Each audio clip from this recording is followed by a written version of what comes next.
Chapter 1. You are a good man.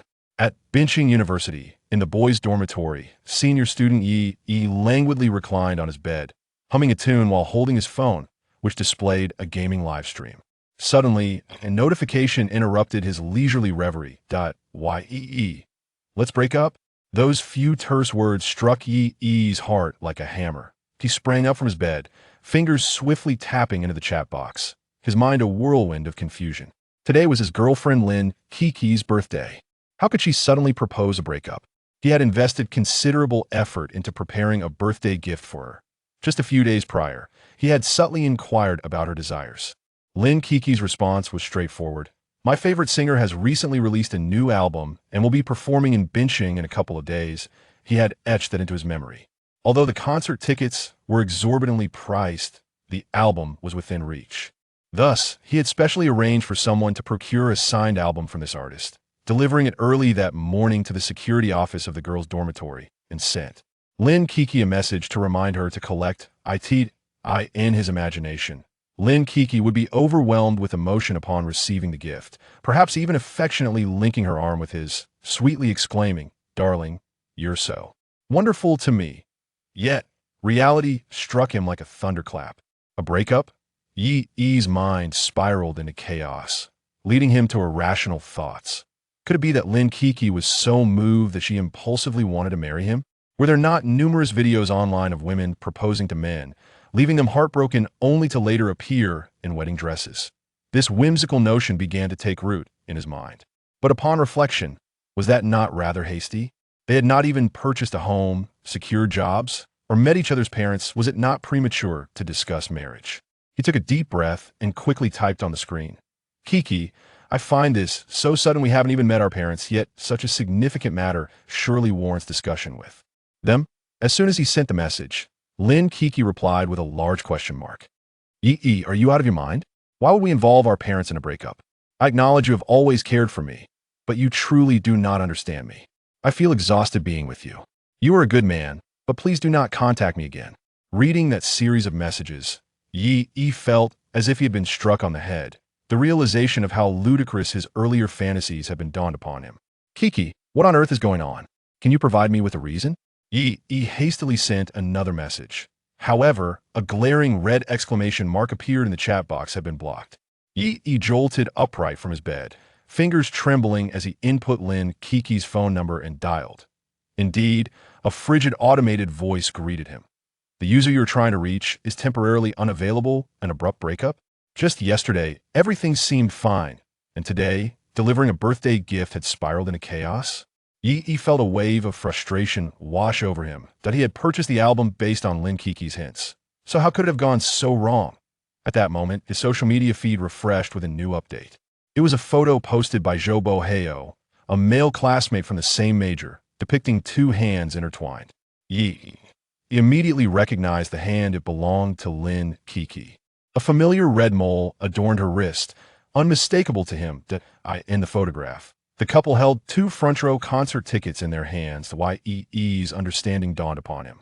When Lin Kiki had hinted at the new album and the concert, he had assumed she merely desired the album. Little did he fathom that her true wish was for concert tickets. Yet those tickets were priced in the thousands, far beyond the means of an ordinary college student like himself. Is this your reason for breaking up with me? He gritted his teeth, a surge of uncontainable anger swelling within him. A tight pain gripped his chest, and darkness clouded his vision as he collapsed heavily onto his bed. Time slipped away, and eventually, a cold metallic notification echoed in his mind. Ding! The ultimate good person system has detected a suitable host. System binding successful. Yi rubbed his throbbing head and groggily sat up. Upon hearing the phrase good person system, he couldn't help but let out a wry smile. A good person system? In this day and age, it's quite the irony to awaken a system only to be ridiculed. Having just received a good person card from Lin Kiki, now the system was bestowing him another? Why was it that others awakened systems of wealth and cashback, while he ended up with a good person system? Who on earth wants to be a good person? Yi silently roared within. However, he begrudgingly acknowledged that having a system was better than having none at all. Taking a deep breath, he tentatively inquired, System, could you provide an introduction to your functions? Ding! This system enables the host to perceive the wishes of the opposite sex. Upon assisting in the fulfillment of corresponding wishes, the host may receive rewards. Yi rolled his eyes in exasperation. Truly, it seemed he was destined to play the role of a good person. While he internally grumbled, he obediently slipped on his shoes and stepped out of the dormitory.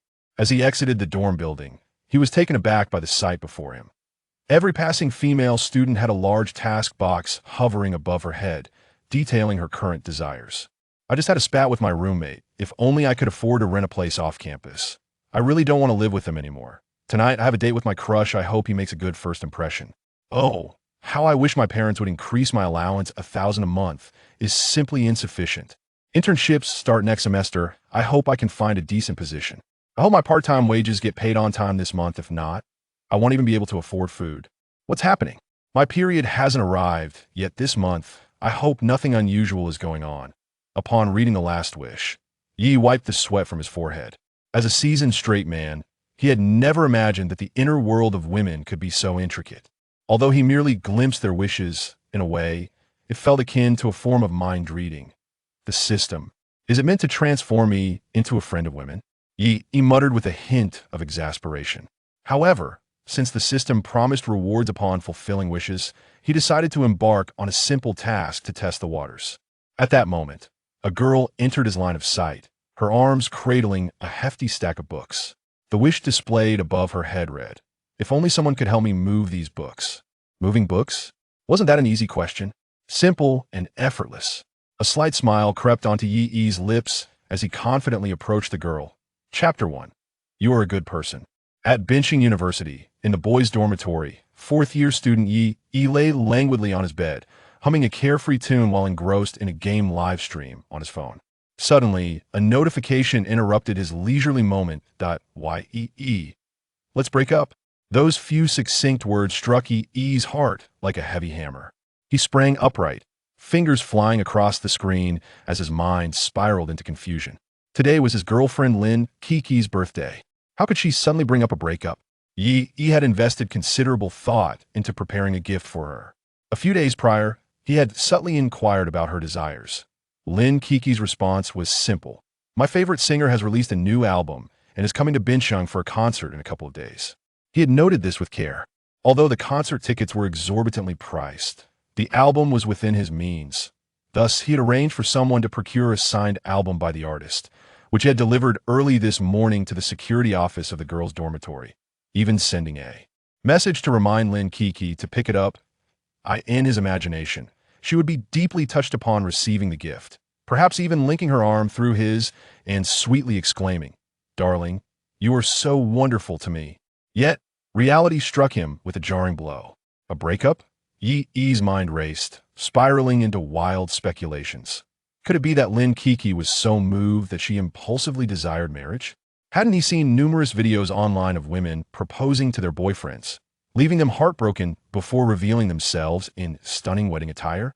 As this thought crossed his mind, he found himself drifting into fanciful notions. But then he reconsidered with that a bit too hasty. They hadn't even purchased a home together, nor had they secured their careers, and their parents had yet to meet. Was it not rather rash to discuss marriage at this juncture? He inhaled deeply, fingers rapidly tapping on the screen. Kiki, I feel this is too sudden. We haven't even met each other's parents. Such a significant matter ought to be discussed with them, don't you think? As soon as he sent the message, Lin Kiki responded with a large question mark. Huh? Are you out of your mind? Why would you involve our parents in a breakup? I admit you've always taken good care of me, but you really don't understand me at all. I find being with you too exhausting. You are a good person, but please do not contact me again. Reading that series of messages, Yi's mind buzzed as if struck by a powerful blow. He realized how ludicrous his earlier fantasies had been. Kiki, what on earth is going on? Can you give me a reason? Yi hastily typed another message. However, a glaring red exclamation mark appeared in the message box. Had been blocked. Yi leaped from his bed, trembling fingers inputting Lin Kiki's phone number, dialing desperately. As expected, the cold, automated voice responded. The number you have dialed is temporarily unavailable. A sudden, chasm-like breakup. Just yesterday, everything seemed fine, and today, sending a birthday gift had triggered this calamity. Yi felt a wave of frustration wash over him. It was clearly an album bought at Lin Kiki's subtle suggestion. How had it all gone awry? At that moment, his social media feed refreshed with a post that IT was from Jobo Heo, a male student from the neighboring class in the same major, featuring a photograph of two hands intertwined. He immediately recognized the hand. It belonged to Lin Kiki. The distinct birthmark on her wrist was unmistakable in the photograph. The pair was also holding 2 tickets for the front row of an upcoming concert. He suddenly comprehended the situation. When Lin Kiki had hinted at the new album and the concert, he had assumed she merely desired the album, unaware that her true wish was for concert tickets. However, those tickets were exorbitantly priced, far beyond the means of an ordinary university student like him. I asked this your reason for breaking up with me? Yi gritted his teeth, a surge of inexplicable rage bubbling within him. A sharp pain clenched at his chest, and darkness engulfed him as he collapsed heavily onto the bed. After an indeterminate amount of time, a cold metallic notification echoed in his mind. Ding! The strongest Good Samaritan system has detected a suitable host. System binding successful. Rubbing his throbbing head, Yi groggily sat up. Upon hearing the phrase Good Samaritan System, he couldn't suppress a bitter laugh. A Good Samaritan System? In this day and age, it's quite a feat to awaken a system. Yet it mocks me. He had just received a Good Samaritan card from Lin Kiki, and now the system was bestowing him with another? Why was it that others awakened luxurious systems or cashback systems, while he was stuck with a Good Samaritan system? Who in the world wants to be a Good Samaritan? Yi silently seethed within. However, beggars can't be choosers. Having a system was certainly better than having none. Taking a deep breath, he cautiously inquired, System, do you have a functional overview? Ding, this system can assist the host in perceiving the wishes of the opposite sex. The host will receive rewards upon fulfilling the corresponding wishes. He rolled his eyes in exasperation. IT truly required him to play the Good Samaritan. While he mentally grumbled, he complied and put on his shoes, stepping out of the dormitory. The moment he exited the dormitory building, he was taken aback by the scene before him. Every passing female student had a large task box hovering above her head, containing her current wishes. I just had an argument with my roommate. If only I could afford to rent a place off campus. I don't want to live with him anymore. Did I have a date with my crush tonight? I hope he has a good first impression of me. Oh, I wish my parents would increase my allowance. $1,000 a month is truly insufficient.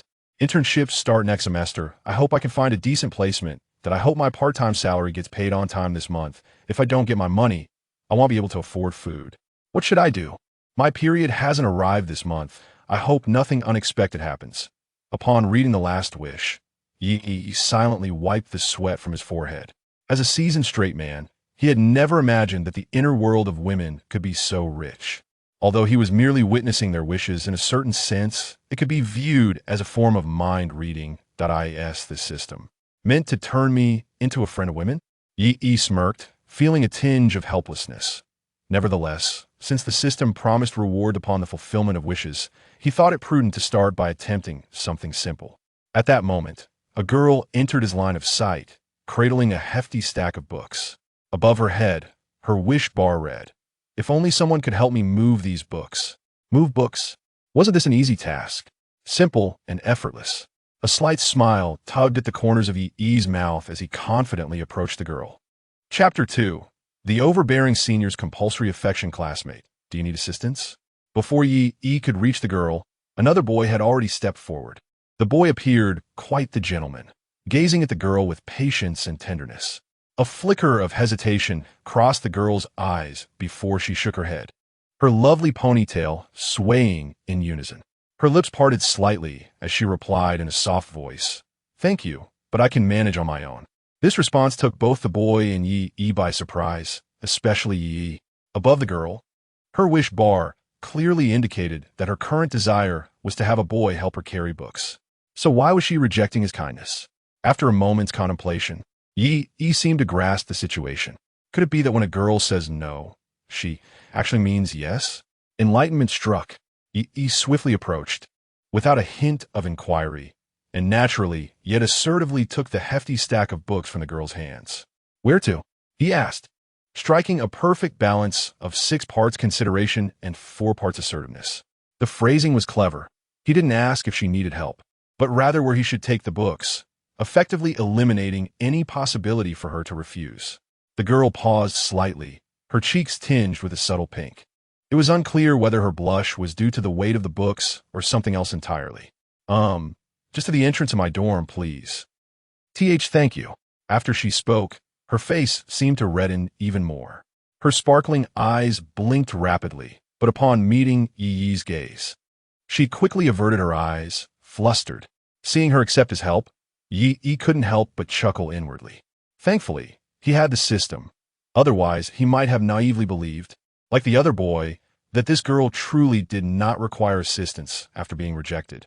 Now, with the system's aid, he realized that girls often possess a contradictory nature. It must be said, the feeling of having an advantage was indeed quite exhilarating. Since she enjoyed this overbearing senior's compulsory affection, he decided to indulge her. Yi suppressed the urge to smile, maintaining an air of aloofness. With a gaze devoid of emotion and a calm demeanor, he stated, "Let us go." Upon hearing these words, the girl shivered slightly, as if receiving a command, and obediently led Yi towards her dormitory. Meanwhile, the boy who had initially offered help, only to be rejected, stood frozen in place, confusion etched across his face. Why was his offer met with rejection, while Yi's was accepted? The disparity between people. How could it be so vast? As he watched Yi and the girl pass by, the rejected boy clenched his fists in envy and jealousy. Yi, in turn, discreetly cast a sympathetic glance his way, clearly conveying the message. Brother, practice makes perfect. After approximately 3 minutes of walking, Yi realized that he had underestimated the task at hand. He initially believed this would be a simple wish-related assignment. However, he was taken aback by the weight of the stack of books he was carrying. While traversing a short distance was manageable, the journey to the dormitory area still required nearly 10 more minutes.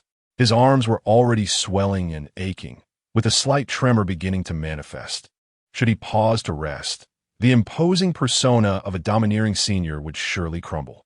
A man must never admit to weakness. Gathering his resolve, he shifted the books in his grip and adjusted their position. He pressed on, his steps heavy, beads of perspiration forming on his forehead. At that moment, a mechanical notification echoed in Yi's mind. Ding! The host is currently engaged in a wish-related task. During the execution of this task, the host will receive corresponding enhancements. As the words faded, a warm sensation coursed through his body. His trembling arms, previously burdened, instantly regained their steadiness, and his steps became lighter. Yi felt invigorated, filled with newfound strength. To his surprise, the system possessed such a function. It was designed to assist him in completing tasks with greater ease. Such a benevolent system. With this newfound support, his waist no longer ached, his legs were free from pain, and he felt rejuvenated as he carried the books. He believed he could ascend 5 flights of stairs without issue. Donning his aloof demeanor once more, he steadied his slightly disheveled breathing and continued toward the dormitory alongside the girl. "Senior, are you tired? Would you like me to take over for a bit?" The girl inquired. She had already transported some books herself and understood the weight of the stack. The short distance they had just covered required her to alternate between carrying and resting several times. Now that Yi had been holding the books for 3 to 4 minutes, he must be nearing his limit. Responding to her concern with a gentle smile, Yi shifted the entire stack of books to his left hand, transitioning from a two-handed grip to a single-handed hold. He then casually slid his right hand into his pocket. "Not tired, it's fine." This confident gesture momentarily astonished the girl. Observing Yi's left hand, she noted how steady it was, devoid of any signs of fatigue. She couldn't help but exclaim, "Senior, you are truly impressive." He maintained his calm facade, but internally, he was elated. Was this the thrill of putting on a show? With the system's enhancement, he felt an unending surge of energy within him. Even carrying the hefty stack of books with one hand posed no challenge. It was as effortless as eating or drinking, as simple as breathing or sleeping. After a little over 10 minutes, Yi helped the girl place the books at the security office in front of the girl's dormitory. "Thank you so much, Senior. My roommate will come down shortly to help me move." The girl nodded slightly, leaning forward to express her gratitude to Yi. As she moved, he noticed a subtle tremor in her figure. Until now, he had maintained an air of aloofness, feeling too shy to truly observe her beauty. At this moment, however, he realized that she was a rare gem. Her large, sparkling eyes complemented her delicate, oval face. The simple ponytail perfectly showcased the pure and kind essence of a college girl. Yet beneath that innocent and endearing doll-like visage lay a remarkably alluring figure. He found himself involuntarily swallowing hard, as the previously composed gaze of aloofness flickered with a hint of intrigue. At that moment, the girl stepped closer, her clear eyes gazing intently at him. "Senior, may I add you on WeChat?" Chapter 3. There are indeed certain expectations in this regard. Throughout his years at university, this is the first time Yi has been approached by a girl requesting his contact information. It is not that Yi lacks attractiveness. In fact, he possesses a commendable appeal. With a prominent nose, deep-set eyes, and a sharply defined face, he effortlessly captures the attention of many female students as he strolls across campus. However, his blunt and straightforward demeanor often causes him to miss out on romantic opportunities. In conversations with girls, he frequently finds the dialogue dwindling within mere sentences, leaving an awkward silence that makes him wish to vanish on the spot. He feels quite troubled by this. While he can effortlessly share jokes and banter with his friends during gaming sessions, he transforms into a mute whenever a girl is present, unsure of what to say or do. Even his initial pursuit of Lin Kiki was a result of over a year of relentless perseverance before he finally managed to win her heart. Yet, things have changed now. Armed with a powerful system, Yi is no longer the naive and foolish young man he once was. Understanding a girl's desires is akin to possessing the key to her heart. Typically, each lock corresponds to its unique key, but Yi now wields a master key. "Senior, I'd like to add you on WeChat. I want to properly thank you for your help today." The girl's cheeks flushed, her voice growing softer, as if mustering all her courage to utter those words. Her expressive eyes hesitated for a moment before finally meeting Yi's gaze. They reflected a mix of shyness, anticipation, and an indescribable emotion. Yi's heart skipped a beat, yet he maintained the facade of the aloof and dominant senior. Calmly, he retrieved his phone, displayed his QR code, and spoke in a steady tone, "Then go ahead and scan it." Seeing this, the girl hurriedly took out her phone and scanned Yi's QR code with a beep. Upon receiving her friend request, Yi decisively accepted it, yet his tone remained indifferent. "There's no need for thanks. It was merely a small favor. I'll take my leave now." With that, he turned and walked away, his silhouette exuding a charm reminiscent of a leading man in a film. Having accomplished his task, he departed quietly, concealing his achievements and accolades. He had seen enough of this ambiguous and flirtatious dance in online narratives. With a bit of practice, he had learned to navigate such situations with finesse. He understood that in moments like these, excessive words are futile. The best course of action is to turn and leave, allowing the girl's emotions to linger in a heightened state, leaving behind an air of mystery, a hint of suspense, and a touch of ungraspable regret. This strategy was something he had meticulously crafted while interacting with Lin Kiki. Just as he stepped out of the girls' dormitory, a voice resonated in his mind from the system. "Ding! Host has successfully completed the wish task. Congratulations, host. You have received a cash reward of 100,000 yuan. Wait, did you say how much? 100,000. Yi, in disbelief, pulled out his phone and indeed saw a notification confirming a deposit of 100,000 yuan into his bank account. His eyes widened as he repeatedly verified the message, finally grasping the reality of the situation. Goodness, completing a wish task rewards me with 100,000. This is beyond mere profit. It is a tremendous windfall. Is there anything in this world that offers a higher return? Initially, he had thought that the benevolent system he had awakened was quite useless, but now it appeared to be a powerful tool propelling him to the pinnacle of life. Just as Yi was on the verge of leaping with joy, another system prompt echoed in his mind. The system has automatically bound the wish task subject. Click here to view the bound subject's information. Curiosity piqued. Yi clicked on the prompt. Bound subject? What could that possibly entail? As he concentrated, an information panel unfolded before him. Name, Xia Xiaoyu. Age, 19 years. Height, 162 centimeters. Weight, 54 kilograms. Bust, D. Attractiveness. 8. 7. 10. Current emotional state. Single current progress. 31. 79. Gazing at the photograph in the upper right corner of the panel, Yi suddenly realized this was the adorable yet statuesque junior he had just encountered. It turned out that upon completing the wish task associated with her, the system would automatically bind her to him.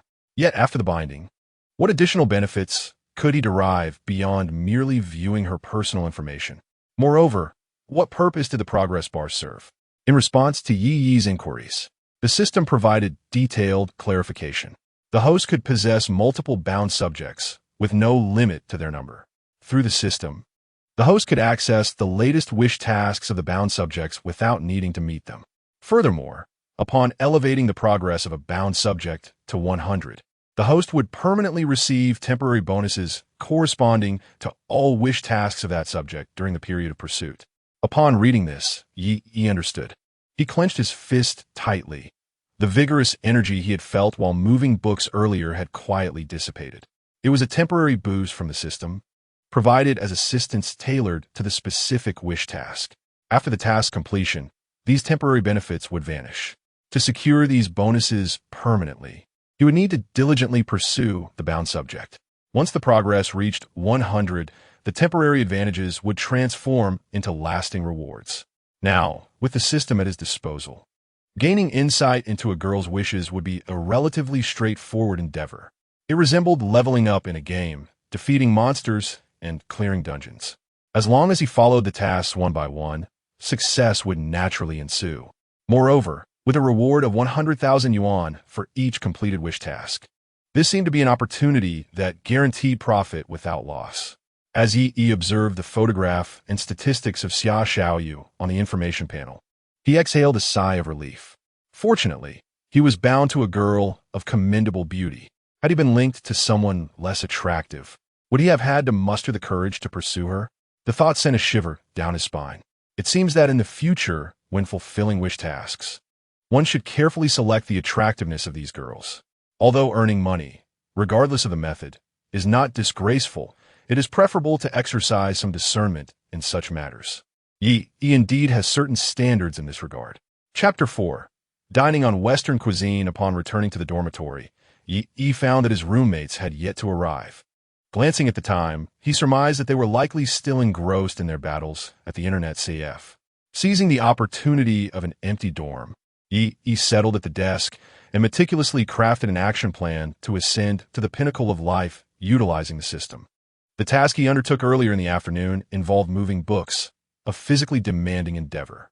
Consequently, the system provided a temporary enhancement of strength. But what if the wish of the other party entailed purchasing a car or a house? In such a scenario, would the system extend financial support? If it did, upon successfully completing the task, he would be entitled not only to the 10,000 yuan reward for each task, but also to a substantial sum of money. Alternatively, if the task pertained to intellectual pursuits, would he acquire corresponding knowledge-based skills upon completion? For instance, skills such as playing the guitar or singing. However, these were merely Yi's speculations. The precise functionalities of the system remained to be tested. Lost in thought, Yi opened the system panel and fortuitously noticed a red notification marked with a 1 in the upper right corner of the binding object, Xia Xiaoyu. Could it be that Xia Xiaoyu had a new wish? He hastily clicked into her wish section and, indeed, discovered a new entry. Today is my birthday, but unfortunately, all my part-time earnings this month have been sent back to my parents.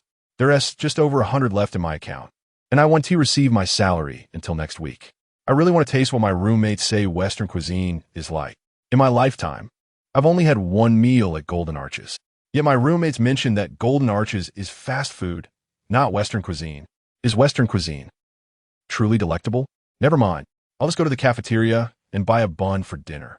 The wish section elaborately detailed Xia Xiaoyu's longing. And on the right side of the wish, there was a prompt to accept the task. How coincidental that Xia Xiaoyu shares her birthday with Lin Kiki. Perhaps this is fate. A slight smile graced Yi's lips. She longs for Western cuisine, does she? Consider it done. It was also a perfect opportunity to test the system. Thus, Yi decisively clicked to accept the task. Ding! The system has detected that the host is currently executing a wish task. All expenses incurred during this dining experience will be fully reimbursed by the system. Upon hearing the notification, Yi nodded in satisfaction. This system truly is reliable. It seems to provide exactly what one desires. Not only could he enjoy a complimentary meal of Western cuisine with the beautiful junior, but he would also receive the customary 10,000 yuan reward upon task completion. What a tremendous gain. This was akin to receiving a gift. Suppressing his excitement, Yi opened his phone and accessed Xia Xiaoyu's chat window. After adding each other as friends in the afternoon, they had merely exchanged names. How should he invite her out for dinner? Yi pondered thoughtfully as he gently stroked his chin. Moments later, Yi sent a message to Xia Xiaoyu, inquiring if she was free that evening. At that moment, Xia Xiaoyu was about to rise and head to the cafeteria when she noticed the notification. Immediately, she unlocked her phone. Upon seeing that the message was from Yi, an inexplicable flutter coursed through her heart. As she read his question about her availability that night, an involuntary tension enveloped her. Did Yi intend to invite her out? Senior, I am free tonight. Is there something you need? Xia Xiaoyu's delicate fingers tapped the screen as she replied. Soon, another message from Yi appeared. A couple of days ago, I participated in an online lottery and won a chance for a complimentary dinner at a Western restaurant. However, there is a stipulation. The meal must be shared by one male and one female. Today is the last day to redeem it, and I don't have any other female friends. Since I just met you today, I thought I might extend an invitation to you. Reading Yi's message, a charming blush crept across Xia Xiaoyu's cheeks. In just a few brief sentences, so much was conveyed. A solitary male and female dining together, particularly at a Western restaurant. Her roommate had mentioned that such meals were often occasions for boyfriends to treat their girlfriends. Many romantic confessions began with a bouquet of flowers and a dinner at a Western eatery. Moreover, Yi had indicated that he had no other female friends. What did this imply? A hint? Or perhaps, was it a serendipitous twist of fate? Today happened to be her birthday, and, coincidentally, Yi's prize for the complimentary dinner expired today. Contemplating this, Xia Xiaoyu's face flushed a deep crimson. Amid her shyness, a flicker of anxiety stirred within her. Her humble background meant she had never indulged in Western cuisine. She had heard that dining in such a manner involved numerous etiquette rules, of which she was entirely oblivious. This would be her first experience with Western dining, and to do so with Yi was both exhilarating and daunting. Would he look down upon her for her inexperience? The ingrained sense of inferiority made her hesitate. Yet, the allure of Yi and the prospect of Western cuisine was undeniably enticing. On the other side of the phone, Yi noticed that Xia Xiaoyu was still typing in the chat. So, in a leisurely manner, he sent another message. I will arrive at your dormitory building in 5 minutes. Through their brief interactions, Yi had come to understand that this approach suited Xia Xiaoyu well. Instead of soliciting her opinion, he decided to assertively make the choice for her. He knew she appreciated this blend of assertiveness and thoughtfulness. As expected, upon receiving Yi's message that brooked no refusal, Xia Xiaoyu felt a subtle tremor of excitement.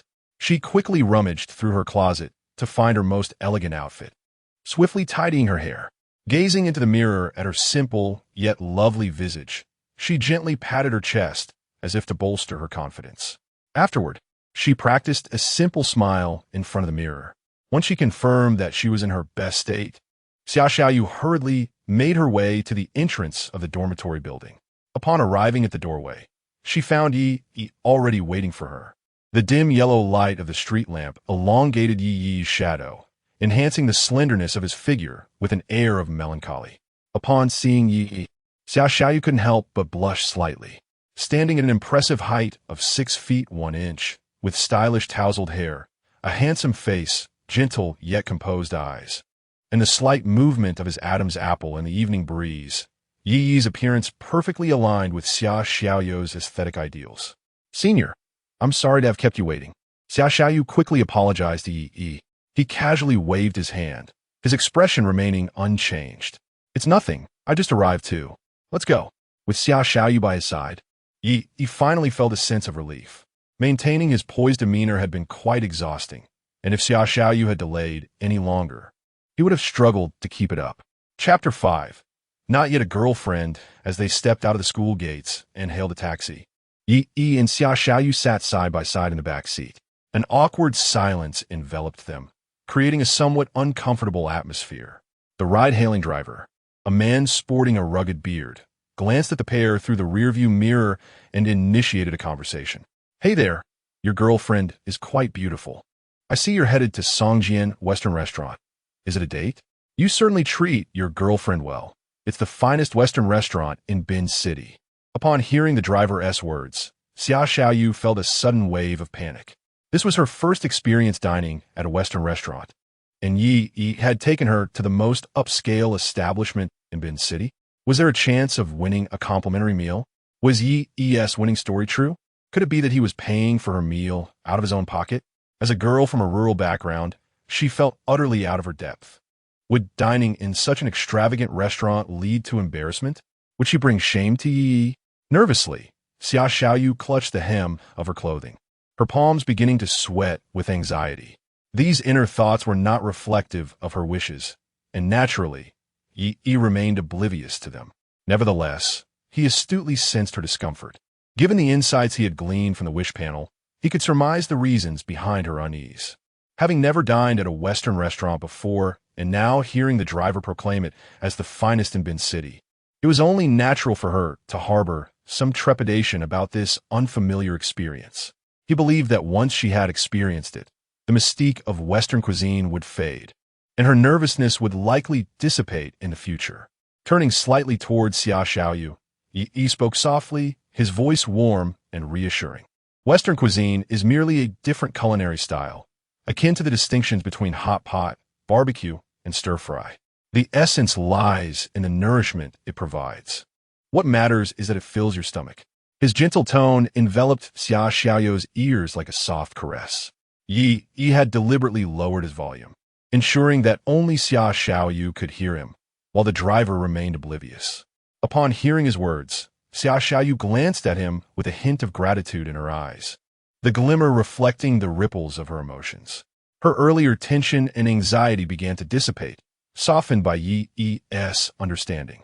It surprised and delighted her that he could perceive her worries so effortlessly. From a moment, he had assertively helped her move her books earlier that afternoon. It seemed he had a knack for unraveling her innermost thoughts. This sensation of being seen, coupled with the gentle care she felt, left Xia Xiaoyu somewhat entranced. Noticing her previously tense hands finally relax, Yi turned to the driver and clarified, "Sir, she is not yet my girlfriend." With that single statement, he conveyed everything needed. It seemed to explain, yet there was an unspoken nuance lingering in the air. The essence of not yet a girlfriend lay not in the words "not a girlfriend," but rather in the word "yet." The implication of "not yet" suggested a possibility for the future. It simply meant that at this moment, they were not. Not only did it elucidate the current relationship between the two, but it also left an ending brimming with imagination regarding their future development. The driver, perceptive as he was, exchanged a knowing glance with Yi through the rearview mirror, choosing to remain silent thereafter. Meanwhile, Xia Xiaoyu, who had initially relaxed her hands, now clasped them tightly together in response to Yi's words. Binhai University was situated at a considerable distance from the bustling city center. After a journey exceeding 50 minutes, the vehicle finally arrived at the restaurant's entrance. A well-dressed host approached them courteously, assisting Yi and Xia Xiaoyu in exiting the car. Faced with such attentive service for the first time, Xia Xiaoyu felt somewhat out of her depth, repeatedly bowing in gratitude to the host who opened her door. Observing Xia Xiaoyu's reaction, the seasoned host could easily discern that she was a girl of limited worldly experience. However, he dared not underestimate her, for beside her stood Yi, who exuded an air of calm, exhibiting no signs of intimidation despite being in Binhai's most upscale Western restaurant. From the aura that Yi emanated, the host quickly deduced that he was certainly not lacking in wealth. This assumption proved accurate. Yi felt no anxiety whatsoever. Regardless of how extravagant the restaurant may be, all expenses for this meal would be reimbursed by the system. He was merely here to enjoy a complimentary feast. What was there to be apprehensive about? He felt an undeniable sense of confidence. With money in his pocket, he stood tall. Yi nodded slightly to the host, who promptly shifted into a more enthusiastic yet subtly flattering demeanor, guiding the two into the establishment. Once seated, the waiter presented them with two menus. Upon opening them, Xiaoyu found herself dazzled by the myriad of dishes available. There were over 10 varieties of bread alone, each paired with different sauces. Yet, what astonished Xiaoyu more than the variety was the pricing. She was taken aback to discover that a single glass of sparkling water cost a staggering 188. This price was something Xiaoyu could scarcely fathom. Her entire savings would not suffice to purchase that one glass of water. "What would you like to order?" the female server inquired gently, kneeling slightly beside Xiaoyu. Considering the principle of prioritizing ladies, the server intended to allow Xiaoyu to order first. Instinctively, Xiaoyu glanced at Yi, as he was the one treating for this meal. Whether Yi's claim of winning a complimentary dining experience was genuine or not, the sensible Xiaoyu felt it prudent to seek Yi's opinion before making her selection. Yi understood Xiaoyu's gaze and smiled tenderly. "Order whatever you like or desire. Feel free to choose." With the encouragement and reassuring glimmer in Yi's eyes, Xiaoyu mustered her courage, pointed to two dishes on the menu, and politely addressed the server. "Hello, I would like these two dishes, please." The server glanced at the selections Xiaoyu indicated and nodded gently. "Good evening, madam. You have ordered a French foie gras accompanied by caramelized apples, as well as a vegetable bisque. The appetizers and soup have been selected. May I inquire if you wish to order anything further?" The waitress maintained her professional smile, awaiting Xiaoyu's next decision. However, Xiaoyu stood frozen in confusion. Appetizers? Soup? What did that entail? Was there more to order? She was at a loss for what else to choose beyond the appetizers and soup. Moreover, the combined cost of these two dishes had already exceeded 300. Wasn't that exorbitant? In her bewilderment, Xiaoyu turned to Yi for assistance once more. Senior, her flustered demeanor resembled that of an innocent little rabbit, unwittingly straying from a serene meadow into the cold, bustling metropolis. The novelty and uncertainty of her surroundings filled her with unease. At that moment, she longed for a sturdy shell to retreat into. Yi, understanding her plight, turned to the waitress beside Xiaoyu. "Allow me to assist her with the remaining orders. For the side dish, we shall have a creamy salmon. For the main course, I will take the wagyu ribeye, cooked medium rare. As for the salad, was salad. And let us also have a red velvet cake shaped like a swan for dessert." His tone was casual and confident, reminiscent of a seasoned connoisseur frequenting the establishment. As he relayed the orders, Xiaoyu diligently matched them with the menu, her heart racing as the total approached nearly 1,500. She felt as if her heart might leap from her chest, pounding faster with each passing moment. 1,500. If she were to budget carefully, that could sustain her meals in the school cafeteria for 3 months. Was this meal crafted from gold? Chapter 6. Do you truly not remember me? This was Yi's first visit to such an upscale Western restaurant. During his previous relationship with Lin Kiki, he had once treated her to a moderately priced Western meal for Valentine's Day, which had exhausted an entire month's living expenses. Upon entering Songjian restaurant today, he was taken aback by the exorbitant prices. Fortunately, with the support of the system, all expenses incurred during the meal could be reimbursed. Thus, Yi felt liberated from the constraints of pricing, free to indulge in whatever he desired. After placing an order for Xiaoyu, he too selected an array of delectable dishes. When it came time to choose the main course, he opted for a colossal tomahawk steak. Yet, he felt it was still insufficient. The expenditure incurred today would be compensated following his successful pursuit of Xiaoyu, meaning the more he spent today, the greater his reward would be later. However, after ordering for both of them, the total had barely surpassed 4,000. Was that truly all? Completing a task could yield a reward of 100,000. How could he possibly order more? The dishes selected were indeed ample for two, and he pondered what would happen if they couldn't finish everything. The system had strict regulations against leftovers and waste. As he contemplated, he casually continued to browse the menu until he stumbled upon the wine list at the back. His eyes brightened, and a smile crept upon his lips.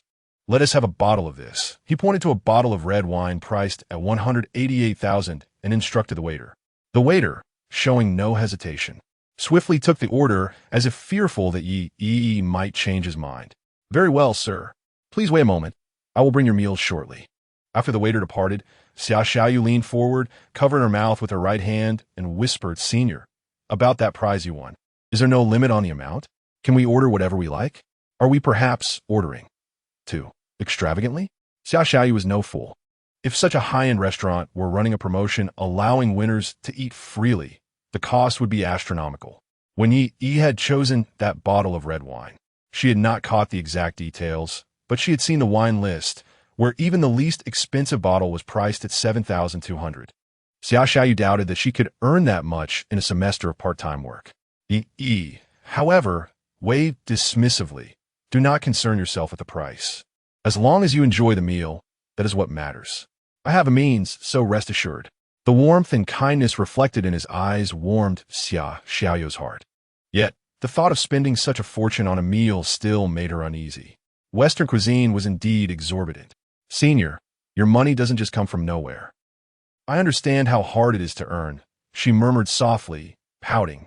Observing the innocent girl before him, Yi couldn't help but feel a sense of nostalgia. Previously, when he strolled and dined with Lin Kiki, she never expressed concern about how much money Yi Chin spent, nor did she care whether he had enough left for his daily life at school. Initially, Yi remained indifferent to this, even believing that his frugality stemmed from his own inadequacies. It was only upon witnessing Xiaoyu's reaction today that he realized there are indeed girls who genuinely consider your circumstances. This is what it means to possess a sound worldview. The desire to spend and enjoy is a fundamental human trait. It is perhaps unreasonable to expect one to empathize with the difficulties of spending money, and thus to deliberate and budget accordingly becomes a matter of personal conscience. At that moment, the waiter brought forth 2 glasses of apple sparkling water. Yi raised his glass and gently clinked it with Xiaoyu's. All right, let's not dwell on it. Today is a day for joy. Simply enjoy yourself. Happy birthday. This sentiment was directed not only towards Xiaoyu, but also to himself. Today marked the first day of his awakened system, signaling a profound shift in the trajectory of his life. However, Xiaoyu was taken aback, covering her rosy lips in surprise.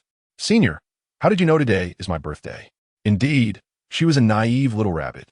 Upon hearing Yi's birthday wishes, her attention swiftly shifted from the cost of the meal to the question of how he knew it was her birthday. This was precisely Yi's intention. Since he was treating Xiaoyu to dinner, he did not wish for her to bear such a heavy psychological burden throughout the meal.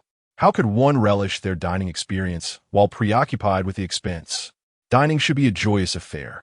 Thus, Yi sought to steer the conversation toward lighter topics. Guess, he replied with a smile, avoiding a direct answer, primarily because he had not yet formulated a suitable response. Surely, he could not disclose that he had learned it through the system. Observing Yi's feigned air of mystery, Xiaoyu began to ponder earnestly. Suddenly, a thought struck her. She had posted a message on her social media earlier that day, wishing herself a happy birthday. Senior, did you see my post? Upon hearing Xiaoyu provide the answer herself, Yi readily seized the opportunity. Yes, I happened to see it while scrolling through my feed. He maintained his composure while internally sighing with relief, grateful that she had not pursued further inquiries he might struggle to answer. Consequently, he decided to take control of the questioning. By the way, how did you know I was your senior? You called me that when I helped you move your books today. Do I truly look that old?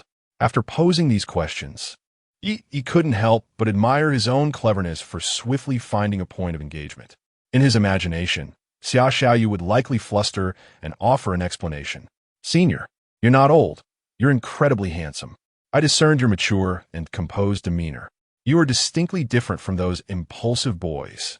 Such a response would undoubtedly be quite gratifying for Yi. After all, receiving praise from such an adorable junior is a matter of great pride. Yet, the narrative did not unfold as Yi had anticipated.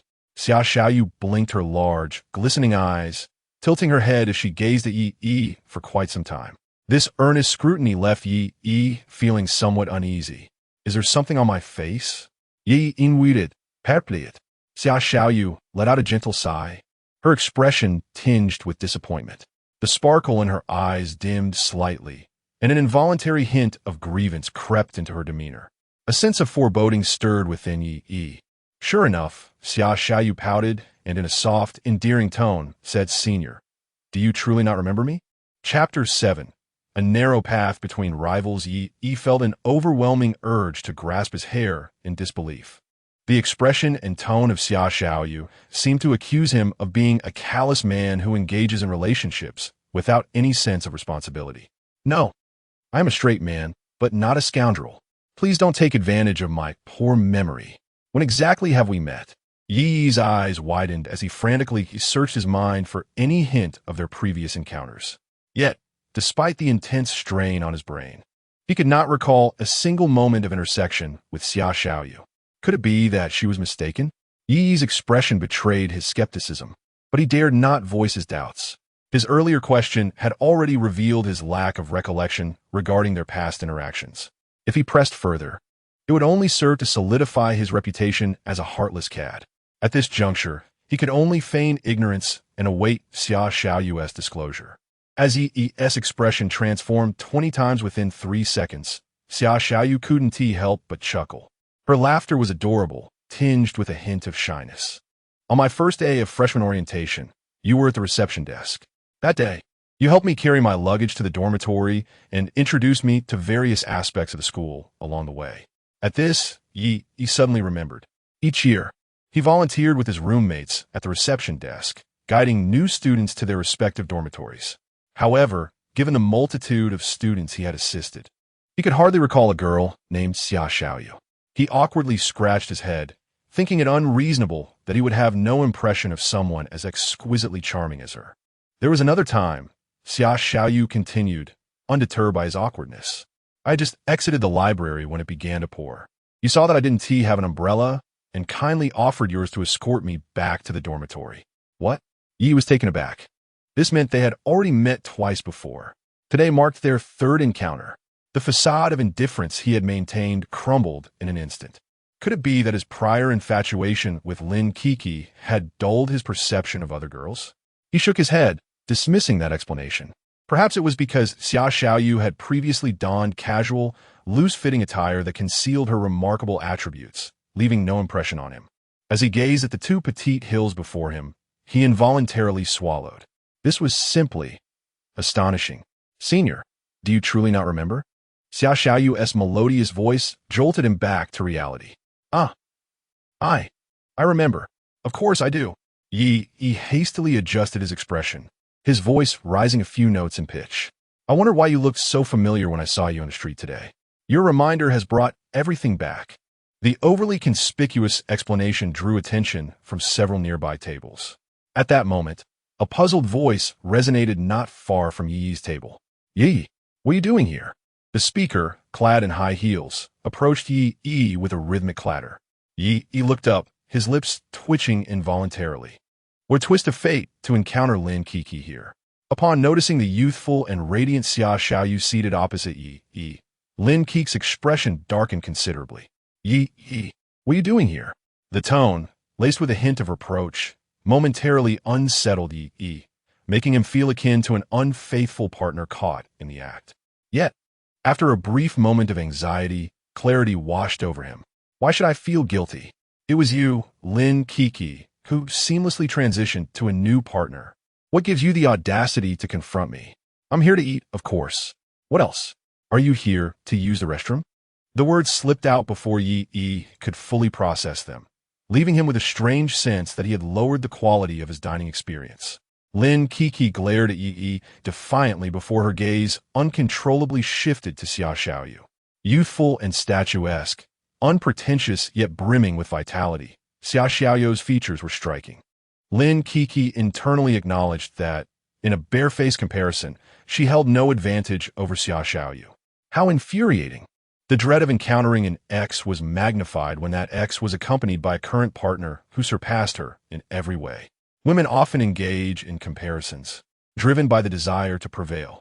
Though Lin Kiki was reluctant to admit it, the sight of Xia Xiaoyu's sweet and charming visage, accentuated by her delicate attire that could hardly conceal her alluring figure, ignited a sense of inadequacy within her. Sensing Lin Kiki's hostile gaze, Xia Xiaoyu instinctively recoiled and looked at Yi. Senior, she. Before Yi could respond, Lin Kiki, arms crossed and emanating arrogance, interjected. Ex-girlfriend. So, Yi, I never realized you had such talent. Did you start courting someone new right after we broke up?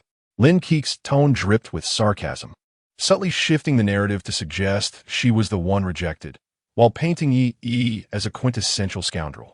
Yi Sukofud, his patience viding tain. Is it surprising that you didn't notice? After all, you're blind. You'd throw yourself at anyone for a mere concert ticket. Your affection is rather cheap. With just a few pointed remarks, Yi deftly retaliated against the slander Lin Kiki had directed at him. The true damage coupled with taunting shattered Lin Keek's defenses. Cheap. Ha! Lin Kiki let out a disdainful laugh. Jobo Heyo was aware that today was my birthday and had specially invited me to this Western restaurant. This is the most upscale Western dining establishment in all of Binhai City. Did you know? Upon hearing these words intended to belittle her, Yi gazed at Lin Kiki as if she were a fool. Of course I know. Did you not see that I'm also here for a meal? Yi couldn't help but find the situation amusing. So, just because Zhou Boheo invited you to dine, it implies that he is superior? I come here to eat, yet you turn a blind eye? Yi was perplexed by the peculiar logic in Lin Keek's reasoning. Just as Lin Kiki was about to say something while pointing at Yi, the waiter approached with a bottle of red wine that Yi had just ordered. Chapter 8. A lack of chivalry, sir. Here is the wine you just ordered. To confirm once more, this bottle costs 188,000. Shall I open it for you now? The conversation between Yi and Lin Kiki was rather hushed, as they were reluctant to create an awkward scene in a public setting. Consequently, they deliberately lowered their voices, leaving the waiter oblivious to their previous exchange, merely assuming they were acquaintances greeting each other. It was only when the waiter approached with the wine and delivered his lines that he sensed an unusual atmosphere. The waiter distinctly observed that upon revealing the price of the red wine, both women across from him displayed looks of incredulity. Yet, their expressions bore subtle differences.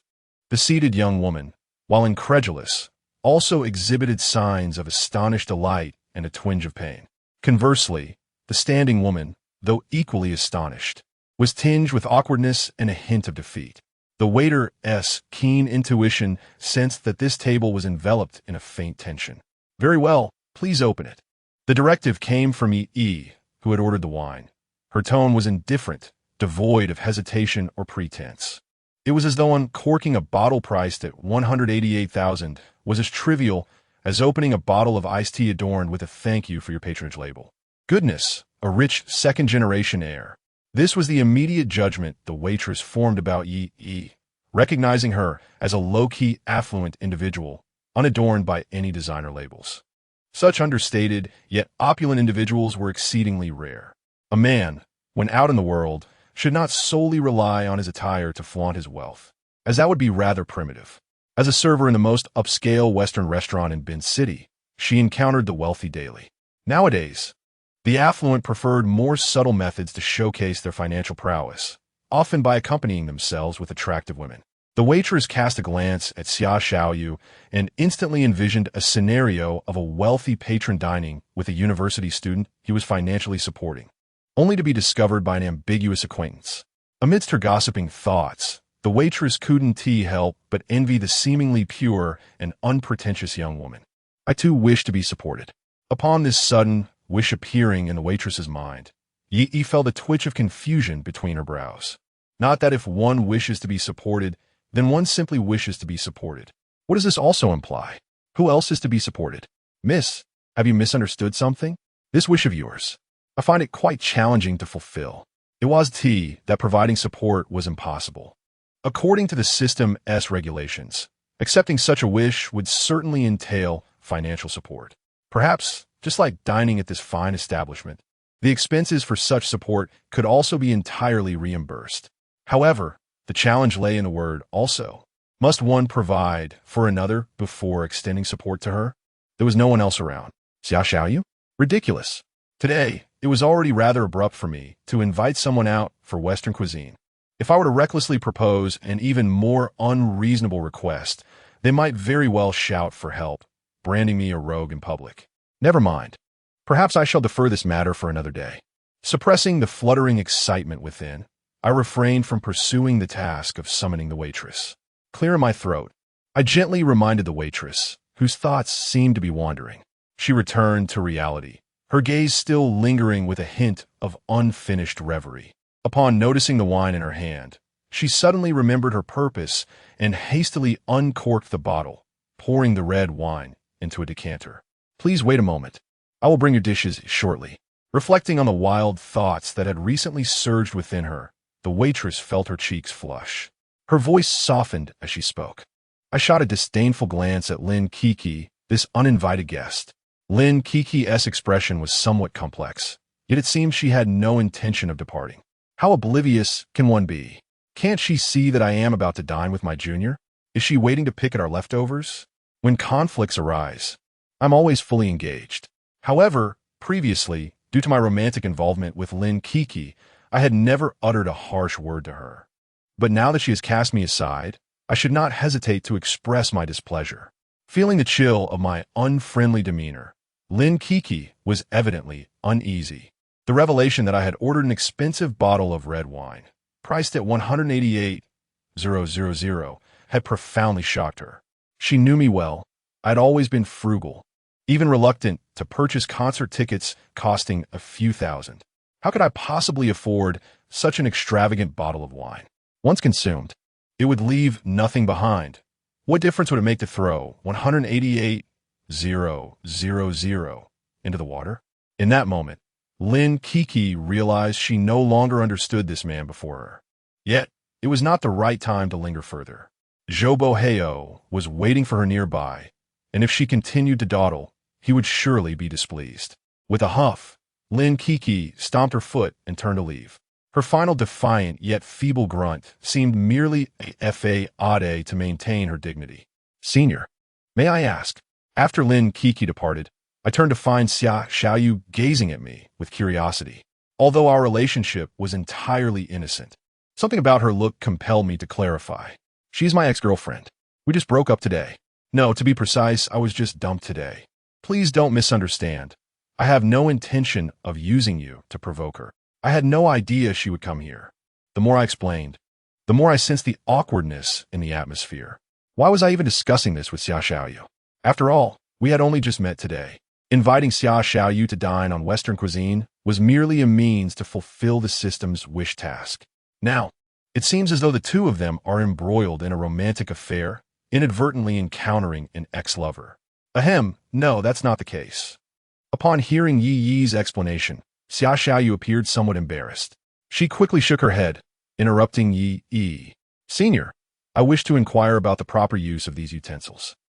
At that moment, the appetizer was served. Xia Xiaoyu gazed at the 3 knives and 3 forks, along with a single spoon laid before her, her expression betraying her uncertainty. The only Western dining etiquette she had heard was to place the fork on the left and the knife on the right. But with so many utensils at her disposal, she found herself perplexed. She initially intended to ask Yi Yi for assistance, yet he had already begun to elaborate on his matters with Lin Kiki before she could finish her question. Hearing this, Yi Yi wished he could vanish into a crack in the ground. He felt as though he had attempted a complex maneuver only to fail miserably. Then, to be told he merely wanted to come up and collect a few minions? Young people truly lack a sense of decorum. Chapter 9. Sensitive Skin. The cutlery. This is quite simple. Now, as we partake in the appetizers, let us first utilize the outermost set of forks and knives, then proceed inwards, using a corresponding set for each dish. Yi Yi hurriedly redirected the conversation, yet the facade of aloofness she attempted to maintain eluded her completely. She casually picked up the white square napkin from the table, folding it into a triangle to rest upon her lap. Then, she reached for the knife and fork, demonstrating as she sliced a small piece of foie gras and delicately transported it to her mouth with the fork. She closed her lips, savoring the rich and lingering flavor. Upon witnessing this, Xia Xiaoyu mimicked Yi Yi's actions, awkwardly raising her own cutlery to partake in a meal. After just one bite, a radiant light ignited in her eyes. Difficult to conceal. How delicious! What a creamy texture! This was Xia Xiaoyu's first encounter with foie gras. Initially, She had assumed it would bear resemblance to the taste of pig liver. However, to her astonishment, just a single bite left her utterly captivated. But, Senior, why is this piece of foie gras so large? In my hometown, we raised chickens, ducks, and geese, yet the livers of our geese were perhaps only half this size. Is it possible that the breed of goose used in Western cuisine differs? Xia Xiaoyu's eyes sparkled with curiosity. Yi wiped her mouth with a napkin and patiently elucidated the process of foie gras production, along with the inhumane methods of force-feeding involved. To be precise, it should be referred to as force-feeding geese. Upon hearing this, Xia Xiaoyu's expression turned sympathetic. She murmured softly, "How cruel! Those geese are so unfortunate. They're confined from birth, left only to eat desperately or await their inevitable fate." Being a young girl, she harbored a belief that the world ought to be innocent and delightful, feeling that truth, goodness, and beauty should be the fundamental tones of existence. Yet, Yi had long understood that the law of nature is one of survival of the fittest. No one wishes to live like those geese, who merely exist day by day, waiting for the end. Yet, how many people live lives even less fortunate than those geese? To possess the ability to master one's own destiny, one must become sufficiently strong. Sorrow and sympathy are emotions reserved for the weak. The strong can only continue to advance, unceasingly forging ahead, especially now, with the awakening of the system. Yi felt that the lofty ambitions buried deep within her since her youth might truly have a chance of realization one day. Of course, I digress. These are matters for another time. Yi pulled her thoughts back to the present, pouring herself a small glass of red wine. She gently swirled the glass and took a small sip to eliminate the lingering flavors of one dish before the next. One can sip a bit of wine after finishing a course to neutralize the residual taste in the palate. Typically, white meat pairs with white wine, while red meat accompanies red wine. Such knowledge was gleaned from the random videos Yi would watch to pass the time during her leisure hours, indulging in a myriad of eclectic content. By chance today, one could apply knowledge and practice, showcasing it with flair. Senior, you truly possess an abundance of wisdom. As Xia Xiaoyu gazed at Yi, her eyes gradually filled with admiration. In response to Xia Xiaoyu's gaze, Yi felt a profound sense of satisfaction from his successful display of knowledge. The progress of Xia Xiaoyu's admiration indicated that it had reached 49.82. Within the span of a single meal, it had surged nearly 18. At this rate, Yi sensed that he would soon accomplish his objectives. Come, Xiaoyu, you should give it a try as well. Yi poured a shallow layer of red wine for Xia Xiaoyu. Upon hearing him affectionately call her Xiaoyu, her cheeks flushed a rosy hue even before she tasted the wine. Her delicate face was awash with the innocent embarrassment of youth. Throughout her life, it seemed only her family had referred to her in such a manner. After entering university, due to her family's circumstances, Xia Xiaoyu felt a lingering sense of inferiority and instinctively maintained a distance from those around her. Like a snail, she remained retracted within her shell, striving to shield her fragile heart from the scrutiny of the outside world. Her classmates, and even her roommates, seldom made an effort to engage her in conversation. It was generally accepted that there was little common ground with this unassuming girl. Topics such as fashion, travel, or celebrity gossip were foreign to her. Furthermore, her lack of confidence manifested in her choice of clothing, baggy, outdated, and even slightly faded leisure wear. Her stunning figure had scarcely been glimpsed by her roommates. Consequently, to her peers, Xia Xiaoyu seemed perpetually invisible, a mere shadow among her classmates. Thus, when she heard Yi address her so intimately, she felt a wave of shyness wash over her. Yi, so handsome and commanding, appeared to grasp everything, exhibiting remarkable patience towards her. He showed no disdain for her sheltered upbringing. Now, hearing this radiant man refer to her as Xiaoyu, her heart fluttered like a lively fawn, beginning to bound about within her. The progress of her admiration had risen to 51.31. Merely the utterance of her name had propelled Xia Xiaoyu's progress further.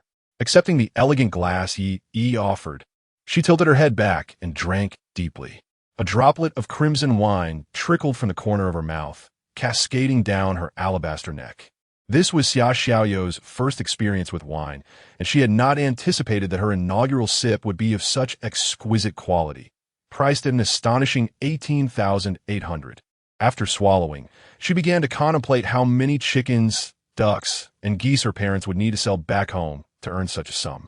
She mused that this single sip likely cost several thousand. This was the first time in her life she had indulged in such luxury, and it might very well be the only occasion she could afford such extravagance. She was immensely grateful to Yi for affording her this rare opportunity. Her admiration progress climbed to 52.49. Noticing the droplet of wine on Xia Xiaoyou's neck, Yi took a piece of tissue and gently wiped it away. Drink slowly. Red wine has a lingering effect. You may not feel it now, but, however, as the effects gradually intensified, one would find themselves inebriated. Yi expressed her concern with a gentle tone. She then neatly folded the paper she used to wipe the alcohol off Xia Xiaoyu and placed it to her right. Xia Xiaoyu's beautiful eyes sparkled. This was the first time a boy had touched her neck. Though separated by a delicate sheet of paper, it was still a tangible barrier. He displayed both assertiveness and thoughtfulness when necessary. This chivalrous gesture caused a subtle shiver to course through Xia Xiaoyu's body. The progress of their strategy reached 58.65. As she observed the steadily rising progress, Yi found herself at a loss for what to do next. The rapid increase was entirely beyond her expectations. In her original plan, she had intended to deliberately prolong the strategy process to accumulate more wish tasks, ensuring a greater bounty upon successful completion. Yet, observing Xia Xiaoyou's upward trajectory, it seemed imminent. All she had done was wipe away a few drops of alcohol, yet the affection level soared like a rocket. Could it be she was particularly sensitive? Chapter 10. Where to stay at night after indulging in a sumptuous meal, Yi reclined contentedly against the chair's backrest, meticulously wiping his mouth. The bottle of red wine had been entirely consumed by the two of them. Yi was determined to finish it, as the system stipulated that today's meal could neither be taken away nor wasted. On the other hand, Xia Xiaoyu insisted on drinking the entire bottle due to its exorbitant price. To waste it would be a travesty. Consequently, they each ended up consuming nearly half a bottle. Yi had a decent tolerance for alcohol, and for him, half a bottle of red wine posed little consequence. However, for Xia Xiaoyu, it was her first encounter with red wine. At first, the wine's gentle entry led her to believe it posed no threat. Back in her hometown, she had once surreptitiously tasted her father's erguo too, which was quite fiery, one sip igniting a blaze from her tongue to her heart. In stark contrast, the red wine lacked that intensity, leading Xia Xiaoyu to surmise that she might possess an innate affinity for alcohol. She dismissed Yi's prior warning about the wine's delayed effects. Yet now, as a dizzying sensation enveloped her, Xia Xiaoyu realized her youthful overconfidence had been misplaced. Observing her drowsy demeanor, Yi summoned a waitress. "Check, please." The waitress, beaming with a smile, presented the bill. The total came to just over 220,000. Besides the meal and wine, an additional 15% service charge was included. "Sir, please have a look. If all is well, I can fetch the car machine for you," she said, her tone particularly attentive towards Yi's table. The extra 15% would significantly benefit her, resulting in an additional earnings of over 20,000 for the day. Given that her monthly salary was only 7,000, she pondered whether she should discreetly offer Yi her contact information. Although he was currently with a rustic girl, who knew if he might tire of her one day? Such affluent young men were often known for their fickleness. Perhaps a future opportunity might present itself. Yi glanced at the receipt, nodded briefly, and soon received a text message on his phone. Upon opening it, he discovered funds transferred from the system, matching the total on the bill. The system was considerate, preemptively reimbursing him. Yi's appreciation for the system grew even stronger. He proceeded to pay by card without a moment's hesitation. Ding! Host has completed the wish task. Congratulations! Host has earned a reward of 100,000. With Xia Xiaoyou's wish to dine on Western cuisine fulfilled, Yi had also achieved his goal, enjoying a lavish meal worth over 20,000 and earning an additional 100,000. Who said fortunes do not fall from the sky? Just look at this bountiful windfall.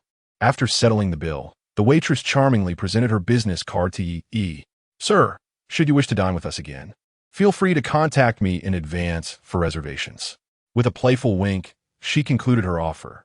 Contemplating in her heart, she resolved that if Yi were to visit again, she would deliberately opt for a pair of stockings that were more sheer and delicate. The ones she wore today felt a tad too thick, failing to showcase her tender legs. However, at that moment, Yi was too preoccupied to dwell on such matters. As Xia Xiaoyu was already intoxicated, her face flushed with a rosy hue. Supporting Xia Xiaoyu, Yi made her way towards the exit. As they passed by Lin Keek's table, they could distinctly feel Lin Keek's gaze piercing them like a dagger. Naturally, Yi responded with an equally fierce glare, as if to convey to Lin Keek, "Look at yourself." Stepping out of the Western restaurant, the clock was nearing 9 in the evening. A gentle evening breeze brushed past, and Yi felt that the effects of the alcohol were nearly wearing off. Yet, Xia Xiaoyu remained languidly leaned against him, her voluptuous curves brushing against his arm, stirring a whirlwind of thoughts within him. It was late, and Xia Xiaoyu was inebriated once more. The progress of his pursuit had stagnated at 63. 71. In a 100-point assessment, a score of 60 is deemed passing. Thus, a progress of 63. 71 could certainly be interpreted as a sign of affection. One must admit, this naive girl, unacquainted with the world, was exceedingly easy to win over. She likely had no inkling of how desirable she would be if she were to make an effort with her appearance. Yi reached out, gently tucking a stray lock of hair behind Xia Xiaoyu's ear. Her flushed face, tinted by the wine, was undeniably charming. Yi found himself drawn to her, almost tempted to pinch her adorable cheek, only to be halted by Xia Xiaoyu, who, in her drunken stupor, grasped his hand. "Senior, I feel so sleepy. I want to rest." The lingering effects of the red wine made it difficult for her to keep her eyelids from drooping. As the world around her spun, were it not for Yi's support, she might have collapsed onto the ground in the next moment. Observing Xia Xiaoyu in such a state, Yi found himself in a dilemma. Should he escort her back to the dormitory? However, he was not permitted entry into the girls' dorm. Given Xia Xiaoyu's current condition, walking was a challenge. She would likely stumble after just a couple of steps. If he were to involve the dormitory supervisor, it would inevitably lead to her drinking being discovered. The school had regulations that mandated disciplinary action for students caught intoxicated. Clearly, returning to the dormitory was not a viable option. Then, perhaps a hotel? 2 individuals of opposite genders alone. Would that be inappropriate? If Xia Xiaoyu were sober and agreeable, Yi would certainly seize the opportunity without hesitation. After all, he was a normal man. How could he shy away from such a situation? Yet, given Xia Xiaoyu's current state of inebriation, Yi had no intention of taking advantage of her vulnerability. Alas, what would he do? He was, after all, a good person. Moreover, there was no urgency in this matter. After all, their mutual affection had already reached a significant level. Time was on their side. However, if they were to head to a hotel, he patted the pocket on his right side, relieved to find that he had his ID with him. But what about Xia Xiaoyu? Yi cast a glance, and then gently reached out to touch the right pocket of Xia Xiaoyu's trousers. Thankfully, it seemed she also possessed the habit of carrying her identification. With a princess carry, Yi lifted the day Xia Xiaoyu and made his way toward the nearest hotel. Alas, the temporary boost of strength granted by the system during the afternoon book moving had already dissipated. Now, lifting Xia Xiaoyu proved to be somewhat laborious. Along the way to the hotel, Yi had to set Xia Xiaoyu down several times to rest. Fortunately, she was inebriated and oblivious to everything. Otherwise, if she were to witness the struggle it took to carry her, all the bravado he had displayed earlier that afternoon would have been in vain. Wiping the sweat from his forehead, after one final rest, Yi mustered his strength once more to lift Xia Xiaoyu and entered the hotel. "Hello, could you please assist us with a check-in?" Yi placed Xia Xiaoyu on the sofa in the lobby and handed their identification cards to the front desk clerk. The clerk, understanding the situation, swiftly prepared a room with a king-sized bed. "Your room is on the 66th floor, 6678. Please keep your identification and room card safe. Breakfast is served from 7 to 10 in the morning, and the restaurant is located on the 2nd floor. I wish you both a pleasant stay." The clerk gave Yi a knowing look then politely gestured towards the direction of the elevator. Yi, however, felt a twinge of guilt, as if he were a thief. He lifted Xia Xiaoyu once more and proceeded towards the elevator. Chapter 11. Be a good person. Cradling Xia Xiaoyu, Yi fumbled with the rune card, swiping it 3 or 4 times before finally managing to unlock the door.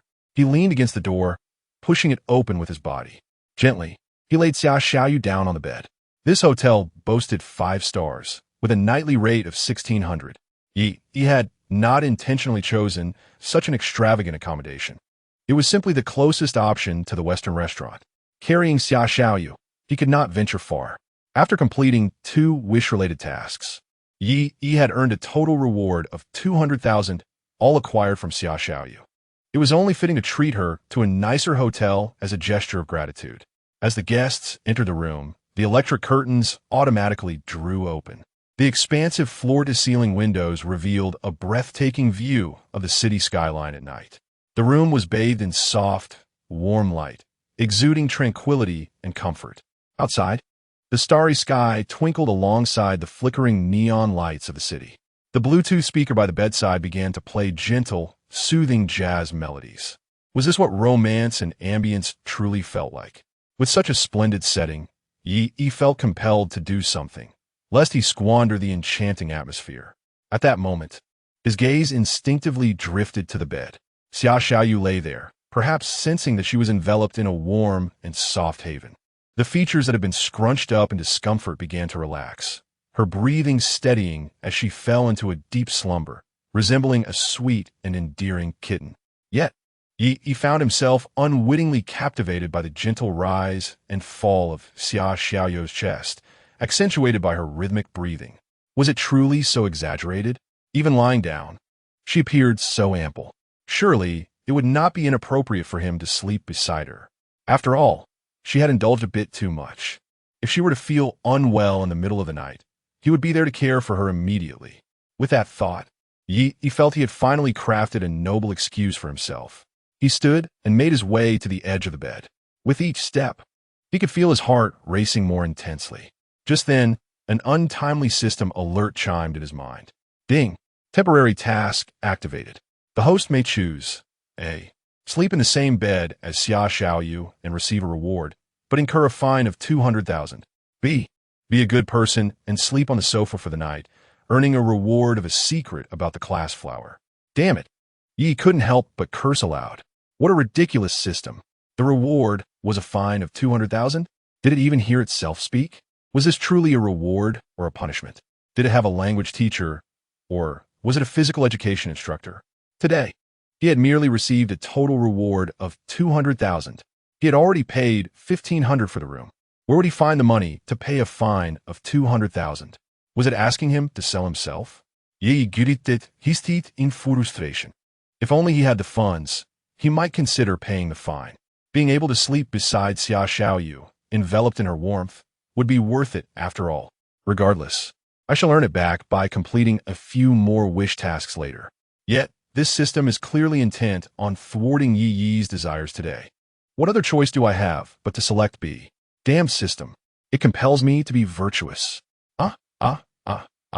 In a fit of frustration, Yi vented her anger with a flurry of punches and kicks at the air, as if she were determined to drag the system out and exact retribution. It was not until a minute and a half had passed, her energy nearly spent, that Yi began to regain her composure. She patted her chest and took a deep breath to steady her emotions. Sigh, good things come to those who wait. There will always be another opportunity. For now, I shall play the role of the good person. The secret of the class flower. Is it Jiang Chui? What could knowing her secret possibly achieve? Forget it, there is no choice left. So be it. System, I choose B. He spoke these words with a heavy heart. Ding.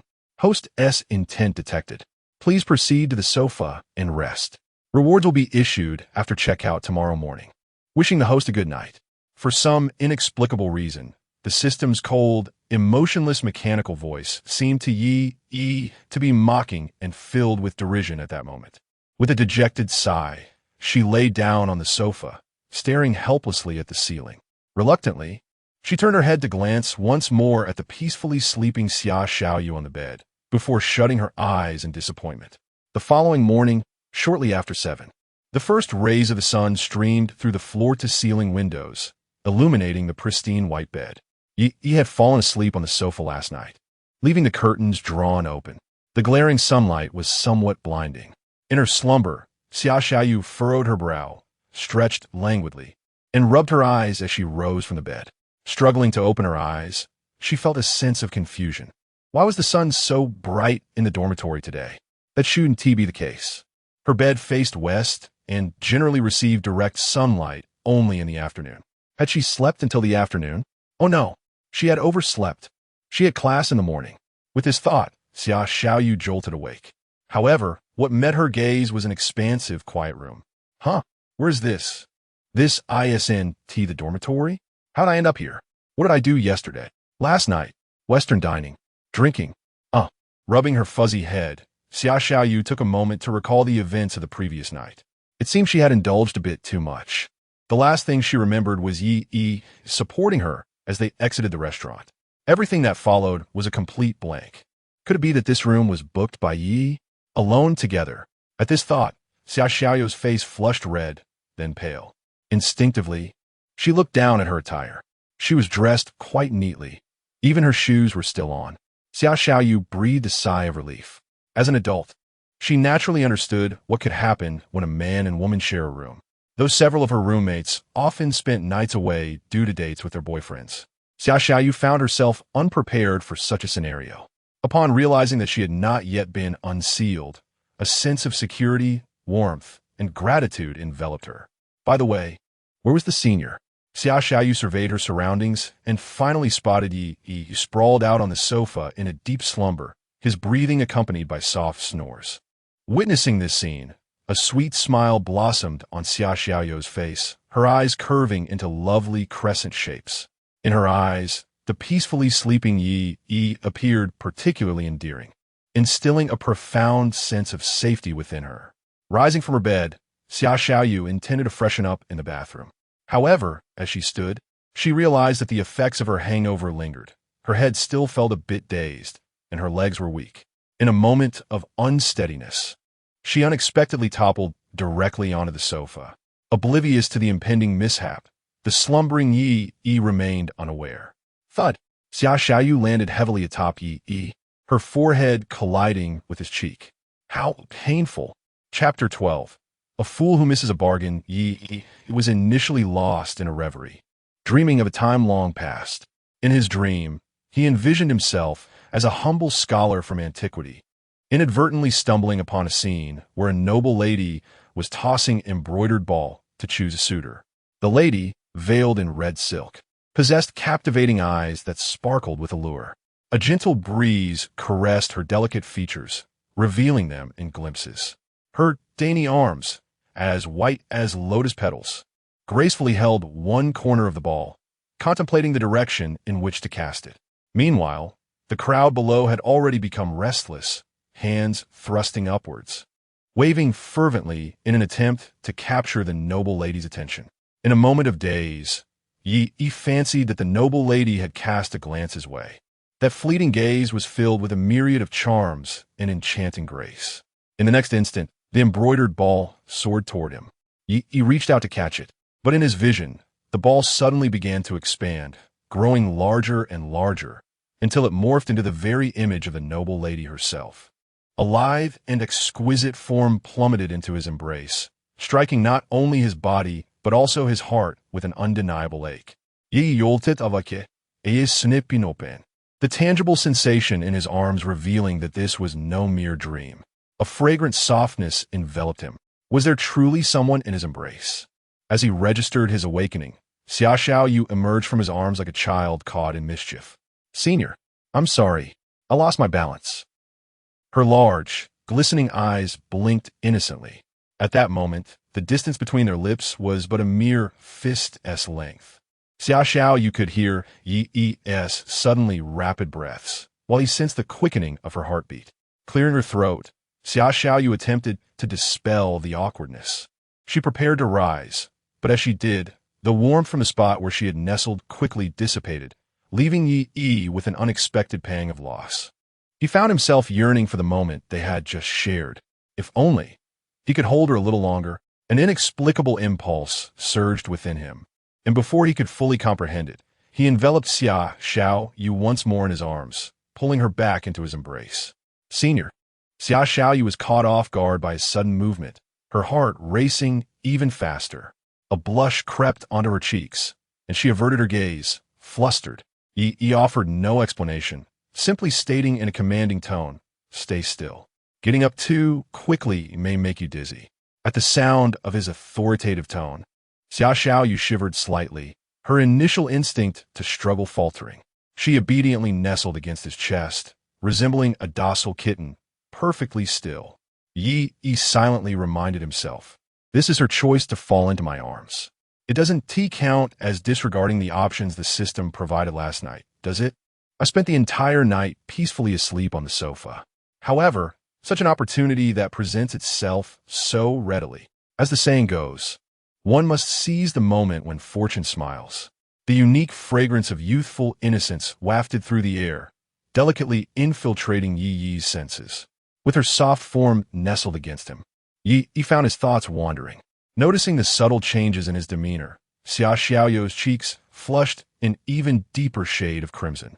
In biology class, they had covered such topics, and Xia Xiaoyu was aware of the implications. "Senior, I still have class later, at 10 o'clock. It was barely past 7, leaving ample time before her lesson. Yi pondered whether Xia Xiaoyu's words served as a reminder for him to act swiftly, should he wish to pursue anything.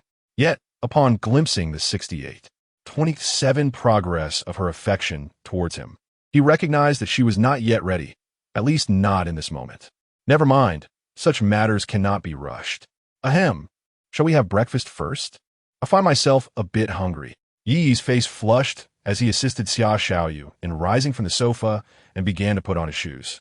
It was uncertain whether his declaration of hunger pertained to a craving for food or something else entirely. "Senior, I'll go brush my teeth and wash my face first." Xia Xiaoyu, her face aglow, dashed into the bathroom with remarkable swiftness. The Hotel buffet breakfast was a lavish affair. As expected of a 5-star establishment, the array of dishes was nothing short of spectacular. Xia Xiaoyu, filled with curiosity, eagerly explored her surroundings, the thrill of discovery rivaling that of the previous evening's dining experience. "Senior, look what I've chosen. I've never seen anything like this before. Is this fruit? It smells delightful, but the shell is rather thick. How does one eat it?" Xia Xiaoyu, resembling an exuberant little rabbit, bounced before Yi, her plate piled high with her selections. Yi picked up the fruit she was referring to, sliced it with a knife from the table, and presented it to her. "This is a passion fruit. Give it a try." As she gazed at the black and yellow seeds within, Xia Xiaoyu's expression shifted to one of realization. "So this is passion fruit. I've seen my roommate drink passion fruit milk tea." After tasting it, her face lit up with joy, exuding pure happiness. "Xiaoyu, try this as well." He offered her a small piece of Muzang King durian. Xia Xiaoyu twitched her adorable nose to catch the scent before looking up, her expression wavering. "Senior, is this spoiled?" He burst into laughter. "This is durian. It has a rather pungent aroma." Xia Xiaoyu's eyes sparkled as though she had stumbled upon a new world. She had heard tales of this fruit before. It was merely a casual conversation overheard from her roommate in the dormitory. She had always been curious about the flavor of durian. With a pair of chopsticks, she picked up a small piece and gently placed it in her mouth. The expression on Xia Xiaoyu's face, initially contorted by the pungent odor, gradually relaxed as the fruit's aroma enveloped her palate. Delicious. The joy of savoring something delightful was unmistakable, and this young girl was remarkably easy to please. Yi found himself momentarily lost in thought, reminiscing about the time spent with Lin Kiki. In her early days, Lin Kiki, much like Xia Xiaoyu, found contentment in the simplest of pleasures. Eating a bowl of spicy hot pot at the school gate felt like a sweet indulgence. However, as time passed, Yi noticed that Lin Kiki's threshold for satisfaction began to rise. She started to expect designer clothes and fine dining experiences, believing these to be her due. Reflecting on those days, Yi realized that it often took all his efforts just to elicit a smile from Lin Kiki. "Senior, what are you thinking about?" Noticing Yi's momentary distraction, Xiaoyu offered him a slice of toast generously spread with jam. Coming back to reality, Yi accepted the bread and took a bite. Sweet. The dopamine triggered by the food allowed him to temporarily forget his past grievances. Observing the satisfaction on Yi's face, Xiaoyu rested her chin on one hand, her eyes curving into charming crescent shapes. Chapter 13. Did you spend the night together? After finishing breakfast, Yi accompanied Xiaoyu to the front desk to check out. Once the formalities were completed, a notification sound echoed in his mind. Ding! Congratulations, host, on completing the temporary task. Based on the host's selected options, the corresponding rewards are being dispensed. The rewards have been credited. Please check, host. Yi noticed that the system panel displayed a received video file. Is this the secret of the class beauty, Jiang Chui? What could it be? At this moment, with Xiaoyu beside him, Yi found it inconvenient to check immediately. It wasn't until they boarded a rideshare vehicle that Yi leaned against the window, closed his eyes, and pretended to doze off, seizing the opportunity to thoroughly examine this reward in his mind. The video pertains to the secret of the class beauty. It sounded rather intriguing. With a sound indicating successful loading, an image unfolded in Yi's mind. The scene resembled a surveillance perspective, capturing the classroom during the final exam of the previous semester. However, Yi recalled that there were only 2 cameras in the classroom, one at the front and another at the back. Judging by this angle, the filming position was directly above Jiang Chui's seat. Yet, there were no surveillance cameras located there. Could the system possess a godlike perspective? How impressive! In the footage, the students were diligently focused on their exams. After patrolling the room twice, the invigilating teacher settled at the podium to read a newspaper. At that moment, class beauty Jiang Chui glanced around, her expression tense. Noticing that the invigilator was inattentive, she stealthily retrieved a small piece of paper from her sleeve. The paper was densely filled with tiny handwriting. Goodness, is she cheating? Yi had always excelled in class, consistently securing the second position in exams. The first place, however, was eternally held by Jiang Chui. Consequently, she had been recognized as an outstanding student by the school for 3 consecutive years, becoming the unique goddess in the hearts of many boys. With remarkable looks, excellent grades, and a wealthy background, it was said that Jiang Chui's mother worked for the Cultural and Tourism Bureau of Bicheng, while her father owned a small company. To her classmates, Jiang Chui was undoubtedly a quintessential rich and beautiful girl. Yet, Yi never anticipated that Jiang Chui would resort to cheating during exams. Was her consistent first place achieved through such means? In an instant, Jiang Chui's image in Yi's mind transformed from that of a scholarly goddess to that of a duplicitous thief. System, can this video file be sent to my phone? This is indeed a sensational secret. Jiang Chui, who has been awarded the title of Outstanding Student for 3 consecutive years at Bicheng University, has attained this honor through examination fraud. What consequences might ensue once the truth is unveiled? Class beauty, you surely wouldn't want this matter to be exposed, would you? For some inexplicable reason, this thought surfaced in Yi's mind. System, are you not the benevolent system? How can one provide such things, secretly filming others?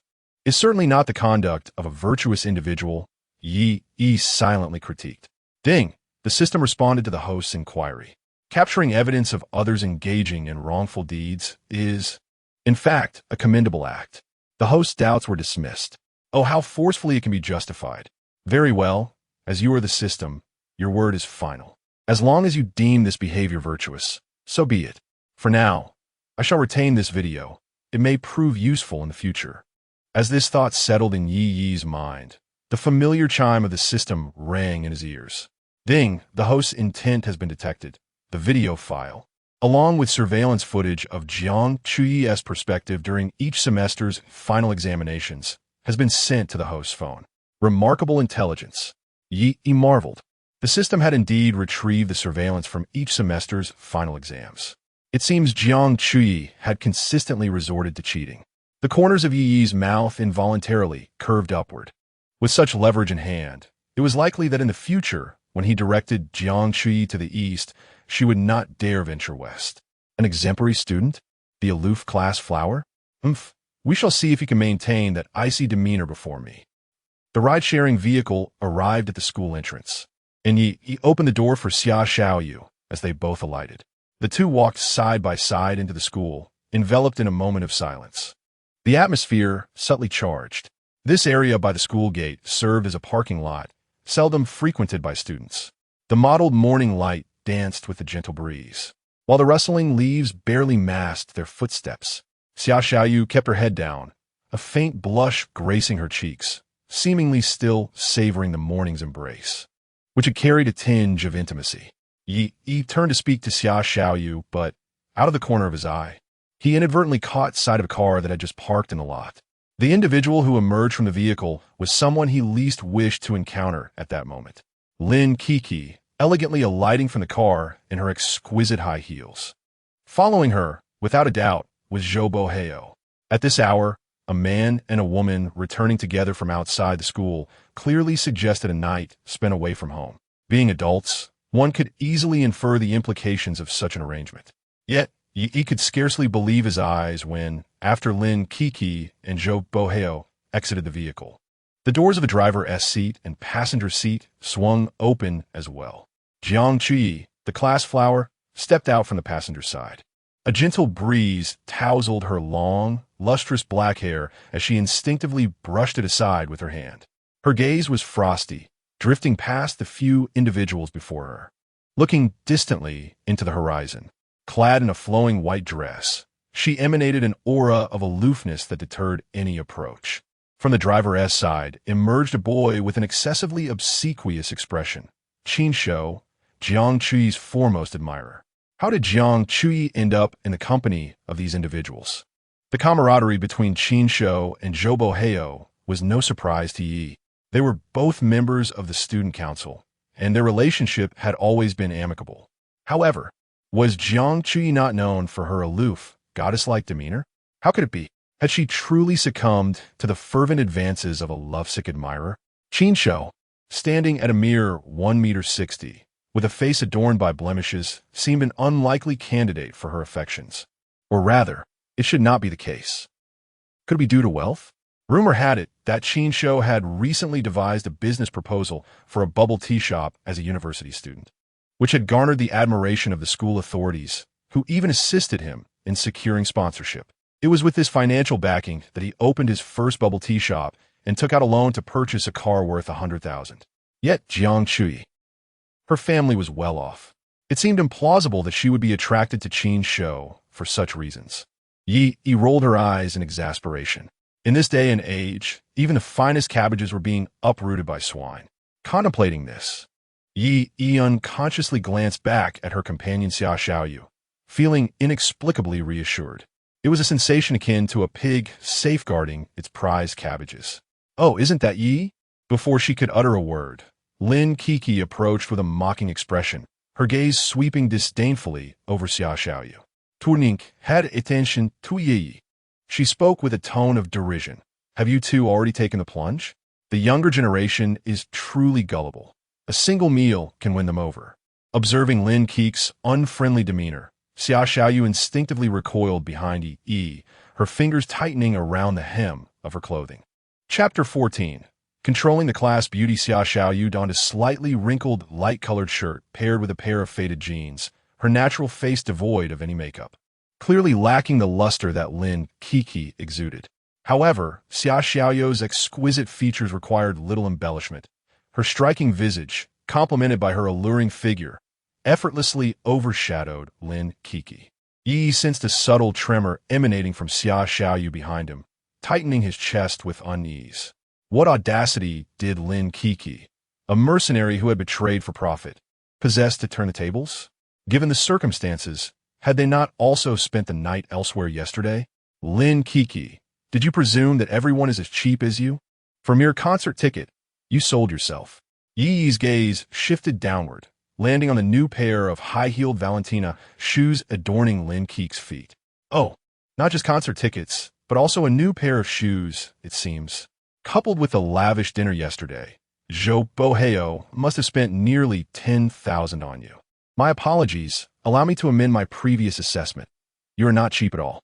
A night for 10,000, your price far exceeds the market rate.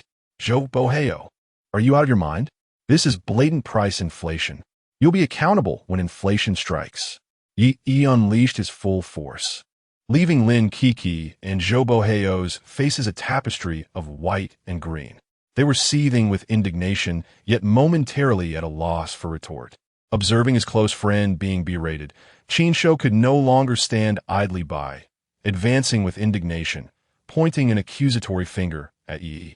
Yi, can't you be a bit more magnanimous? You know your own worth. You cannot provide Lin Kiki the life she desires. People aspire to rise, and water flows downwards. Lin Kiki has found a more admirable boyfriend. As her ex, can't you wish her happiness? To love someone is to hope for their betterment. Do you not understand this? Listening to these words, Yi fixed a cold stare at Chinsho, as though regarding a simpleton. I almost doubted my hearing just now. Wish her happiness? On what grounds? Out of kindness? Chinsho, do you wish to reflect on your own words? Have you been a sycophant for so long that you've lost basic judgment? Or do you believe that infidelity is morally acceptable in this day and age? It is true that to love someone is to wish for their well-being, but not at the cost of infidelity. Additionally, spare me your sycophantic values as a lesson. Do you believe that having successfully won Jiang Chui over your distorted worldview can be canonized into a guide for success? Yi's indiscriminate attack was devastating, causing the previously aggressive Chinsho to deflate like a punctured balloon. What nonsense are you spouting? Jiang Chui, the class beauty, interjected, unable to endure any longer. Please do not presume to speculate about my relationships with others. I live in Binhai City, and I have a day student status, returning home every night. Today, as I took the subway to school, I fortuitously spotted classmate Chinsho at the station, greeting Joe Boheo and Lin Kiki. I merely hitched a ride. It is not as you might presume. Listening to their earlier dispute, Jiang Chui naturally deduced that both pairs before her had spent the night away from home. A long night, a solitary man and woman. Clearly, they each harbored their own tales. Yet, she and Chinsho shared no such narrative. Even if there were one, it would merely be an unfortunate coincidence. She had simply encountered Chinsho as he arrived to collect Joe Boheo right after exiting the subway station. Upon seeing her, Chinsho enthusiastically invited her to join them. Coincidentally, Jiang Chui's new shoes were rather uncomfortable today, causing her heels to ache after walking. So she did not refuse his offer. That was all. There was absolutely no other connection between them. How absurd. As a poised goddess, how could she ever lower herself to associate with someone so utterly ordinary? If this were to leak out, it would tarnish her reputation. After all, she was ranked 5th among the campus belles of Binhai University. If such a scandal were to spread, she would no longer be a belle, but a laughingstock. Gazing at Yi, who had been incessantly chattering just moments ago, Jiang Chui still felt a flicker of indignation. Yi, you truly lack masculinity. Since you and Lin Kiki have both found new loves, why must you persist in mutual harm? As a man, what harm is there in yielding a little to a woman? Even if Lin Kiki has her flaws, she is still a girl.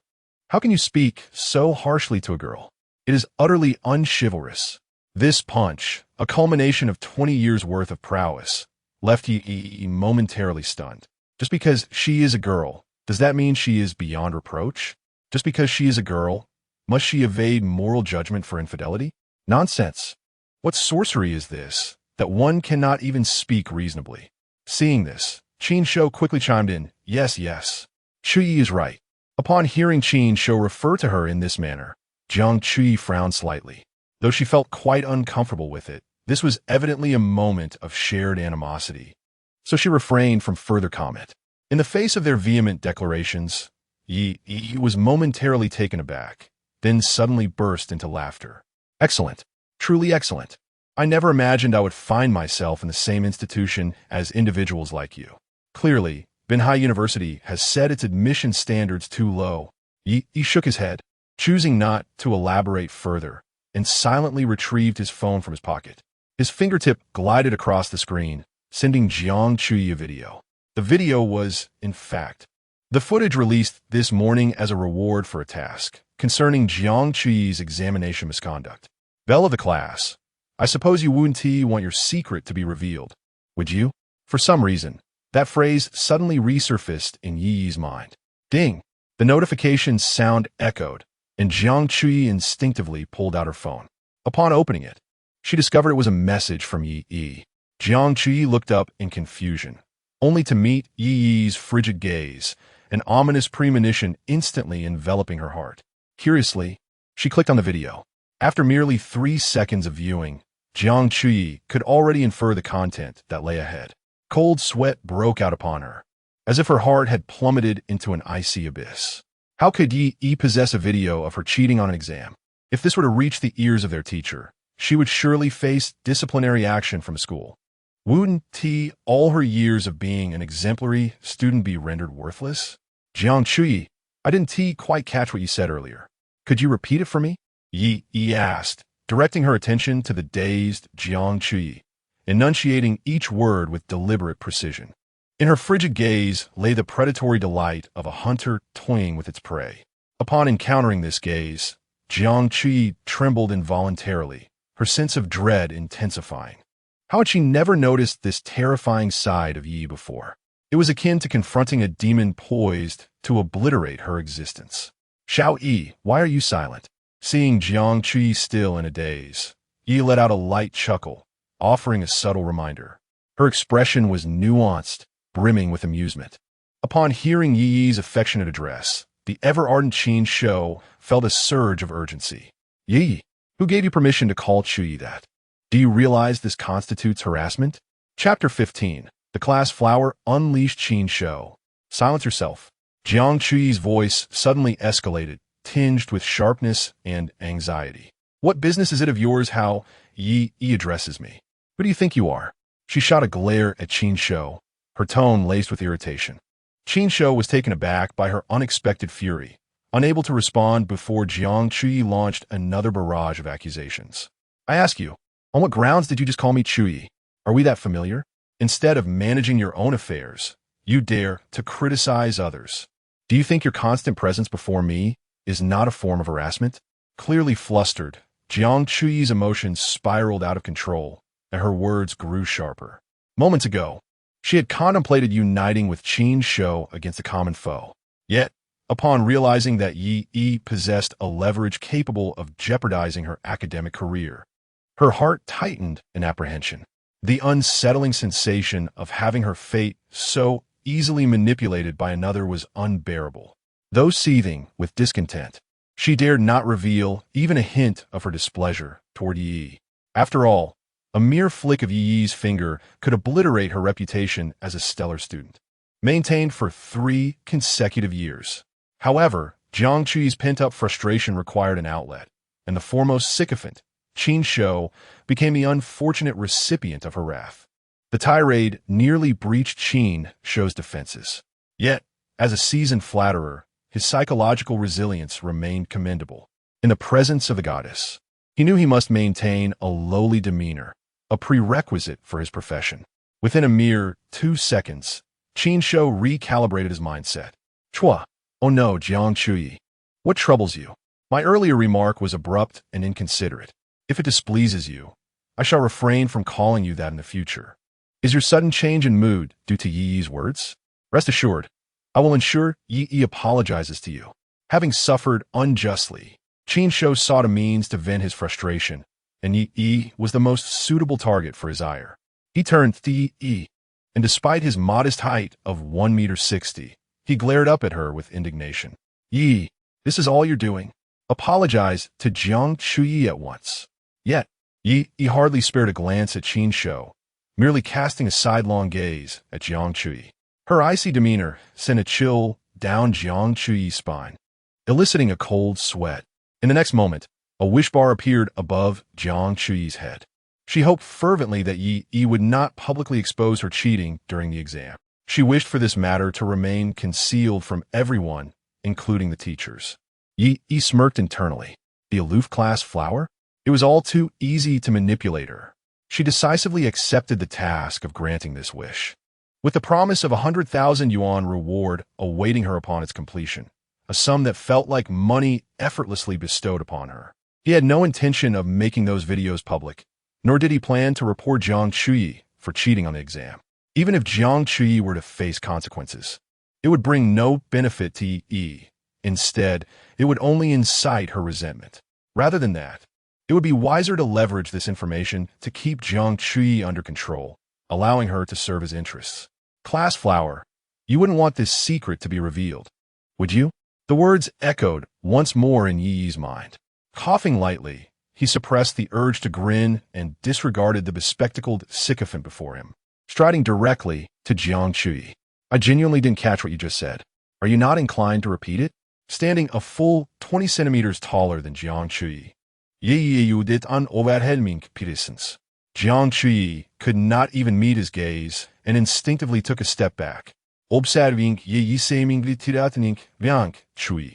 Qin Shou felt that his moment to be a hero had arrived. If he could rescue Jiang Chuyi from this predicament, surely the aloof class flower would develop a fondness for him. Qin Shou lunged forward, reaching for Yi's arm. Yi, you should back off, Jiang. Qin Shou, release him. Jiang Chuyi shouted at Qin Shou, fearing that he might further provoke Yi, leading him to reveal everything to the public. Raising her head, she caught Yi's teasing gaze, and with a gentle bite of her lip, she seemed to make a decision that contradicted her own feelings. She forcefully swatted away Qin Shou's hand and indignantly declared, "Since he didn't hear what I said earlier, allow me to repeat it for everyone." Taking a deep breath, Jiang Chuyi suddenly spoke with conviction. I believe that Lin Kiki and Zhou Boheo, you both have gone too far. You're only so reckless because Yi used to like you. How could you commit such outrageous acts? How could you bear to hurt someone who once treated you so well? Yi is so exceptional, and you driven by greed. For money. Actually, cheated. It's utterly revolting. The sudden shift left the others somewhat stunned. Just moments ago, they were allies. Now it felt like betrayal. Lin Keek's face flushed red, hands on her hips, stomping her foot in anger. Are you out of your mind, Jiang Chuyi? Did you take the wrong medicine? Just a moment ago, you said that Yi, as a man, should be considerate of women. Jiang Chuyi's face also turned slightly red. Whether from anxiety or embarrassment was unclear. Nevertheless, there was no sign of her momentum waning. What is wrong with being a girl? If a girl makes a mistake, she should accept the criticism. You're simply bringing disgrace upon us women. Jiang Chuyi expressed both straightforward and sarcastic remarks, leaving Qin Shou perplexed by the unexpected fervor from the usually aloof goddess, who typically spoke little. Jiang Chuyi, what's going on with you today? Qin Shou persisted, feeling that something was amiss with her demeanor. He found it hard to be at ease without clarifying the situation. However, Jiang Chuyi offered him not even a glance, coldly retorting, Qin Shou, just take care of yourself and mind your own business. Nearby, Zhou Boheo felt irked by her words, instinctively wanting to retort. How is this minding my own business? Old Qin and I are brothers. My affairs are his, and his are mine. Yet, as Zhou Boheo finished his sentence, he noticed Qin Shou turning to him, frantically making exaggerated facial expressions. Qin Shou was nearly speechless. Dude, are you even my brother? This is my goddess. How can you speak to her that way? If you upset her, she might disregard me as well. Chapter 16. What do you intend to do? All right, class will begin shortly. Xiaoyi, come here. Yi languidly beckoned, interrupting the tense standoff among the group. Let us head to the classroom together and cease this futile chatter with these worthless individuals. Upon hearing this, Qin Shou's fury ignited. He rolled up his sleeves, ready to confront Yi. By what right do you claim Jiang Chuyi should accompany you to the classroom? Am I not granting you the courtesy you seem to think you deserve? And who exactly do you refer to as garbage? A faint smirk graced Yi's lips, tinged with sarcasm. Whoever responds to me is indeed so. To his surprise, the so-called garbage displayed a surprising awareness of their own status. Qin Shou was momentarily rendered speechless, his face turning an ashen shade as he clenched his fists, the sound of his knuckles cracking echoing in the air. Jiang Chuyi, with her head lowered, clutched the hem of her clothing tightly, her knuckles whitening from the pressure. Her delicate features were etched with anxiety and unease. Standing nearby, Qin Shou wore a simpering smile, as if preparing to interject. However, Jiang Chuyi seemed oblivious to his presence, moving past him with determination. Her long hair danced in the breeze, the tips brushing against Qin Shou's shoulder without pausing. His smile faltered, awkwardly frozen in place as his outstretched hand hung limply in midair. Though his lips twitched as if to articulate something, ultimately, no sound emerged. Jiang Chuyi's stride remained unbroken as she approached Yi's side.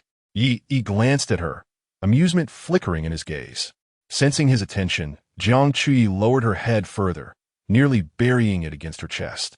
Her fingers intertwined nervously, trembling slightly, as if attempting to mask her inner turmoil. Qin Shou was engulfed in confusion, his mind swirling with questions. What transpired? Hadn't Jiang Chuyi been at odds with Yi moments ago? How had they suddenly transformed from adversaries to allies? Moreover, Jiang Chuyi, typically aloof towards boys, seemed remarkably obedient in Yi's presence today. Goddess, what is happening to you? Have you been possessed? Or perhaps kidnapped? If so, just blink. Also perplexed by the unfolding scene was Lin Kiki. As a classmate, she was acutely aware of Jiang Chuyi's usual demeanor. She had always politely declined the ardent advances of male suitors, her frosty demeanor rendering her seemingly unattainable. Yet today, her attitude towards Yi was utterly transformed. Surely, she couldn't have developed feelings for Yi, could she? A pang of jealousy stirred within Lin Kiki. She had only just broken up with Yi yesterday, and now he was accompanied by two beautiful girls. Clenching her fists, she felt a bitter discomfort, as if she were the one who had been cast aside. Kiki, let us leave. Zhou Boheo, noticing the subtle shift in Lin Kiki's expression, swiftly grasped her hand and turned to exit the scene of discord. Until the two of them had walked a considerable distance, Qin Shou finally reacted, hastily calling out, "Old Zhou, wait for me." Seeing that several people had moved away, Yi apologetically glanced at Xia Xiaoyu. "Xiaoyu, I'm so sorry for dragging you into this. Please don't take their words to heart." Xia Xiaoyu obediently shook her head, her ponytail swaying along. "Senior, I'm fine. The innocent need not fear the accusation. After all, we have nothing to be ashamed of, so there's no reason to fear a knock at the door." With that, she playfully stuck out her tongue, making an adorable face. "Senior, I'll head back to the dorm now. I have class soon and need to fetch my books." Xia Xiaoyu flashed a sweet smile and skipped away. Yi and Jiang Chuyi remained silent as they walked to the foot of the teaching building. Ascending to the third floor, their classroom was located on this level. Just as Yi was about to push open the stairwell door to exit, Jiang Chuyi suddenly tugged at the hem of his shirt, her voice trembling slightly. Wait a moment." Yi posed it, turning back to regard her with a bemused smile. "After holding it in for so long, you finally couldn't resist?" Jiang Chuyi's face flushed crimson, her voice barely audible. "Could you please not tell the teacher about those videos?" Raised in a strict household, Jiang Chuyi had excelled academically from primary school through high school. Yet upon entering university, she discovered that her once proud grades had fallen to an average level among her peers. Naturally, those who gained admission to Binhai University were not lacking in academic prowess. Compared to them, Jiang Chuyi felt a sense of defeat for the first time. However, her parents held her to exceedingly high standards, and her mediocre performance could not satisfy their expectations. Consequently, after much contemplation, Jiang Chuyi resolved to take a risk. In her liberal arts major, the exam's key texts were all available. With a well-prepared cheat sheet, achieving high scores would not prove difficult. Little did she anticipate that every instance of her cheating since her freshman year had been captured on video by Yi. Although she could not fathom how Yi had managed to film from that angle, the evidence was irrefutable. If the teacher were to see the videos, her parents would undoubtedly be notified. The mere thought of her parents' disappointed and angry expressions tightened her chest with anxiety. She had to find a way to plead with Yi. These videos must remain undisclosed. "Yi, I beg you, if the teacher finds out, it would be the end for me." Jiang Chuyi's eyes glistened with unshed tears, her voice tinged with desperation. Yi waved his hand dismissively, his tone casual. "I had no intention of making these videos public." However, he raised an eyebrow, deliberately elongating his words. "Before graduation, if you provoke me again, I cannot guarantee what I might do." Hearing Yi relent, Jiang Chui nodded vigorously, as though seizing onto a lifeline. I will absolutely not make you angry. Today was entirely my fault. I assure you that such an incident will not occur again. As Jiang Chui's words fell, the system's mechanical prompt resonated precisely within Yi's mind. Detected that the host has completed the current wish task. Congratulations, host. You have been rewarded with 100,000 yuan. The system has automatically bound the wish task object. Click here to view the bound object information. With a mere thought, an information panel materialized before Yi. Name, Jiang Chui. Age, 21. Height, 166 centimeters. Weight, 52 kilograms. Bust. See appearance rating, 8. 8. Current emotional status. Single current progress of pursuit, 307. Yi se gaze unjonsjosli diriftet towards Jiang Chui. Typically, she donned rather loose attire. So Yi was taken aback to discover the class beauty possessed such a captivating figure. Please have mercy and delete the video.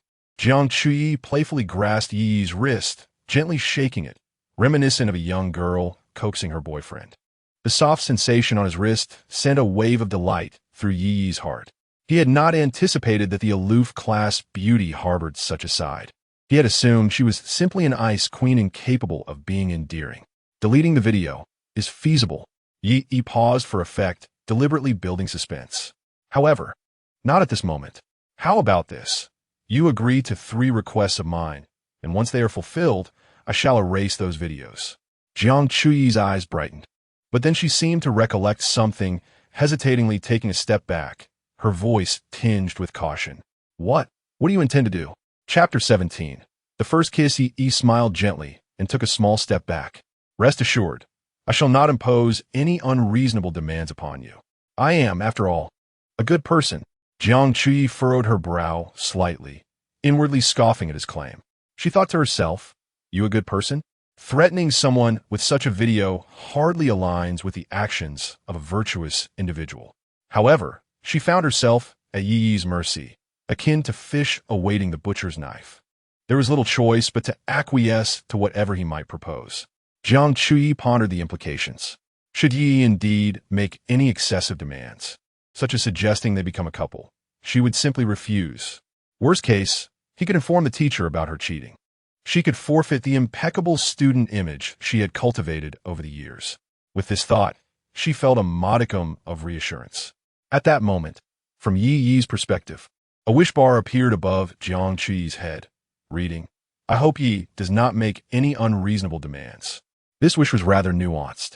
Unreasonable implied that slightly excessive requests might still be tolerable. With that in mind, Yi chuckled mischievously. How about this? You give me a peck on the cheek. He pointed to his own face. Jiang Chui's eyes widened, her hands instinctively clutching the hem of her shirt. A kiss? Yi. Could you possibly ask for something else? For years, as the esteemed ice queen of her class and a goddess renowned for her beauty, Jiang Chui had never lacked admirers. Yet, she had never spared them a glance. With a privileged background and captivating looks, she wielded these as her assets.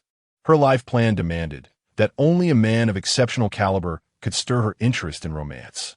Those unremarkable suitors had no hope of touching her heart. Thus, until this moment, Jiang Chui had never even held a boy's hand, let alone engaged in something as intimate as a kiss. The very notion felt beyond her comfort zone, although he was reasonably good-looking and quite tall. But wait, what was she thinking? Why did it feel as if she were contemplating acquiescing to his request?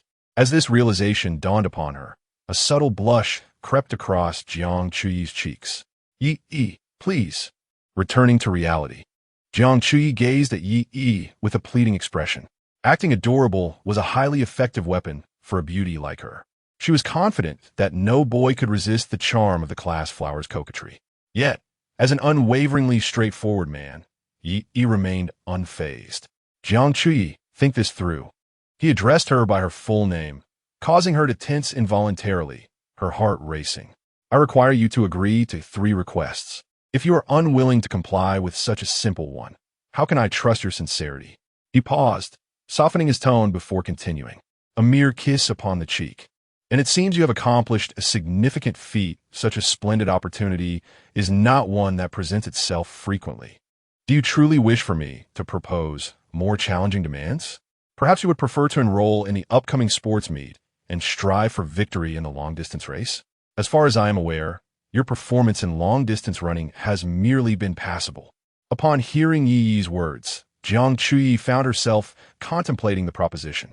Compared to the daunting request just mentioned, a kiss on the cheek appeared to be a rather simple task.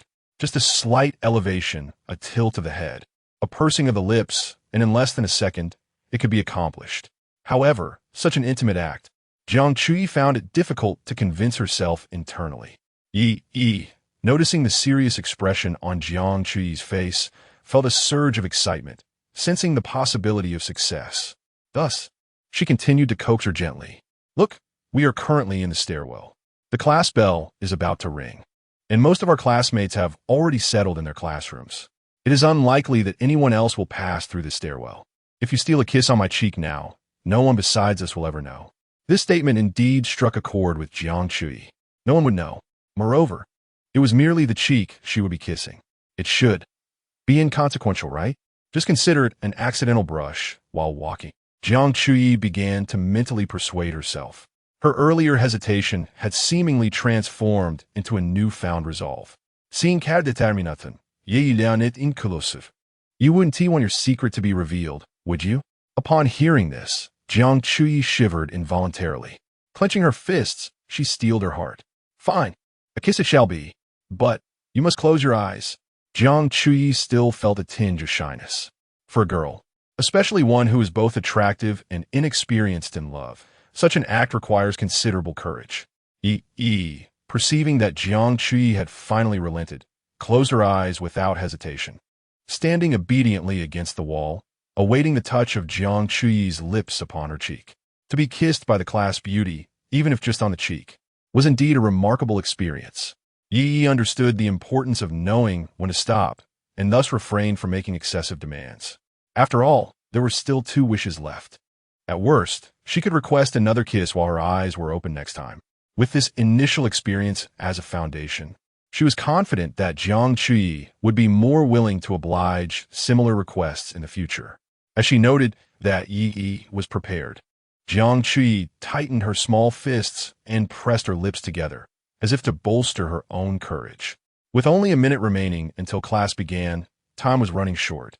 If the bell rang and they were both late, it would likely incite gossip among their classmates. Never mind it. A kiss it shall be. It wouldn't cost her a thing. Jiang Chuyi mustered her courage, rising on tiptoes, and slowly brought her lips closer to Yi's cheek. It must be said that Yi was indeed quite handsome. This was the first time Jiang Chuyi had observed a boy from such proximity. His striking facial contours and prominent nose conveyed a gentle charm. Jiang Chuyi felt her heart race slightly, though she could not discern whether it was due to the impending action or Yi himself.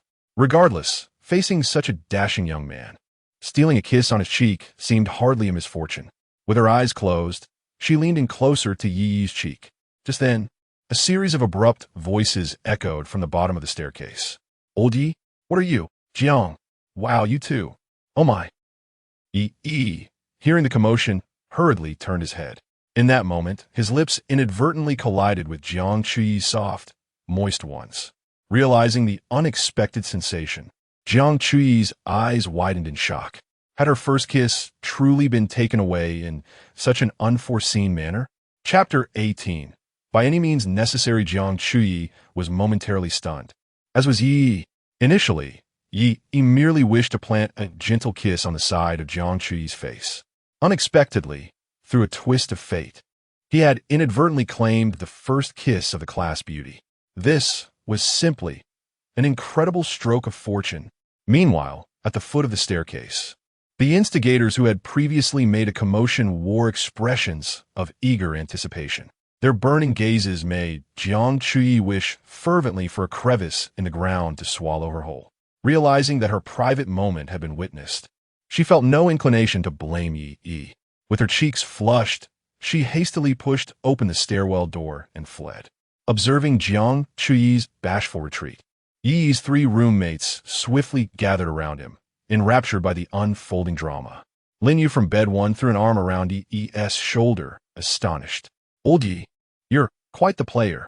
When did you and the class beauty get together? Siez Yuan from bed 2 sported a mischievous grin. And how come your relationship has progressed so swiftly? Right here in broad daylight, in the stairwell no less. Du Mingyu from bed 4 shot Yi in knowing look, one that only a man would comprehend. You two are rather impatient, aren't you? Couldn't you have waited until evening for a more discreet rendezvous in the grove? He rolled his eyes at each of them in exasperation. All right, I'll fill you in on the details in class. The bell is about to ring.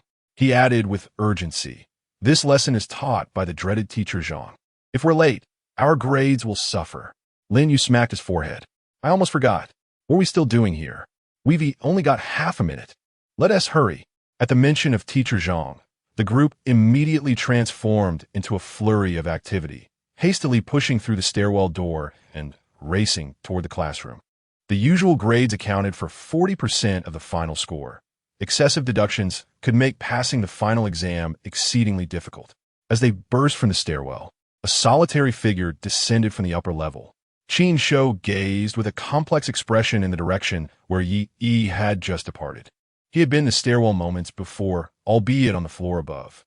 Feeling somewhat dejected after being berated by Jiang Chui earlier, Qin Shou had intended to take a moment to collect himself with a cigarette. However, he had inadvertently overheard the conversation between Yi and Jiang Chui, crystal clear from the lower staircase. Initially, Qin Shou had contemplated intervening, but he recalled Jiang Chui's words to him in the parking lot just moments prior. Indeed, as a mere admirer, what right did he have to meddle in matters concerning his goddess? He was merely an infatuated admirer, not her boyfriend. What authority did he possess to dictate her actions?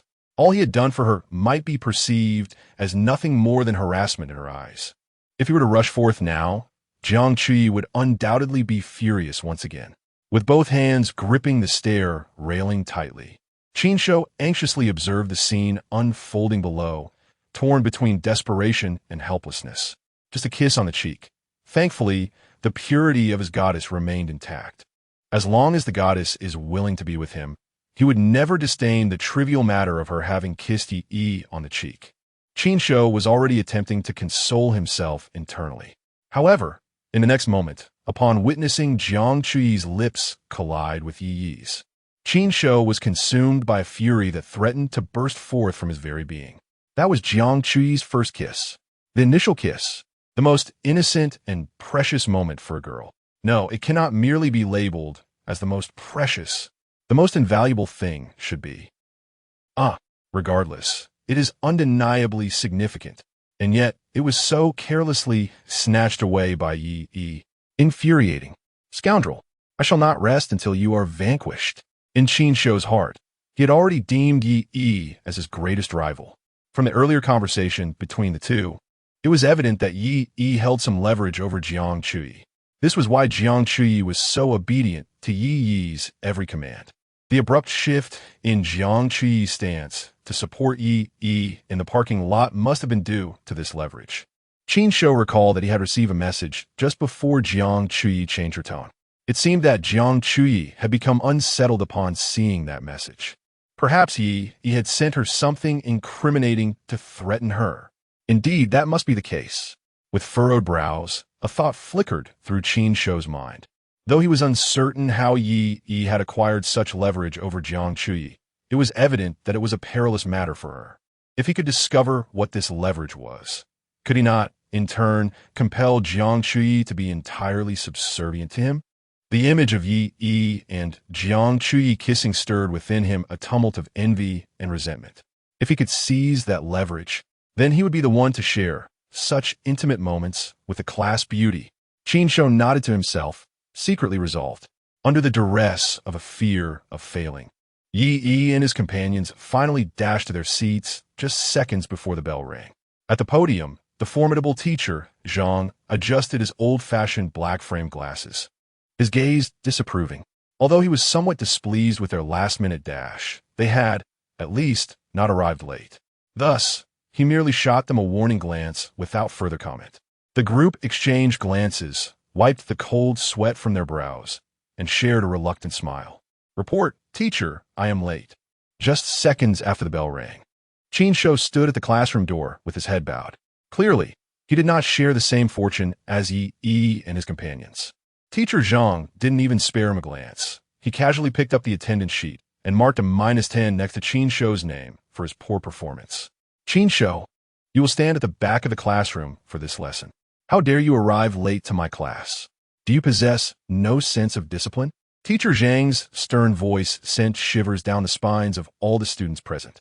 Yet, standing at the classroom door, Qin Shou exhibited no signs of anxiety or fear. He simply walked mechanically towards the back of the classroom. At that moment, he was utterly preoccupied with other thoughts. If Zhang Moto wishes to deduct points, let him do so. Failing a course is inconsequential. After all, his bubble tea shop is steadily finding its footing. In a few years, his income may even surpass that of most of his classmates. Thus, Qin Shou harbors no concerns regarding Zhang Motu. His mind is solely occupied with unraveling the enigma surrounding the so-called Jiang Chui. What could possibly compel the typically aloof class beauty to cast aside her dignity and actively seek to please Yi? Moreover, the sacrifices made are indeed considerable. This secret is one he must uncover. As he passed by Yi, Qin Shou shot him a menacing glare, silently conveying, "You better watch out." Lin Yu gently nudged Yi with his elbow. "Old Yi, this fellow is the class beauty's top admirer. Now that you've captured her heart, he might very well consider you a rival." Xie Yuan covered his mouth with his hand and whispered, "Let us not worry about that." A mere Qin Shou. Do we really need to be afraid of him? Du Mingyu nodded in agreement. "Indeed, old Yi, you should enlighten us about your relationship with Jiang Chui." Chapter 19. All packed up, Lin Yu leaned closer to Yi and lowered his voice. "Old Yi, we've all heard about Lin Kiki and Zhou Boheo from the next class. You didn't come back last night, and we were terribly worried. We feared you might be inconsolable over your heartbreak." Du Mingyu sighed in agreement. "Indeed, we knew you must be feeling quite down. We intended to call you last night, but old Xia wouldn't allow it. He said you needed some time alone to reflect." Xie Yuan also approached, patting Yi on the shoulder with a grin. "You guys are just overthinking. I told you old Yi would be fine. By the way, old Yi, you didn't return to the dorm last night. You weren't with Jiang Chui, were you?" Yi quickly shot a glare at them, interrupting, "Stop jumping to conclusions. My relationship with Jiang Chui is purely that of ordinary classmates." Lin Yu rolled his eyes, teasing, "Right, just ordinary classmates who shared a kiss." Yi pursed his lips, realizing that no amount of explanation would suffice. These three gossiping roommates had likely already conjured images in their minds of him spending a romantic night with Jiang Chui. "Fine, let me be honest." Yi sighed in resignation. "I met a junior yesterday and invited her to dinner. We had a bit to drink, she got tipsy, and then we found a hotel to spend the night." Upon hearing this, Lin Yu's eyes immediately sparkled with excitement as he pressed for details. "You hooked up with a junior? Impressive. What's she like? Is she pretty? Any photos?" He pulled out his phone, found a picture of Xia Xiaoyu, and handed it over. "Here, take a look for yourselves." Xie Yuan took the phone, scrutinizing the image, a mischievous grin spreading across his face. "Old Yi, you're doing quite well. Isn't she far superior to Lin Kiki? She is adorable and has a great figure. To be honest, I used to think less of you. With that handsome face, you've only managed to date Lin Kiki all these years. Now it seems you've finally seen the light. A junior in Jiang Chui. TSK, do take care of yourself." Seeing the trio's amused expressions, Yi quickly added, "Don't get the wrong idea. Nothing happened between me and that junior." He paused, suddenly realizing the implication behind his words. "Wait, why did I add the word also?" Du Mingyu nudged Yi's thigh with his knee, wearing a peculiar expression. "Old Yi, didn't you say that junior was drunk? With such temptation in front of you, and you didn't you can't possibly be incapable, can you? I saw those ads by old Chinese medicine practitioners on the pedestrian street. How about we go check it out sometime? Don't worry about the cost. We're all brothers and would do anything to help you." Lin Yu nodded along, clearly relishing the drama. "Indeed, for the sake of your future happiness, both in life and in matters of the heart, we shall certainly pool our resources to ensure your treatment." Yi renderit si piclis, merit jurlet he sleep in frustration, internally protesting his innocence. Had it not been for that vexatious system that presented an unexpected task last night, What normal man could resist such temptation? Enough. He rolled his eyes at the trio and exasperatedly clarified, I am a good person. I do not engage in such opportunistic behavior. Du Mingyu continued to press for answers. All right, enough of the pretense. If you refuse to speak, we shall assume nothing transpired between you and that female student. Upon hearing this, Yi felt an even greater sense of injustice. He had done nothing wrong, yet it now appeared as though he had committed some wrongdoing but was merely unwilling to admit it. Xiezuan surreptitiously glanced at Zhang, the intimidating lecturer at the front of the class, ensuring he was oblivious to their whispered exchanges before continuing. Old Yi, what is the story between you and Jiang Chuyi? You two were practically glued together. We witnessed it with our own eyes. You cannot deny it. Yi rubbed his nose, instinctively casting a glance in Jiang Chuyi's direction. At that moment, she was diligently taking notes of what Zhang had inscribed on the blackboard. Sensing someone's gaze upon her, Jiang Chuyi turned to the side. Meeting Yi's eyes, the memory of their earlier encounter in the stairwell flooded her with embarrassment, her cheeks instantly flushing crimson. Her note-taking became increasingly disheveled, and in her haste, her pen slipped from her grasp and clattered to the floor. She quickly bent down to retrieve it, yet her thoughts remained scattered, replaying the moment their lips had brushed against one another, the softness of that fleeting touch lingering in her mind. Lingyu, following Yi Segaze, noticed Jiang Chuyi's reaction and could not suppress a low exclamation. Wow, you two are openly flirting with your eyes during class. Old Yi, this is outrageous. What are we, the single dogs, supposed to do? Teach us your ways of wooing the aloof class beauty. If you hold a class on this, we will certainly attend earnestly. Du Mingyu timidly raised his hand and murmured, you two may be single dogs, but I am not. I am on the verge of having a girlfriend. Xiezuan sighed deeply, shaking his head. You haven't even made any progress yet. That girl merely agreed to hang out with you. Wait until you share a kiss with someone like Old Yi has. Then you can claim you're not a single dog. Lin Yu interrupted their exchange, signaling them to cease. All right, you two, stop digressing. Old Yi, you still haven't revealed the details about you and Jiang Chuyi. If you possess any secrets to attracting women, you must not keep them from your brothers. Yi withdrew his gaze, straightened his posture, and declared with utmost seriousness, What can I say? My charm is undeniable. It is only natural that the class beauty would be drawn to me. His tone was nonchalant, yet brimming with self-assurance. Ugh. The three individuals simultaneously extended their middle fingers towards Yi, exclaiming in unison, You've really put on quite a show. Upon hearing the hushed whispers in the classroom, the formidable Zhang slammed his palm against the lectern. Halting his writing on the blackboard, he turned around, his gaze icy as it swept across the room. This caused Yi and his companions to hastily fall silent, observing the playful demeanor of Yi and his friends from the back of the classroom.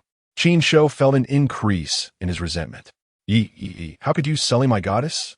Lin Kiki wouldn't even glance at you. And yet you dare to dream of a toad aspiring to eat swan meat. Just wait. Once I uncover that secret, I will certainly seize Jiang Chuyi from your grasp. I have at least achieved success in my entrepreneurial endeavors. Meanwhile, you are utterly destitute. I must ensure that Jiang Chuyi understands that only a man of my caliber is worthy of her affection. Chapter 20. An encounter with the campus beauty after class. Having finished lunch, Yi returned to the dormitory. He and his roommates lay on their beds, languid and devoid of purpose. Being in their senior year, the course load was minimal. After completing the morning class, there was nothing left to occupy their time. The afternoon and the following day were entirely free of classes. With leisure time on his hands, Yi began to peruse the system panel in his mind. So far, he had completed 3 wish tasks, earning a reward of 300,000. He had also bound 2 wish targets. Xia Xiaoyu's current progression was at 69, 99, while Jiang Chuyi stood at 10, 43. Yi had initially thought that after mistakenly kissing Jiang Chuyi, her progression would plummet to 0. After all, she typically exuded an aura of icy aloofness, and no male dared to harbor any impure thoughts towards her. To his surprise, after their lips met, the progression of this seemingly frigid class beauty actually increased. It seemed that sometimes One must not maintain too deliberate a gentlemanly distance from women. Being overly chivalrous might instead fail to captivate them. Instead, one ought to repeatedly test the waters, pushing past the boundaries to truly access a woman's heart. Ding! The system detected that the host had bound a campus beauty from Binhai University, triggering a hidden task. A hidden task? Yi felt a surge of curiosity. Those familiar with games know that hidden tasks often offer substantial rewards. Hidden task: bind the top 5 campus beauties of Binhai University and elevate their progression to over 70. Task reward: 100% equity in Lingheng Capital. Yi's eyes instantly sparkled with excitement. Lingheng Capital was a name he recognized well. It was a flourishing investment firm with investments spanning various industries. Even Binhai University had benefited from their capital. He recalled that the entrepreneurial plan for the milk tea shop, which had garnered the school's administration's attention, was funded by Lingheng Capital.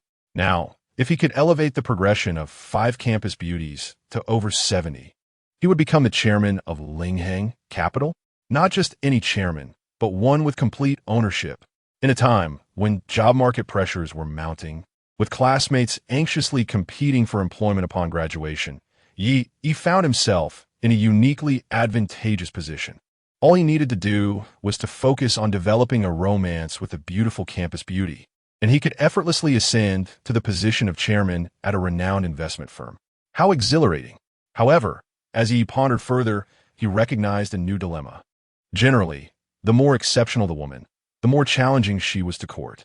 Even though he could now perceive the wishes of these women, merely fulfilling their desires might not suffice to elevate their progression beyond 70. What if they viewed him as nothing more than a Navi benefactor? Just like Lin Kiki did? After all, many women today live by the adage, "I may accept your kindness, but that does not equate to accepting you as a person." He furrowed his brow, realizing that the task of courting 5 campus beauties was not any less daunting than the challenge of securing a job. Ding! The host's intentions have been detected, and the system is now dispensing 100 secrets to capturing the goddess. Successfully received. As the system's notification faded, Yi felt a refreshing sensation enveloping his mind. Clarity surged through him, and insights into the interactions between men and women flooded his consciousness. So this is the mindset of a notorious womanizer, he thought. As the techniques for charming women poured into his mind, Yi felt an unprecedented sense of enlightenment. Many perplexing issues from before seemed to resolve in an instant. Hey, system, aren't you supposed to be the good guy, system? Why are you turning me into a womanizer now? Ding. The system responded, "This is not being a womanizer. It is merely about wanting to provide a home for all women." Upon hearing this, Yi couldn't help but smirk. "All right, I see how it is. Fine. You're impressive. You're the system, after all." "Old Yi, what are you laughing at?" Siavon asked curiously, noticing Yi lying on the bed, grinning foolishly. Lin Yu glanced at Yi before returning to his phone game, maintaining an air of indifference. "Old Xia, you just don't understand.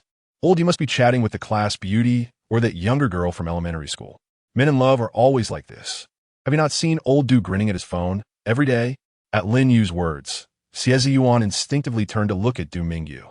Sure enough, Du Mingyu was also engrossed in his phone, typing rapidly with a beaming smile.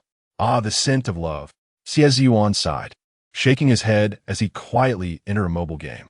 "Old Lin, it seems we lone wolves share a mutual plight, forced to pass the time with games. Look at them. Their hearts have already flown away. Promise me, you absolutely must not fall in love. If you do, I'll have no one to talk to in this storm." Lin Yu lazily replied without lifting his head, "Don't worry. Women will only slow down my sword-drawing speed." At that moment, Yi sprang up from his bed, leaping down from the upper bunk. He approached Lin Yu and Xie Yuan, patting their shoulders. "All right, you two lonely souls, stop frowning. I recently earned a bit of pocket money, so tonight, I'll treat everyone to a feast. Old Du, you're joining us. Let us go have seafood hot pot." Upon hearing about food, Lin Yu and Xie Yuan immediately set aside their phones, their eyes gleaming with excitement. "Old Yi, are you serious? Did you win the lottery? Treating us to such a feast." "Enough said. I bow to you, my benefactor. There is a highly esteemed seafood hot pot restaurant along the university town's pedestrian street. offering an array of fresh seafood, including Australian lobsters and king crabs. Dining there typically costs around $300 to $400 per person, making it a luxurious experience for university students, indeed. Upon hearing that Yi is hosting a seafood hot pot dinner tonight, Lin Yu and Xie Yuan could hardly contain their excitement, ready to treat Yi like a benefactor. At that moment, Du Mingyu shyly poked his head out from the upper bunk, glancing at the enthusiastic group. I'm sorry. Perhaps I should sit this one out. I made plans with Jingjing yesterday, and we're supposed to have Japanese cuisine together tonight. Yi waved his hand dismissively. Not a problem. Just invite her to join us. It would be a great opportunity for us to meet your girlfriend. Du Mingyu apparaît troublé. Our relationship hasn't been defined yet. For now, we are merely friends. She isn't very familiar with you all. I'm concerned that if I invite her, she might feel uncomfortable. Perhaps it's best if you three go without me tonight, he concluded. Xie Yuan, suddenly struck by a brilliant idea, slapped his thigh. Old Du, you're being foolish. If you're worried she won't be comfortable meeting us, why not invite her roommate as well? We could have a gathering between our two dormitories. Who knows, with a little matchmaking from us, you two might just hit it off tonight. Hearing about the prospect of a gathering with a female dormitory, Lin Yu, who had just claimed he was interested in dating, suddenly brightened with enthusiasm. Yes, old Du. A gathering. A gathering sounds wonderful. This connection must be made. Besides, I heard that Jiang Yilin, who ranks 4th on our campus's beauty list, is your girlfriend's roommate. Chapter 21. This strategist is extraordinary. Du Mingyu's face flushed with embarrassment as he corrected himself. I've already mentioned that she is not my girlfriend yet. However, it was true that Zhou Jing and Jiang Yilin shared a dormitory, and their relationship was quite amicable. Xie Yuan, too, became intrigued. How wonderful. I seldom have the opportunity to interact with the dance department, and I hardly ever see Jiang Yilin in person. I've only occasionally caught her live streams on Douyin. She is the prima ballerina of our school's dance department. In terms of both appearance and figure, she is truly exceptional. Tonight, while you pursue your romance, we shall bask in the glory of the campus belle's presence. Hearing Lin Yu and Xie Yuan's remarks, Du Mingyu felt a surge of excitement. He had spent some time getting to know Zhou Jing, but there had been little tangible progress. If the two dormitories were to mingle tonight, with the assistance of his friends, perhaps he could indeed take a step further with Zhou Jing. While that might not be entirely out of the question, however, since it's old Yi treating us, we should defer to his judgment regarding this gathering. He decisively nodded. He had been pondering how to approach the remaining 4 campus beauties. Now, an opportunity had presented itself. How could he let such a splendid chance slip away? No problem. Old You should message your Jingjing right away and invite her and her roommate to dinner tonight. Let us go to that to use seafood hot pot in the pedestrian street of the university town. With Yi Yi's approval, Du Mingyu promptly sent a message to Zhou Jing. Jingjing, are you there? Our plans have changed for tonight. We want to be having Japanese cuisine after all. Can we switch to another place? Meanwhile, in the girls' dormitory, Zhou Jing's phone vibrated. Upon opening her phone and seeing the message, she contemplated how to respond. At that moment, Jiang Yilin, who was busy applying makeup in preparation for a live stream, leaned over. Let me see. What did your little boyfriend say to you this time? Zhou Jing obediently extended her phone towards Jiang Yilin. Jiang Yilin was the acknowledged love guru of their dormitory, adept at deciphering the subtle thoughts of boys. In their dormitory, whenever someone was in a relationship, they would seek Jiang Yilin's advice, and her methods were invariably effective. Jiang Yilin scrutinized the message Du Mingyu had sent to Zhou Jing and curled her lips. It seems he thinks Japanese food is too expensive and wants to switch to a cheaper place. That's simply one do. Jingjing, you two aren't even together yet, and he is already being so frugal. Just imagine how tedious it would be if you were dating him. He must be a miserly Scrooge. It's utterly dull to date someone like that. Here's what we'll do. I'll help you respond. As she applied foundation to her face, Jiang Yilin typed a reply on Zhou Jing's phone. No problem. I'm fine with whatever to eat. I also feel that Japanese cuisine is a bit too pricey. After all, we are merely ordinary friends. Something more affordable would suffice. After swiftly typing out these few sentences, Jiang Yilin immediately clicked send. The essence of subtlety is indeed the pinnacle of tea artistry. Jiang Yilin deliberately unveiled Du Mingyu's intentions while crafting a persona for Zhou Jing as an understanding and uncompetitive individual. Yet, she added a remark that since they were merely ordinary friends, it would be acceptable to dine at a less expensive place. The implication was clear. If the invitation was simply for a mundane roadside meal, then their relationship would reach a definitive conclusion. Should he wish to elevate their connection beyond mere friendship, he must demonstrate his sincerity. Jiang Yilin placed her phone on the table and resumed her meticulous makeup application. In her perspective, handling a low-tier, straightforward man like Du Mingyu was a trivial task. Once he glimpsed her messages, he would undoubtedly scurry to apologize and suggest they enjoy Japanese cuisine instead. As predicted, in the boys' dormitory, Du Mingyu appeared visibly flustered upon reading her message. It seems Jingjing is a bit displeased. She was quite happy when I invited her to dinner yesterday. But judging by her recent message, there seems to be an inexplicable distance. He held his phone aloft, seeking assistance from his 3 roommates. Lin Yu and Xie Ziyuan quickly shook their heads. Don't ask us. We are both clueless when it comes to charming women. Old Yi, why not offer some advice to old Du? You managed to win over the icy Jiang Chui, so this must be a piece of cake for you. Yi took Du Mingyu's phone and skimmed through their previous conversations. Zhou Jing's recent messages were markedly different in tone from her earlier style. It is impossible for one person to undergo such a drastic change in communication style within a short span. Clearly, there was a strategist behind the scenes. After receiving the system's gift of 100 secrets to captivating the goddess, Yi regarded this situation as akin to an open book exam. A slight smirk graced his lips. Old Du, let me handle the reply. Du Maju no dead. After witnessing Yi and Jiang Chui in an intimate moment earlier, that morning in the stairwell, Du Mingyu had already come to regard Yi as a master of flirtation. Now that the master was willing to intervene, it was nothing short of fortuitous. This was akin to enlisting a gaming expert for assistance. Success was practically guaranteed. Yi pondered briefly before formulating his response. Jingjing, you've misunderstood.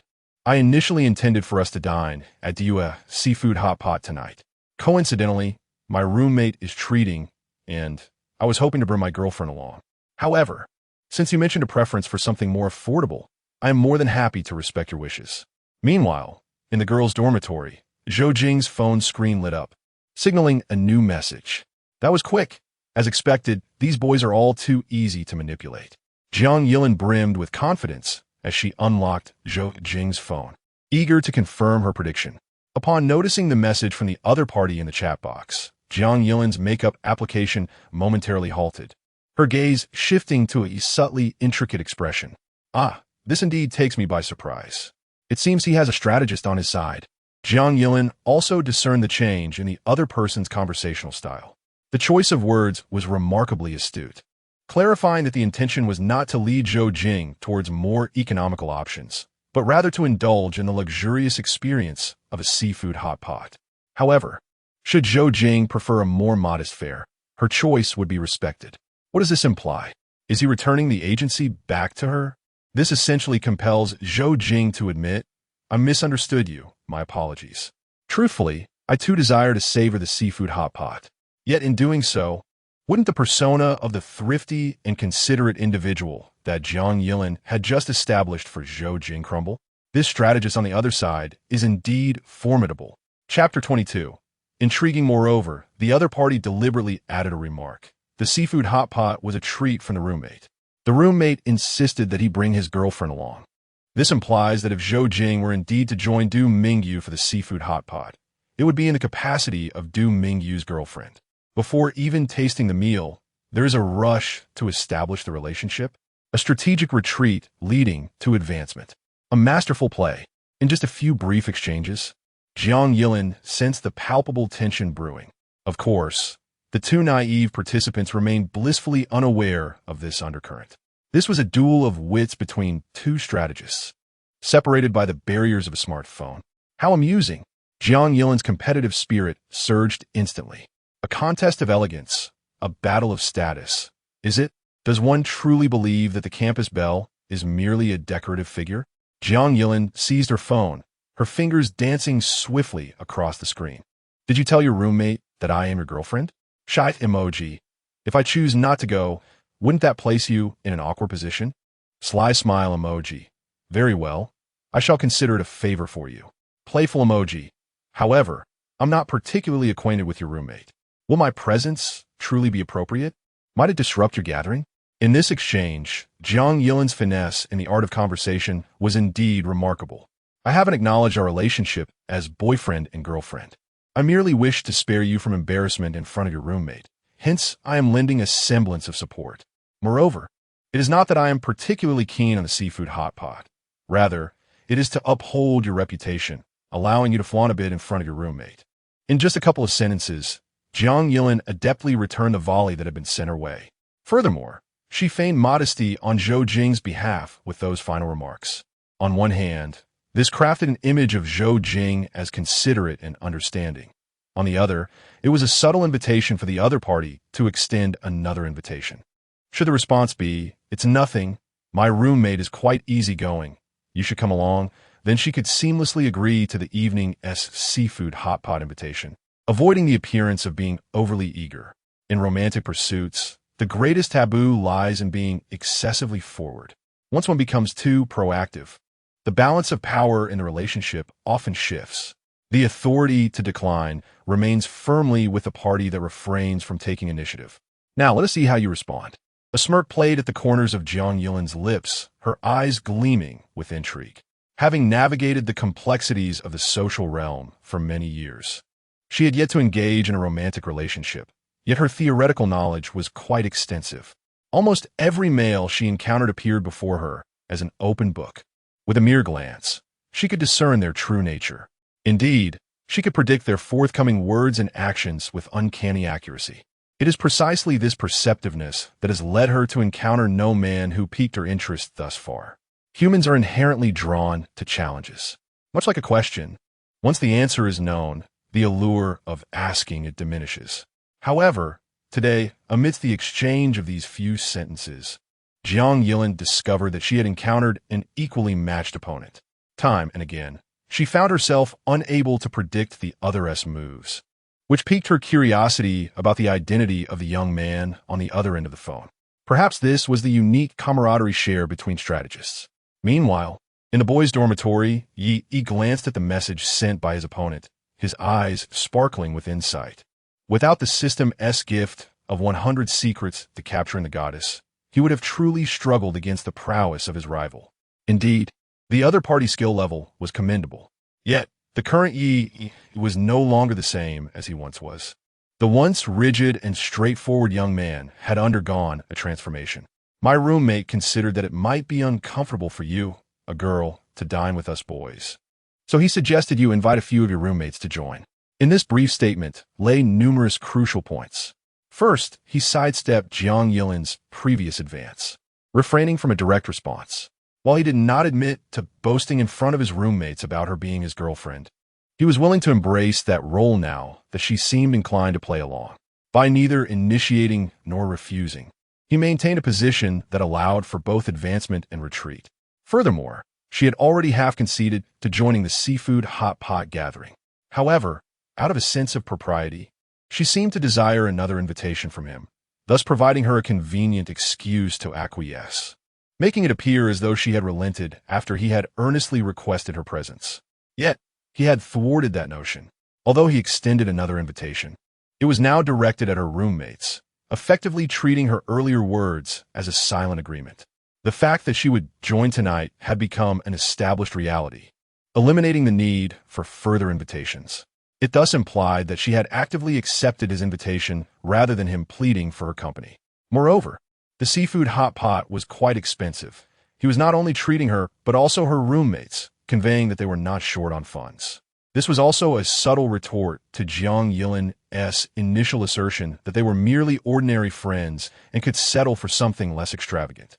Jiang Yilin's expression became intriguingly contemplative as she earnestly read the message, halting her makeup application. Beyond the aforementioned points, she discerned an additional layer of meaning in his words. It was a challenge for an in-person face-off, a declaration of war from her rival strategist. Jiang Yilin seemed to envision his condescending gaze, as if he were asking, "Chatting over the phone is rather dull. Will you dare to confront me tonight? Ah, so he was indeed targeting her. In a face-to-face confrontation, everything would rely on improvisation, leaving little time for contemplation or strategizing. Jiang Yilin's elegant fingers rhythmically tapped the table, lost in thought. Had she truly awakened his competitive spirit? This was becoming increasingly intriguing.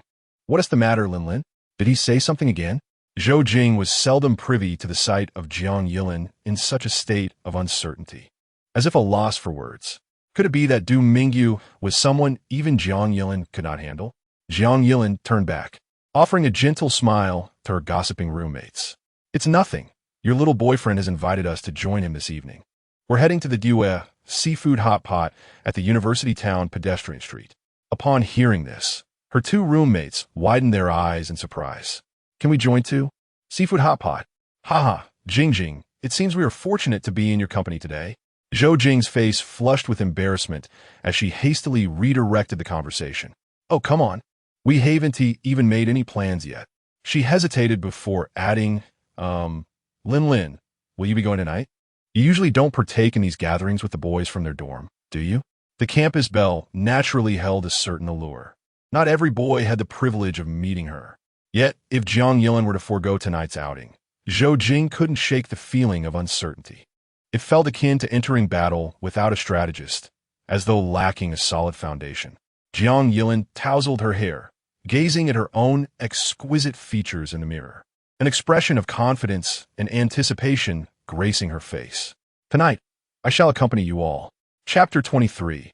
How will you respond at 6 o'clock in the evening? Yi and his three roommates arrived first at the seafood hot pot restaurant. Upon reaching the entrance, the waiter warmly opened the door and ushered the four of them inside. Good evening. How many in your party?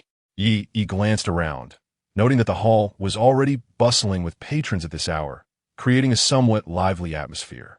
Is there a private room that accommodates 8 people? Yi inquired, leaning closer to the waiter. The waiter nodded politely in response.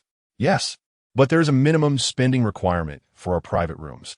The Due seafood hot pot is situated in a university town, primarily catering to students.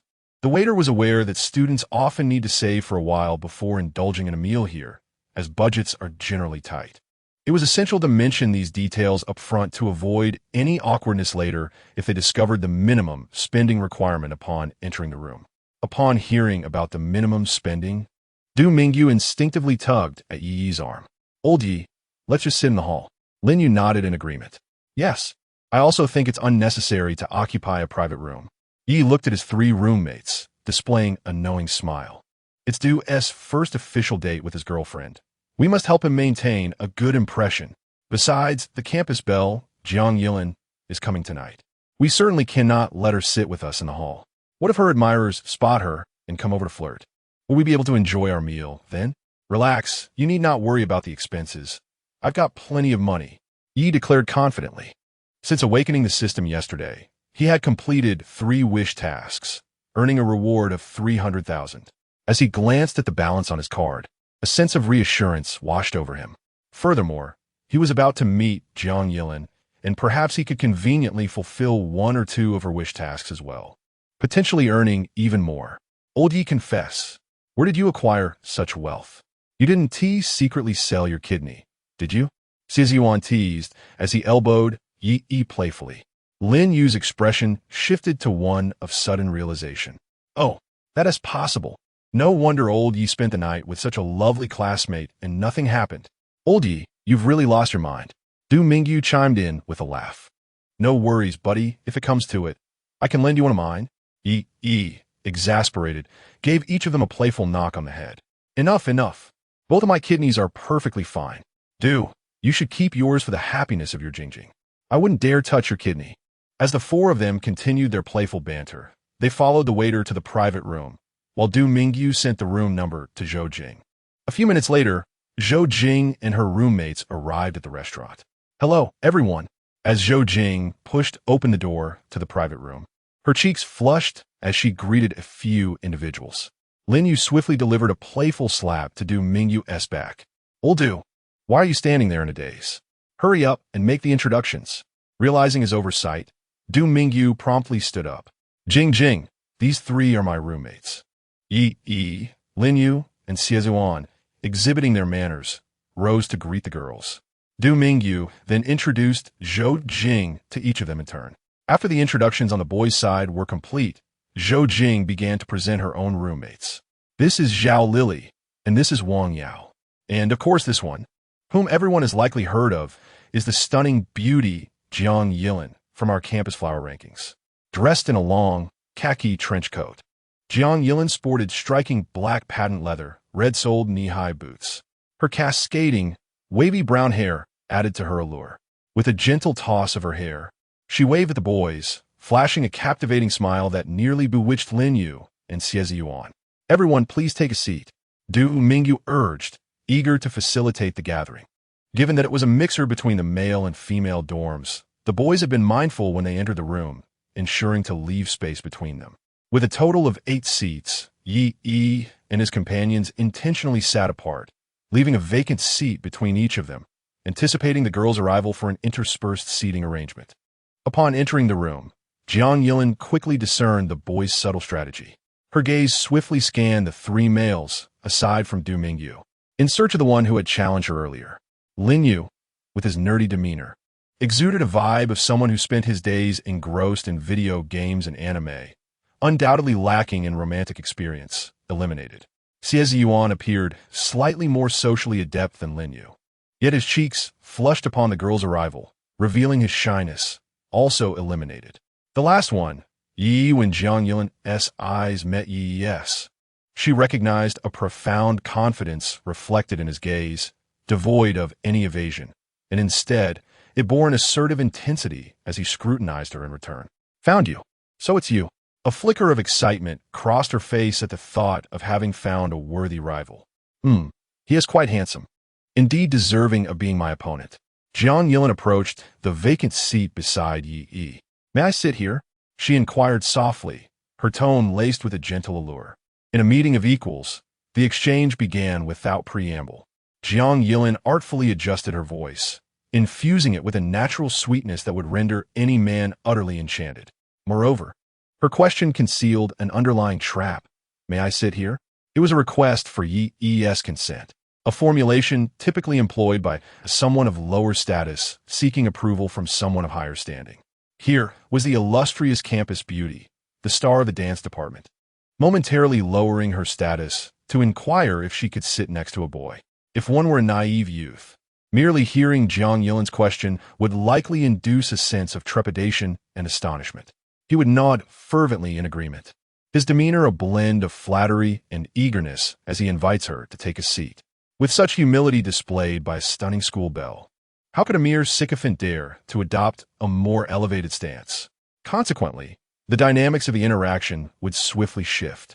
Throughout the ensuing meal, this young man would undoubtedly exert every effort to win Jiang Yilin's favor, lowering himself even further in her presence.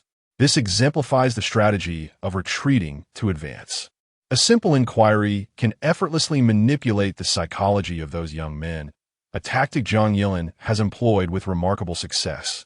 However, this time, before Jiang Yilin stands not an innocent and inexperienced youth. A flicker of curiosity dances in her starry eyes. Yi, how will you respond to this challenge? Chapter 24. Unmasked Yi's lips curled into a subtle smile as he turned his gaze towards Jiang Yilin. His eyes reflected a trifling calmness, a generous warmth, and a hint of gentlemanly charm. Feel free to sit if you wish. This succinct yet impactful statement immediately illuminated the crux of the matter. It was not Yi who humbly invited you to sit beside him. Rather, it was you, Jiang Yilin, who desired to be near him. He merely acquiesced to your unspoken wish. This interaction transformed into Jiang Yilin's initiative to draw closer to Yi. Initially, Jiang Yilin had intended to retreat in order to advance, lowering her own status to diminish the opposing stance. However, Yi deftly turned the tables, solidifying her lowered position. With a single phrase, he executed a flawless victory. Jiang Yilin's eyes sparkled with intrigue, her gaze brimming with intensity. Indeed, he was a formidable opponent. How delightful! How exceedingly delightful! When does the chemistry between men and women become most intoxicating? Is it not during those moments steeped in ambiguity? Yet, Jiang Yilin, with her elevated prowess, could easily see through any male before her. This transparency diminished the allure of mystery. Once a man loses his enigmatic charm, the potential for attraction dissipates. If I can predict every word you utter, how can there be any tension? It would be akin to playing chess against oneself. For so long, Jiang Yilin had sought a worthy adversary, and today she finally encountered someone who would allow her to showcase her talents. Yi, have you ordered yet? She inquired politely, recalling that he was treating today. Yi casually summoned a waiter, who arrived with a tablet for ordering. Not yet. I thought we could order together once you all arrived. Feel free to look over the menu and choose whatever you like. With that, Yi passed the tablet to Du Mingyu and Zhou Jing, who were the true stars of the evening. This gesture piqued Jiang Yilin's interest in Yi even further. Typically, when dining with a group, the male attendees would prioritize her preferences. Yet Yi had not done so. This sparked a flicker of curiosity within Jiang Yilin. Could it be that she lacked sufficient allure in his eyes? Subconsciously, she cast a glance at Yi. Sensing her sidelong gaze, he remained composed and asked, "What are you looking at? Do you want me to help you order?" Jiang Yilin smiled lightly, suddenly inspired by a new idea. "All right, then I shall see if your selections suit my palate." She adeptly turned the situation to her advantage. One of a woman's favorite pastimes is to make men guess. Nothing is stated outright. Everything hinges on conjecture. The thrill of a man deciphering a woman's thoughts is far more engaging than her simply expressing them. Moreover, once a man begins to speculate about a woman's intentions, he finds himself ensnared in a passive role, perpetually led by her whims. Should a woman display her dissatisfaction with his guesses, he will incessantly strive to amend and improve, becoming increasingly accommodating. Yet, what Jiang Yilin failed to comprehend was that before her stood a man equipped with an intricate system of strategies. As Yi and Jiang Yilin exchanged glances, a wish list appeared above Jiang Yilin's head. She yearned for salmon sashimi, geoduck sashimi, grouper, and premium A5 Wagyu beef. Having starved herself for a month to maintain her figure, she longed for a lavish meal, rationalizing that these high-protein delicacies wouldn't contribute to weight gain. She also wished for a cup of yogurt, believing that enjoying hot pot with yogurt would be gentle on her stomach. Uncertain if Yi would order the dishes she craved, she gazed at the wish list overhead. Without hesitation, Yi clicked to accept the wish task. Ding! The system detected that the host was executing a wish task and would provide assistance. This expense at the Yue Hot Pot restaurant would be fully reimbursed. Hearing the system's notification, Yi felt a surge of joy. Initially, he had contemplated treating his roommates to hot pot with some of his earnings, but now, it seemed he wouldn't need to spend a dime. How considerate this system was. Eating without financial concern was infinitely more delightful than the alternative. Once everyone had placed their orders, Yi took the tablet for ordering. "Shall I help you with the selections?" He confirmed with Jiang Yilin. She nodded, feigning modesty as she cautioned, "Let us not order too much. As dance students, we must maintain our figures. Gaining weight means enduring the hardships of dieting, which is truly arduous. Yeisimidet genti, histonedarm. It's perfectly fine. You all work so hard. Indulging in a lavish meal occasionally is warranted. Besides, seafood is high in protein and won't lead to weight gain. So rest assured." Upon hearing his words, Jiang Yilin's heart inexplicably raced. She hadn't anticipated that Yi's thoughts would align so closely with her own. Had he discerned her pretense of modesty?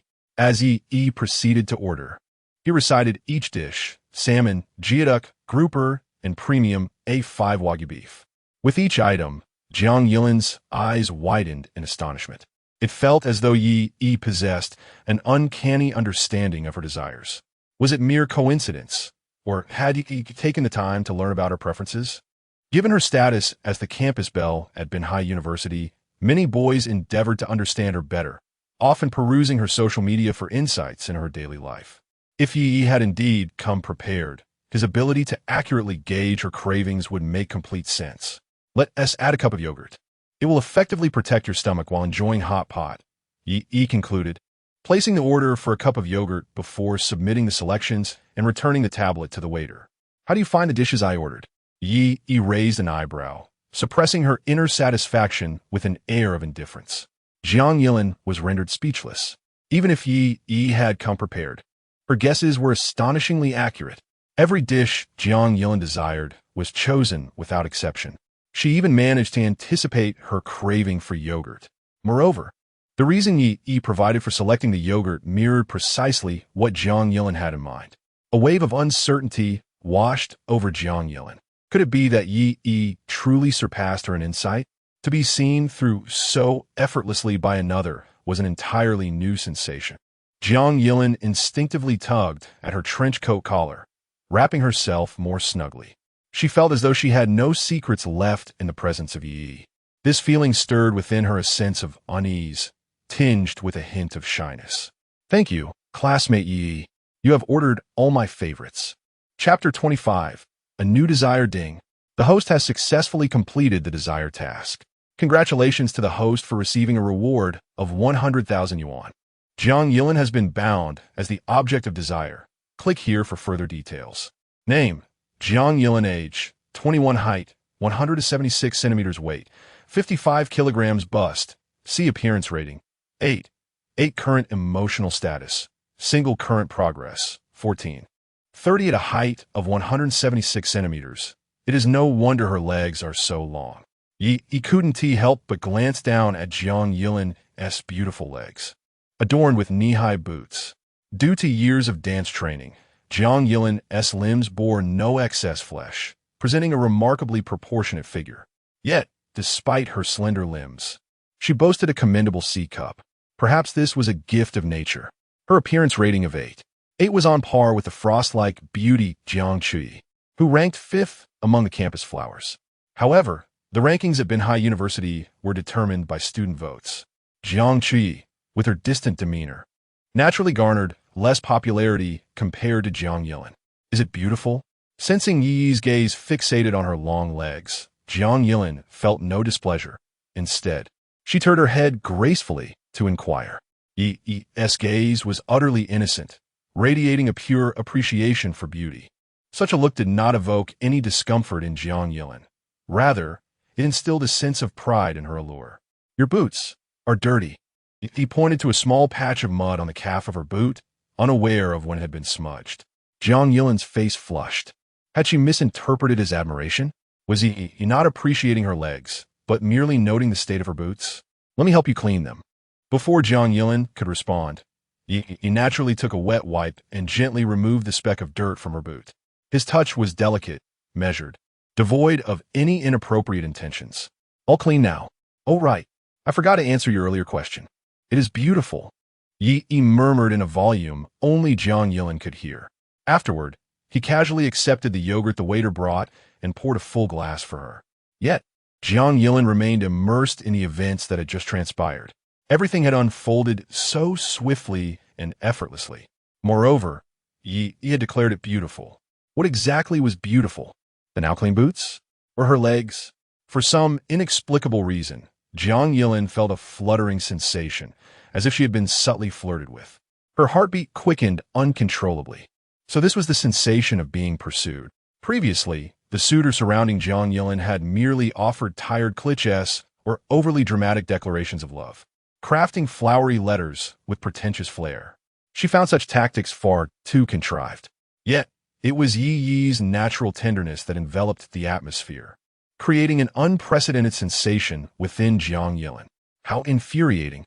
She had originally intended to engage in a competitive duel with Yi to ascertain their respective standings. Little did she anticipate that she would so swiftly become the hunted. "Linlin, why is your face so flushed?" Zhou Jing inquired with concern upon noticing Jiang Yilin's reddened complexion. It was only then that Jiang Yilin snapped back to reality. I must be feeling warm," she stammered, casting a guilty glance at Yi. Upon observing Yi's slightly mischievous smile, Jiang Yilin's face reddened further. This sensation was something she had never experienced before. No, why was she behaving so out of character today? Where had the composed Jiang Yilin, who was unperturbed by distractions, gone? Taking a deep breath, she sought to regain her composure, striving to steady her racing heart. She could not concede defeat so easily. This contest must end in her victory. Throughout the meal, Jiang Yilin actively engaged Yi in conversation, employing both soft and assertive tactics, launching her best strategies. Yet, Yi maintained an impenetrable demeanor, responding with measured grace. He remained unperturbed while expertly teasing her just enough, the balance of which was exceedingly delicate and subtle. To everyone present, aside from Jiang Yilin herself, no one could perceive the intricate exchange of banter between the two. To the others, they appeared merely as long-lost friends reunited. Zhou Jing found it curious that today Jiang Yilin was exhibiting such warmth toward the male companion. No, it was not just any male. It was directed specifically at Yi. Jiang Yilin had hardly exchanged more than a few words with the other three boys, as her focus seemed solely on Yi. "Jiang classmate, I heard you occasionally stream on Douyin?" Xie Yuan initiated a conversation with Jiang Yilin, recognizing the rarity of dining alongside the campus belle. Jiang Yilin nodded. "I do stream a bit when I'm bored. However, I don't have many fans. My room typically hosts just over 100 viewers. It barely brings in some pocket money." The boys showed interest at her admission. Lin Yu suggested, "I've noticed many streamers broadcast while dining out. You might want to try that as well." Du Mingyu chimed in, "A lot of people enjoy watching food streams. If a beautiful girl is eating, your popularity would surely soar." At the mention of beautiful girl, Zhou Jing shot Du Mingyu a disapproving glare. He quickly amended his statement. "But in my heart, the only beauty is my Jingjing." Zhou Jing retorted, "Who belongs to you?" Nevertheless, she found merit in the boy's earlier suggestion. Lin, why don't you take this opportunity to experiment with a different streaming style today?" After careful consideration, Jiang Yilin recognized the validity of the proposal. Typically, she streamed from her dormitory. Even if some individuals present gifts, they tend to be inexpensive trinkets. To date, the top contributor in Jiang Yilin's live stream has only gifted a little over 7,000. In the eyes of many, female university students have limited exposure to the world, leading to naturally modest aspirations. For such young women, there is no need to lavish exorbitant amounts on them. Perhaps a few small tokens of appreciation would suffice to win their hearts. Jiang Yilin has previously recognized this truth. However, she approaches her broadcasts with a sense of playfulness, still grappling with her own uncertainty regarding whether to pursue this path and make a living from it. She understands that to become a prominent and successful female streamer, certain sacrifices must be made. For instance, she would need to find ways to maintain the interest of her generous patrons, possibly even dining with them, or worse. These are endeavors that Jiang Yilin is reluctant to undertake. Nevertheless, tonight presents an opportunity to test the waters. The decor of the Yue seafood hot pot restaurant is exceptionally upscale. Utilizing this setting for her live stream would surely lead viewers to perceive her as a young woman of considerable purchasing power. In the eyes of such a discerning individual, trivial gifts would hold little allure. She hopes that tonight's broadcast might witness someone surpassing the previous top contribution record. A new aspiration has emerged in Jiang Yilin's heart. Chapter 26. Yeyi se ascendanji yeyi se is sparklet vit excitement. A new wish. He could almost envision the reward of 100,000 yuan beckoning him upon the successful completion of the task. It must be said, high-caliber girls are indeed exceptional. One wish after another, it was simply exhilarating. Looking at Jiang Yilin, he felt as if he were gazing at a little golden pig continuously spewing forth coins. Accept the task. Without a moment's hesitation, Yi clicked to confirm. A notification chimed, detected that the host is executing a wish task, granting the host a temporary boost. For the next half hour, all expenditures made in Jiang Yilin's live stream will be fully reimbursed. This time there's a time limit? Only half an hour? It was indeed a bit tight. However, as long as he was quick with his fingers, he could still send a considerable number of gifts. At this thought, Yi began to comprehend why the system had imposed a consumption time limit. Upon elevating Jiang Yilin's progress to 100, he would receive all temporary bonuses related to her wish tasks. If there were no time restrictions, he surmised that within a month, he could easily shower Jiang Yilin with billions on Douyin, or even more. In that case, once he successfully completed Jiang Yilin's tasks, he could directly secure a staggering fortune of billions. Becoming the world's richest individual was merely a matter of time. Clearly, Such a splendid daydream was not something the system would permit him to indulge in. Very well, if half an hour is what it is, then half an hour shall be. System, prepare to witness the unparalleled speed of a master player. Once Jiang Yilin commenced her live stream, he promptly sought an excuse to head to the restroom. You all go ahead and eat. I need to take care of something. Since he was determined to rapidly send gifts without interruption, he needed a secluded space to concentrate. Notijing ye se soudain departure.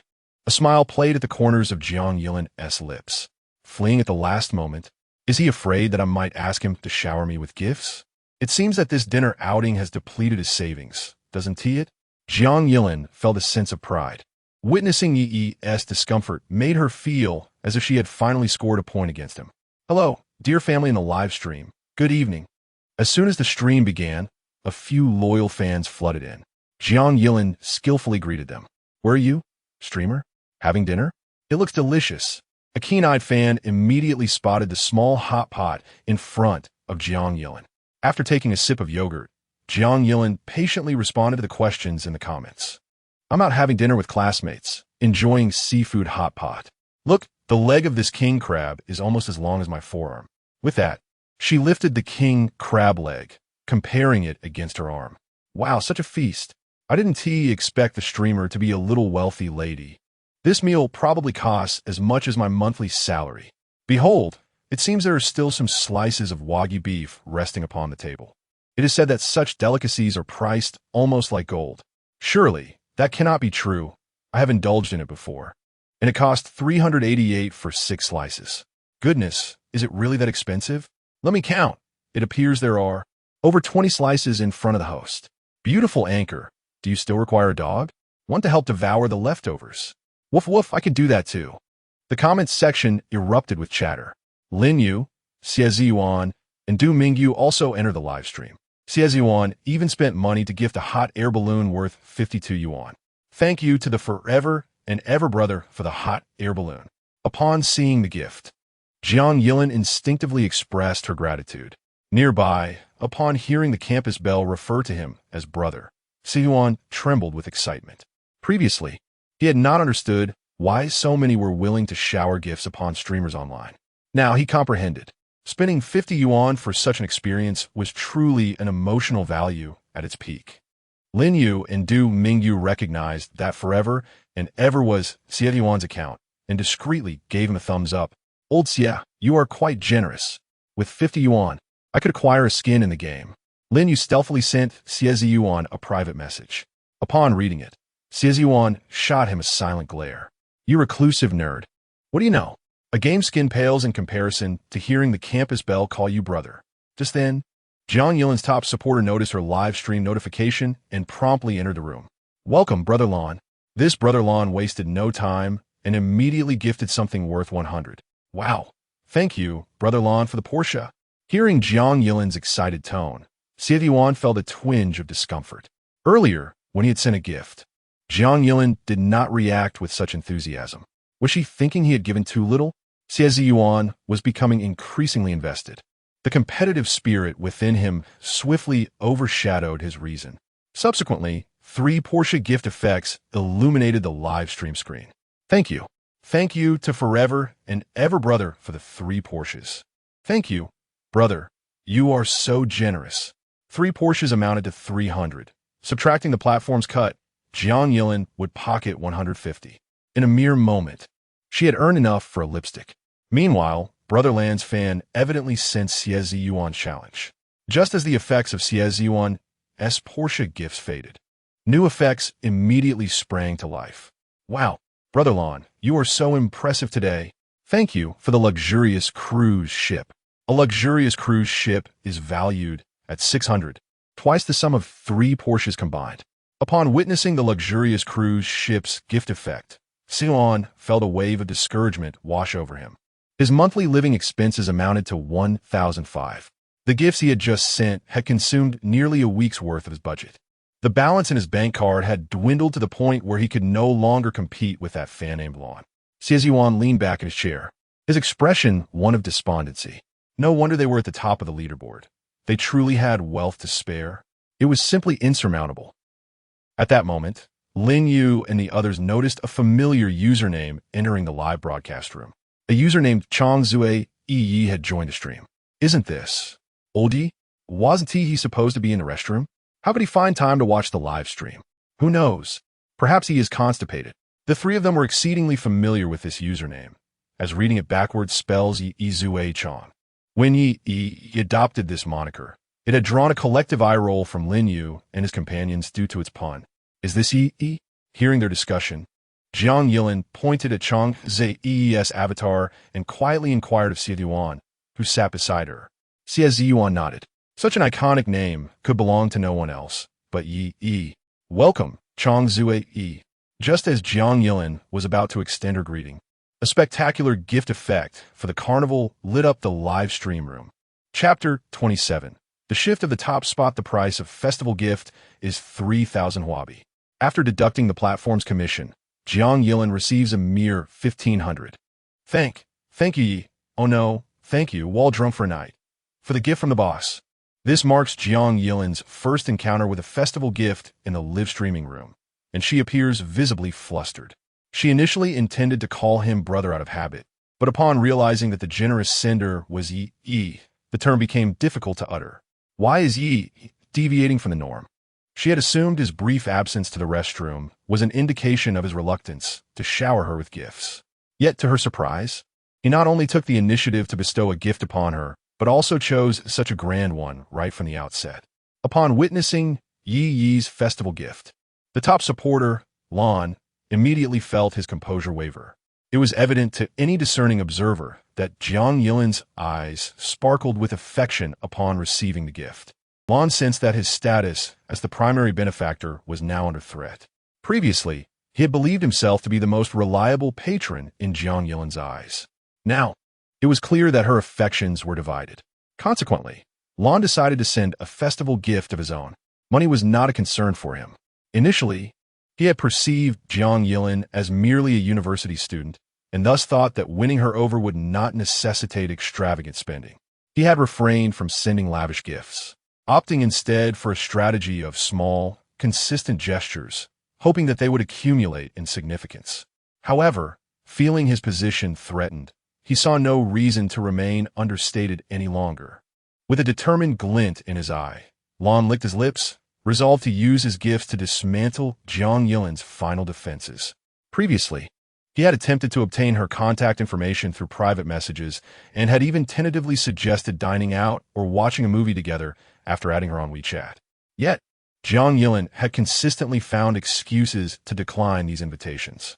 After all, Lan had only spent a little over 7,000 in the live streaming room, and in Jiang Yilin's eyes, his attempts seemed rather trivial. Did he truly believe that such a sum could win her heart? She considered herself above such cheap tactics. Furthermore, even if Lan grew displeased and ceased showering her with gifts, she would remain unfazed.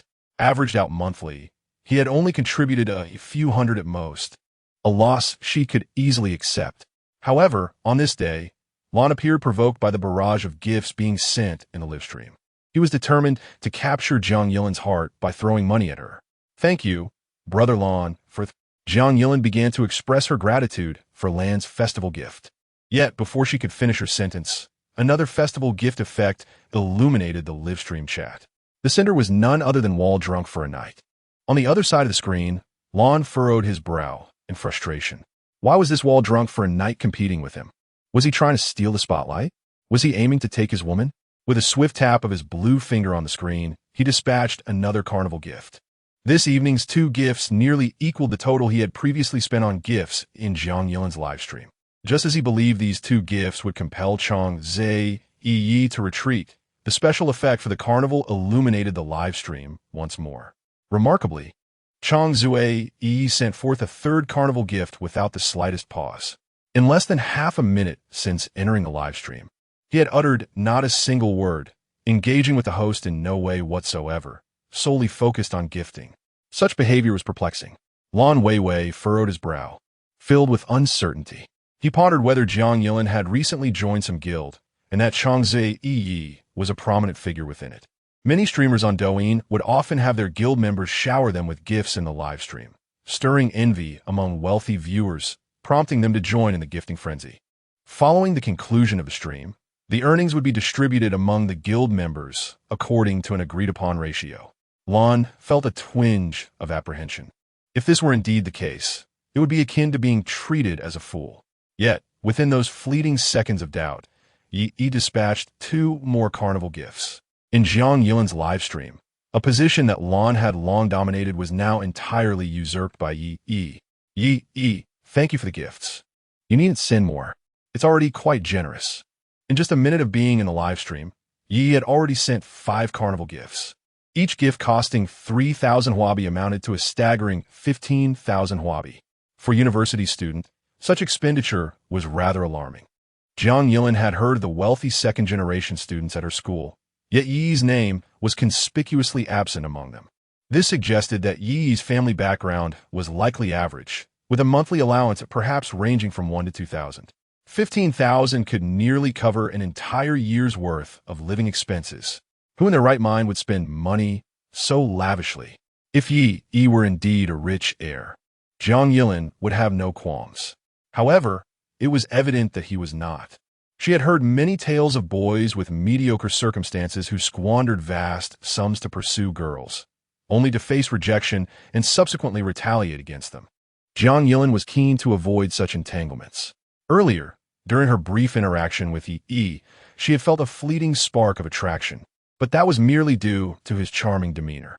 Upon reflection, Jiang Yilin firmly reassured herself that she would never engage in a romance with someone of average means. Her aspirations for love, for romance and surprise, necessitated substantial financial backing.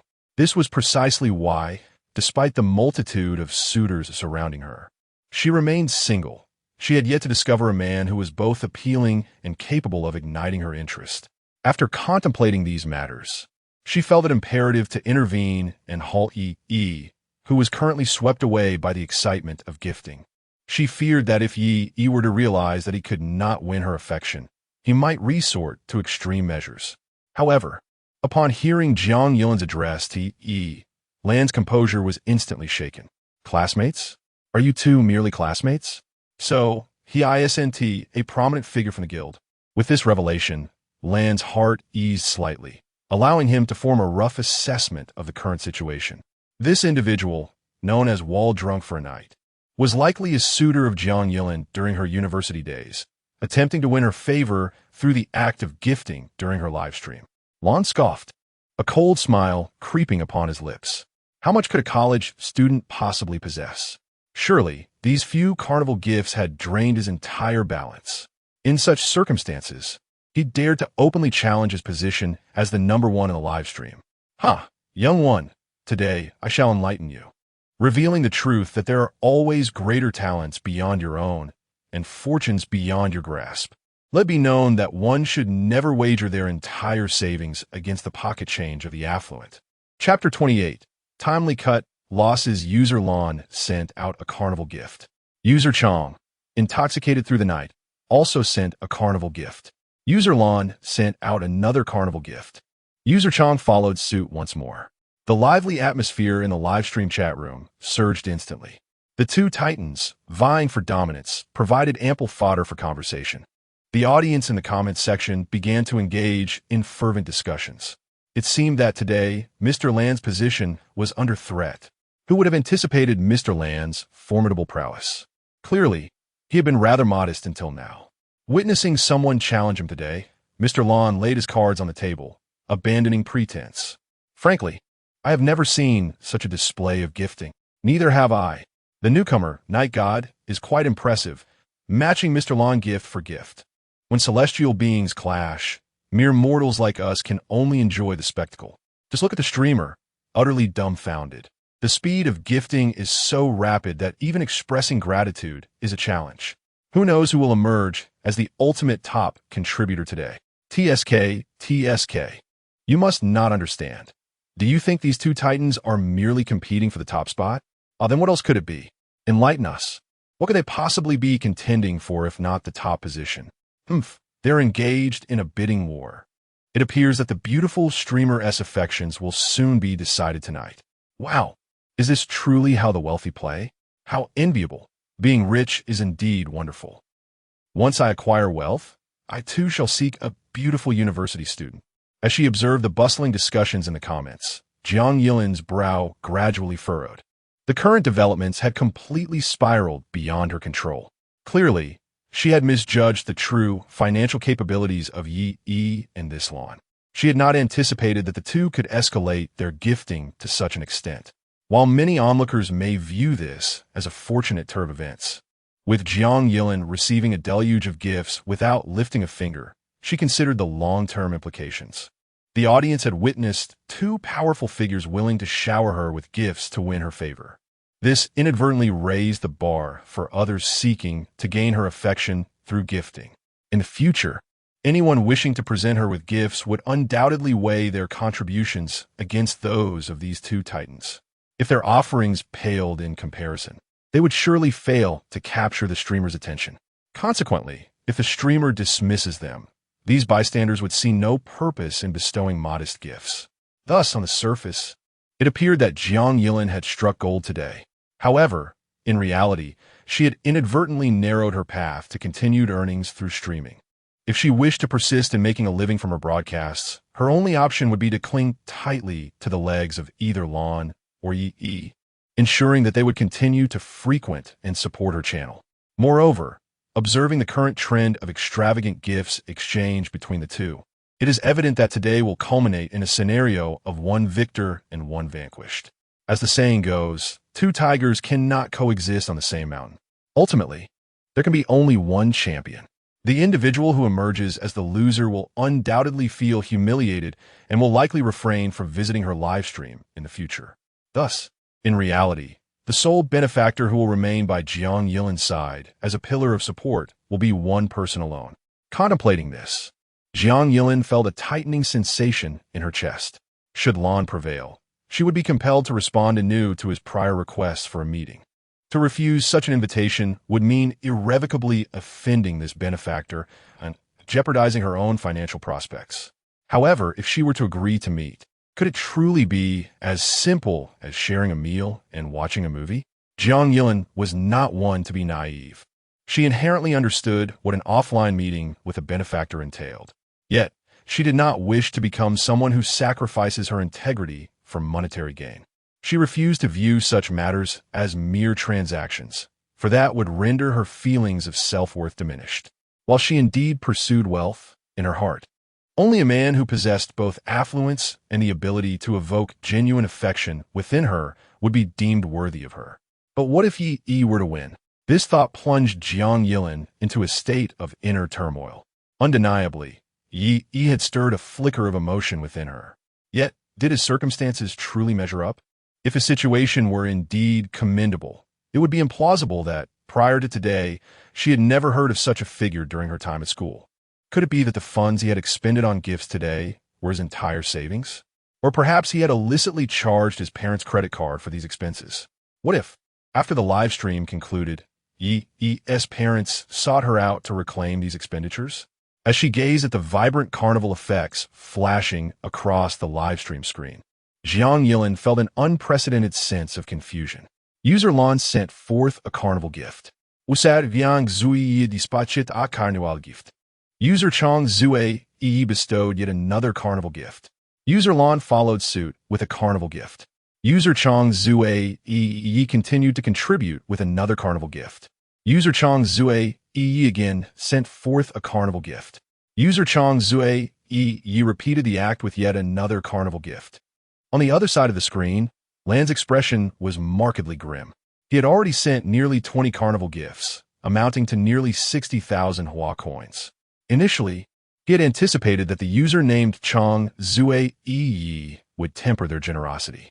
However, to his astonishment, the latter only intensified their contributions, showing no sign of halting. Lon was beginning to feel a sense of panic. 60,000 Hua coins was an amount he could afford. After all, he would be able to recoup that sum within a fortnight.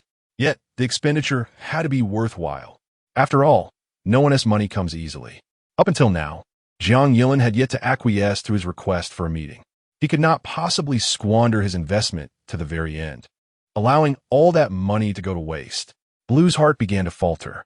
If he were to switch to another female university student's live stream, He could have likely arranged several meetings with just 20 festival gifts.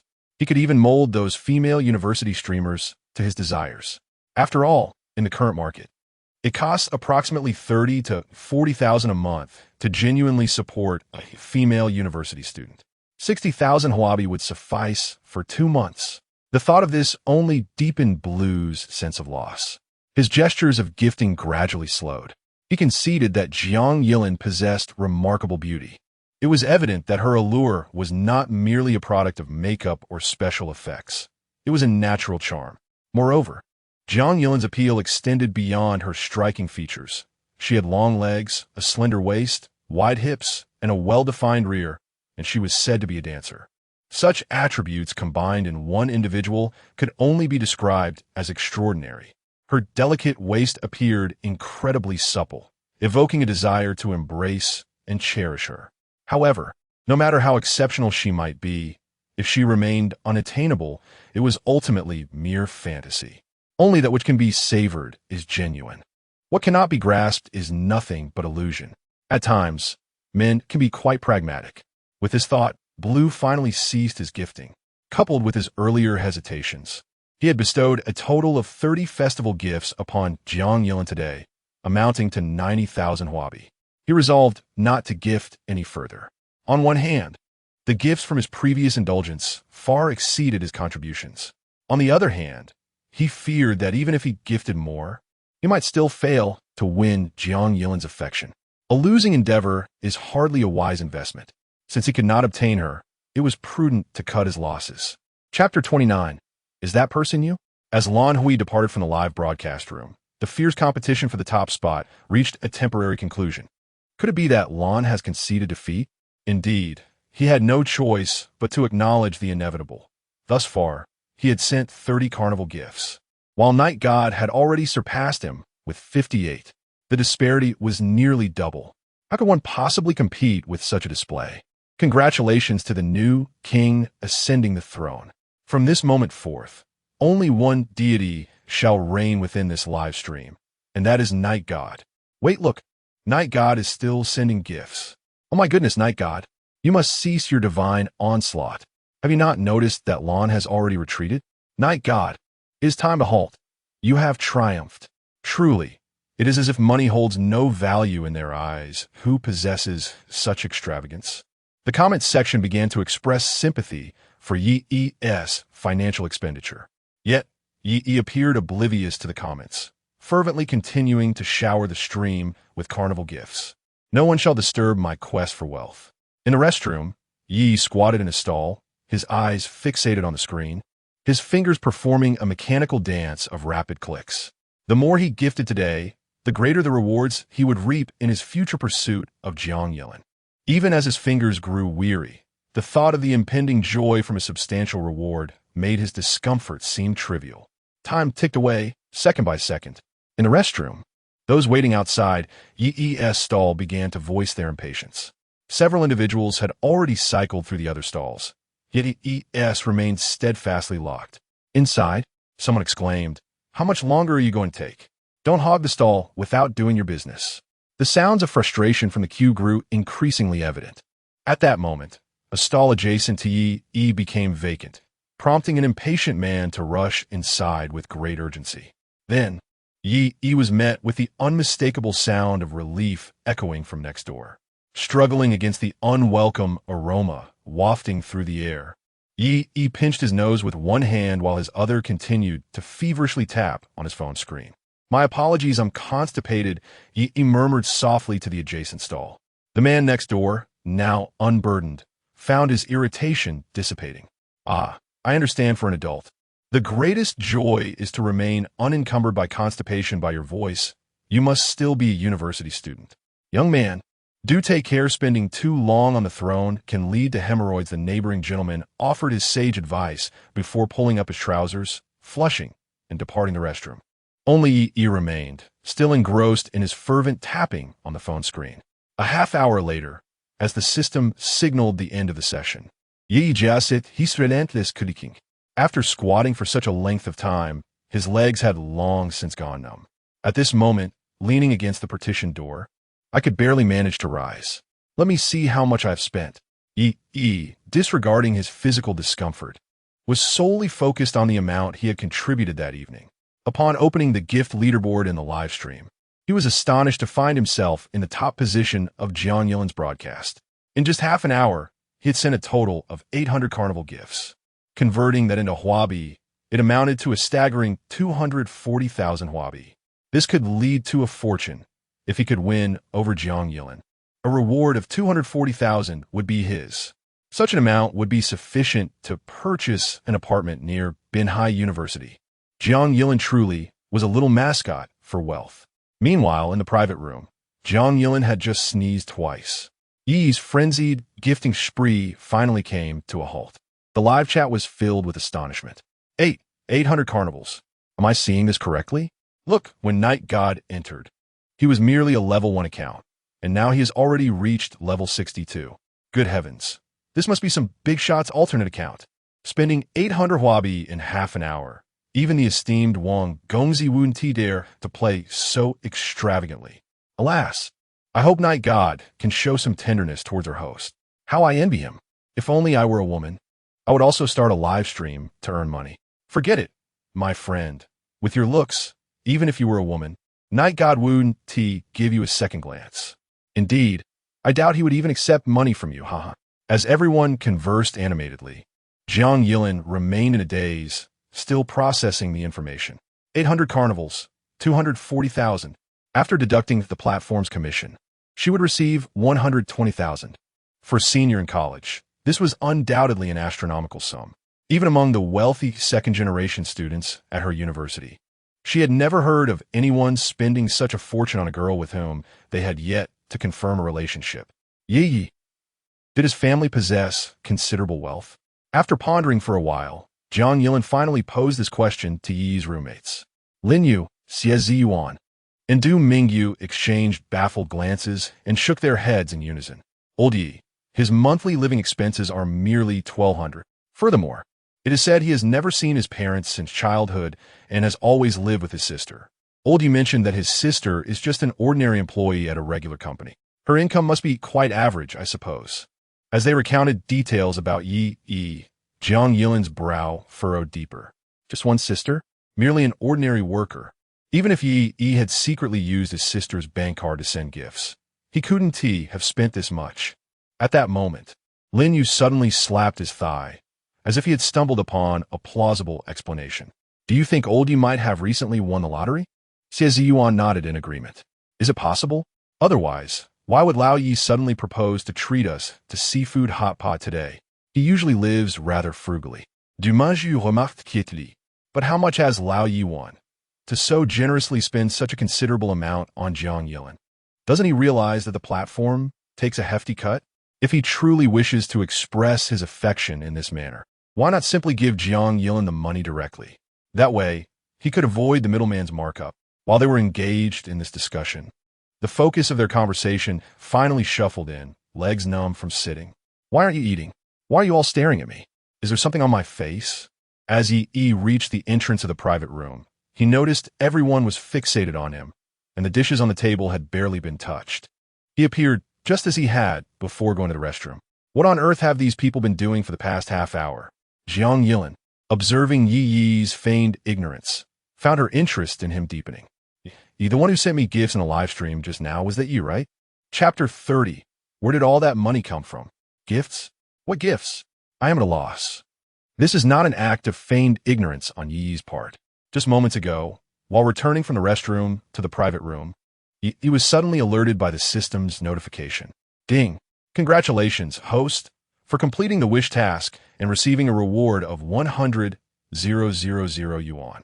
Upon hearing this notification, Yi instinctively checked the progress of Jiang Yilin's. He recalled that when he first bound with Jiang Yilin, her progress was merely 1430, yet now, upon checking, it had escalated to 4983. This was alarming. Realizing the gravity of the situation, Yi understood a serious issue. Although securing Jiang Yilin would yield a generous reward of 2 per million, his ambitions lay elsewhere. Women like Jiang Yilin, who could easily manifest wish tasks, should undoubtedly be leveraged to their fullest potential. Moreover, several of Jiang Yilin's wishes thus far had been related to spending money. This was, for Yi, a veritable gold mine. Thus, Yi contemplated intentionally slowing down the progression of Jiang Yilin's. In response to Yi's apparent ignorance, Jiang Yilin smiled softly. For reasons unbeknownst to her, witnessing Yi's playful denial filled her with an inexplicable warmth. Typically, when a man expends such considerable resources on a woman, his intentions would be glaringly obvious, accompanied by a fervent desire for immediate reciprocation. Yet, Yi's demeanor suggested otherwise. He did not impose any excessive demands and seemed intent on concealing his identity while maintaining a low profile. It was as if he wished to shower her with kindness without burdening her with any expectations. Are you unaware? Or perhaps you know that there exists a video of you playing basketball on your profile. I stumbled upon it just now, Jiang Yilin remarked, glancing at Yi beside her, and burst into laughter. Upon having his identity unveiled, Yi recognized the futility of maintaining the ruse. It appeared that he would have to seek future opportunities to temper Jiang Yilin's escalating progress. I forgot to conceal that piece of work.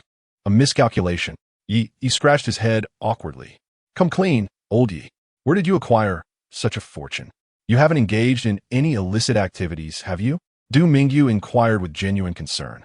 While his question bore an element of curiosity, it was predominantly fueled by worry for his roommate and close friend of 4 years, fearing that he might stray onto a perilous path in pursuit of wealth. 4 million was an astronomical sum for a university student. Through conventional means, how could one amass such a fortune in an instant? Furthermore, considering Yi's lavish expenditure, it was evident that the 4 million was not his entire fortune. This raised significant suspicions. Perceiving the concern underlying Du Mingyu's words, Yi hesitated momentarily before explaining, well, my family's house was recently demolished, and I received some compensation. However, the others appeared to harbor doubts regarding Yi's response. Lin Yu calculated thoughtfully and inquired, Old Yi, our hometown is the same place. The property price is there. If it's demolition compensation, it's likely around 2 million, right? Did you invest the entire amount in Douyin? Xie expressed his worries, stating, Old Yi, even with money, you shouldn't spend recklessly. If your sister finds out, she might just skin you alive. Why don't you see if Douyin allows refunds? Such a large sum, you mustn't act impulsively. Jiang Yilin nodded in agreement. That amount is indeed excessive for me. Perhaps I should inquire with Douyin's official support about a refund. Upon realizing that the funds were derived from Yi's family's demolition compensation, Jiang Yilin felt a pang of anxiety. Typically, such compensation is reserved for purchasing a new residence. Yet Yi had lavished it all on her.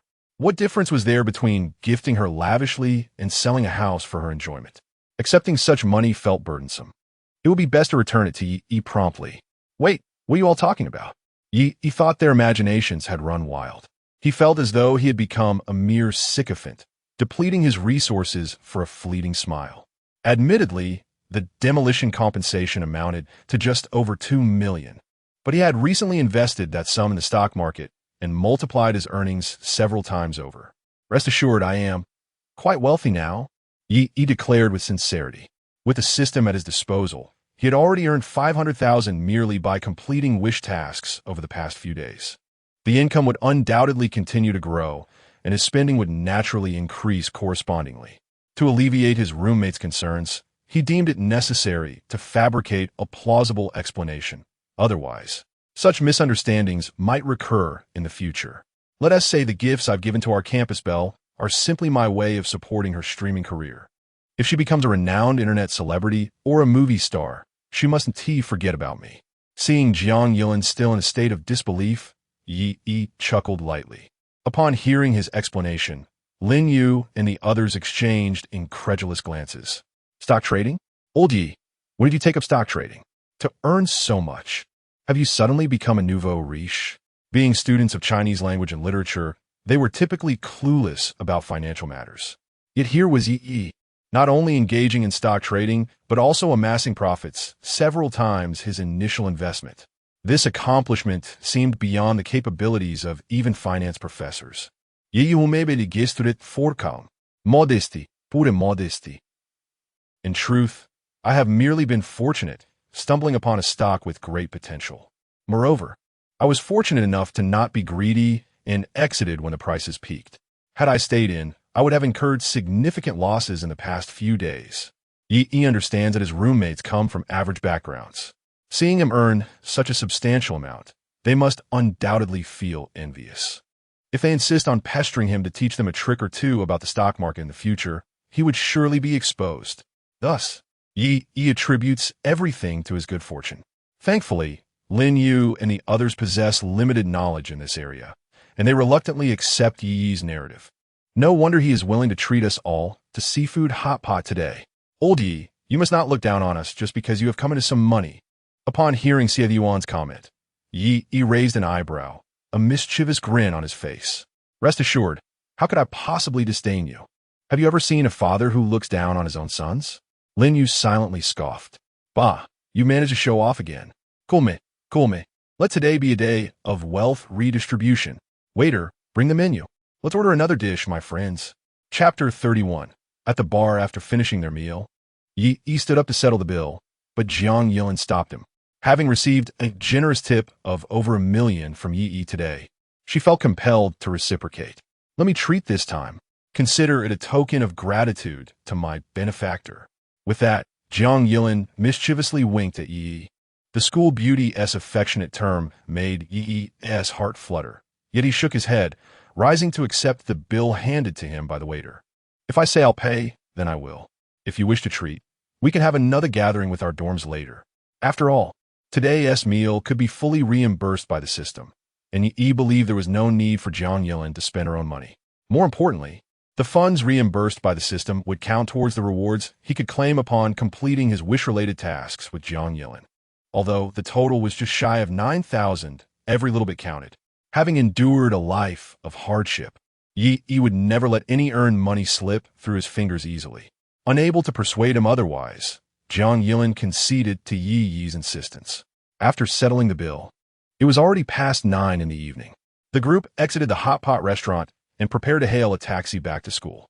However, Jiang Yilin seemed distracted, her gaze wandering as if contemplating something deeper.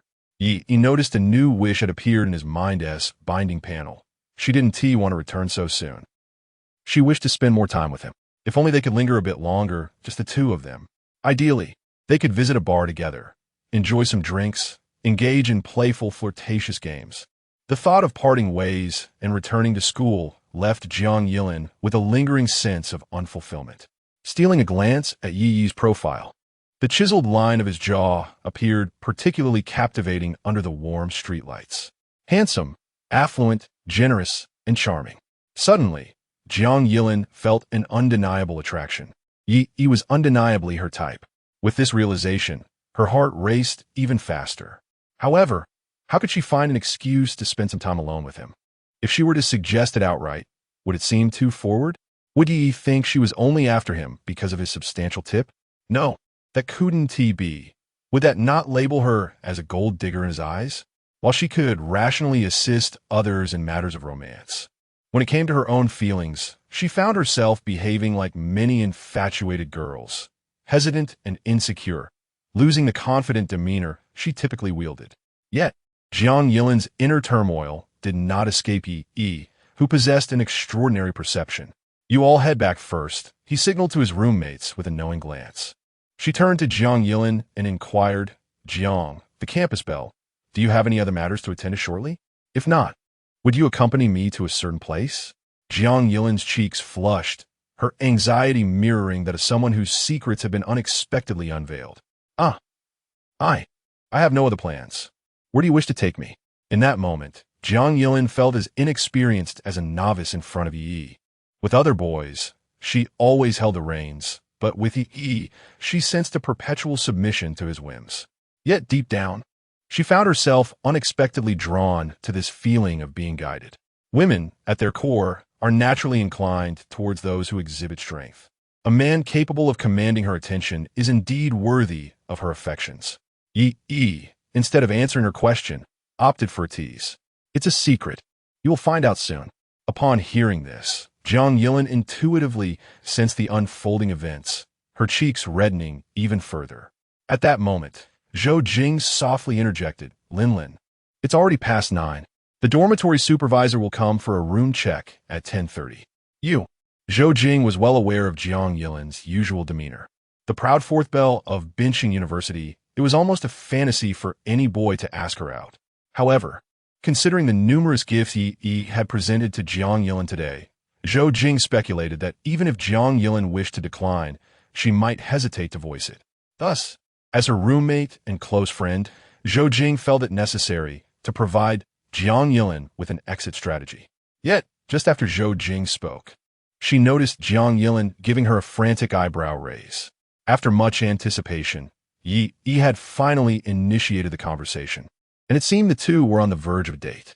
Zhou Jing's interruption felt somewhat awkward. What if Yi decided not to proceed?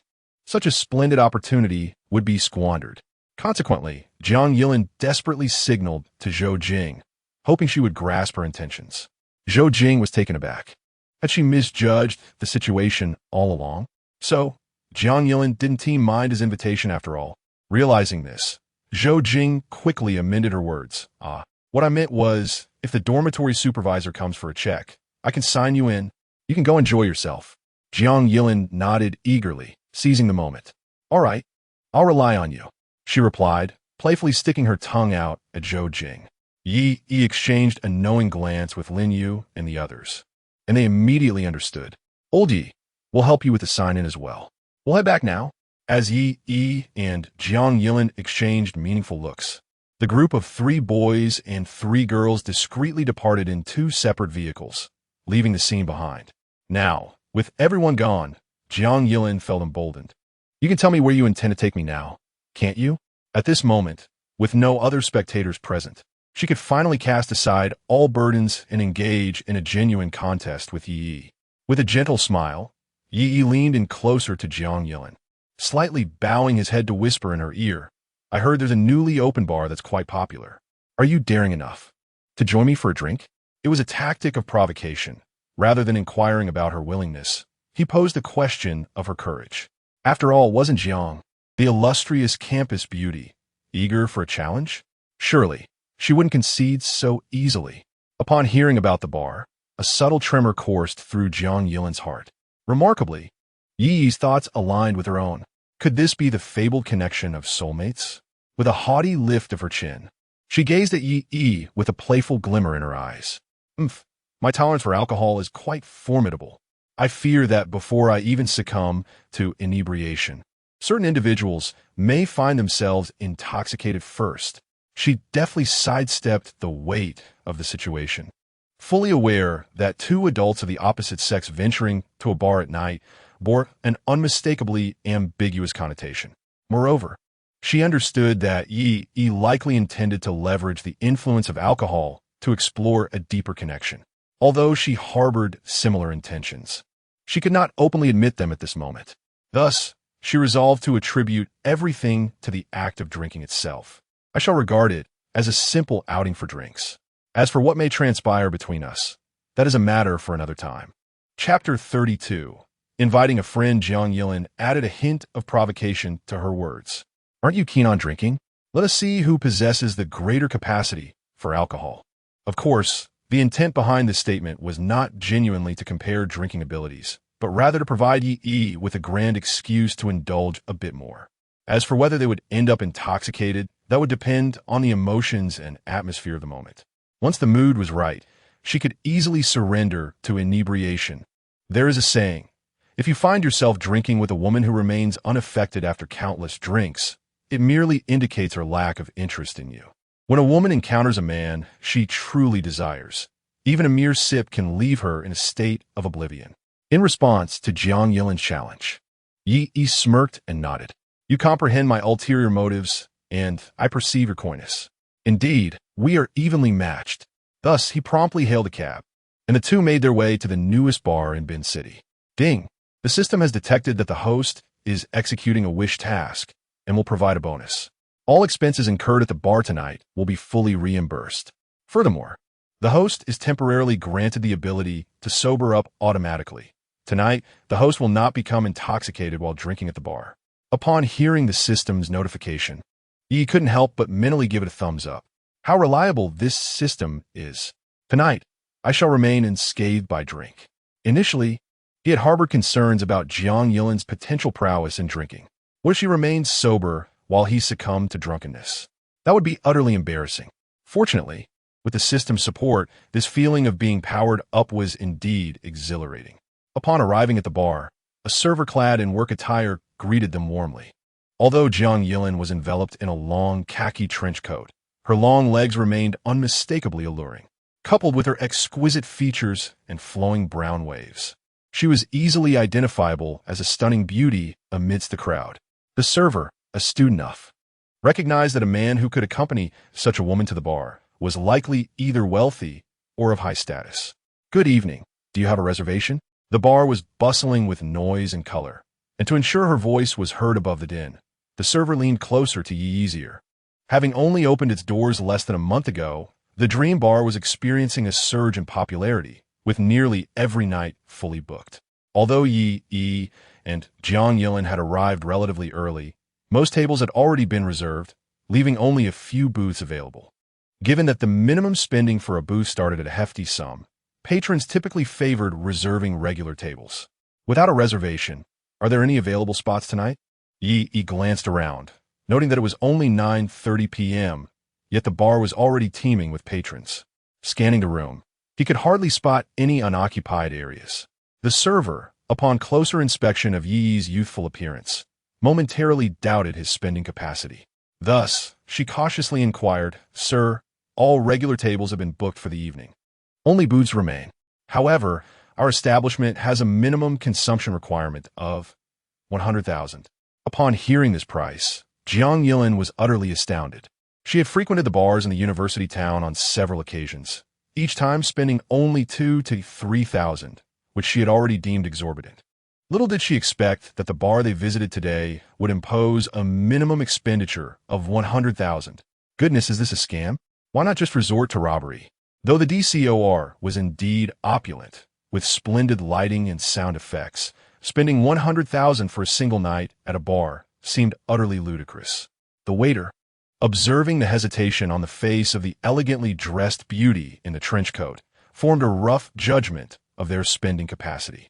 Under normal circumstances, he would not recommend such an individual to reserve a booth, as a minimum consumption of 100,000 is not something just anyone can afford.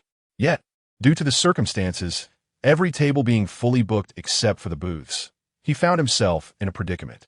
Just as he contemplated how to navigate the situation, Yi, without a moment's hesitation, pulled out his phone. "As long as there is an available spot, let us reserve a booth. Where's the payment code?" Taken aback by Yi's generosity, the waiter was momentarily dumbfounded. Are university students this extravagant nowadays? 100,000 without a second thought? Or perhaps he had misheard. That's 100,000, not 10. Despite his disbelief, the waiter produced the bar's payment code. "Sir, to scan here." No sooner had he finished speaking than Yi swiftly scanned the code, made the payment, and entered the password in one fluid motion. In the blink of an eye, 100,000 had been transferred. At that moment, Yi felt an overwhelming sense of joy. After successfully winning over Jiang Yilin, he stood to gain an additional reward of 100,000. Jiang Yilin truly was a treasure, a little golden pig, coupled with the reward for completing the task. This visit to the bar would yield a net profit of 200,000. Yi could hardly contain his desire to kiss Jiang Yilin's delicate face. "All right, please take us to the booth," he said, a radiant smile gracing his features as he addressed the waiter. The waiter, still in shock from witnessing the successful transaction, took a couple of seconds to regain his composure before quickly adopting a more obsequious demeanor. "Certainly, sir. I shall escort you to your booth at once." He grabbed his walkie-talkie and commanded, "Hello, Xiao Wang. Please prepare a booth for me. I'm bringing guests over. Xiao Li, prepare a selection of premium appetizers and a fruit platter for us." Bowing and scraping, he led Yi and Jiang Yilin towards their booth. As they entered the bar, Jiang Yilin's long legs, clad in red-bottomed over-the-knee boots beneath her trench coat, became an undeniable magnet for attention. Numerous men at the tables cast heated glances in her direction, enviously eyeing Yi, who walked ahead of her. "Behold, That fellow is indeed fortunate to have such a remarkable companion. Those long, graceful legs, how they threaten to ensnare my very soul. Ah, enough of this admiration. She would never cast a glance in your direction. Not only would she not notice you, but I believe she stands taller than I do. If I were to stand before her, she might not even see me at all. Once seated, the waiter presented Yi with the drink menu. Brother, peruse this and choose something to drink. Having just settled the minimum consumption fee of 100,000 yuan, it meant that any orders within this sum were permissible. Even if one were to exceed it, it would pose no issue. After all, additional payment could be rendered. Tonight, all expenditures will be fully reimbursed by the system. The more one spends, the greater the reward upon successfully winning over Jiang Yilin. However, the system imposes a stipulation on such fully reimbursed expenses. There must be no wastage, and takeout is strictly prohibited. Everything must be consumed on the premises. Can we truly drink so much? Even though the prices of the Dream Bar are exorbitant, 100,000 yuan can procure quite a number of drinks. For two individuals, it certainly seems excessive. Yi concurred with this sentiment. Although he would not become inebriated tonight, he would undoubtedly feel quite full. Even water, after all, cannot be consumed indefinitely. Yet, Jiang Yilin's remark sparked a sudden epiphany in Yi's mind. Perhaps I should summon another friend to join us. With this thought, he devised a plan. He retrieved his phone, opened WeChat, and sent a message to a contact. Though the hour was late, he was confident that the individual would respond favorably. Moreover, this would conveniently allow him to intentionally delay the upward trajectory of Jiang Yilin's engagement metrics. Chapter 33, Another Beauty on the other end of the phone. Jiang Chui had just arrived home. This was a house that her parents had purchased for her, and she usually resided there alone. It was not too far from her school, just 3 subway stops away. Having grown accustomed to solitude, Jiang Chui was not only aloof toward boys, but also exceedingly reserved around girls. Aware of their daughter's introverted nature, her parents decided to buy her a house to spare her the embarrassment of living in a dormitory. As she settled onto the sofa, Jiang Chui's phone lit up. Upon checking, she discovered a message from Yi. A sudden wave of anxiety washed over her. Come join me at the Dream Fantasy Bar for a drink. Consider this my second request. Oh, and remember to dress nicely. The message was straightforward, yet carried an undeniable tone of insistence. Furrowing her brow, Jiang Chui involuntarily recalled the moment their lips had met in the stairwell earlier that day. How dare he, taking my first kiss and then demanding my company at a bar late at night. Yi, you scoundrel. She pouted in indignation. Despite her deep-seated discontent, Jiang Chui found herself reluctant to utter the word no. After all, Yi possessed leverage that compelled her compliance. Moreover, his request was not excessively outrageous. He merely sought her company for drinks. Such a proposition was somewhat manageable, far easier to accept than the earlier demand for a kiss. If Yi were to harbor ulterior motives tonight and put forth further demands, well, she would resolutely refuse then. With this thought, Jiang Chui sighed, striking the sofa a couple of times in frustration, as if it were Yi venting her inner dissatisfaction. Expecting me to dress up nicely. What does he mean by that? Does he think I usually look unappealing? Yi, you are insufferable. Grumbling aside, Jiang Chui reluctantly rose, changed into a more presentable outfit, and hailed a cab toward the bar. The bar was not far from her residence, and the ride was swift. In a matter of minutes, Jiang Chui arrived at her destination. Stepping out of the car, she gazed up at the sign of the Dream Fantasy Bar, then peered inside at the lively, noisy scene, feeling a sudden urge to retreat. She had never set foot in a bar before, and for someone as introverted as herself, such a place felt akin to a den of peril. Standing at the entrance, she could almost hear the rapid beating of her own heart. Yet, recalling the hold Yi had over her, she had no choice but to muster the courage to step inside. After all, the thought of her parents discovering her involvement in cheating on an exam terrified her far more than entering a bar. Oh well, perhaps it is better to face the music sooner rather than later. This was already the second request I had agreed to fulfill. After today, if I agree to one more thing, I shall be free. The Navi, Jiang Chui, genuinely believed that Yi Hui would keep his word, and after she acceded to 3 of his requests, he would promptly delete those videos. Little did she know, Yi Hui had already devised a backup plan.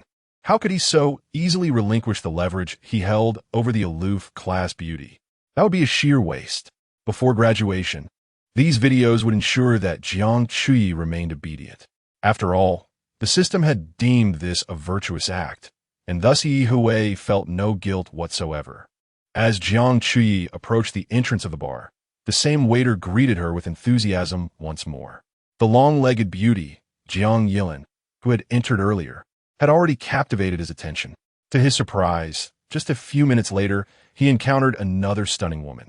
However, this beauty exuded an entirely different aura from the previous one. While the former was sultry and alluring, this one radiated an icy elegance. The waiter couldn't help but steal a few more glances at Jiang Chui, thinking how fortunate he was to encounter two such exquisite young women in one night. Yet, this seemingly aloof beauty could also be found in a bar? Could it be? This cool beauty indulged in vices in private? A delightful contrast, perhaps. Hello, miss. Are you alone? Do you have a reservation? Despite his admiration, the waiter's professionalism remained intact, and he instantly adopted a courteous demeanor. Jiang Chui, clearly unaccustomed to such fervent attention from a stranger, instinctively took a step back and shook her head. I do not have a reservation. Upon hearing this, the waiter's expression turned regretful. It seemed that fate had not aligned for him to engage with this enchanting woman today. Unfortunately, we have already booked all the tables for tonight. If you do not have a reservation. At this point, the waiter suddenly had a bright idea. However, you can add me on WeChat, and next time you wish to visit, just send me a message. I can save you a spot. It must be said that when it comes to charming, desirable women, a man's intellect ranks just below that of Einstein. Upon seeing the WeChat QR code the waiter presented, Jiang Chui maintained her composure and shook her head once more. No, my classmate. Oh no, my friend. My friend is already inside. The notion of seeking out male classmates in a bar felt somewhat odd. Moreover, her first kiss had already been claimed by Yi Hui that very morning. Referring to him as a classmate made her feel a twinge of guilt. Adding to her discomfort was the fact that Yi Hui had insisted she come to the bar that evening. In her heart, Jiang Chui sensed that Yi Hui harbored some interest in her. Yet, the balance of power and choice did not rest in her hands. At present, Yi Hui appeared more like a creditor, and until she settled her debts, she was destined to remain under his thumb. Of course, there was no need to divulge such thoughts to a mere waiter. Thus, Jiang Chui temporarily assigned Yi Yan the identity of a friend. You can simply take me there, he said. I believe it's. Let me check. Seat V16. Jiang Chui opened her phone, referring to the message sent by Yi Yan, and relayed the seating information to the waiter. Upon hearing V16, the waiter's face flickered through a myriad of expressions. First came surprise. This stunning beauty was indeed accompanying the young man who resembled a university student from earlier. Next was curiosity. What exactly was the relationship between these two beauties and that man? Then came contemplation. The man had nonchalantly spent 100,000 to book a private booth, showing no sign of reluctance, suggesting considerable financial means. A realization dawned upon him. Wealth truly seems to be the most pronounced attribute of a man's allure, having captivated not one, but two exceptional beauties. Finally, admiration struck him. While many men are wealthy and flirtatious, it is rare to find one who can so brazenly gather two beauties together without fear of complications. Did he not fear fallout? Or had he managed to train these two beauties to avoid feelings of jealousy? If that were the case, it would be nothing short of remarkable. As the waiter indulged in these thoughts, he guided Jiang Chui towards their designated seats. Chapter 34. Self-strategy. The appearance of Jiang Chui captivated a considerable number of patrons in the bar. A beauty with such an exceptionally frosty demeanor was a rarity in such an establishment. The scarcity of such allure naturally piqued the interest of many men present. As they observed Jiang Chui making her way to booth V16, envy and admiration sparkled in their eyes. Goodness, that fellow has summoned yet another stunning beauty. How infuriating. It's always the drought for some and floods for others. Look at our table, an entire gathering of men. You lot, when will you manage to bring a few ladies along? Calm down, Brother Scar. I'll summon a girl over shortly. Oh, you really can make that happen? Indeed. There's a university student here who owes a substantial sum, and I've heard he recently started dating a rather attractive girlfriend. I'll call him to bring her along. As he spoke, the young man hurriedly picked up his phone. Hello, Jo Boheo? Yes, it's me. Dream Bar. Get over here right now. Meanwhile, Jiang Chui approached the booth and noticed that there was someone seated beside Yi on his right. Come on, have a seat. Yi gently patted the space to his left, inviting Jiang Chui to sit down. However, Jiang Chui remained rooted in place, her gaze fixated on Jiang Yilin, who sat to the right of Yi, her expression complex. Upon recognizing that the newcomer was Jiang Chui, Jiang Yilin's expression shifted subtly.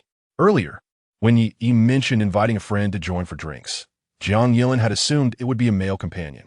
In her view, boys were prone to boasting, especially if they could bring along someone as stunning as herself to the bar. Thus, she believed Yi intended to show off to his friends by inviting a good buddy. To her astonishment, the friend Yi referred to turn out to be Jiang Chui, the fifth-ranked beauty in the school. What did this mean?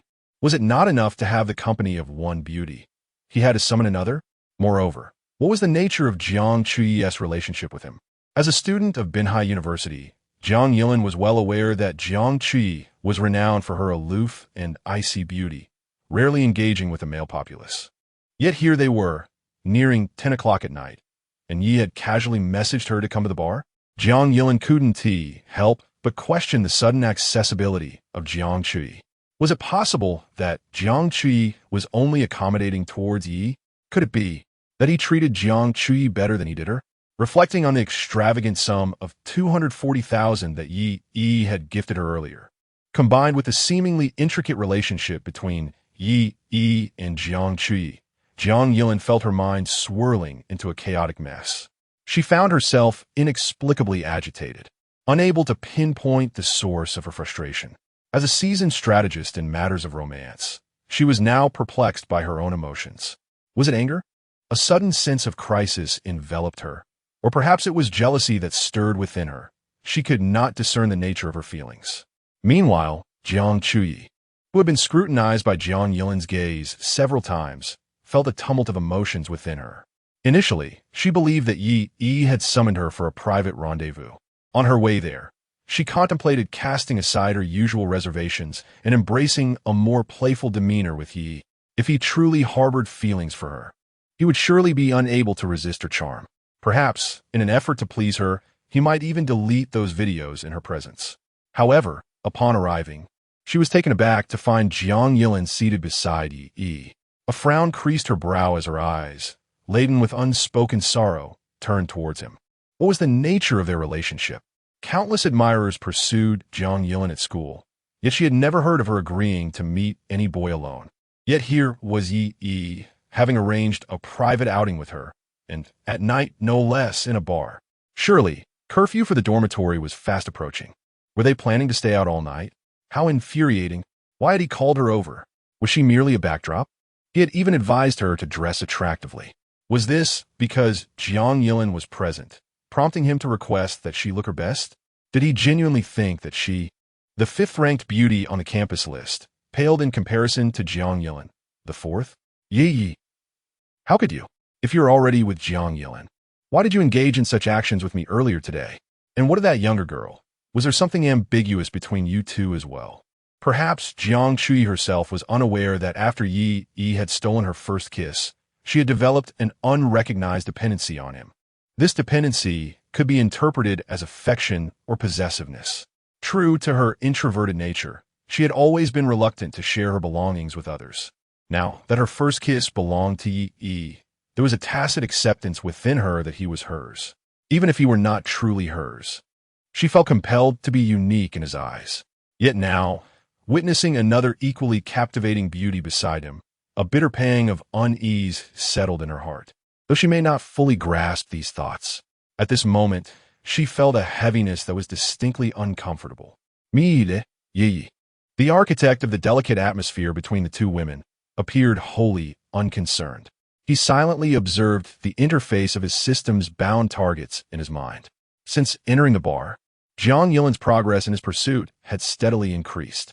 It was only when Jiang Chui arrived that her advancement came to a halt, stabilizing at 50.07. Yi could not help but marvel at his decision to summon Jiang Chui. Otherwise, by the end of the evening, Jiang Yilin's progress might have surpassed that of Xia Xiaoyu. He certainly did not wish to conquer Jiang Yilin so swiftly. He still desired to rely on her for an abundance of wish tasks. Yi nodded slightly before proceeding to access Jiang Chui's information panel. What on earth is this? Strategy progress, 38.93. My goodness, what is happening? Just this morning, it was only 10.43. How could such a significant increase occur in such a brief span? I have hardly done anything to you. Have you initiated your own strategy? No. Weren't you the aloof campus belle? Where has your cool demeanor vanished? Weren't you an ice-cold beauty? Where has your frost gone? It feels as though your chill is melting away. Yi wiped the cold sweat from his forehead. Women are indeed extraordinary beings. Even with the assistance of 100 secrets to capturing a goddess, it remains exceedingly challenging to fully comprehend a woman's thoughts. Ahem. Please take a seat. There is no need to stand there awkwardly. Ultimately, Yi could not contain himself and spoke to dispel the delicate atmosphere of discomfort among the three. Chapter 35. Why did you kiss me? Upon hearing Yi's reminder, Jiang Chui regained her senses and reluctantly took a seat beside him. How did you two end up together? Her tone was cold, reminiscent of someone who had just caught her boyfriend in an act of infidelity. This demeanor unexpectedly stirred a sense of guilt within Yi. Our dormitory is having a social event with Jiang Yilin's dorm tonight. Old Du Mingyu from our dorm has recently found a new girlfriend who happens to be Jiang Yilin's roommate. We thought it would be a good idea to play matchmaker for them tonight. As he spoke, the drinks that had been ordered had yet to arrive, prompting Yi to take a generous sip of the iced lemonade on the table. Jiang Chui turned to face him, her gaze piercing into Yi's eyes, her expression remaining impassive. Then why are only the two of you here now? It was evident that Yi's previous explanation had failed to convince her. Before he could respond, Jiang Yilin leaned in. After dinner, we felt a bit unsatisfied. He asked if I want to go to a bar, and so we came. Indeed, it was Yi who had suggested the outing, and Jiang Yilin's words rang true. Simultaneously, this also conveyed to Jiang Chui that Yi harbored special feelings for her. Hearing this, Jiang Chui let out a meaningful sigh and picked up her own glass of iced lemonade. Is your nightlife always this vibrant, Yi? Last night, you were with a junior, and tonight you are with the school belle? Although Yi held certain leverage over her, Jiang Chui felt no obligation to comply with his every whim, having already acquiesced to his request to accompany him for drinks. She reasoned that it was permissible to confront him and express her emotions. At that moment, the pang of jealousy she felt surpassed her fear of Yi's potential leverage over her. Jiang Yilin raised an eyebrow, having fully grasped the implications of Jiang Chui's words. It suggested that Jiang Yilin should not take herself too seriously, as he was merely a flirtatious charmer, playing around without commitment. This revelation took Jiang Yilin by surprise. She had not anticipated that, apart from herself and Jiang Chui, there was another junior involved. Moreover, based on Jiang Chui's insinuations, it seemed he had spent the previous night with this junior.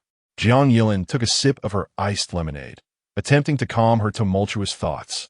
After all this time, she had finally encountered someone who was not only handsome and wealthy, but also generous and engaging. The thought of losing such a quality catch was disheartening, as she pondered whether she would ever encounter another like him. Even if she did, there was no guarantee he would be single. In this society, quality men are indeed a rare commodity. True gentlemen hardly circulate within the social market. Before even graduating from university, she had already been outmaneuvered by the quick-witted girls. Contemplating this, Jiang Yilin decisively dismissed her initial thought. Since she was not inclined to relinquish the option of pursuing Yi, the subsequent course of action became clear. No matter how many admirers surrounded Yi, it mattered not. The greater the number of girls attracted to Yi, the more it attested to his exceptional qualities. All she needed to do was strive to become the most outstanding fish in Yi's pond. In doing so, Yi would surely find himself captivated by her. The presence of rivals was not daunting. She merely needed to outshine them all. Jiang Yilin felt her competitive spirit rekindled once again. Yet, perhaps unbeknownst to her, her thoughts had evolved into a desire for Yi's recognition.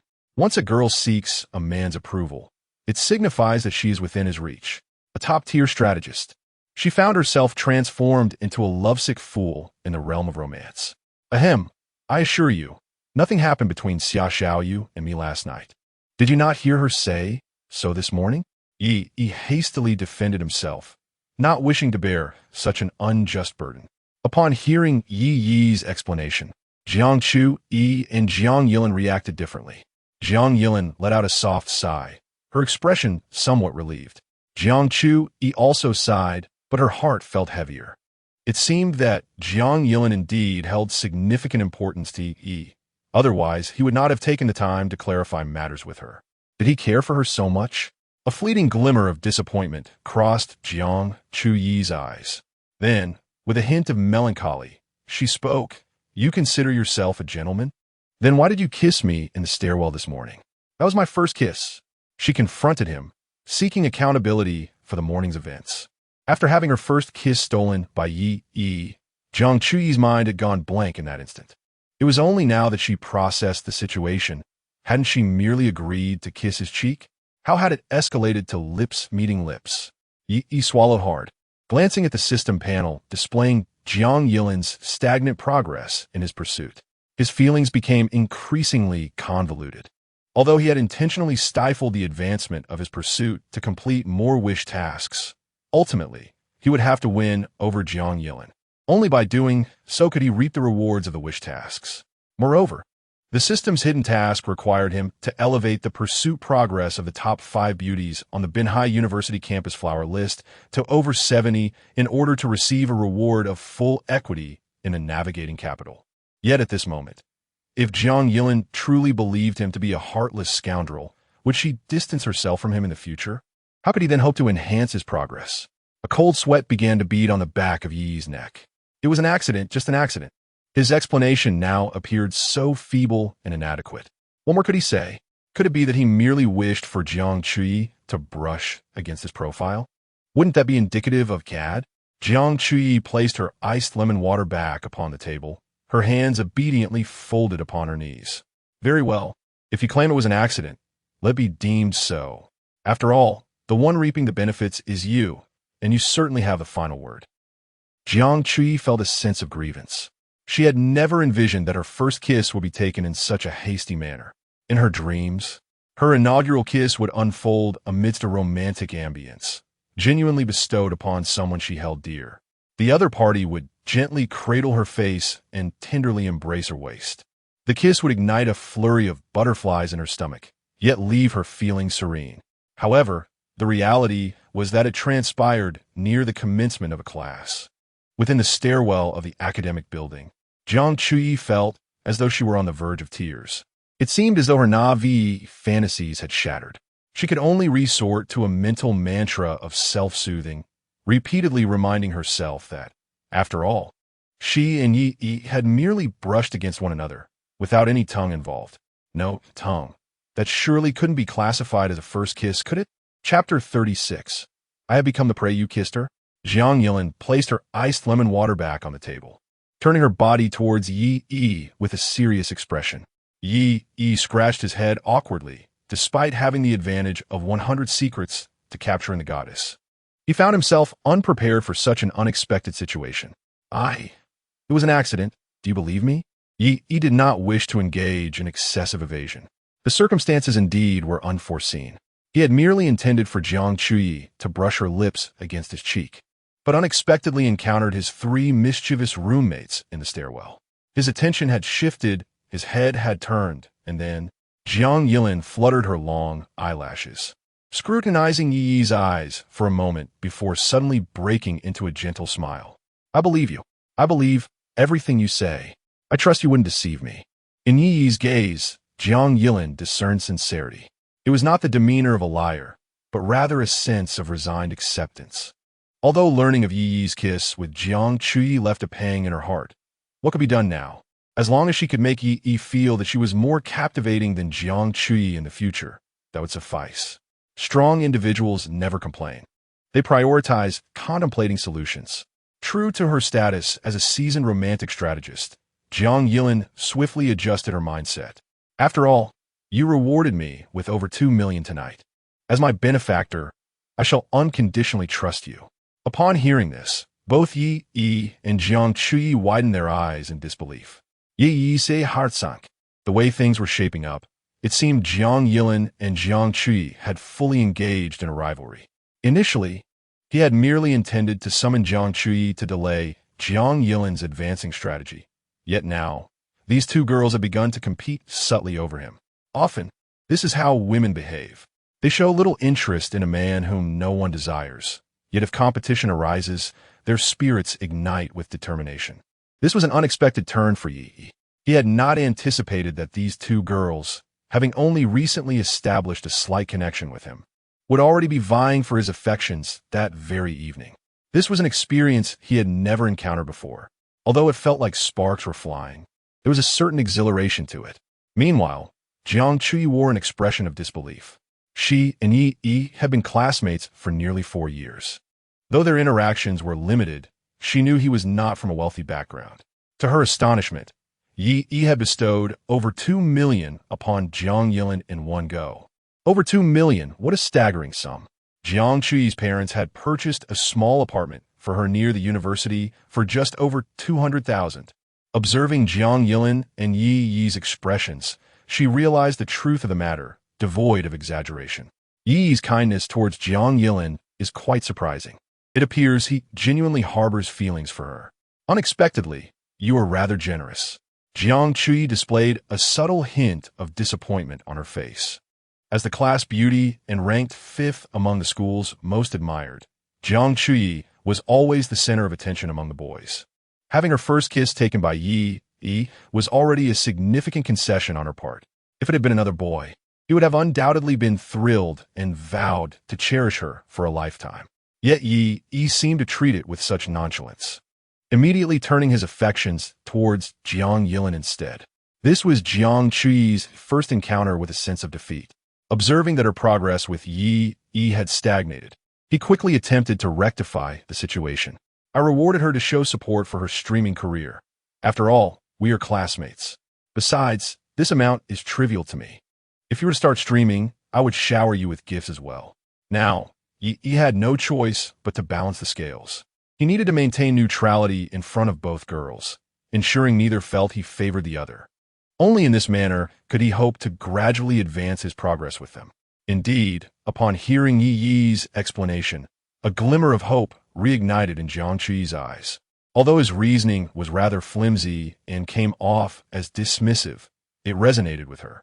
At the very least, it indicated that Yi did not consider Jiang Yilin more important than her. That was sufficient for her. It meant her first kiss had not been in vain. Wait, why did she feel a twinge of jealousy? Jiang Chuyi's cheeks flushed. Her heart began to race. Could it be that Yi had stirred her emotions? No, that was impossible. Yi was merely a scoundrel who had leveraged her vulnerabilities against her, the very same who had stolen her first kiss.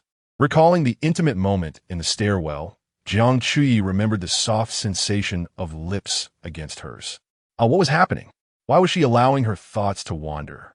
She grasped the cold glass of lemonade before her and took a large gulp. The icy chill coursed down her throat and spread throughout her body, dousing the flames of her fluttering heart. At that moment, the waiter finally brought over the drinks he had ordered. "Mr. Yi, here is your first round of drinks. Wishing you a delightful evening. Should you need anything further, please call for me." The waiter bowed politely. Yi hurriedly uncorked the bottles and filled 3 glasses to the brim. The drinks had finally arrived, providing an opportunity to divert the conversation away from the previous topics. Continuing down that path was exhausting for Yi, as if his brain cells were running out. "All right, ladies, let us drink." Yi pushed the glasses towards Jiang Chuyi and Jiang Yilin. Jiang Yilin did not take hers. Instead, she removed her light khaki trench coat. Drinking without a game is rather dull. Let us play something. As the coat slipped away, it revealed a sleek black slip dress beneath. The tailored cut perfectly delineates Jiang Yilin's exquisite and delicate curves, revealing her impressive figure without reservation. Below her short skirt lies a pair of superbly long legs adorned with red-soled thigh-high boots. With a slight smile, Jiang Yilin casually draped her left leg over her right. Hadkanis subli learning tovartsi. Those straight and well-proportioned legs resembled a pair of lethal scissors, disrupting Yi Yi's thoughts. Do you find it appealing? Jiang Yilin inquired with a beaming smile, having posed a similar question earlier in the hot pot restaurant. At that time, she had not yet removed her trench coat, concealing her inner ensemble, allowing Yi Yi to maintain his composure and deftly flirt back. However, now, confronted with the proximity of her snow-white, delicate, long legs, Yi could only stifle a gulp. He realized he had underestimated her. He never anticipated that Jiang Yilin's attire beneath her trench coat would be so captivating. Under her mischievous gaze, Yi felt as though he had become a prey. Chapter 37. Uninvited guest. Before leaving her dormitory today, Jiang Yilin deliberately chose this outfit. Anticipating a face-to-face confrontation with the strategist from the boys' dormitory that evening, she had reserved this ace up her sleeve. Should she find herself intrigued by her counterpart, she intended to shed her trench coat, revealing the meticulously selected ensemble beneath. Jiang Yilin harbored absolute confidence, convinced that no man could remain indifferent upon witnessing her attire. The alluring dress, with its suspender design, elegantly accentuated her slender waist and voluptuous figure. The thigh-high boots further enhanced her already enviable long legs. However, the piece or assistance of her outfit lay beyond these details. The most captivating aspect was the tantalizing expanse of skin revealed from her knee to the hem of her short skirt, an area often referred to as the absolute territory. It was a space brimming with a woman's lethal allure. Now, this enticing absolute territory lay before Yi, inciting an impulsive desire within him to reach out and touch. Is it beautiful? Jiang Yilin inquired again, noticing Yi's dazed expression. Realizing he had been transfixed by her long legs, he hastily averted his gaze, scratching his head sheepishly. Yes, it's beautiful, Yi admitted candidly. There was no shame in his honesty. Women often prefer sincere admiration over furtive glances. As expected, Jiang Yilin's lips curled upward upon hearing his compliment. Seated to Yi's left, Jiang Chuyi cast a sidelong glance at her own legs, rolling her eyes in silent defiance. Indeed, Jiang Yilin possessed remarkable legs, a fact that left Jiang Chuyi feeling somewhat inferior. Yet she too was not lacking. As the second-ranked school beauty, she held her own confidence. The rankings were determined by student votes, and while she seldom engaged with her peers, Jiang Yilin's outgoing nature and friendly demeanor naturally garnered her more popularity. Jiang Chuyi leaned closer to Yi, refusing to back down. Who do you think is more attractive, the two of us? Upon hearing this question, Jiang Yilin also fixed her gaze on Yi, seemingly eager to hear his response. The fifth and fourth school beauties were determined to settle the score in his presence. Yi scrutinized the faces of both women. According to the system's ratings, they both scored an impressive 8. 8 in terms of looks.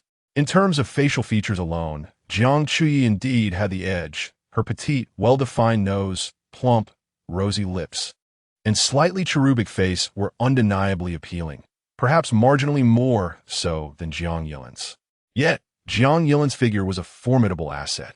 Standing at 1.76 meters, her legs dominated her silhouette. It seemed the system's scoring took into account both facial features and physique, rendering the ratings quite significant. Jiang Chuyi and Jiang Yilin both possess an impressive beauty, rated at an admirable 8. 8, making it difficult to discern a clear winner. They are undeniably attractive. Yi answered honestly. But if you had to choose one who is more beautiful? Jiang Yilin persisted, her curiosity unyielding. Observing the eager expressions on the faces of the two women, Yi suddenly conceived a plan. How about this? Once we finish these drinks, I shall reveal my answer. On the table, 6 bottles of different colored ace of spades were neatly arranged. This was Yi's extravagant treat for the evening. The cost of these 6 bottles amounted to a staggering 100,000. The dream bar's prices were indeed exorbitant. Yi reflected that, were it not for the system's full reimbursement, even with a balance of 600,000 in his account, he would still feel a twinge of regret over such lavish spending. All right, let us drink up first, Jiang Yilin said, lifting her glass and gently clinking it against Yi's. Thanks to our benefactor for today's generosity. Just refrain from showering such lavish gifts in the future. The platform takes a hefty cut, leaving only half. It's quite unwise. With that money, you'd be better off inviting me to watch a movie or go shopping instead. With that, Jiang Yilin downed her drink in one go. Her words revealed her sensibility, demonstrating that she did not frivolously spend a man's money, while also leaving Yi with ample room for imagination. The notion of going out to watch movies and shop together echoed the typical dating activities of a college couple. But what would happen after the movie and shopping? Jiang Yilin did not elaborate, yet the implications were clear. On the other hand, Jiang Chui appeared indifferent, her lips slightly pursed as if she wished to speak, but ultimately swallowed her words. She took her glass, tilted her head back, and poured the contents down her throat, typically reserved. She had already said enough in Yi's presence that evening. Moreover, she was uncertain of her true feelings at that moment, so she chose to remain silent. Yi noticed Jiang Chui's melancholic demeanor. This drinking is rather dull. Didn't we say we would play a game? What shall we play? Yi had never been to a bar before and was unaware of the usual games played. However, Jiang Yilin had occasionally visited bars with her friends and was more knowledgeable, just as Jiang Yilin was preparing to teach the two how to play flirtatious games. A few uninvited guests approached from the adjacent table. Playing games? Ladies, let us join you, exclaimed a man referred to as Scar from the neighboring table, his expression far from innocent as he shamelessly eyed Jiang Yilin's long, fair legs. Before Jiang Yilin could react, he plopped down beside her. Sensing the overwhelming stench of alcohol emanating from this intruder, Jiang Yilin instinctively leaned closer to Yi. I'm sorry, but we're not interested in playing with you. As the sole man, Yi naturally assumed the responsibility of safeguarding Jiang Yilin and Jiang Chui. The individuals before him, resembling ruffians, exuded an aura of unruliness, their lecherous gazes indicating their intent to take advantage. Yi's displeasure surged forth instantaneously. Both Jiang Chui and Jiang Yilin were his targets of pursuit. How could he allow others to encroach upon them? You, insolent wretch, do you not recognize your place? A scrawny, monkey-like figure with yellow hair pointed menacingly at Yi. You may be startled to learn this, but he is none other than the infamous Scar brother. Go ahead, inquire around, in this vicinity, who does not treat Scar brother with utmost reverence. His willingness to associate with you is a favor. As the yellow-haired thug advanced to seize Yi by the collar, Yi deftly deflected his grasp. Scar brother? I am unfamiliar with him. However, should you persist in your unwelcome presence, I would be more than willing to introduce you to the local law enforcement. Yi raised his phone, poised to call the authorities. Chapter 38. Preparing to act upon witnessing Eli's determination, Scar and his companions let out a discontented snort. They initially assumed this young man would be a pushover, easily intimidated into relinquishing the two exquisite beauties by his side. To their surprise, he threatened to call the police at the slightest provocation. The Dreamland Bar had recently opened, rumored to be backed by a powerful owner. Scar was reluctant to cause a scene in the establishment, not out of fear of E, but rather due to the potential repercussions for the bar. If the owner turned out to be someone formidable, they would undoubtedly find themselves in deep trouble. Scar signaled to his underlings, who promptly sought a way out of the situation. To be noticed by Scar was a stroke of luck, yet they seemed oblivious to the gravity of their misstep. Did they not realize how many women yearned for Scar's attention? How blind they were to the mountain before them? Scar, let us depart. These two young ladies do not deserve your company. I shall summon two even more refined companions shortly. Taking advantage of the outstretched olive branch from his subordinate, Scar gracefully accepted the retreat and returned to his own table with a few of his cohorts. With the troublemakers gone, Jiang Chui felt a lingering unease. Perhaps we should leave. I sense a disturbance here. In Jiang Chui's mind, bars were inherently chaotic places. However, due to the leverage he held over her, she had no choice but to comply with his wishes. Under normal circumstances, she would never set foot in such an establishment. From the moment she entered, she felt the weight of numerous predatory gazes fixated upon her from the shadows. These stares were starkly different from the pure, innocent admiration she received from male classmates. The glances here were akin to those of wolves eyeing a lamb destined for slaughter, instilling a deep sense of dread within her. He too was reluctant to be in such a place, but he was merely fulfilling Jiang Yilin's wish. a task that promised a reward of 100,000, coupled with the ability to reimburse the expenditure on the table's drinks, was simply too enticing to ignore. However, the system stipulated that reimbursement was contingent upon consuming the ordered drinks fully. Any leftovers would result in the automatic withdrawal of funds. That was a significant sum, more than many earned in an entire year. Do not worry, I am here. They're merely a bunch of bullies who prey on the weak. As you saw, the moment I mentioned calling the police, they fled. Rest assured, they will not dare to create further trouble. Yi was resolute in his intention to finish the drinks before departing. After all, completing the task would yield a reward of 100,000, a temptation too great to resist. Jiang Yilin, standing nearby, chimed in to remind Jiang Chuyi. Do you know how much Yi spent on these drinks? 100,000. If we leave now, it would be such a waste. It's a rare opportunity. So why not enjoy ourselves for a while longer?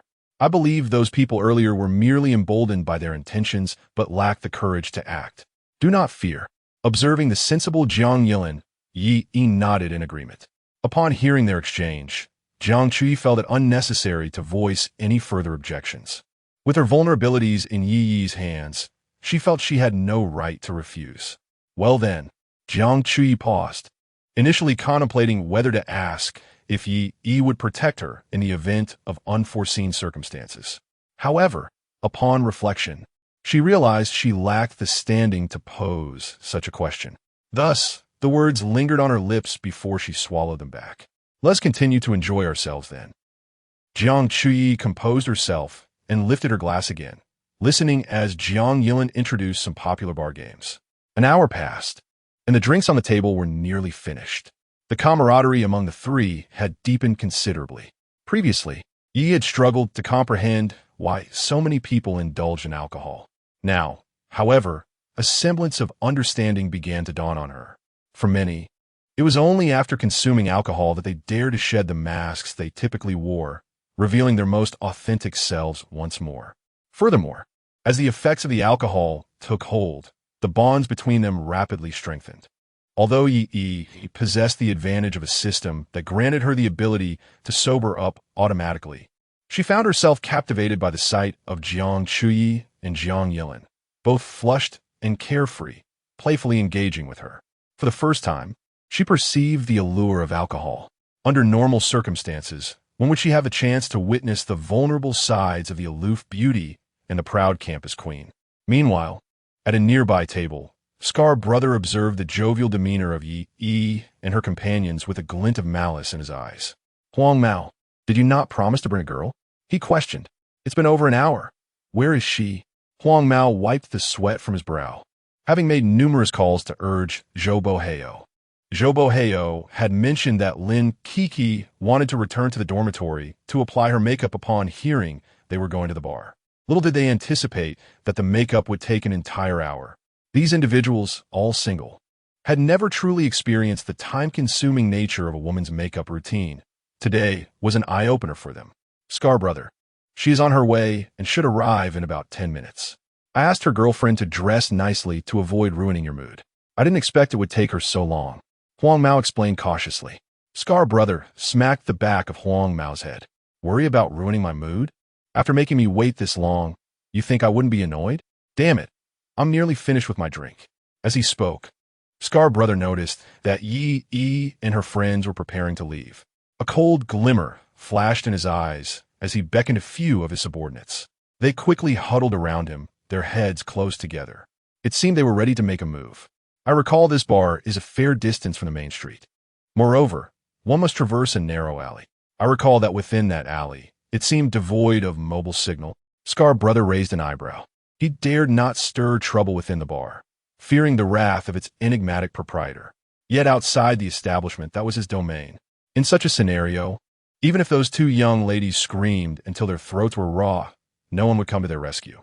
After consuming several bottles of liquor, Scar Brother felt a surge of fervor coursing through his veins, especially upon gazing at the stunningly beautiful Jiang Yilin and Jiang Qi. His primal instincts roared within him, yearning to break free. Observing Scar Brother's lecherous grin, several of his underlings immediately grasped his intentions. Scar Brother, I shall take a few men to wait at the alley's entrance. Scar Brother, I will fetch the car for you. We can simply drag them into the vehicle later.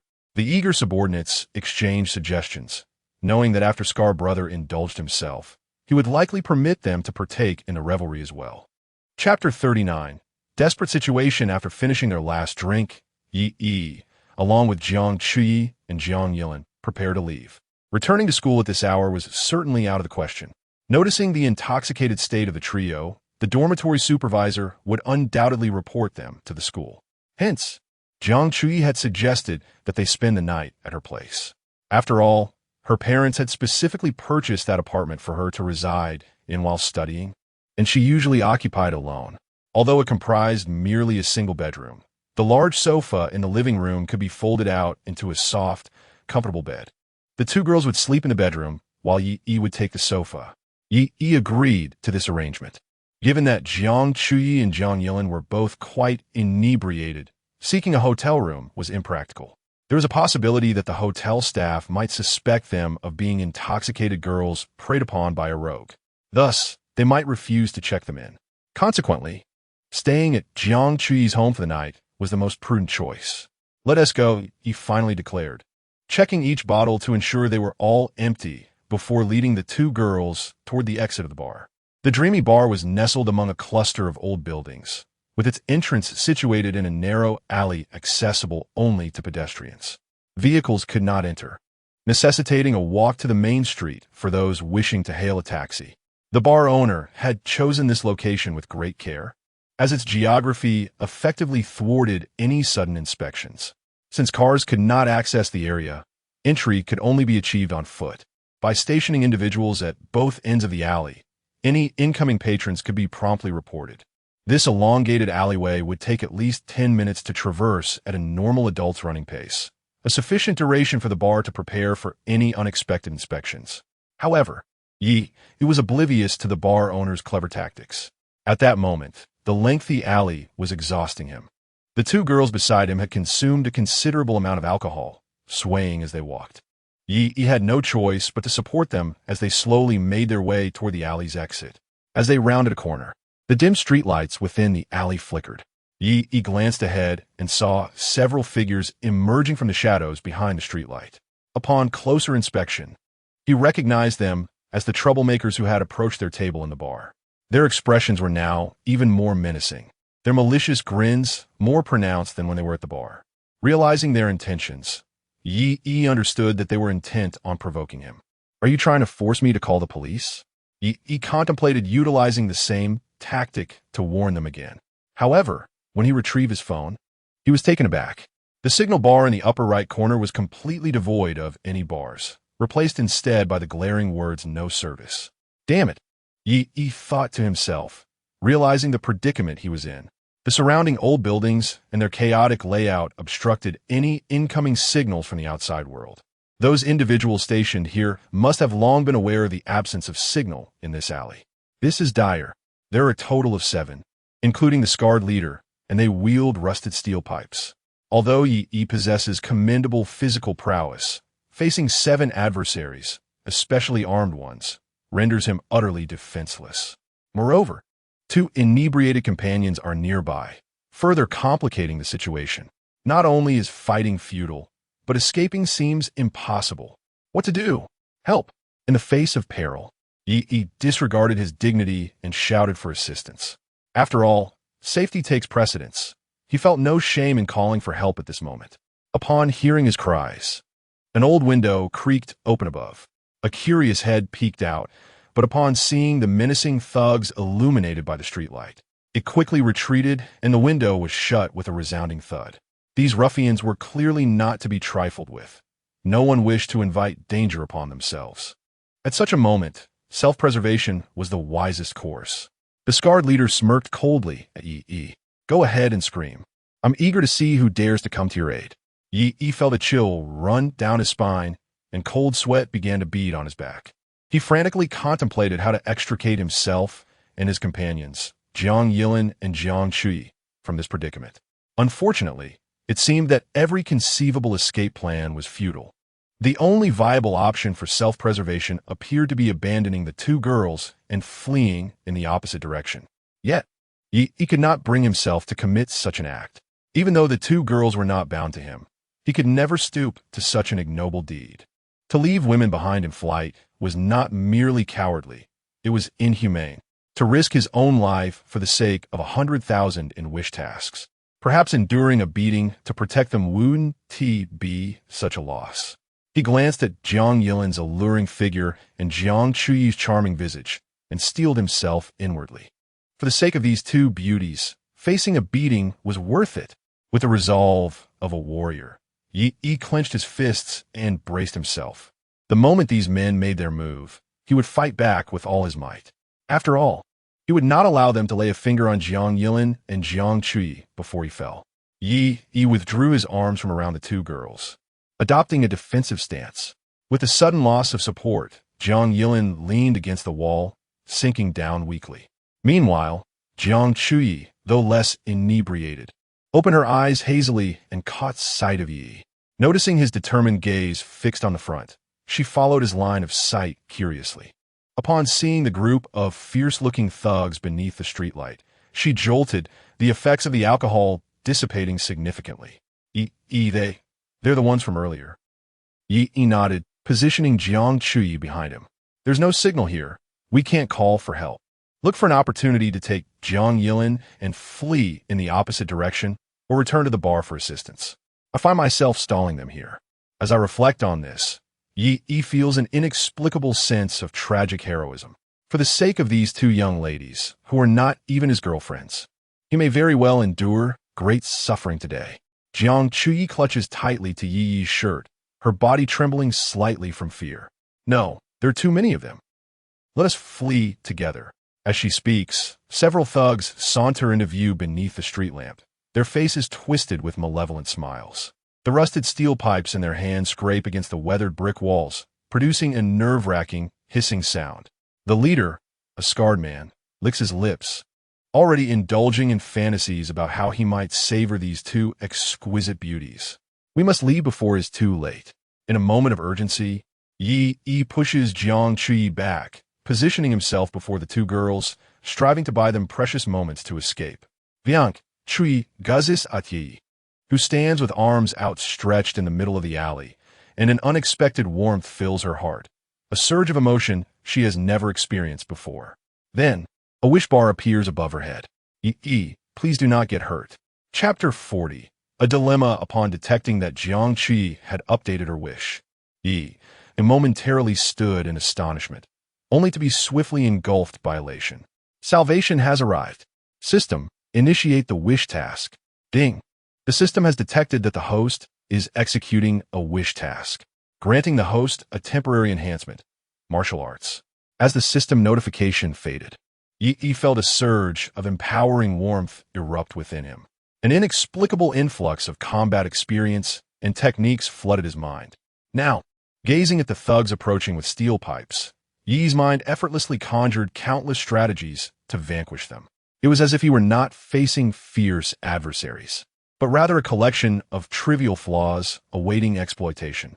Yi. I cannot bear Jiang Yilin. Jiang Yilin, now inebriated, was incapable of standing. Jiang Chuyi struggled to drag her along. As Scar and his accomplices drew nearer, Jiang Chuyi burst into tears. She could vividly imagine the treatment they would endure if captured by them. Perhaps you should flee. You are a boy. They would not be able to pursue you. It is better than all three of us. Jiang Chuyi's heart felt like lead, as she leaned against the wall, seemingly resigned to her fate. Perhaps this was her destiny, a trial she was fated to endure. In Jiang Chuyi's despairing gaze, Yi retracted his arms that had been shielding them. Jiang Chuyi's heart sank as the last flicker of hope extinguished. It appeared that Yi truly intended to escape. Though Jiang Chuyi fervently wished for Yi to protect her, she recognized the futility of such a desire.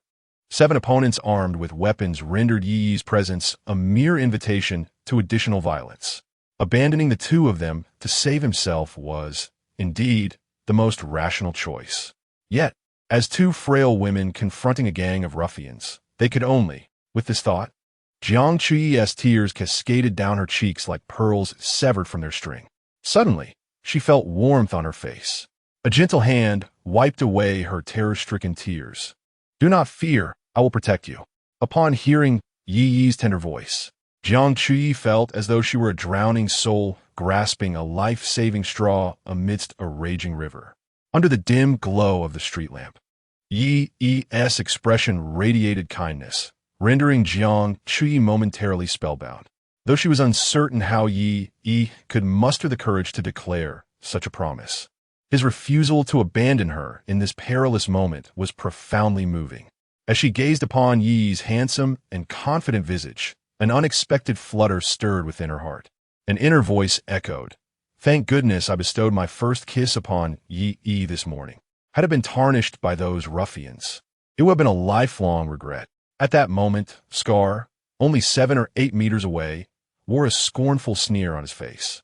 "In such dire circumstances, why do you still wish to play the hero? Have you truly considered your own limitations? Do you believe you can rescue the damsel in distress? Today, I shall teach you a lesson. Charge." Upon hearing the command, the henchmen seized their steel pipes and charged towards Yi. Jiang Chu instinctively crouched down, covering her head, her eyes tightly shut in fear. Bang! A muffled grunt followed by the crisp sound of a steel pipe clattering to the ground. How did their weapon get knocked away? Hearing the commotion, Jiang Chu mustered her courage and opened her eyes. She beheld Yi standing nonchalantly in place, while one of the thugs lay crumpled in the corner, clutching his chest in agony. The steel pipe had fallen a short distance away. Just moments ago, as the thug lunged at Yi executed a lightning-quick sidekick that struck the thug squarely in the chest. The sheer force of the blow sent the thug hurtling sideways, crashing into the wall before rolling to the ground. The entire sequence transpired in less than a second. The other thugs, rushing forward, were momentarily stunned. They had only caught a glimpse of dark flash. Only now did they realize that the dark flash was the unfortunate soul who had just been kicked away. The blonde thug swallowed hard, astonished that Yi, who appeared to be an ordinary student, possessed such extraordinary explosive power. With a single kick, he had sent a man weighing 180 pounds flying. Is he even human? Scar brother. The blonde thug glanced back at his leader, his eyes betraying his desire to retreat. Scar brother himself was taken aback by Yi's earlier display. After years of scrapping and struggling, he quickly assessed that the prowess Yi had just demonstrated rendered him and his men utterly outmatched. Little did he expect to encounter such a formidable opponent today. This fellow was a wolf in sheep's clothing. Doubts began to fester within Scar brother. Yet, if there were to be a retreat, it could only be his. The others must press on. Only then would he have a chance to escape. You worthless fools, what are you afraid of? He has just one person. If you cannot handle him, do not dare to associate with me again. Scar brother bellowed at his subordinates. Upon hearing their leader's words, the thugs found themselves in a quandary. Should they charge? They surely stood no chance. The brother who had nearly embedded himself in the wall was a grim reminder of their fate. Yet if they did not act, Scar brother would undoubtedly not spare them after today. What to do? A dilemma indeed. Come on, brothers, let us attack together. The more fists we have, the harder it will be for that lad to fend us off. The blonde thug hefted his steel pipe, rallying the others. He understood all too well that Scar brother was the one they could not afford to offend. This group of individuals devoid of any skills resorts to unsavory dealings to make a living. Should Scar brother become dissatisfied, it is likely that their hopes of continuing to survive in Bin City will be utterly dashed. The principle of choosing the lesser of two evils is one that Huang Mao understands well. From Huang Mao's expression, it seems that the other thugs have also grasped this notion. They exchanged glances, nodded subtly, and once again charged towards Yi, observing his subordinates rushing forward. Scar brother wasted no time. He swiftly turned and fled towards the alley's entrance. Bang! Thud! Clang! The sounds of blows and anguished cries reached Scar brother's ears. Yet he dare not glance back. At such a critical moment, any delay could prove fatal. Scar brother pressed onward, his head down. The cacophony of combat behind him ceased within half a minute, suggesting that his men had met with complete annihilation. Cold sweat streamed down Scar brother's forehead as he realized he had provoked a formidable devil today. Tap! Tap! The sound of footsteps echoed behind him. Scar brother understood that the devil had come to claim his life. The footsteps grew increasingly closer, and fear gripped him, causing his legs to tremble uncontrollably. At that moment, the alley felt interminably long, as if he could never reach its end. A gust of wind swept past, and he beheld Yi, who launched himself off the wall, executing a graceful somersault to land firmly in front of Scar brother. "Did I permit you to flee?" Yi cracked his knuckles, his gaze coldly fixed on Scar brother, reminiscent of a predator eyeing its prey. Chapter 41. The embarrassment of not wearing pajamas. It was not that Yi's face sought to be ruthless. Rather, he was acutely aware that he was currently executing Jiang Chuyi's wish task, which had temporarily granted him enhanced combat skills. Once the task was completed, the system would retract this temporary enhancement, reverting him back to an ordinary university student. If he were to show mercy to Scar and his cohorts now, would they extend the same kindness to him once he returned to his mundane existence? Judging by their previously arrogant demeanor, such a notion was utterly implausible. Therefore, he knew he must strike first. "Since you cannot overpower me now, I shall seize this moment to decisively bring you down." At that moment, rain began to fall from the heavens. In the nocturnal downpour, Yi's silhouette was elongated by the streetlight. Against the light, Scar could not discern Yi's expression, only feeling an overwhelming chill emanating from the young man before him. This chill was the embodiment of despair. Scar's legs gave way, and he collapsed to his knees. "Big brother, I was wrong. Please spare me. I promise in the future." Scar clasped his hands together, his tone imbued with utmost sincerity, more devout than during the new year when he would pray to the god of wealth. He fervently hoped that Yi might show him a moment of mercy. However, before Scar could finish his plea, Yi's foot connected with him. Scar barely registered Yi's movement. He merely felt a sudden gust of wind by his cheek, followed by an impact as if a speeding truck had collided with his face. The tremendous force sent Scar spiraling through the air like a falling leaf, at an astonishing speed of 500 centimeters per second, before he crashed against the wall with a resounding thud, losing consciousness entirely. Ding! Host has completed the wish task. Congratulations. Host has received a reward of 100,000 yuan. As the system's notification echoed in his mind, Yi felt the surge of power he had just experienced dissipate into nothingness, along with a wealth of practical combat experience that had vanished without a trace. Glancing at the unconscious Scar on the ground, Yi was gripped by a sense of dread. It was fortunate that he had not succumbed to unwarranted compassion. Otherwise, the situation might have reversed dramatically. Though he had subdued Scar and his gang, he could not be certain that no allies remained nearby. This place was no longer safe.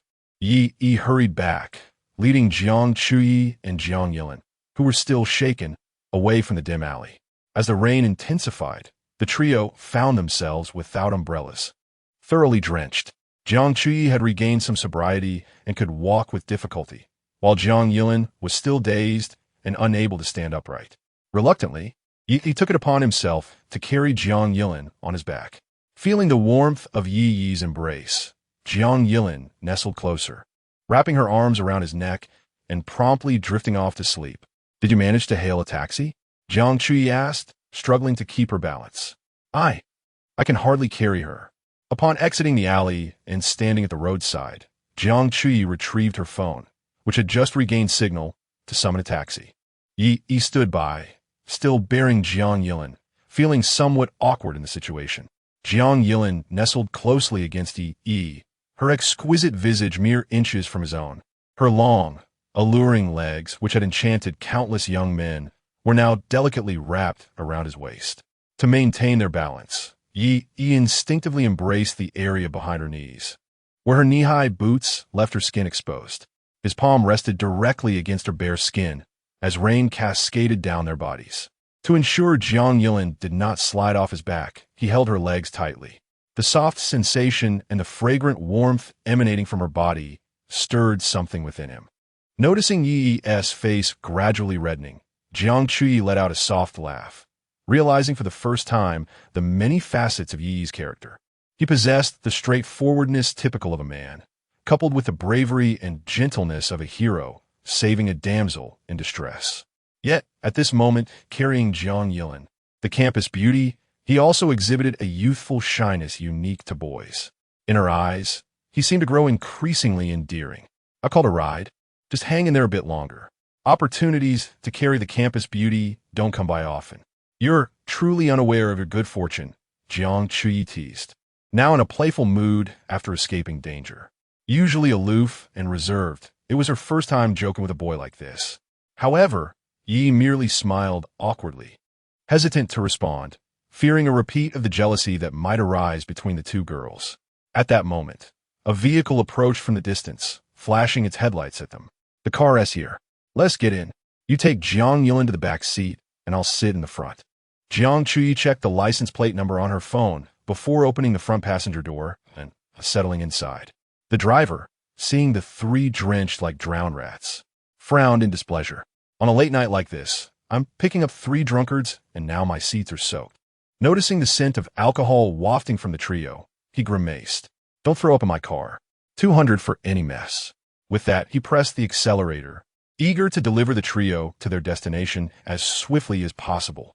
After a brief drive, the driver smoothly halted at the base of the apartment complex.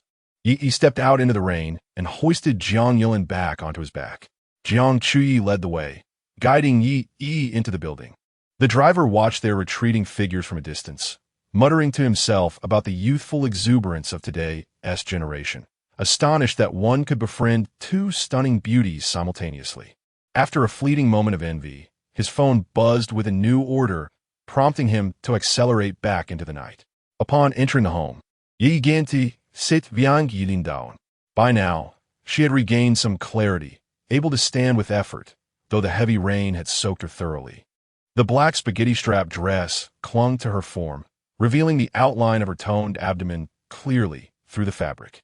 Yi stood hesitantly at the entrance, reluctant to move around in his own damp attire. Upon catching a glimpse of Jiang Yilin's enchanting figure, one instinctively averted their gaze. Yet, their eyes inadvertently fell upon Jiang Chui, who was delicately wiping her fair neck with a tissue. The slightly ajar collar revealed a glimpse of soft skin, tantalizingly concealed. Why don't you both change into some fresh clothes in the bathroom? I'll take care of your damp garments shortly. The washing machine has a drying function, so you'll be able to don dry and comfortable attire by tomorrow morning. Jiang Chui retrieved 2 pairs of slippers from a shoe cabinet, which were occasionally worn by her parents when they visited. Coincidentally, one pair was in a size suitable for men. Reflecting upon it, aside from her own parents, it was indeed the first time anyone else had come to her home. Accustomed to her solitude, Jiang Chui rarely had friends over, often returning home to an empty house. The arrival of Yi and Jiang Yilin made her abode feel less desolate than usual. My pajamas are quite loose. Lin, you may wear them, she suggested. Unbeknownst to her, Jiang Chui had already begun to refer to Jiang Yilin in a more familiar manner. She selected her most comfortable pajamas and placed them in the bathroom, hoping they would not appear too short on Jiang Yilin. With a tipsy hiccup, Jiang Yilin expressed her gratitude before retreating into the bathroom. Once the door closed, Jiang Chui cast a somewhat awkward glance at Yi. We don't have men's pajamas. What will you do? Chapter 42. The feeling of heartbeat. Yi awkwardly scratched his head. Well, I suppose I'll just make do with this attire. Having just been caught in the rain, his clothes were likely saturated enough to wring out a small basin of water.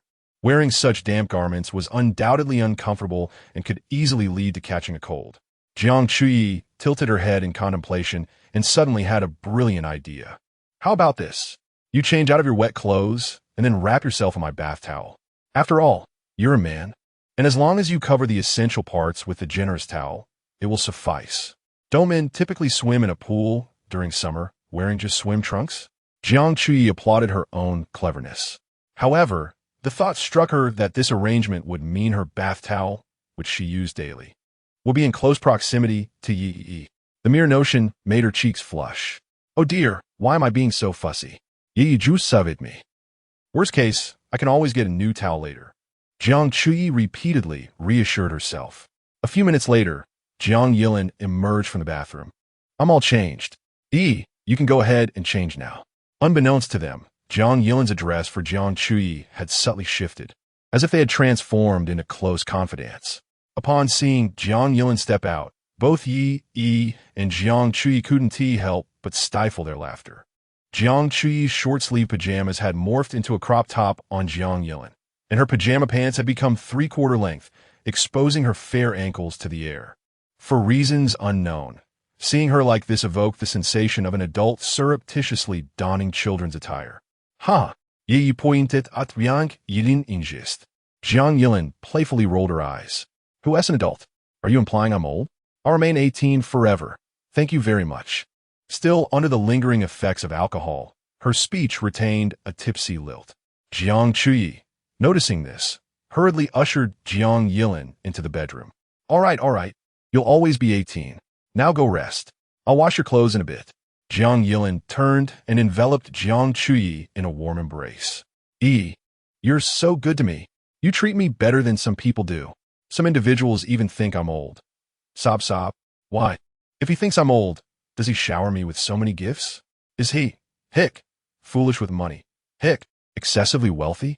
Jiang Chui gently nudged the tipsy Jiang Yilin while echoing her sentiments. Yes, he is indeed foolish. Now go to sleep. Through coaxing and gentle persuasion, she finally managed to settle Jiang Yilin comfortably in bed.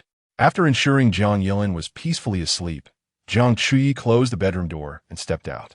Well, Yi, I shall take a shower and change my clothes first. Once I'm done, you can change out of your clothes and wrap yourself in my towel. Before Yi could respond, Jiang Chui had already retreated into the bathroom with her change of clothes. Shortly thereafter, the sound of the shower became audible. Yi, still dripping with water, stood dutifully at the entrance, not wanting to soil Jiang Chui's home. This marked his first visit to a girl's residence, and curiosity compelled him to survey his surroundings. Beside the entrance, a small wall was adorned with several delicate brown twine strands, upon which hung a collection of photographs. These captured Jiang Chui's life from childhood to the present. From the images, it was evident that she had always possessed striking beauty, large, expressive eyes, and a tender, youthful visage that evoked an irresistible urge to reach out and gently pinch her cheeks. However, all the photographs featured only Jiang Chui, aligning perfectly with her persona of being introverted and lacking in friends. Whether it was her high school graduation or casual outings, she was the sole subject in every frame. It seemed these were taken by her parents, portraying her as the obedient daughter who heeds her family's wishes. No wonder she was so anxious about her parents discovering her exam misconduct. For others, such a vulnerability might prompt a reckless disregard.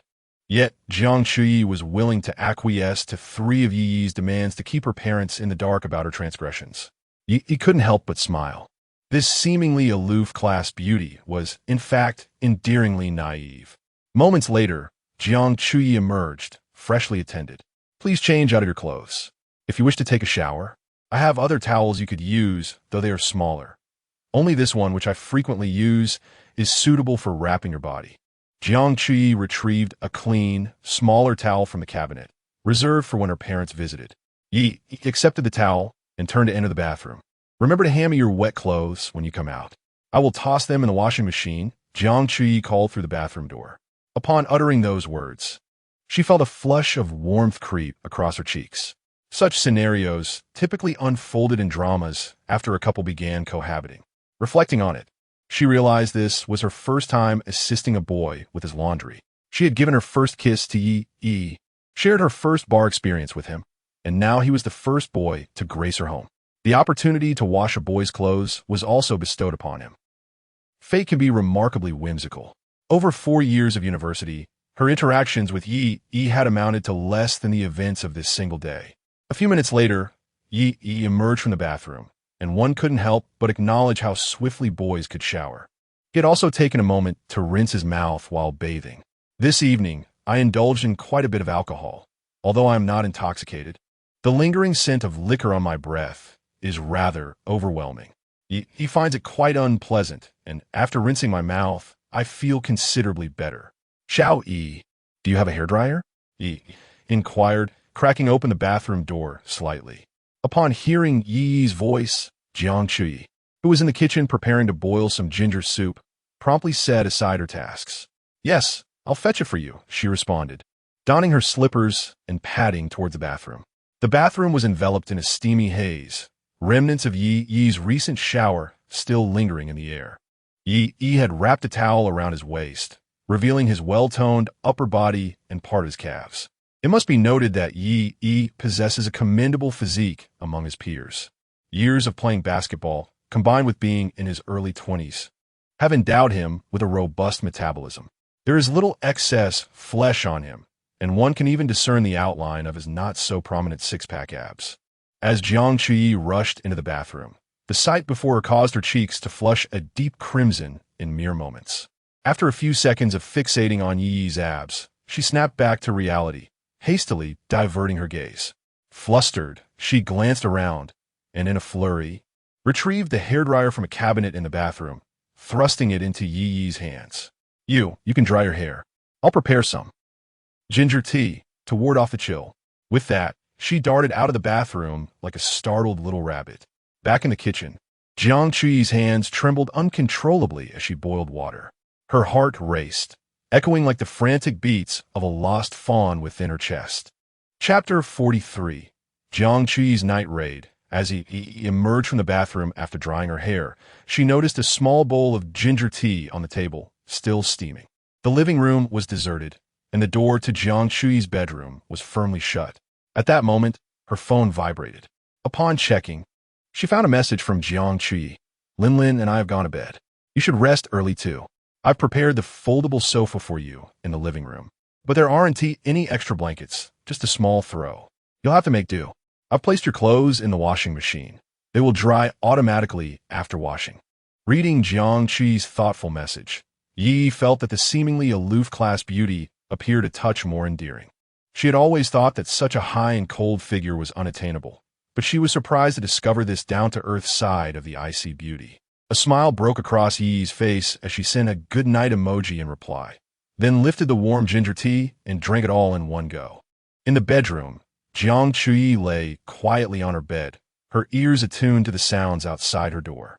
She heard Yi pick up the bowl, wash it in the kitchen, and then, after slipping on her slippers, turn off the lights before settling gently onto the sofa. The sofa creaked under her weight, and soon the entire house succumbed to an enveloping silence, broken only by the sound of breathing. Beside her, Jiang Yilin, slightly intoxicated, had already drifted into slumber.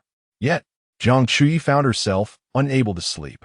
The man who had stolen her first kiss lay just a wall away on the sofa. The one who held her secrets as leverage was also just a wall away. The person who had rescued her from a group of ruffians like a superhero was mere feet from her. It was the first time a man had so profoundly stirred her emotions. Jiang Chuyi couldn't help but replay the moments from earlier when she had handed Yi the hairdryer. His muscular physique and what appeared to be his six-pack abs flashed through her mind. Alas, she had been too flustered to examine him closely. What was happening? What was she thinking? It must be the alcohol. She couldn't dwell on it any longer. It was late. She needed to sleep. Compelling herself to close her eyes, she found the images in her mind stubbornly lingering, even becoming clearer. In a hazy state between dreams and reality, she envisioned Yi, clad only in a towel, pinning her against the wall in the stairwell of the school building, his gaze gentle yet teasing as he tilted her chin. I want you to kiss me, his tantalizing voice echoed in her ears, leaving her momentarily unable to discern whether it was a dream or reality. In her dazed state, she felt a weight upon her, an arm and a leg draped over her. Upon opening her eyes, she realized she had merely been dreaming. The sleeping Jiang Yilin was not at all still, having carelessly thrown her limbs across Jiang Chuyi. With a naturally light sleep, Jiang Chuyi was easily disturbed and woke up. She gently shifted Yilin's arm and leg away, but found she could not recall the details of her dream any longer. She could only recall the dream from earlier, which left her with a delightful feeling. Glancing at the clock, she realized it was already deep into the night. At this hour, it was likely that Yi had already fallen asleep. Suddenly, Jiang Chuyi was struck by a bold idea. What if she stealthily slipped out now and deleted the video of her cheating on the exam from Yi's phone? Then, Yi would no longer possess any leverage over her. Observing the playful banter between Yi and Jiang Yilin at the bar earlier made her envious. She yearned for such camaraderie. Yet, the thought of Yi holding evidence against her always left her feeling inadequate in front of him. If she could eliminate the video of her academic dishonesty, she would no longer feel restrained in Yi's presence. Resolute in her decision, she noted that Yi was staying here tonight, a perfect opportunity. If she let this chance slip away, it might never present itself again. With this thought in mind, Jiangchu cautiously rose from her bed, careful not to make a sound with her slippers, opting instead to tread barefoot on the floor. She tiptoed to the door, pressing her ear against it to listen intently for any sounds outside her room. The living room was eerily quiet. It seemed Yi was truly asleep. Grasping the doorknob, she delicately turned it, pushing it down with the slightest motion. Peering out, she observed Yi motionless on the sofa. A surge of joy coursed through her as she held her breath, daring not to make a sound, stealthily inching closer to Yi. Outside, the rain continued to patter softly against the window, its rhythmic sound perfectly masking Jiangchu-Yi's delicate movements. Upon reaching the edge of the sofa, she spotted Yi's phone resting beside him. She seized the phone and activated the screen, only to be met with a prompt for facial recognition. Stealing a glance at Yi's serene face, she mustered her courage, positioning the phone towards him. The recognition failed. Trying once more yielded the same result. It then dawned on her that facial recognition required the subject to have their eyes open for successful identification. What was she to do? Let such a golden opportunity slip away? Disheartened, Jiangchu placed the phone down. Just then, Yi shifted in his sleep, causing the blanket draped over him to slide aside, revealing a firm, youthful physique. Jiangchu gasped, freezing in place, fearful that Yi might awaken. Fortunately, he merely turned over, his breathing remaining deep and steady. She exhaled in relief, but just as she was about to retreat, her gaze was irresistibly drawn to the exposed muscles of Yi's abdomen. Having come this far, a brief glance couldn't hurt, could it? After all, Yi was asleep, and wouldn't he know if she took a moment to admire him? A sudden impulse surged within her, urging her to linger a moment longer. With trembling hands, Jiangchu gazed intently at the distinct lines beneath the thin layer of skin, illuminated by the faint glow of her phone screen. Wow, there are indeed six-pack abs. She couldn't help but feel the urge to touch and experience the sensation for herself. Yet, the fear of waking Yi held her back. Caught in a dilemma, her hand ventured out only to retract, then ventured forth again, and then withdrew once more. She concocted an excuse in her mind, telling herself it would merely be as if she were stepping out to use the restroom. And upon noticing that his blanket was askew, she would simply adjust it for him. Even if he awoke, she would have room to defend herself. With her heart racing, Jiangchu gently pressed the pad of her index finger against his skin. So this is how it feels. Her cheeks flushed with warmth, as if she had committed some secret misdeed. No, she had always despised that scoundrel who had stolen her first kiss. How was it that she now felt a flutter of affection? Recalling the dramatic kiss in the stairwell, she found herself leaning closer to observe Yi's lips. Just as she drew nearer, a warm, powerful hand encircled the back of her head. Before she could react, her lips were pressed against Yi's. Chapter 44. Various forms of the first kiss. Yi had indeed fallen into a slumber. Yet within his dreams, the incessant chime of system notifications echoed in his mind. Upon awakening the system, he discovered that Jiangchu's progress in his strategy had remarkably surged from 38.93 in the bar to an impressive 52.07. Astonishingly, this advancement had surpassed that of Jiang Yilin. Wasn't Jiangchu supposed to be asleep? How could her progress escalate so dramatically while in slumber? What could she possibly be dreaming of? As he pondered these questions, he suddenly felt a cool finger glide across his abdomen. Startled, he squinted to see Jiangchu, who had somehow crouched beside him. Goodness, was she a rogue? Had she conspired to take advantage of his slumber? How shocking it was to discover such a stark contrast in her demeanor. However, as the saying goes, one should seize the opportunity when it presents itself. After all, the system had not assigned him any tasks for the night, granting him the liberty to indulge. Moreover, he had nearly sacrificed himself earlier in the alley for the sake of these two school beauties. Surely, It was only right to reap some rewards now. Thus, as he observed Jiang Chuyi's delicate lips drawing closer, Yi instinctively wrapped his arms around her head and kissed her. Jiang Chuyi's eyes widened in astonishment at the unexpected kiss. She never anticipated that Yi would awaken just as she intended to observe him up close. Instinctively, she attempted to break free, yet Yi's grip firmly held her in place, denying her any chance of resistance. This was your own initiative. What? Do you wish to take liberties with me at this late hour? I consider this self-defense. Yi loosened his hold slightly and spoke softly. You're absurd. It was clearly you who took advantage of me. You shameless. Jiang Chuyi's cheeks flushed a deep crimson, burning with embarrassment as she glared at Yi. He tightened his embrace a little, pulling her closer. I took advantage of you? Then please enlighten me. How is it that you find yourself here? Did you not retreat to your room to sleep? Noticing the system panel indicating that Jiang Chuyi's progress had not only remained stable, but had slightly increased to 52.09, Yi perceived that, on some subconscious level, she did not reject his kiss. As long as there was no opposition, it could be construed as consent, a principle elucidated in 100 Secrets to Captivating the Goddess. After all, I did save you today. Shouldn't you express some gratitude? Yi prodded with a mischievous grin. However, Jiang Chuyi did not follow his lead. A kiss is permissible, but this will count as the third task you must grant me. Upon completion, you are to delete those videos. Upon hearing Jiang Chuyi's demand, Yi's smile widened. Very well. Allow me to reveal what your third task entails. Observing Yi se michius et presson. Jiang Chuyi's eyes flickered momentarily. Please don't act recklessly. We agreed beforehand that if the requests were excessive, I could refuse. Yi leaned closer, his nose nearly touching hers. The third thing I want you to do is to agree to 10 more requests. Jiang Chu shook her head vigorously. You're being unreasonable. We agreed on 3 requests.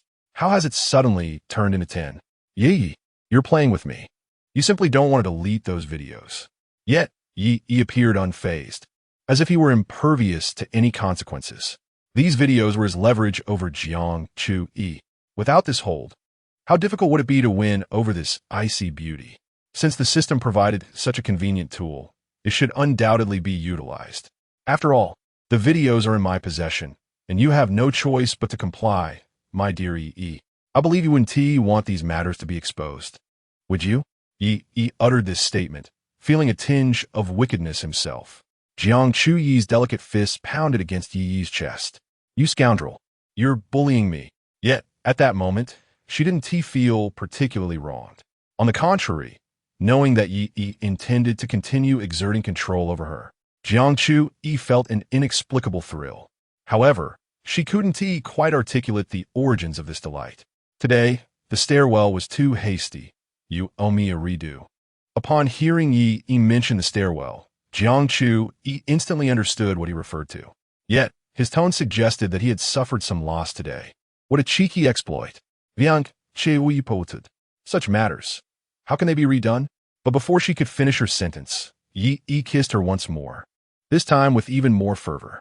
As Jiang Chuyi let out a soft gasp, Yi's tongue had completely invaded her mouth. In every conceivable sense, she had surrendered her first kiss, whether in its various forms, with or without tongues, entirely to Yi. Scoundrel, Jiang Chuyi mumbled incoherently. Yet her lips genuinely reciprocated Yi's advances, even succumbing to a blissful closure of her eyes. Yi, where are you? Just as the two were lost in their passionate embrace, a dazzling figure emerged from the bedroom doorway. Jiang Yilin had indulged too much today. Awakened suddenly by the urge to relieve herself, she realized Jiang Chuyi was not by her side. Hearing some faint noises outside, she decided to follow the sound. Upon hearing Jiang Yilin's voice, Yi and Jiang Chuyi hurriedly disentangled, each frantically turning away to concoct excuses. I got up to use the restroom. I noticed Yi's blanket was not properly covered, so Yi nodded in rapid agreement. Indeed, I was just roused from my slumber by the chill. Oh, you were awake too? Jiang Yilin, still in a state of drowsiness, rubbed her eyes, having missed the events that had transpired between them. Her mind was still rather foggy. I also got up to use the restroom. I am afraid of the dark. Would you accompany me? Jiang Chuyi glanced at Yi, noticing him lick his lips. Unable to restrain herself, she playfully swatted him. Lin, come. I shall accompany you to the restroom. I shall no longer assist this scoundrel with his blanket. It would be best if he caught a cold. Having said that, she took Jiang Yilin's hand and led her to the bathroom. Their passionate kiss had been interrupted. Yi felt a lingering desire. Yet given the current situation, continuing was simply not feasible. Oh well, good things are worth the wait. After all, he would inevitably win over Jiang Chuyi. And Jiang Yilin was not escaping either. He tucked himself under the blanket once more and lay back down, but could not help but sneeze, seemingly validating Jiang Chuyi's earlier comment. For reasons unknown, perhaps a reluctance to see his abdominal muscles or something else entirely, the two girls did not turn on the light. After finishing in the dark, they returned directly to the bedroom. Upon hearing the sound of the bedroom door closing, Yi finally closed his eyes again. Chapter 45. The two school beauties compete for invitations at the break of dawn. Yi was roused from her slumber by the biting cold. The small blanket that had once enveloped her had mysteriously slipped to the floor. It appeared that in her restless sleep, she had once again kicked it away. Rubbing her slightly congested nose, she sat up and made her way to the balcony, retrieving her freshly dried clothes from the washing machine to change into. Alas, it seemed she had indeed caught a cold. After dressing, she noticed a slight soreness beginning to creep into her throat. Having been drenched in the rain and having slept without proper attire or covers, it was hardly surprising that she had succumbed to illness. Glancing at the clock, she noted it was still early, just past 6 in the morning. She wondered if there was a pharmacy nearby. Yi approached the door, donned her shoes, and took the keys from the shoe cabinet before stepping outside. More than half an hour later, Jiang Chuyi and Jiang Yilin rose from their slumber and began their morning routines.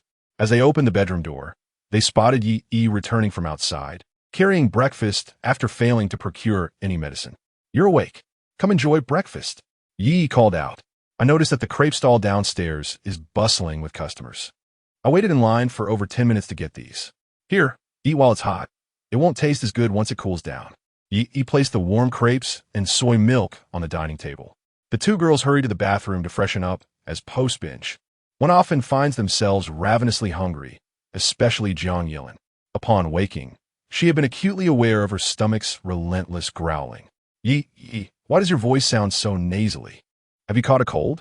Jiang Chuyi inquired while brushing her teeth. Yi nodded honestly yes a bit. I suppose I caught a chill last night. After all, no kind soul came to cover me with a blanket in the latter half of the night.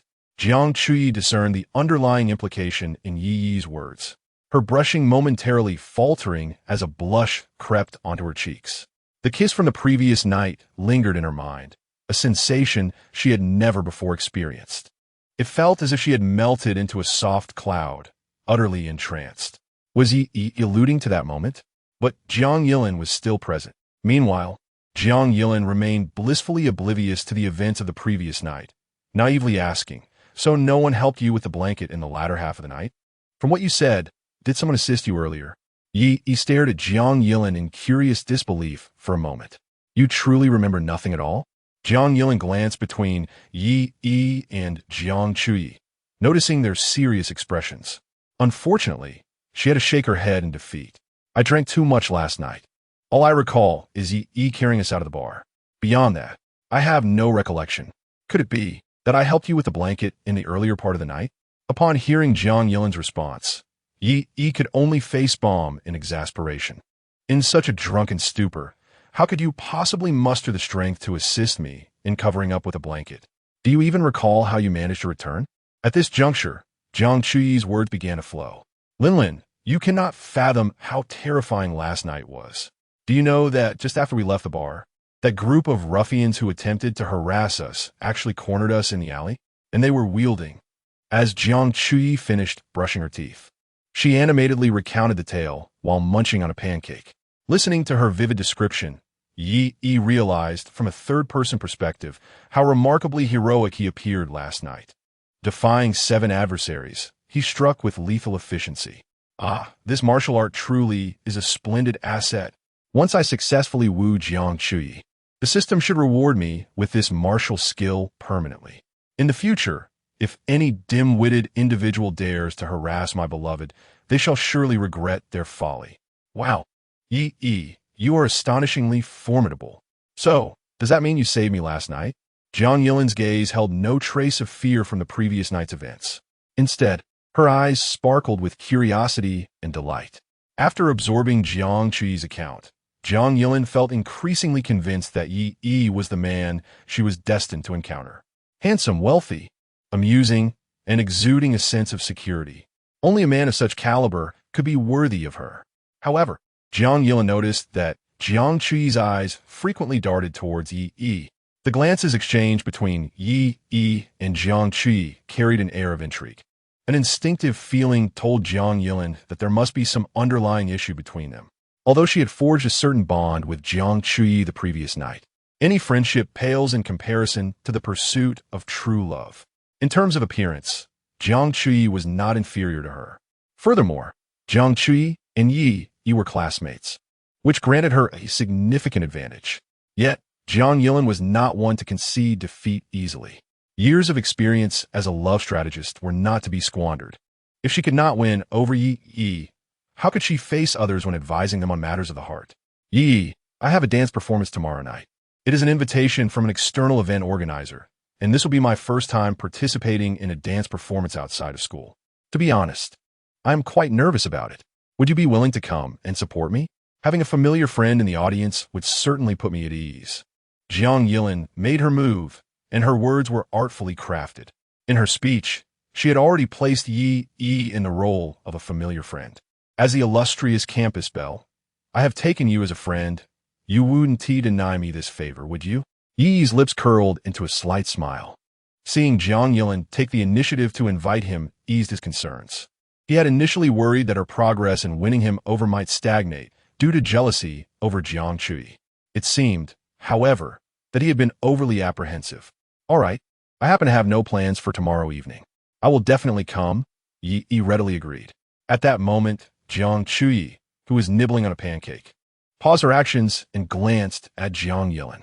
It seemed she sensed Jiang Yilin's intentions. Hadn't they all referred to each other as friends just yesterday? You even affectionately called me Yi, exuding the appearance of a close confidant. Why, then, was this request to invite familiar friends to support her directed solely at Yi? It became evident that the ulterior motive lay beyond mere companionship. I knew you harbored feelings for Yi. I've already given him my first kiss. There's no way I would allow you to snatch him away from me. Yi, are you free tonight? There's a concert by Zhou Yijia, and I happen to have 2 front-row tickets. Would you like to join me? Consider a token of my gratitude for your timely rescue last night. To her surprise, the once aloof beauty seemed to have softened, now taking the initiative to invite a boy to a concert. Yi felt that the Jiang Chuyi before him was markedly different from the Jiang Chuyi he had previously known. Chapter 46. Is it really Yi at Zhou Yijia's concert? He suddenly recalled something. Wasn't he jilted by Lin Kiki because of this very matter? He had failed to grasp Lin Kiki's subtle hints, merely bestowing upon her a Zhou Yijia album as a birthday gift. Thus, Lin Kiki resorted to infidelity, seeking the company of Zhou Boheo, who was willing to lavish money on taking her to concerts. Unexpectedly, although he had lost Lin Kiki, the aloof class beauty Jiang Chuyi had proactively invited him to the concert. Indeed, there's a saying, a blessing in disguise. Or more plainly put, out with the old, in with the new. However, Yi recalled that the tickets for Zhou Yijia's concert had sold out in less than a minute. After all, he was a top-tier superstar in Huagua, enjoying unprecedented popularity. It was rumored that Zhou Boheo had purchased his tickets at exorbitant prices from scalpers. How was it that Jiang Chuyi managed to secure 2 front-row tickets? How did you come by 2 tickets? Yi inwidit, curiosity pijuit. In his mind, Jiang Chuyi had always been solitary, with few friends at school. Given the steep cost of concert tickets, how could she afford 2? Jiang Chuyi dabbed her mouth with a napkin after finishing her crepe. Oh, the organizer is friend with my mother. Knowing my fondness for Zhou Yijia, she directly procured 2 front-row tickets. Upon hearing this, He suddenly remembered Jiang Chuyi's mother was the director of the Cultural and Tourism Bureau. So that was it. He had nearly forgotten that Jiang Chuyi's scarcity of friends at school was not solely due to her introverted nature, but also her affluent background. Besides her mother being the bureau chief, her father owned a company. Thus, Jiang Chuyi's living conditions were considerably superior to those of her peers. This was evident from her parents' decision to purchase a residence near the university for her convenience. Consequently, the students inevitably regarded this princess from a privileged background as someone who would shy away from mingling with ordinary folk, leading to an instinctual sense of distance. What about Yi Yi? Do you, perhaps not like Zhou Yijie? Seeing Yi Yi's prolonged silence, Jiang Chuyi grew anxious. This was her first time taking the initiative to invite a boy. Would her inaugural attempt end in failure? Yi shook his head. No, it's fine. Let us go together tonight. I am a devoted fan of Zhou Yijie. I've been listening to his songs since elementary school. Zhou Yijie represents the youth of our generation. How could I not like him? Upon hearing Yi's affirmation, Jiang Chuyi's face lit up with joy, her eyes transforming into two charming crescent moons. The concert begins at 6 in the evening. My mother will drive me there. Let us meet directly at the ticket entrance. Their class only had one session in the morning, and once it concluded, they could return home. Jiang Chuyi's mother had already arranged to take her to the concert that evening. If my mother were to discover that I attended a concert with a boy today, she would undoubtedly bombard me with questions. Furthermore, I am at a loss as to how to introduce Yi to her. Classmate? Given my disposition, would I genuinely invite an ordinary male classmate to a concert? Even if I were to explain, my mother might not believe me. Friend?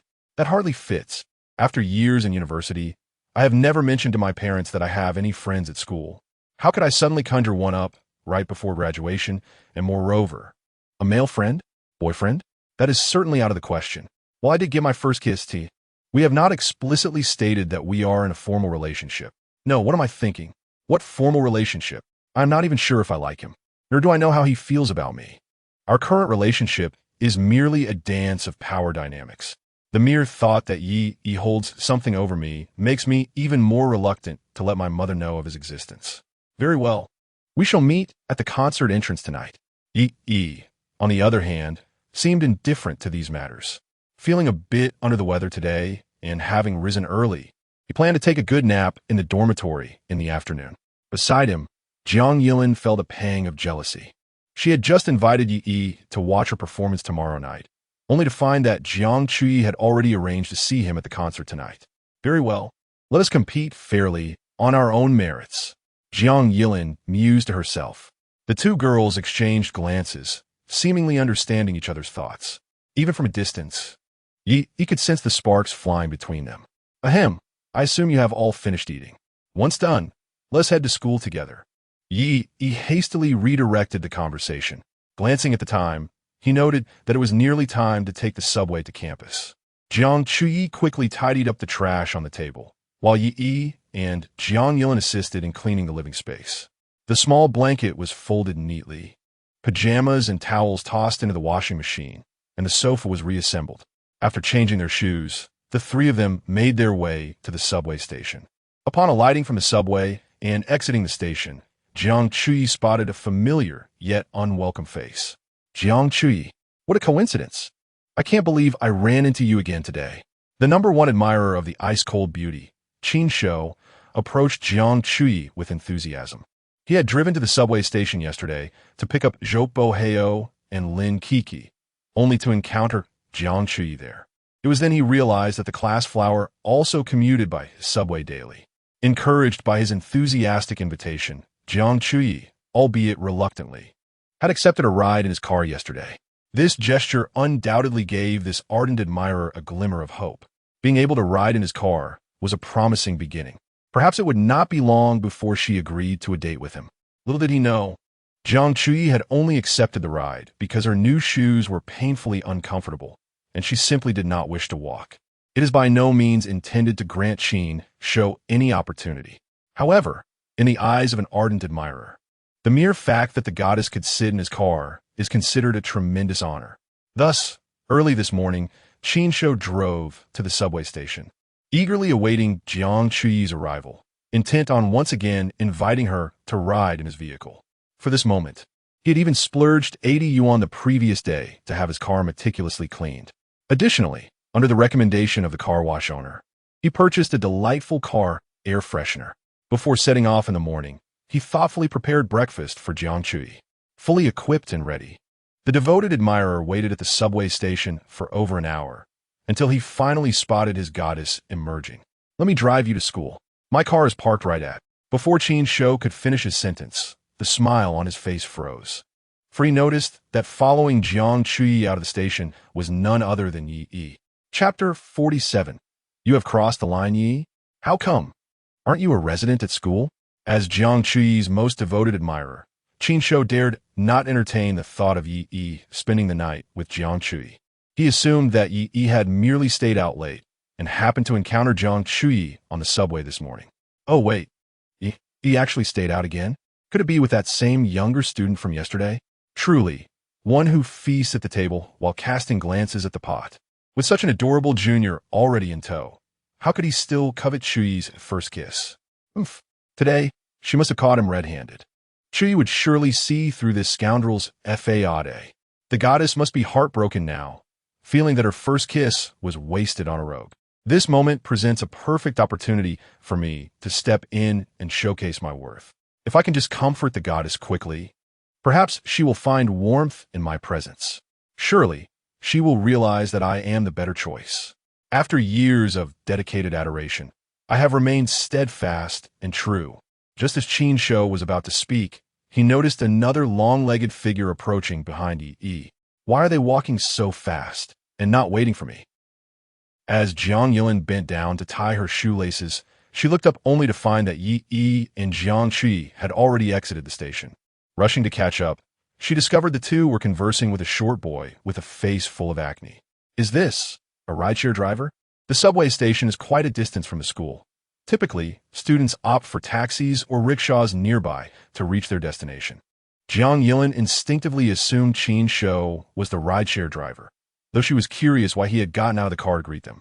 Upon seeing the windswept, flowing brown waves of hair, Qin Shou's eyes widened in realization.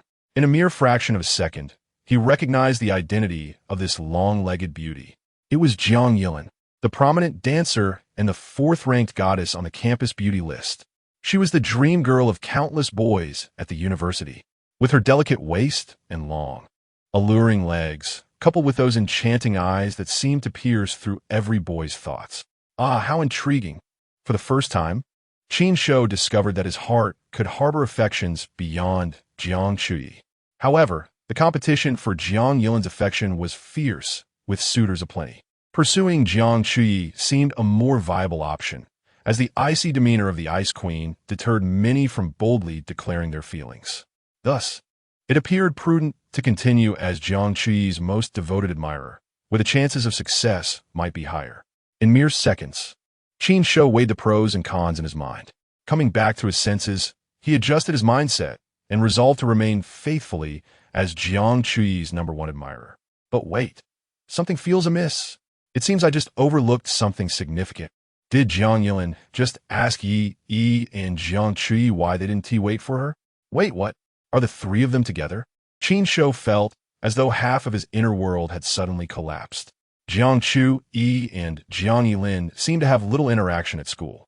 However, both were goddesses on the school beauty list, so it was not unusual for them to know each other privately. But how could they be connected to Yi Yi?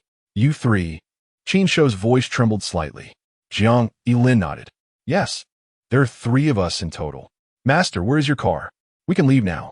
Upon hearing this, both Yi Yi and Jiang Chui could not help but laugh. In contrast, Jiang Yilin looked puzzled at their reactions. What is wrong? Why are you two acting so strangely? Is there something on my face? It's all your fault for talking to me while I was washing my face this morning. It made me not pay attention to my cleansing. The back of Jiang Yilin's phone case had a small mirror. She turned her phone around to inspect her delicate face in the reflection. No, you have nothing on your face. We are laughing because this guy isn't a ride-hailing driver. He is our classmate. He kindly explained for Qin Shou. Although Qin Shou had a rather anxious appearance, to mistake him for a ride-hailing driver was a bit hurtful to his dignity. He couldn't help but recall a joke from when they had just entered university.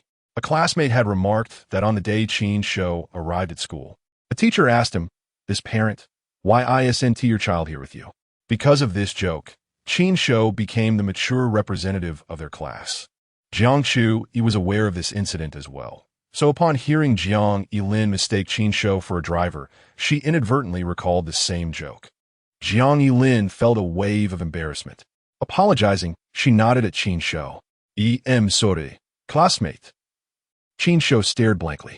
He had no reaction to Jiang Yilin's apology, as his mind was consumed by her earlier words. It's all your fault for talking to me while I was washing my face this morning. What does that mean? The three of them were together early in the morning? No, if they were together while washing their faces, that implies they must have spent the night together as well. Damn! Qin's show felt a surge of blood rush to his chest, and the last remnants of his inner world collapsed. His mind buzzed, leaving him in a daze. Jiang Chu, did you all spend the night together last night? Qin's show still clung to a faint hope that Jiang Chu would deny it, assuring him that they had not been together. But Jiang Chu's response shattered the last vestige of his fantasy. We went to a bar last night. Afterward, I got drunk, so I let them stay at my place. Her nonchalant tone was as if she were recounting an utterly mundane occurrence. It was as if this kind of situation had long since become second nature to the three of them. Qin's show's hands clenched instinctively, and his eyes red with fury. Fix-it upon Yi. Yi, how could you take Jiang Chu to a bar? You were taking advantage of her vulnerability. Scoundrel. Scum. Qin's show was convinced that Yi had leveraged Jiang Chu's weaknesses to coerce her into accompanying him to the bar. Once there, with a few drinks consumed and the alcohol taking effect, who would retain any semblance of rationality? Moreover, the three had shared a room the previous night. He could not believe that Yi, appearing so noble, could remain untainted in the presence of two inebriated beauties. Perhaps Jiang Chu and Jiang Yilin had already fallen victim to Yi's predatory grasp. The thought of this filled Qin's show with profound anguish. His gaze toward Yi was laden with intense hatred.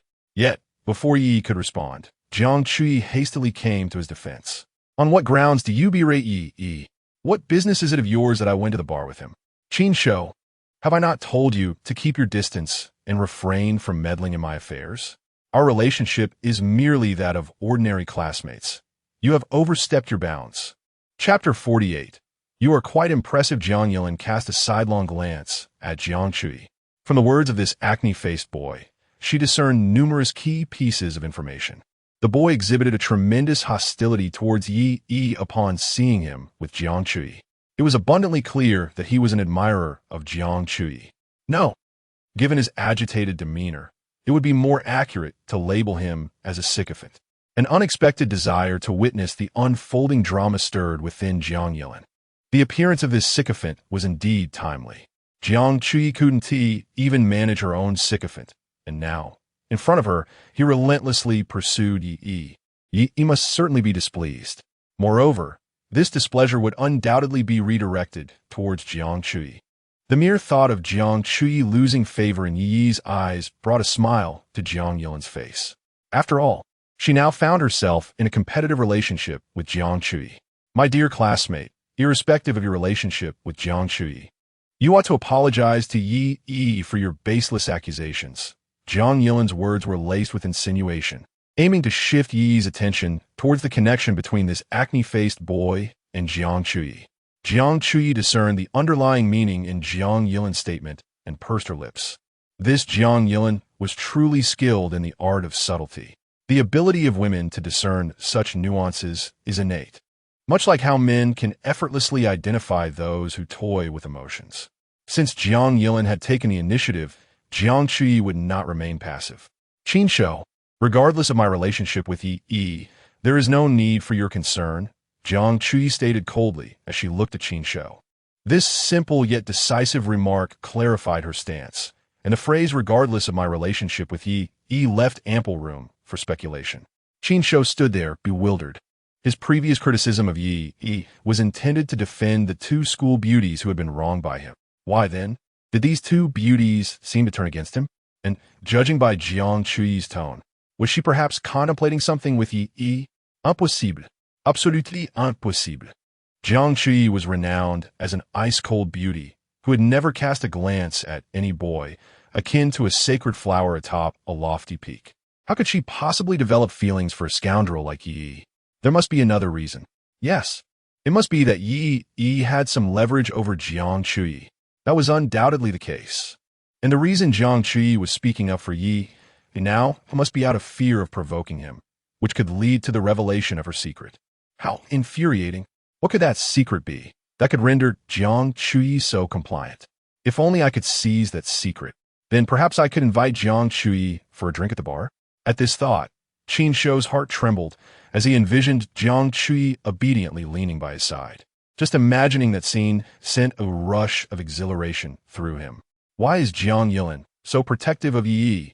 Could it be that Yi possesses some leverage over her? How infuriating. I must find a way to seize this leverage that can manipulate the goddess. Then she will belong to me entirely. Qin Shou, what are you smiling about? Faced with the accusations from the two campus beauties, Qin Shou inexplicably broke into a wicked grin, causing Jiang Chui to feel a twinge of unease. Coming back to his senses, Qin Shou wiped the drool from the corner of his mouth, suppressing his fantasies and quickly changing his expression. Classmate Yi, I sincerely apologize. A sycophant knows how to be both submissive and adaptable. Qin Shou had resolved to extract from Yi the means to control these two campus beauties. Until he achieved his goal, he could not afford to create a rift with Yi. After all, it was just an apology. His thick skin rendered it inconsequential. However, Qin Shou's intentions were far from hidden from Yi, who had significantly elevated her status. It seemed this fellow aimed to uncover the methods I employed to win over these two beauties. Alas, he will never know that I possess a system. Yi raised an eyebrow, not taking Qin Shou seriously at all. However, since this sycophant had presented himself, it would be imprudent not to take advantage of him. Conveniently, it saved the three of them from hailing a cab. Since you are here to pick up Xiao Yi, let's share a ride, Yi declared, leading Jiang Chui and Jiang Yilin toward the location where Qin Shou had parked. Qin Shou paused momentarily, then hurriedly followed.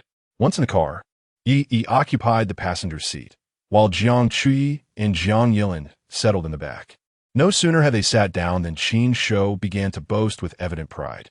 I presume you are unaware, but my previous business proposal for a milk tea shop was highly praised by the school administration. They even secured investment from Lingheng Capital for me.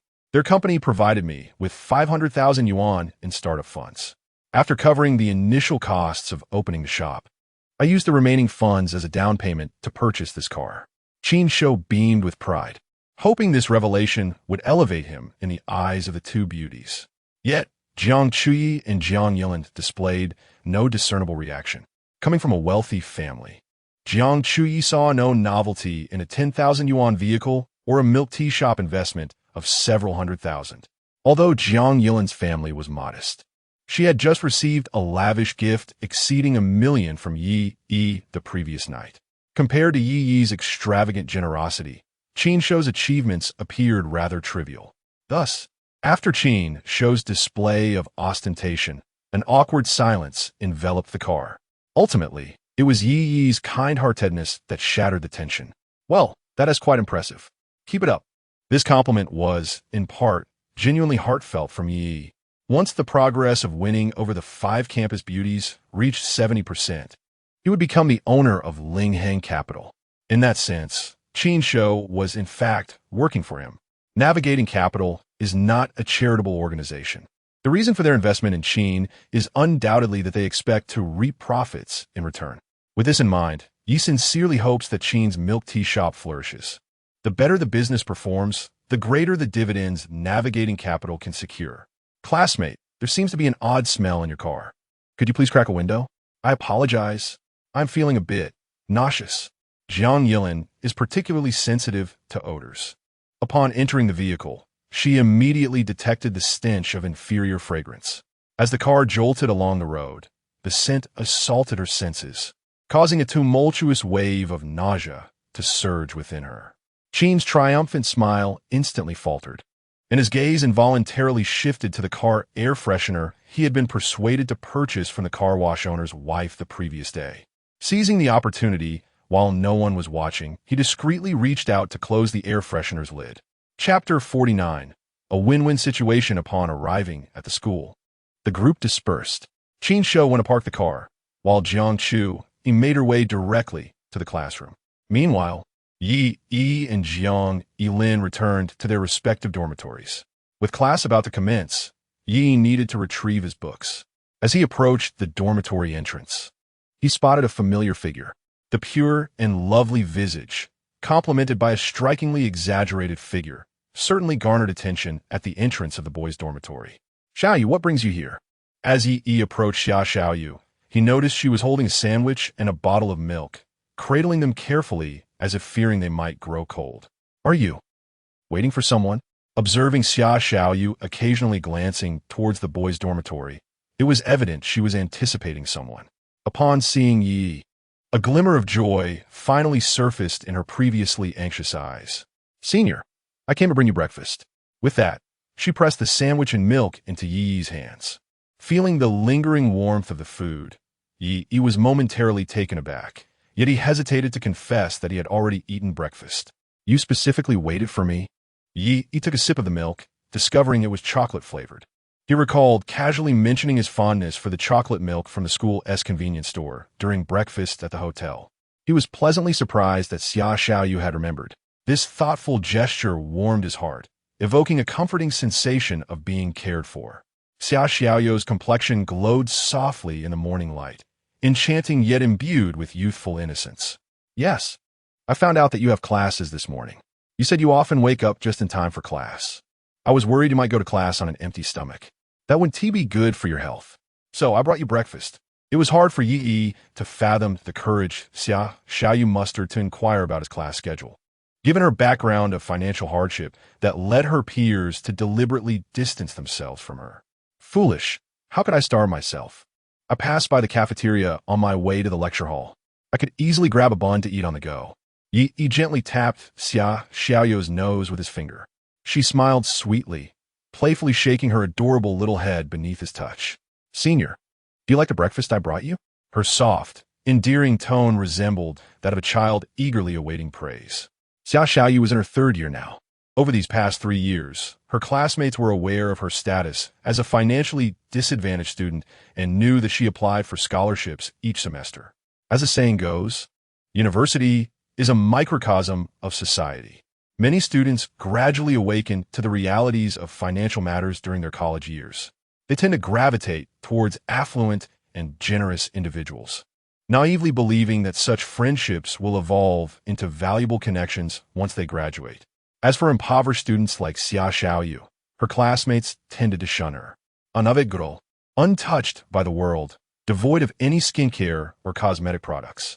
If any student were to associate closely with someone like Xiaoyu, they would inevitably become the subject of ridicule. Over the past 3 years, Xiaoyu had grown accustomed to such exclusion. However, her life took a turn when she met Yi, a rare beacon of light in her otherwise dreary existence. During the freshman orientation, it was Yi who patiently assisted her with her luggage. On one occasion, after leaving the library, she was caught in a downpour, and it was Yi who, passing by, offered her shelter under his umbrella and escorted her back to her dormitory. Just the other day, while she struggled to carry a heavy stack of books, it was Yi who kindly came forward to help her. He even treated her to an extravagant Western meal, allowing her to experience the luxury of a high-end hotel and a 5-star breakfast. He was unlike her other classmates. Although some boys would feign interest in her, Xiaoyu understood that their motives were purely superficial, drawn to her beauty alone. Once they learned of her impoverished background, they would invariably express disdain and gradually distance themselves from her. In the hearts of her peers, she remained a figure of contempt. Yet, Yi was different. Even after learning that she had never dined on Western cuisine, he took the time to patiently teach her the etiquette associated with it. Moreover, when they shared a room, even in her inebriated state, he maintained his composure and respect, exuding warmth and grace. For the past couple of days, Xiaoyu found herself incessantly reminiscing about that morning spent on the hotel sofa, where she had fallen against Yi. The firmness of his chest stirred feelings within her that she could no longer quell. Thus, she arrived this morning, the breakfast delivery merely a pretext. The true desire was to see him. The mere sight of him filled her heart with a spring-like warmth. Before Xia Xiaoyu, Yi unwrapped the sandwich, taking a generous bite. Delicious. Despite having a poor appetite due to a cold, this was the first time a girl had so thoughtfully brought him breakfast. He did not wish to disappoint Xia Xiaoyu's kindness, swiftly finishing the sandwich in just a few bites and draining the bottle of chocolate milk entirely. Observing Yi relish the breakfast she had brought, Xia Xiaoyu felt a surge of happiness. The sandwich cost 7 yuan and the chocolate milk 5, totaling 12 yuan, about what she would spend on 3 meals in the cafeteria. Yet, as long as Yi enjoyed it, she felt no regret. "Senior, would it be all right if I brought you breakfast every day?" Xia Xiaoyu asked, her face alight with anticipation. If Yi agreed, she could see him each morning. Even a few minutes of conversation would be enough for her to cherish for a long time. A wish began to form in her mind. How she longed to see Yi more often. Looking at this innocent and endearing young woman before him, Yi felt as if a soft spot in his heart had been touched. She is clearly reluctant to indulge in anything extravagant for herself, yet still manages to set aside money for breakfast just to catch a glimpse of herself. It is truly, endearingly heart-wrenching. Yi longs to assist her, but she also understands that deep down, Xia Xiaoyu possesses an unwavering pride. If she were to offer help too abruptly, it might inadvertently provoke Xia Xiaoyu's fragile self-esteem. The last thing she desires is to accept charity from others. As Yi clutched the wrapper of the sandwich in her hand, a sudden idea struck her. "If you are willing, we can share every meal together while I am at school. However, there is one condition. I will decide what we eat." By using the pretext of dining together, she could subtly treat Xia Xiaoyu, alleviating her burdens while simultaneously fulfilling her desire for more moments spent in her company. A perfect solution, indeed. Chapter 50. A different Jiang Qi. Although Xia Xiaoyu possessed an enviable figure, her limbs were slender and her complexion did not exude vitality. This was the result of long-term nutritional deficiency caused by her reluctance to spend money on food. Yi resolved to replenish Xia Xiaoyu's nutrition within the shortest span of time. As she was in her adolescent years, it was crucial for a young girl to establish a solid foundation for her health. Neglecting this could lead to illness in the future. Xia Xiaoyu gazed at Yi with sparkling eyes, filled with delight, unaware of Yi's intention to treat her to a meal. All she comprehended was that Yi had agreed to dine with her every day. For her, nothing could bring greater joy. "Senior, will you be at school after class today?" Xia Xiaoyu recalled the key phrase from Yi's previous words. He had stated that as long as he was at school, they would share every meal together.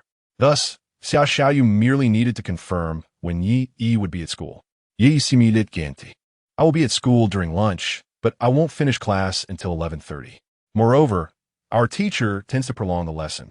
Xia Xiaoyu joyfully stood on her toes, suppressing the urge to jump with excitement. "It's fine, senior. I'll go to the cafeteria early and reserve a seat. You can come directly after class." Yi nodded. "All right, but we agreed that you're only responsible for saving the seat. What we eat, I shall decide once I arrive." Xia Xiaoyu beamed, her smile akin to that of a child receiving a cherished gift. "Okay, see you at noon." Upon returning to the dormitory, as soon as he poked his head in, Xie Yuan approached him, chattering incessantly. "Old Yi, you're quite something, not returning all night." Lin Yu hurriedly climbed down from the upper bunk. "Come on, confess. Did you spend the night at an internet CAF or du manges pâté de l'un et shoulder?" "Old Lin, don't embarrass yourself. Not everyone thinks about spending the night at an internet CAF like you do." Lin Yu shot Du Mingyu an exasperated glance. "You're not much better, are you? Let us see when you manage to win over your Jingjing." Xie Yuan chimed in. "Exactly. We agreed yesterday to play matchmaker for you and Zhou Jing, yet you squandered the opportunity by returning to the dorm after dinner." Du Mingyu's face flushed crimson as he hurriedly defended himself. "You don't understand. We didn't want to rush things." Lin Yu internally scoffed. "Oh, please. Look at how impressive old Yi is. He spent the night with Jiang Yilin after just one meeting." At this point, Yi quickly interjected. "Don't misjudge me. I did nothing of the sort. I merely had a few drinks. I didn't even hold her hand, all right?" Yi spoke these words with a sense of assurance, unperturbed by any guilt. Although yesterday, When Jiang Yilin departed from the bar, I couldn't help but admire her delicate, straight legs. The truth remains that while I may have touched her leg, I have yet to hold her hand. Such is the essence of honesty. However, the words spoken by Yi were met with skepticism by Xie Yuan and the others, who dismissed them without a trace of punctuation. Really now, who are you trying to fool? You claim nothing occurred, yet, pray tell, where did you two spend the night? Lin Yu wore a mischievous grin, undoubtedly suspecting they had taken a hotel room together. Du Mingyu feigned concern as he placed a hand on Yi's shoulder. Old Yi, tell me, why is it that every time you share a room with a beautiful woman, nothing ever happens? Surely, you can't genuinely be incapable? You've made quite a fortune in stocks. Why not consult an experienced physician? While you're still young, seek treatment and enjoy life. Yi rolled his eyes and delivered a playful slap to each of his companions. Who says I spent the night in a hotel? I stayed with Jiang Yilin at Jiang Chui's place. The others collectively scoffed. Oh, come now. Both of them are among the top 5 in the beauty rankings. Do you really think they would want to share a room with you? 3 people? Old Yi, you can't still be half asleep. Yi glanced at the textbook on the table, noted the time, and hurriedly urged his roommates to leave. I told you nothing happened. We merely shared a night. I slept on the sofa. Now hurry up. We'll be late for class. It was only then that Xie Yuan and the others grasped the situation and hurriedly put on their shoes to follow Yi towards the lecture hall. Upon entering the classroom, with merely a minute until class commenced, most students had already settled in. The 4 of them found that, aside from the front row, which still had seats available, the back rows were completely filled. It is well known that the most crucial aspect of attending university lectures is securing a seat far enough from the instructor. Only then can one freely indulge in sleeping, chatting, or using their phone without reservation. Sitting in the front row, however, subjects one to the constant scrutiny of the teacher and the looming threat of being called upon. The relationship between university professors and students is not nearly as intimate as that during middle or high school. Professors typically arrive solely for class and depart immediately afterward, with minimal interaction with students beyond that. When questions are posed during lectures, attendance is taken from a roster, and most instructors, for the sake of convenience, will directly call upon students seated in the front. As Yi and his 3 roommates surveyed the room, it seemed they were out of luck in finding an empty seat in the back. Were they truly destined to sit in the front and dutifully attend the lecture? Just as they were about to take their seats, a delicate arm emerged from the 3rd row back, waving at Yi. Yi, over here. To his surprise, it was the aloof class beauty, Jiang Chui. Wow, old Yi, you're impressive. The class beauty is reserving a seat for you. I am truly astonished. In this lifetime, I have actually secured a seat that Jiang Chui has reserved for us. Lao Yi, you haven't been whispering sweet nothings in her ear, have you?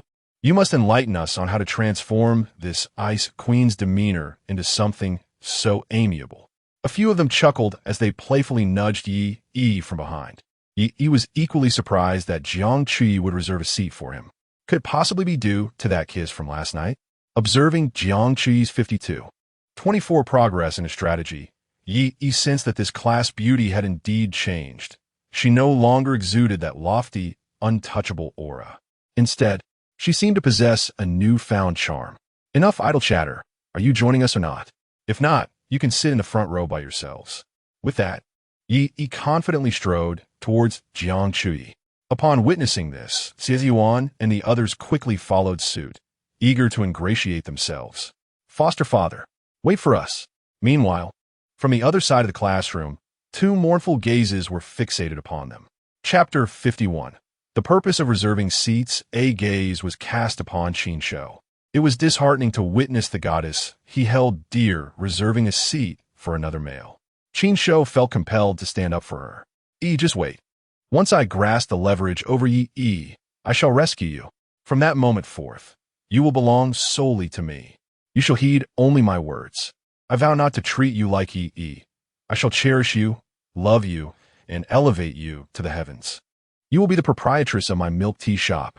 Qin Shou shot a resentful glance at Yi, his eyes ablaze with jealousy.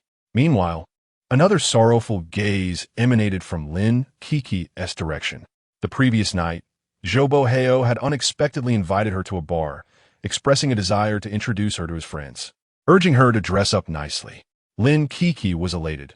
A boy willing to present her to his friends indicated serious feelings. Moreover, Zhou Boheo's friends were likely affluent second-generation heirs. She envisioned the potential for delightful escapades and considerable advantages. Thus, Lin Kiki devoted over an hour in her dormitory to perfect her appearance, anxious that her makeup might not impress those wealthy heirs. After completing her makeup, she and Zhou Boheo took a taxi to the bar. However, as they approached the entrance, Lin Kiki caught sight of Yi, who stood with Jiang Chui, accompanied by a stunning, long-legged beauty.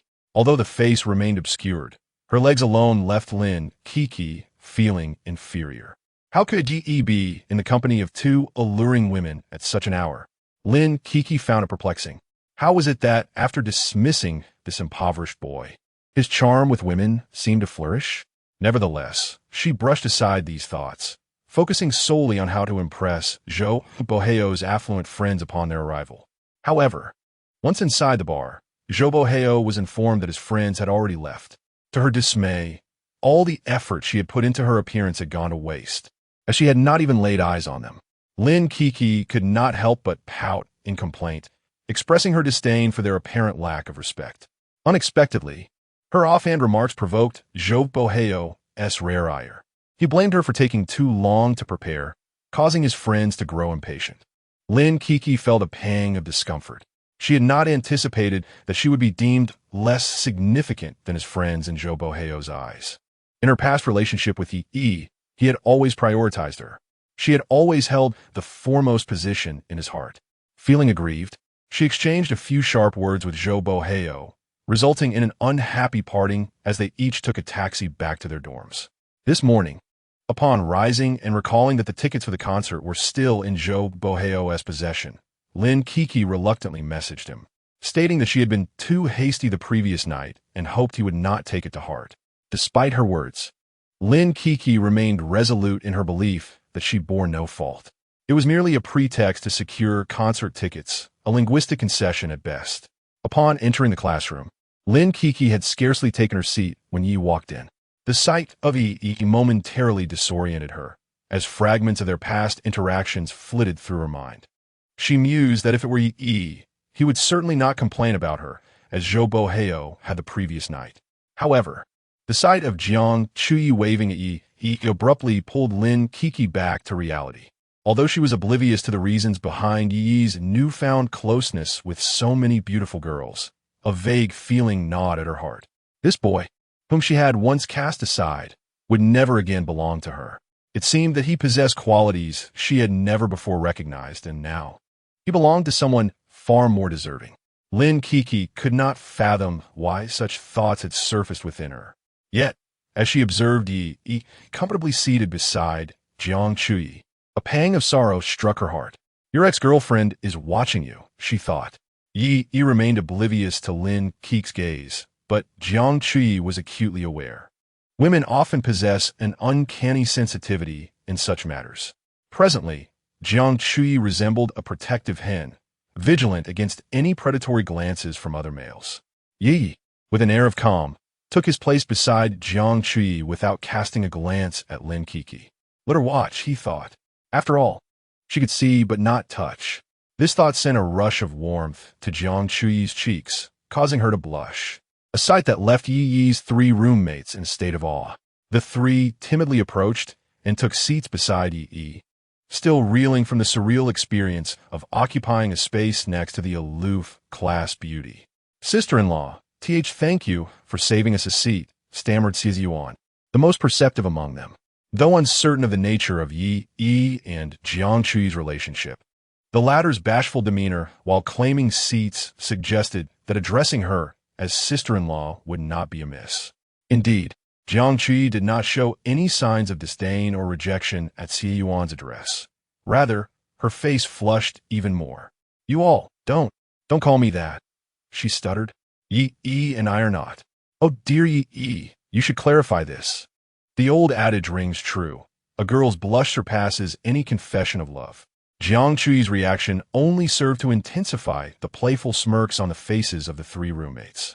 Lin Kiki observed as Jiang Chui turned in surprise, giving Yi a reproachful glare. Wasn't he the point to clarify? You're making it worse, she exclaimed. What do you mean you're not at that level yet? What does this mean? Before Jiang Chui could utter a word, Xie Ziyuan and his companions promptly understood and altered their remarks. We were indeed presumptuous earlier.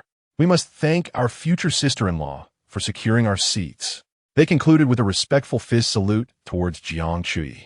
Observing these lively characters, Jiang Chui felt a blend of shyness and amusement. Allow me to pose a question to you. You must answer me honestly. Her tone was gentle, a rare departure from her usual cool demeanor. The group felt a tremor of anticipation. Please, esteemed class flower, do ask. We vow to speak without reservation. We shall divulge every detail. If you wish to know, we could even recite old Ye's phone lock screen password for you.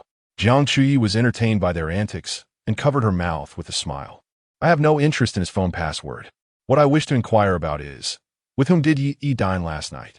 Upon hearing this question, Yi jolted in surprise. No wonder he had specifically reserved seats for himself and his roommate. It seemed they had been waiting here all along. Chapter 52. The Mockery of the Cafeteria. Sivan, Lin Yu, and Du Mingyu cast peculiar glances at Yi, each of them making subtle gestures, silently urging him to indicate how they ought to respond to the inquiry at hand.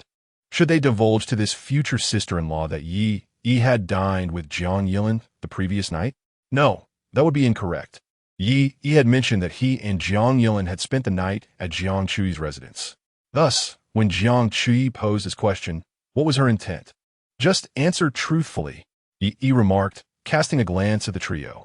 It was evident that Jiang Chui felt a twinge of jealousy upon witnessing him and Jiang Yilin together at the bar the night prior. Moreover, she seemed to harbor doubts regarding his explanation. Therefore, she sought confirmation from these roommates. Yi, the esteemed gentleman, had nothing to hide and was unfazed by Jiang Chui approaching his friends to confront him. Xie Ziyuan patted Du Mingyu on the back, signaling him to elaborate. Du Mingyu, after observing Yi's resolute expression, hesitated momentarily but ultimately chose to speak the truth. Last night, Yi treated us to hot pot. Coincidentally, I had just started dating a girl from the dance department. Yi suggested une invite heralong, to ensure she felt comfortable dining with us guys. He encouraged her to bring her roommate as well. Jiang Yilin is her roommate. Upon hearing Du Mingyu's response, Jiang Chui appeared somewhat satisfied. It seemed that Yi's account was indeed truthful. You're not deceiving me, are you? Jiang Chui's gaze swept across the faces of the group, her tone returning to a hint of chilliness. Du Mingyu and the others hastily shook their heads. No, absolutely not. I swear I am telling the truth. Yi lianit closer to Jiang Chui, racing aneyebroth. What is this? Are you feeling jealous? Jiang Chui huffed lightly. I'm not. Who would be jealous of you? Spare me your self-importance. Though her words were defiant, the delicate blush adorning her ears betrayed her true feelings. The class bell rang, and the teacher entered the classroom. The conversation came to a halt, and the group obediently turned to their phones. Observing Yi's utter lack of focus on the lesson, Jiang Chui felt a twinge of confusion. As the perennial top student in the class, she had relied on cunning to maintain her position. But what of Yi? The eternal second? Was his success merely a product of playing on his phone during lectures? Sensing Jiang Chui's gaze, Yi typed a message on his phone and placed it before her. Stop staring at me, pay attention in class, and strive to uphold your status as the top student. Be careful not to be surpassed by me. Yi's teasing tone made Jiang Chui grind her teeth in frustration, wishing she could seize his arm and take a playful bite. After class, Jiang Chui slung her bag over her shoulder, preparing to head home. This was her daily routine. She only came to school for classes and spent her free time cocooned in her home. I'm heading home now. See you tonight. Before leaving, Jiang Chui intentionally bid farewell to Yi. Her words, see you tonight, ignited the curiosity of Yi's three roommates. Once Jiang Chui had walked away, the trio leaned on Yi's shoulders, eager to pry into his affairs. Are you two going on a date tonight? Your progress is astonishing. Old Yi, I'm genuinely curious. How did you manage to arrange dates with both Jiang Yilin and Jiang Chui in such a short span? Could it be that your stock trading has brought you fortune? Is it true that girls these days are so materialistic? But hasn't T. Jiang Chui's family got money as well? Faced with the incessant inquiries of his roommates, Yi remained silent, simply smiling and offering a knowing glance that spoke volumes. Hey, old Yi, that's not fair. If you have any tricks for charming girls, don't keep them from your brothers. There are still two poor souls who are single. If you don't share some wisdom, they might remain single until graduation. Upon hearing this, Yi shrugged and spread his hands. It's not that I don't want to teach you. The truth is, I really don't know how to woo girls. Haven't you noticed that it's the girls who approach me? This is merely a testament to my overwhelming charm. His self-praise elicited a collective eye roll from his friends. Forget it, old dude. It's pointless to ask him. We'd be better off rushing to the cafeteria to queue for food. We're already 3 minutes late from class compared to others. If we don't hurry, we might arrive at the cafeteria only to find no seats available. The pursuit of food is a passion shared by every college male. Navigating through the bustling corridor of the teaching building, the group began to weave through the crowd in a frenzy. Lin Yu turned around only to see Yi sauntering leisurely behind. Old Yi, why are you dawdling? Aren't you hungry? Yi juswa li rubit hisnose, his tone imbued with a hint of pride. Oh, I'm not in a hurry.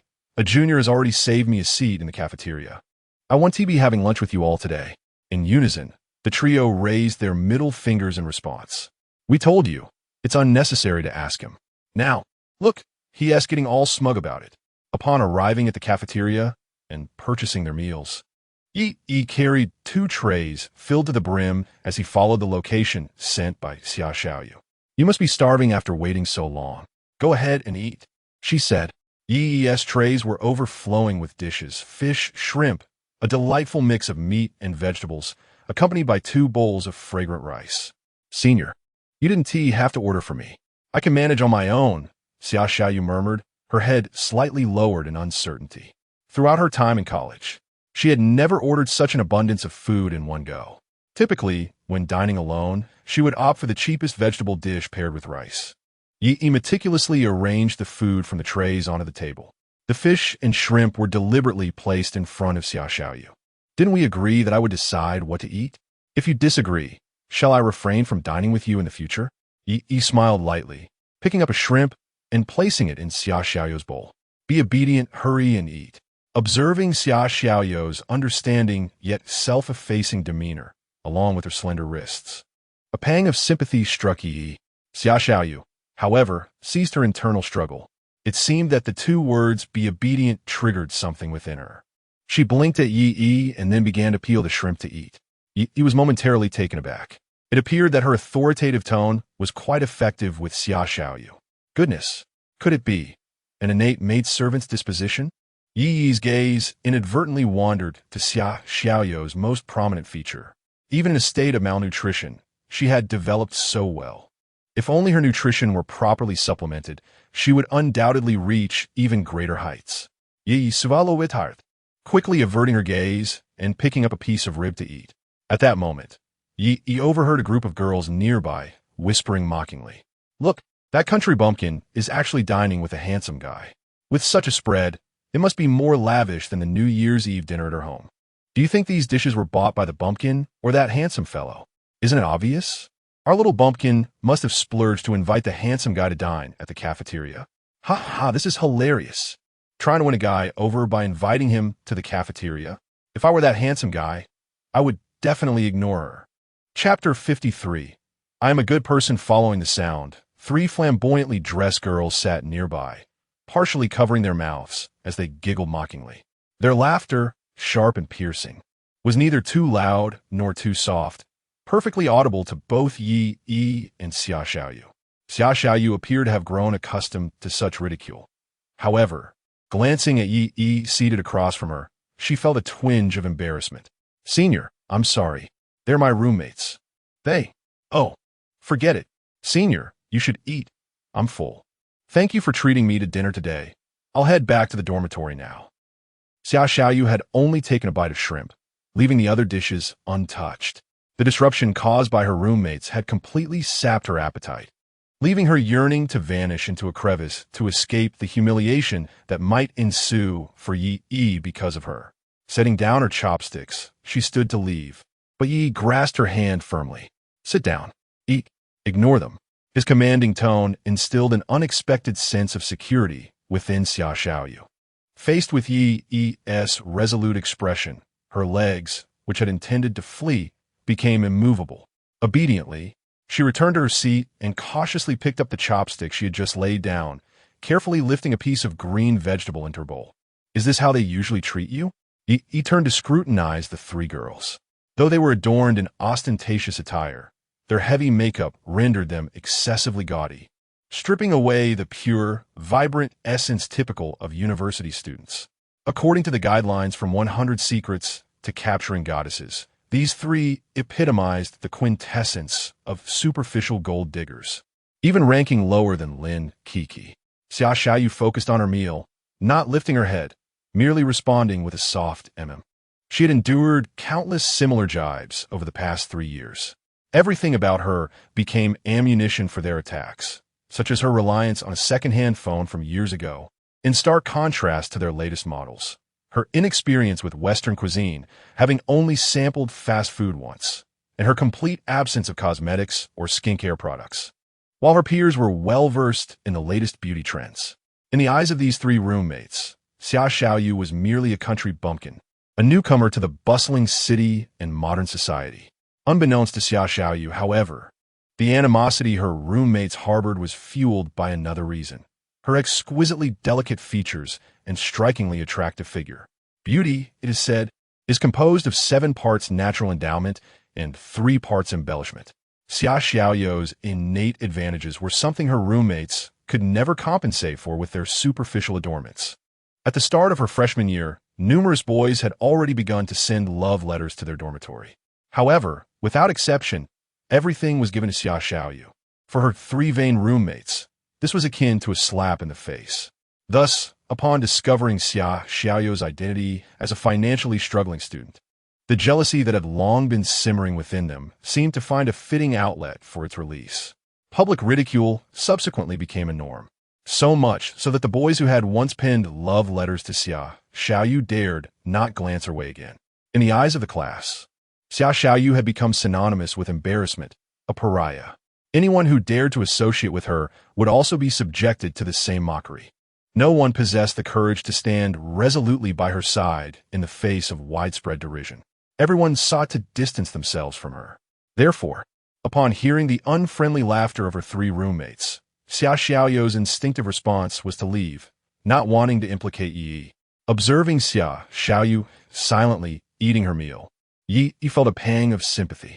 In such moments, retaliating against those girls would serve no purpose. Such actions would only escalate the situation, further damaging Xia Xiaoyu's self-esteem. The best course of action was to assist Xia Xiaoyu in undergoing a profound transformation, allowing this unrefined gem to shine with its true brilliance. Yi wished to render those who gossiped behind her back unable to bear the radiance of her light, elevating her to an existence that others could scarcely aspire to reach. Yi silently rejoiced, grateful for the system at her disposal. Otherwise, all of this would remain mere daydreams. With a sum of 700,000 now at her disposal, she felt capable of altering Xia Xiaoyu's life for the better. Perhaps this was the essence of being a good person, to perform good deeds and assist those in need. Ding! The system detected the host's intent, triggering a random reward from the good deed system. From this moment forth, any expenses incurred for Xia Xiaoyu could be reimbursed through the system. Furthermore, upon reaching 100 in her conquest of Xia Xiaoyu, all prior expenditures would be reimbursed at double the rate. Wow! Yi voltit in surprise. This system is remarkably intelligent. Not just any system, this is truly an extraordinary one. A smile crept uncontrollably across Yi's face. Xiaoyu, do you have classes this afternoon? Xia Xiaoyu swallowed her food, finally lifting her head slightly from its previously lowered position. I have no classes this afternoon. Is there something you need help with, senior? Yi smiled gently and snapped his fingers. Nothing much, just finish your meal. Afterward, I'll take you shopping. Xia Xiaoyu blinked her big eyes, looking at the tender expression on Yi's face, feeling warmth in her heart. Yi was genuinely different from the others. The boys who had previously written her love letters had chosen to distance themselves upon hearing her roommate's brazen ridicule, fearful of becoming targets of mockery themselves. Yet, Yi displayed no hint of embarrassment. Instead, he wanted to invite her out for shopping. "Senior, you were so kind." Xia Xiaoyu's voice was soft, and a blush crept across her cheeks. Yi delicately placed a piece of fish into Xia Xiaoyu's bowl, his expression earnest. "Yes, I know. I'm a good person." Chapter 54. A chance encounter with the school belle after dining. Yi accompanied Xia Xiaoyu in a taxi to the Jinyue shopping mall. As the most upscale mall in Binhai City, the moment they alighted, a gentle breeze imbued with a faint aroma wafted from within. Xia Xiaoyu was familiar with this place. She had previously worked part-time at a dessert shop on the basement floor. Driven by curiosity after her shifts, she had wandered through the mall a few times. Her worldview fundamentally altered by the exorbitant prices. Clothing that cost thousands, luxurious jewelry, and items priced in the hundreds of thousands. Even a casual meal at the restaurants on the top floor began at $400 to $500 per person.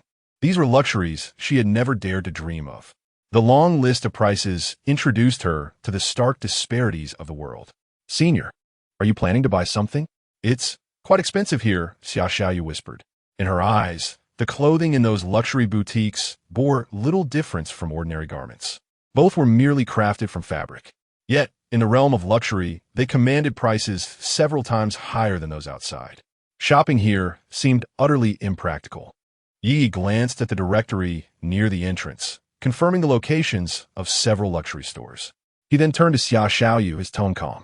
"I don't want to hear your classmates mock you anymore." Xia Xiaoyu stood there, puzzled by Yi's words. After a brief pause, he continued, "I want them to recognize how beautiful and exceptional you are. Today, we shall begin with a transformation." With that, he took her hand and led her toward a hair salon. "Senior, but this place is very expensive." The sudden gesture caused Xia Xiaoyu's mind to momentarily stall in sweetness. Yet her lingering rationality urged her to prevent Yi from spending extravagantly on her.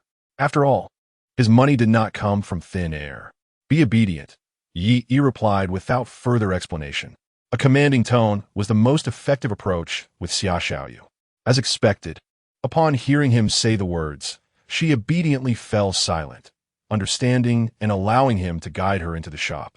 An hour later, they emerged from the salon. Yi closely examined the hairstyle Xia Xiaoyu had transformed into for 2,888 yuan, nodding in satisfaction. Previously, her thick bangs had dulled her vibrant spirit, but now, this new, airy style perfectly accentuated her facial contours. Her already exquisite and adorable features appeared even more charming. Yi noted that after leaving the salon, Xia Xiaoyu's beauty rating on the system panel had risen from 7 to 8, placing her on par with Jiang Chuyi and Jiang Yelin. Now, Xia Xiaoyu could indeed be considered a school belle of remarkable beauty. Observing Xia Xiaoyu's emaciated figure, a consequence of prolonged malnutrition, Yi found his thoughts drifting. Once her nutritional needs were adequately met in the future, it was conceivable that her beauty might surpass that of Jiang Chuyi and Jiang Yelin. "Senior, do you really think I look good?" Xia Xiaoyu gazed at her reflection in the mirror, feeling a mix of astonishment and unfamiliarity. Yi offered her encouragement. "Indeed, you are beautiful. You have always been beautiful. This new hairstyle is merely the finishing touch." Listening to Yi's admiration and praise, Xia Xiaoyu couldn't help but steal a few more glances at her reflection. As long as Yi found her appealing, that was all that mattered. "All right, now let's go shopping for clothes." "Huh? We need to buy clothes too?" Xia Xiaoyu responded with hesitation. "Senior, the clothes here are quite simple." Yi led Xia Xiaoyu on an extensive shopping spree that lasted over 3 hours. It wasn't until his hands were filled with shopping bags that he finally relented. Truly, Jinyue Mall was remarkable. In just 3 hours, Yi had spent 420,000 yuan. In addition to clothing, he also purchased a necklace and a handbag for Xia Xiaoyu. It was only today that Yi realized how liberating it was to spend money on a girl, while swiping his card at those luxury boutiques. The sales staff had stared in astonishment, filling him with a sense of satisfaction. Including the cost of her hairstyle, he had thus far spent 422,888 yuan on Xia Xiaoyu. Not only would these expenses be reimbursed in full by the system, but in the future, after successfully winning Xia Xiaoyu's affection, he would also receive a double return. The more he spent now, the greater the rewards would be later. Senior, let me treat you to dessert at the CAF downstairs, Xia Xiaoyu suggested, eager to take Yi to a dessert shop where she had previously worked part-time. The desserts there were quite delectable, albeit on the pricier side, with a set costing over 100 yuan. However, after Yi had spent so generously on her today, she felt compelled to show her gratitude. While she couldn't afford anything extravagant, she could certainly cover the cost of a dessert. Yi nodded in agreement, acknowledging that after such an extensive shopping trip, a break was well-deserved. He also pondered what else he might buy for Xia Xiaoyu. Upon reaching the basement level, Xia Xiaoyu guided Yi into a dessert shop adorned in a cream-colored decor. As Yi placed his order at the counter, a female server approached with enthusiasm, whispering to Xia Xiaoyu, "What brings you here today? You look so much more beautiful than before. This is your boyfriend?" The server's voice was low, as if she feared Xia Xiaoyu might be embarrassed, deliberately keeping her volume down to ensure Yi couldn't hear. Xia Xiaoyu's cheeks flushed crimson, and she shyly lowered her head. "Senior, please don't tease me. Yi and we're not in that kind of relationship." "Oh, right. Yi is also from our university, in the same year as you," she recalled, prompting Xia Xiaoyu to tug at Yi's sleeve. "Senior, allow me to introduce you. This is my senior sister, a fellow student at our university.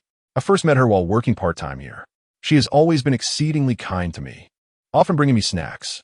Yi turned around, smiling politely as she greeted the young waitress. "Hello, I'm Yi from the Chinese department." The girl nodded in return with courtesy. "Hello, I'm Wei Shiyan from the finance department." Upon hearing this name, Yi's expression froze momentarily. Earlier, her thoughts had been entirely occupied with ordering desserts, and she hadn't paid attention to the girl's appearance. Wei Shiyan, the third-ranked beauty on the campus flower list, the legendary paragon of the finance department. How fortunate! I was at a loss for how to meet the other campus beauties, and here I am, unexpectedly encountering one while out shopping. Xia Xiaoyu truly is a little lucky star. As long as an introduction is made, future endeavors will be much easier. At present, Wei Shiyan was clad in the uniform of the dessert shop. Her pink hair was styled in twin ponytails, perfectly complementing her attire. She wore a charming milk tea-colored blouse paired with a linen skirt, adorned with a small white lace apron. Below, she donned slightly sheer black stockings and a pair of black patent leather shoes. This ensemble indeed aligned with Yi's traditional impression of a maid. "Yi, are you from the Chinese department? Do you happen to know Qin Shou?" Chapter 55. The scoundrel Yi was momentarily taken aback. How could Wei Shiyan be inquiring about Qin Shou, that sycophant? Could it be that Qin Shou had once fawned over her as well? That seemed unlikely. Although Qin Shou was notorious throughout the school for his obsequiousness, it was well known that his affections were solely directed towards Jiang Chui. He was a remarkably devoted admirer, often referred to as a loyal hound. Moreover, even if Qin Shou had clandestinely served as Wei Shiyan's sycophant, how did she come to know that he was from the Chinese department? Given Wei Shiyan's popularity within the school, she must have had countless suitors, if not 100, then at least 98. How is it that she singularly remembered Qin Shou? Yi scratched his head, sensing that there might be some hidden connection between Wei Shiyan and Qin Shou, though he felt it was not the right moment to inquire. "I know Qin Shou. He is in my class," Yi replied honestly. Upon hearing this, the polite smile that had graced Wei Shiyan's face faltered momentarily. "Your classmates? Jiang Chui is also in your class, isn't she?" After answering one question, another followed. Yi was perplexed by Wei Shiyan's inquisitiveness. Why was she interrogating him as if she were conducting a census? Did she intend to transfer to his department? "Yes, Jiang Chui is indeed in our class." He continued to respond with unembellished honesty. Wei Shiyan pressed her lips together, hesitating for a moment before posing another question. "And how well do you get along with her?" Her intent was to gauge Yi's relationship with Qin Shou. If their rapport was strained, perhaps Yi would be more inclined to assist her. However, if their relationship was amicable, the subsequent conversation would be unnecessary. Yet, Yi misinterpreted her inquiry. Since her previous question pertained to Jiang Chui, He naturally assumed her next question was about his relationship with Jiang Chuyi as well. After all, one could not discern their connection merely through conversation. I have a good relationship with her. We're actually going to concert together tonight. Is there a problem? In contrast to how others might handle a situation involving a potential romantic interest, Yi felt it prudent to preemptively clarify his ties with another female.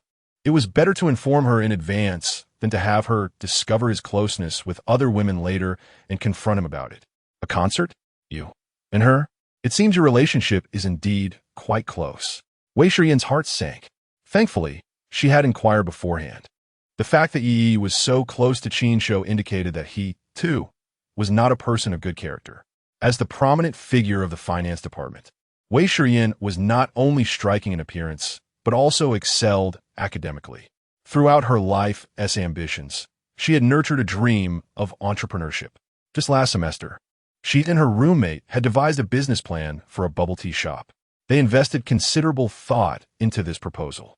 They are confident that once the school leadership reviews their entrepreneurial plan, they will offer robust support. Perhaps they might even take the initiative to help secure sponsorship.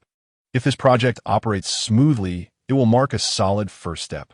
Subsequently, with the continuous revenue and growing reputation of the bubble tea shop, she can contemplate the recruitment of franchise stores, thereby ensuring a steady stream of funding. Following that, she could further pursue other entrepreneurial ventures based on this foundation. However, after Wei Shiyan's roommate submitted the proposal, they awaited the school leadership's summons in vain. Just when they feared their heartfelt entrepreneurial plan had been rejected, they heard news of a male student from the Chinese department named Qin Shou, with the support of the school leadership, had secured sponsorship from Linghang Capital. To their astonishment, Qin Shou's highly praised entrepreneurial plan was none other than the bubble tea shop proposal they had painstakingly crafted over several sleepless nights. How could their hard work be appropriated by Qin Shou? Immediately, Wei Shiyan and her roommate approached the school leadership. After explaining the entire situation, the leadership agreed to allow them to review the security footage from the security office.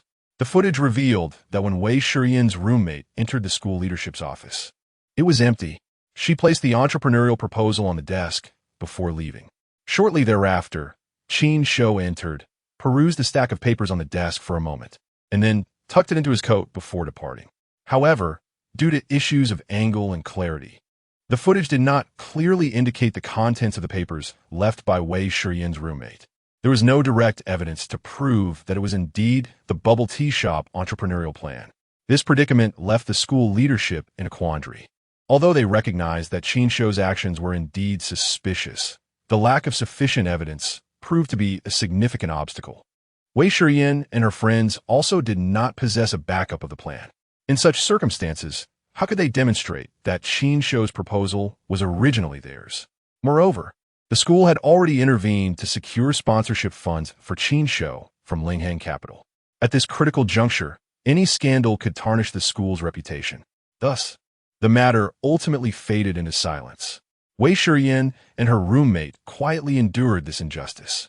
Today, upon encountering Yi and hearing that he was also from the Chinese department, Wei Shiyan instinctively thought of Qin Shou. If Yi had a poor relationship with Qin Shou, perhaps he could assist them by subtly approaching Qin Shou to see if any evidence could be gathered to confirm his initial theft of the proposal. However, it now seemed that Yi and Qin Shou shared a remarkably close friendship, even planning to attend a concert together. This certainly indicated a strong camaraderie. What is it that you really want to ask? Noticing Wei Shiyan's hesitance, Yi could no longer contain his curiosity. He inquired about both Qin Shou and Jiang Chuyi. Furthermore, why did he specifically want to know about his relationship with Jiang Chuyi? What is it that the captivating belle of the finance department truly wishes to know? Wei Shiyan bit her lip, gently swaying her lovely pink twin tails. Never mind, it's nothing. You all, take your time eating. I have matters to attend to, so I shall take my leave. Oh, by the way, Xiaoyu, you must learn to safeguard yourself. Upon deducing that Yi and Qin Shou were bosom buddies, Wei Shiyan silently categorized Yi as a scoundrel. Out of goodwill, she felt it necessary to offer a word of caution to Xiaoyu, lest this Na'vi girl become oblivious to the schemes of others. However, with Yi present, She refrained from elaborating too much, choosing instead to hint at her concerns. After imparting her thoughts, she found an excuse and returned to her tasks, leaving Xiaoyu and Yi exchanging puzzled glances. Xiaoyu pondered, has she always been this? Absurd? She tilted her head, her round eyes filled with bewilderment as she gazed in the direction Wei Shiyan had departed. No, she seemed quite normal before. Chapter 56. The Heart's Secrets of a Young Girl. Yi felt utterly perplexed, akin to a monk unable to comprehend the essence of a conundrum. He pondered the enigmatic nature of Wei Shiyan, who posed an array of questions, yet seemed to harbor unexpressed thoughts. There was an undeniable sense that she was withholding something profound. Moreover, the most pressing concern was her astonishing swiftness. She had yet to unveil a wish task. Without this task, Yi could not establish a bond with her. Alas, he resigned himself to the notion of seeking another opportunity, perhaps a sign that good things take time. With a sigh, Yi returned to the front desk to settle the bill. After indulging in a hearty meal, he felt rejuvenated, as if his weary legs had regained their vigor. It was now time to accompany Xiaoyu for more shopping on the upper floors. Yi, with a sense of purpose, summoned a server to process the payment, fully aware that all expenses incurred on Xiaoyu's behalf could be reimbursed through the system.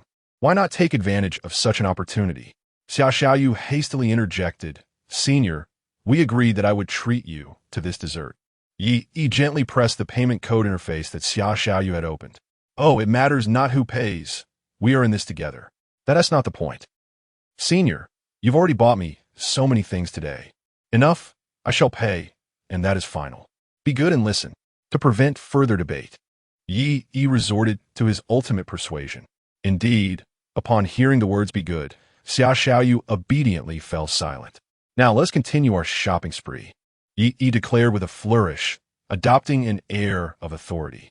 Observing the multitude of shopping bags in Yi's hands, Xiaoyu timidly inquired, "Senior, surely we cannot buy more. With so many items, we cannot carry them all." Upon hearing this, Yi glanced at the assortment of bags he held. Indeed, he had been so engrossed in shopping that practicality had evaded him. With such a load, even if Xiaoyu managed to carry them back to the dormitory, space would be limited.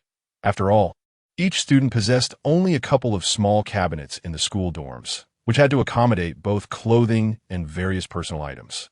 This train of thought led Yi to recollect spending the night at Jiang Chuyi's residence. He mused that it was no wonder she preferred living off campus, perhaps. Beyond her reclusive nature, she found the conditions of the school dormitory too austere. Given Jiang Chuyi's affluent background, her parents likely wished to spare their daughter from undue hardship. Suddenly, brilliant idée struck. Why had he not considered this sooner? He could purchase a property for Xiaoyu outside the school, instead of laboriously accumulating items. The expenditure could equate to merely a fraction of the cost of a home. A single property would be at least $2 million. After successfully wooing Xiaoyu, he could anticipate a return of $4 million. What a delightful prospect. It was remarkable to contemplate that in this era, many toil for an entire lifetime without amassing such wealth. Yi felt a surge of exhilaration, as if he had stumbled upon a shortcut to prosperity. Yet, he sensed that, given Xiaoyu's character, she would likely resist accepting such an extravagant gift. However, the system stipulates that reimbursement can only be claimed for expenses incurred on Xiaoyu. Only the funds spent on her will yield returns after successfully pursuing her.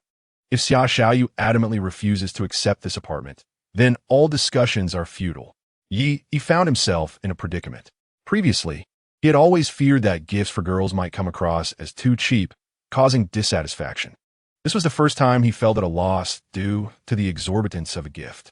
"Xiaoyu, your relationship with your roommates isn't particularly harmonious, is it?" After much contemplation, Yi resolved to influence Xiaoyu's perspective. Indeed, as soon as he posed the question, it opened the floodgates for Xiaoyu's grievances. The injustices she had endured over the years seemed to finally have someone to confide in. With a pout of frustration, Xiaoyu recounted, one by one, the instances of her 3 roommates mocking and isolating her at school. Listening to her, he couldn't help but feel a pang of sympathy for this innocent and endearing girl. "Have you ever considered moving out of the dormitory?" Since they bully you so much, it might be wise to maintain some distance, Yi gently encouraged. Xia Xiaoyu fiddled with her hair, her gaze lowered. I have thought about it.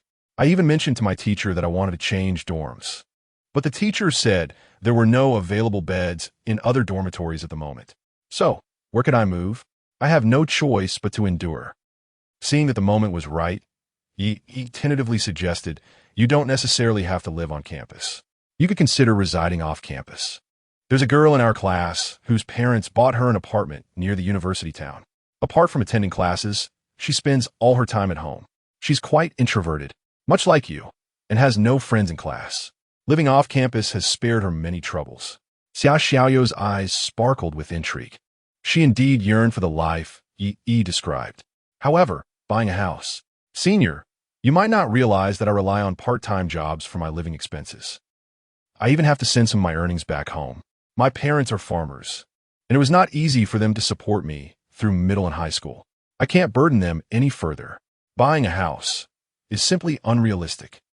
At school, Xia Xiaoyu always presented herself as strong in front of her peers. Yet, in front of Yi, she felt no need to conceal anything. She could express herself candidly. Yi was different from others. He would not look down upon her. Upon hearing her concerns, Yi quickly reassured her. No. You needn't worry about the house purchase. I am actually planning to buy an apartment myself. Property prices in Bincheng have been rising steadily over the past 2 years, and I intend to buy one as an investment. If you're willing, you could move in with me when the time comes. However, Yi paused, intending to observe Xia Xiaoyu's reaction first. He noticed her cheeks transitioning from pink to red and then to a deep crimson. Her head drooped low, almost burying itself into her chest. Soon after, a wish bar appeared above her head. If only I could live with Senior Yi. I would willingly move out. No matter what demands he makes, I would gladly comply. As the saying goes, who among the youth is not sentimental? And who among the maidens does not harbor springtime feelings? Ever since that morning when she fell into Yi's embrace on the hotel sofa, Xia Xiaoyu often reminisced about the warmth of his chest. That warmth dispelled all her discontent, providing her with unwavering security and the courage to face life. Xia Xiaoyu longed for every opportunity to be with Yi. Observing the wish bar hovering above Xia Xiaoyu's head, Yi's eyes flickered with intrigue. He had initially intended to buy a house for Xia Xiaoyu to reside in, but he was taken aback to discover that her desire was to live together with him. Should he accept this task? If he does, would he be able to maintain his composure? Yet if he declines, there is still a reward of 100,000 yuan for completing the task, which is not an insignificant sum. Indeed, whether they lived together or not was not of great concern to him. His primary motivation was to earn that 100,000 yuan, right? Yi confidently persuaded himself. System. Accept the task. Chapter 57. Money comes like the winding. The system has detected that the host is executing a wish task. A temporary enhancement has been granted, allowing for the full reimbursement of the house purchased for Xia Xiaoyu.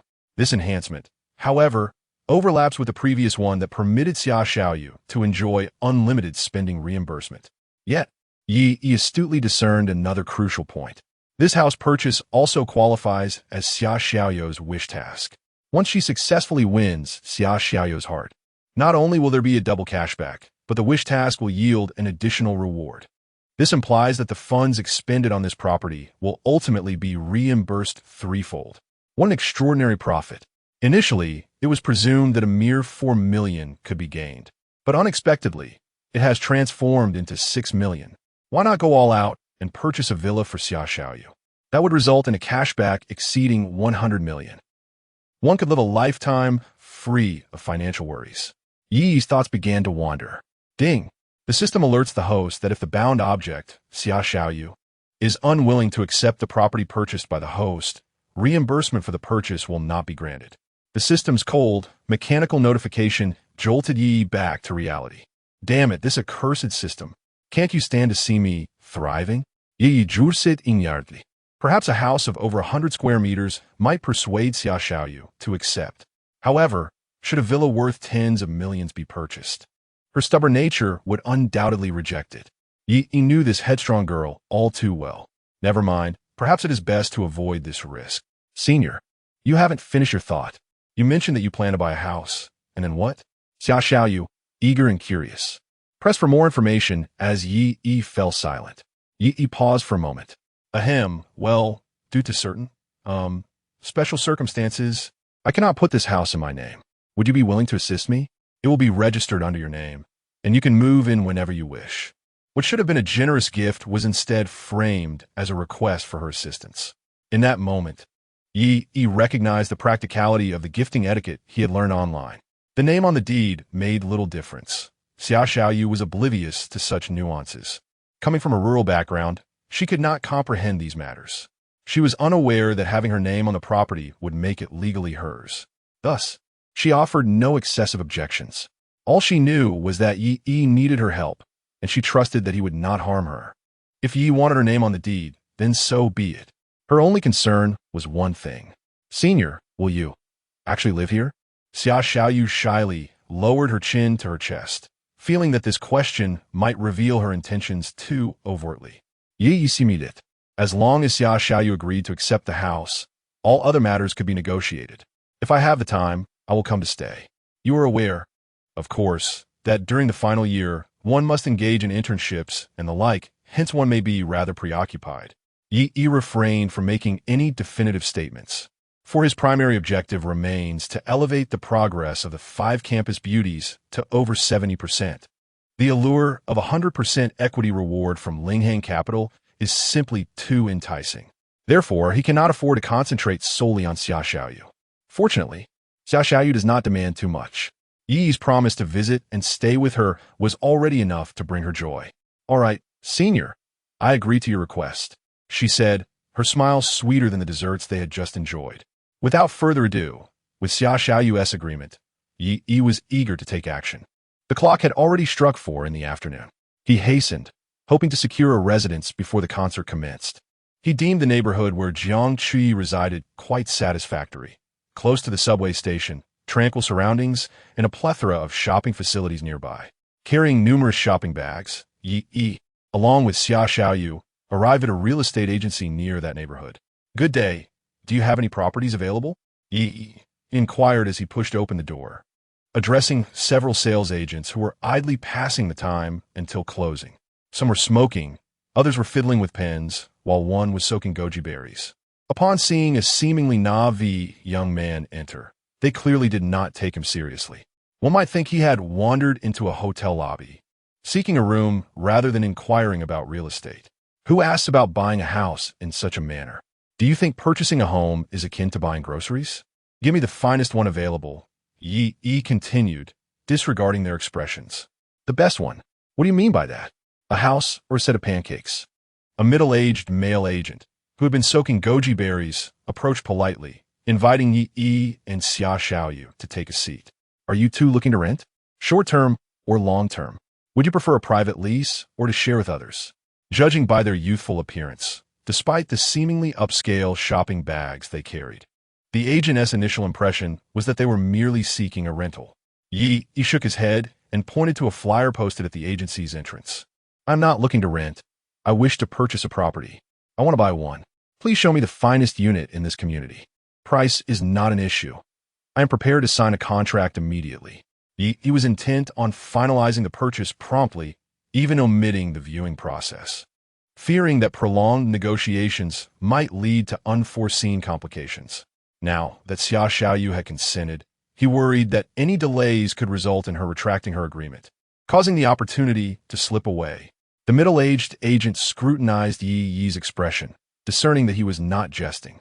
His professional integrity compelled him to treat every client with seriousness, as each completed transaction would yield a significant commission. Very well, sir. Allow me to show you a newly available unit in this community. A spacious 180 square meters, exquisitely renovated. The previous owner never resided in it, even for a single day after purchase.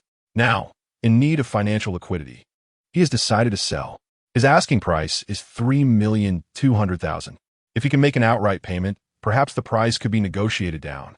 The middle-aged salesman placed a tablet before Yi, displaying photographs of the property.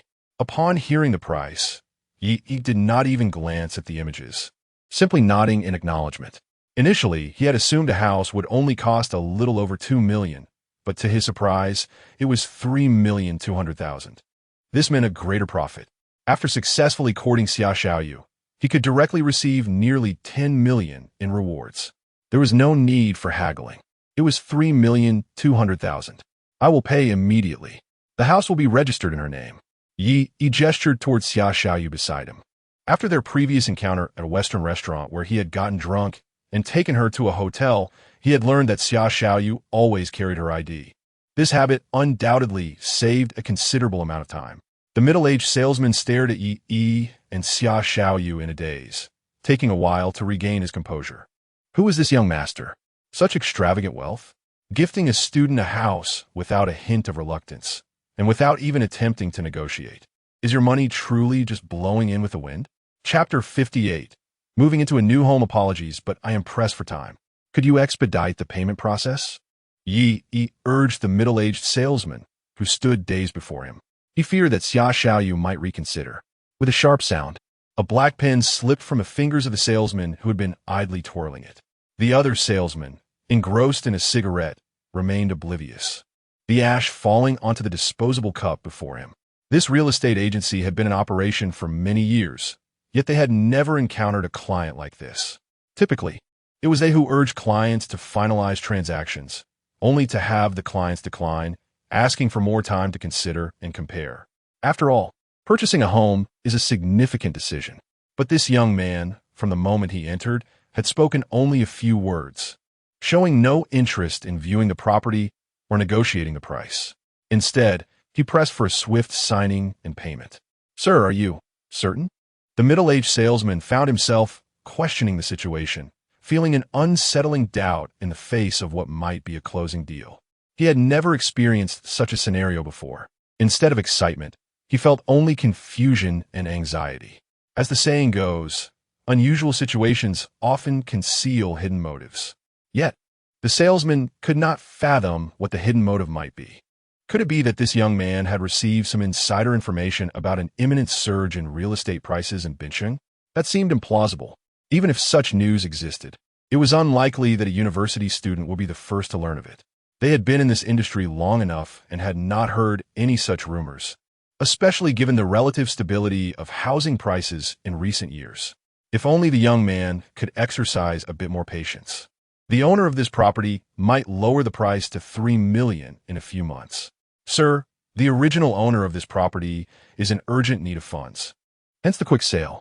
However, he purchased it at a peak price. Considering the costs involved, his asking price is rather high. If you're willing to wait a bit longer or negotiate with him, there may be considerable room for a price reduction. After much contemplation, the middle-aged salesman offered this friendly advice. To his surprise, he became even more anxious upon hearing these words. A price reduction? That was not what he desired. He wanted a high price. No. Please expedite the payment process. I truly am in a hurry. If you don't sign, I will seek another agency. It was clear that a property would not be listed with only a single agency. Typically, several agencies would be involved. Upon hearing Yi's intent to switch agencies, the middle-aged man also grew anxious. He had genuinely wished to assist Yi in saving some money.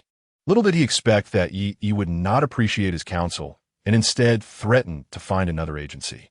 Other agencies might not possess the same goodwill or willingness to consider the client's best interests. How could he allow such an opportunity to slip away? Sign. I will have you signed in no time. Please hold on.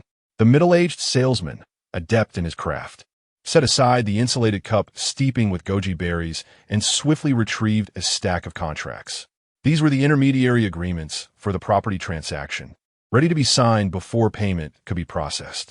I will ensure that all subsequent procedures are handled meticulously for you. Glancing briefly at the contracts handed over by the salesman, Yi confirmed there were no issues and presented them to Xia Xiaoyu for her signature.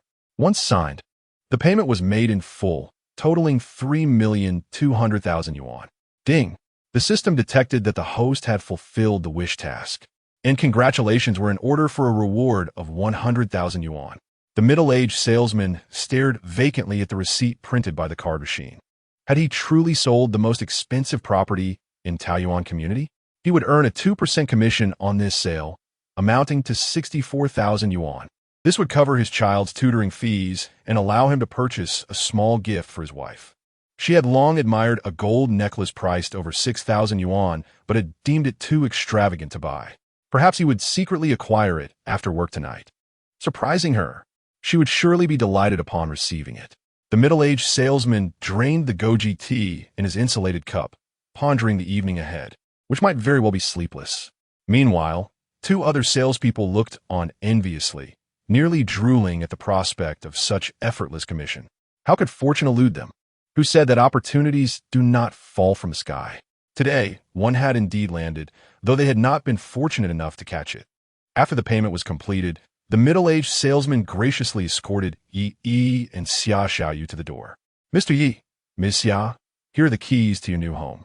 The owner is currently away from Bin City and has never resided in this property. We routinely arrange for cleaning, so it is quite pristine.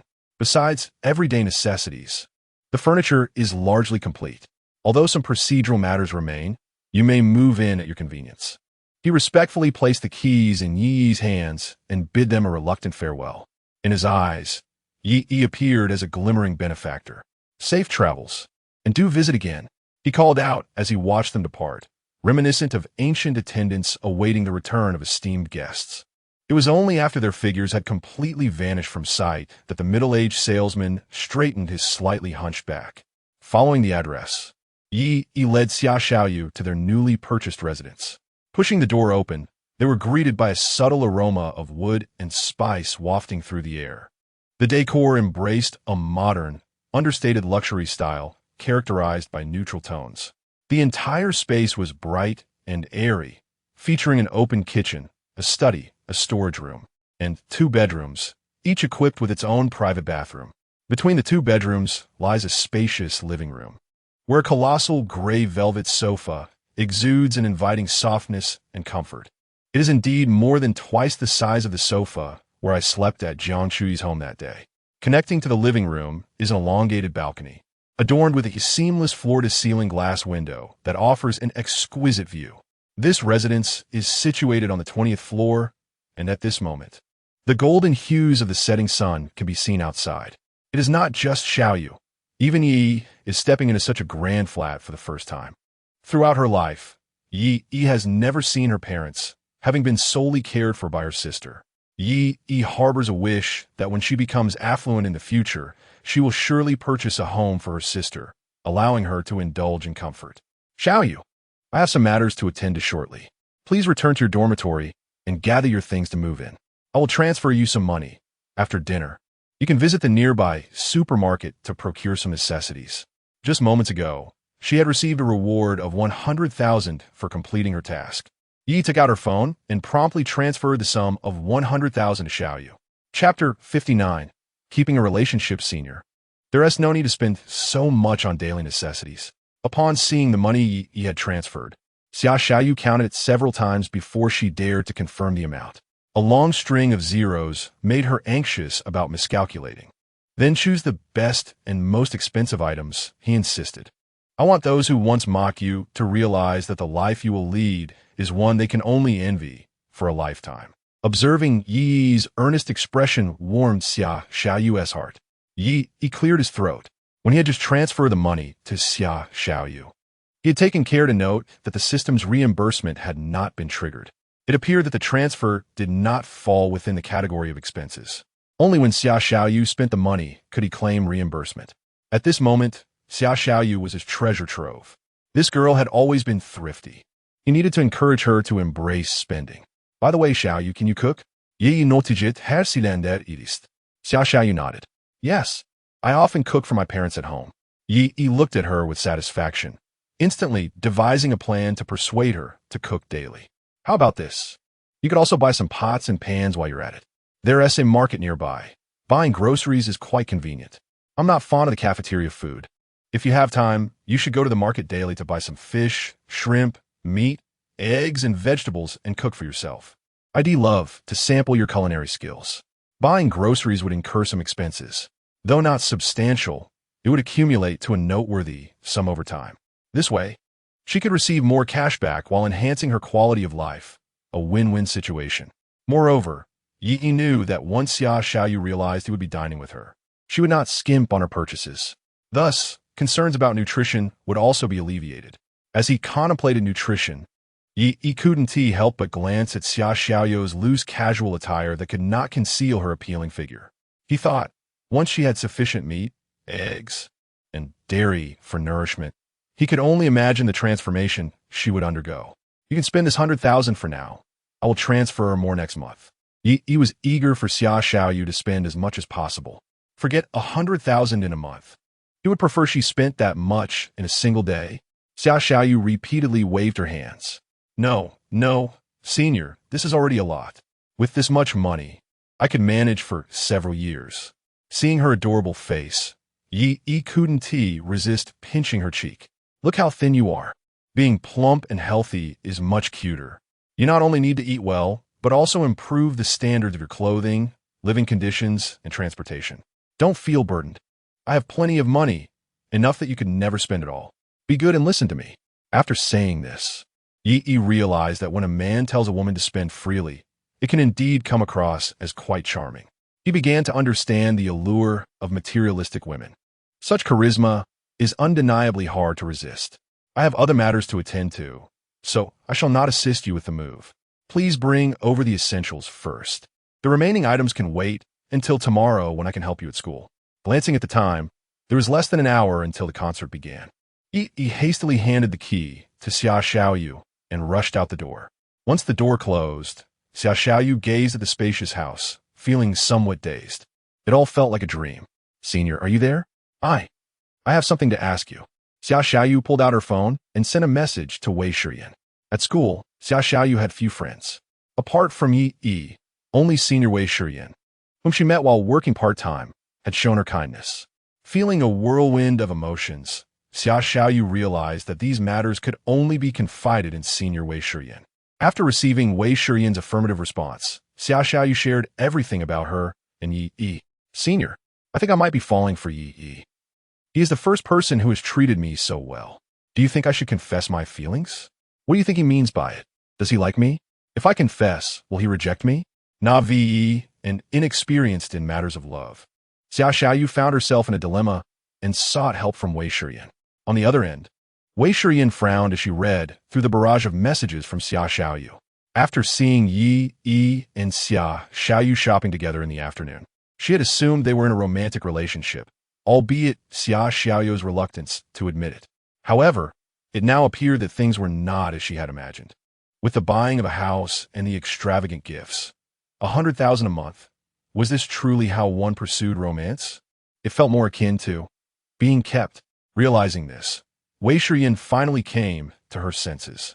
No wonder she found Yi's behavior towards Xia Xiaoyu peculiar. Everything suddenly made sense. This scoundrel must be employing these tactics to ensnare Xia Xiaoyu willingly in his lavish embrace. Although 100,000 a month was indeed substantial, it was evident that the innocent Xia Xiaoyu was genuinely seeking love. In the end, if she were to lose herself without gaining Yi's heart, how heart-wrenching that would be. Could such sorrow truly be compensated merely by money? Xiaoyu, listen to me. Wei Shiyan felt it was necessary to awaken Xia Xiaoyu from her fantasies and help her recognize Yi's true nature as a scoundrel.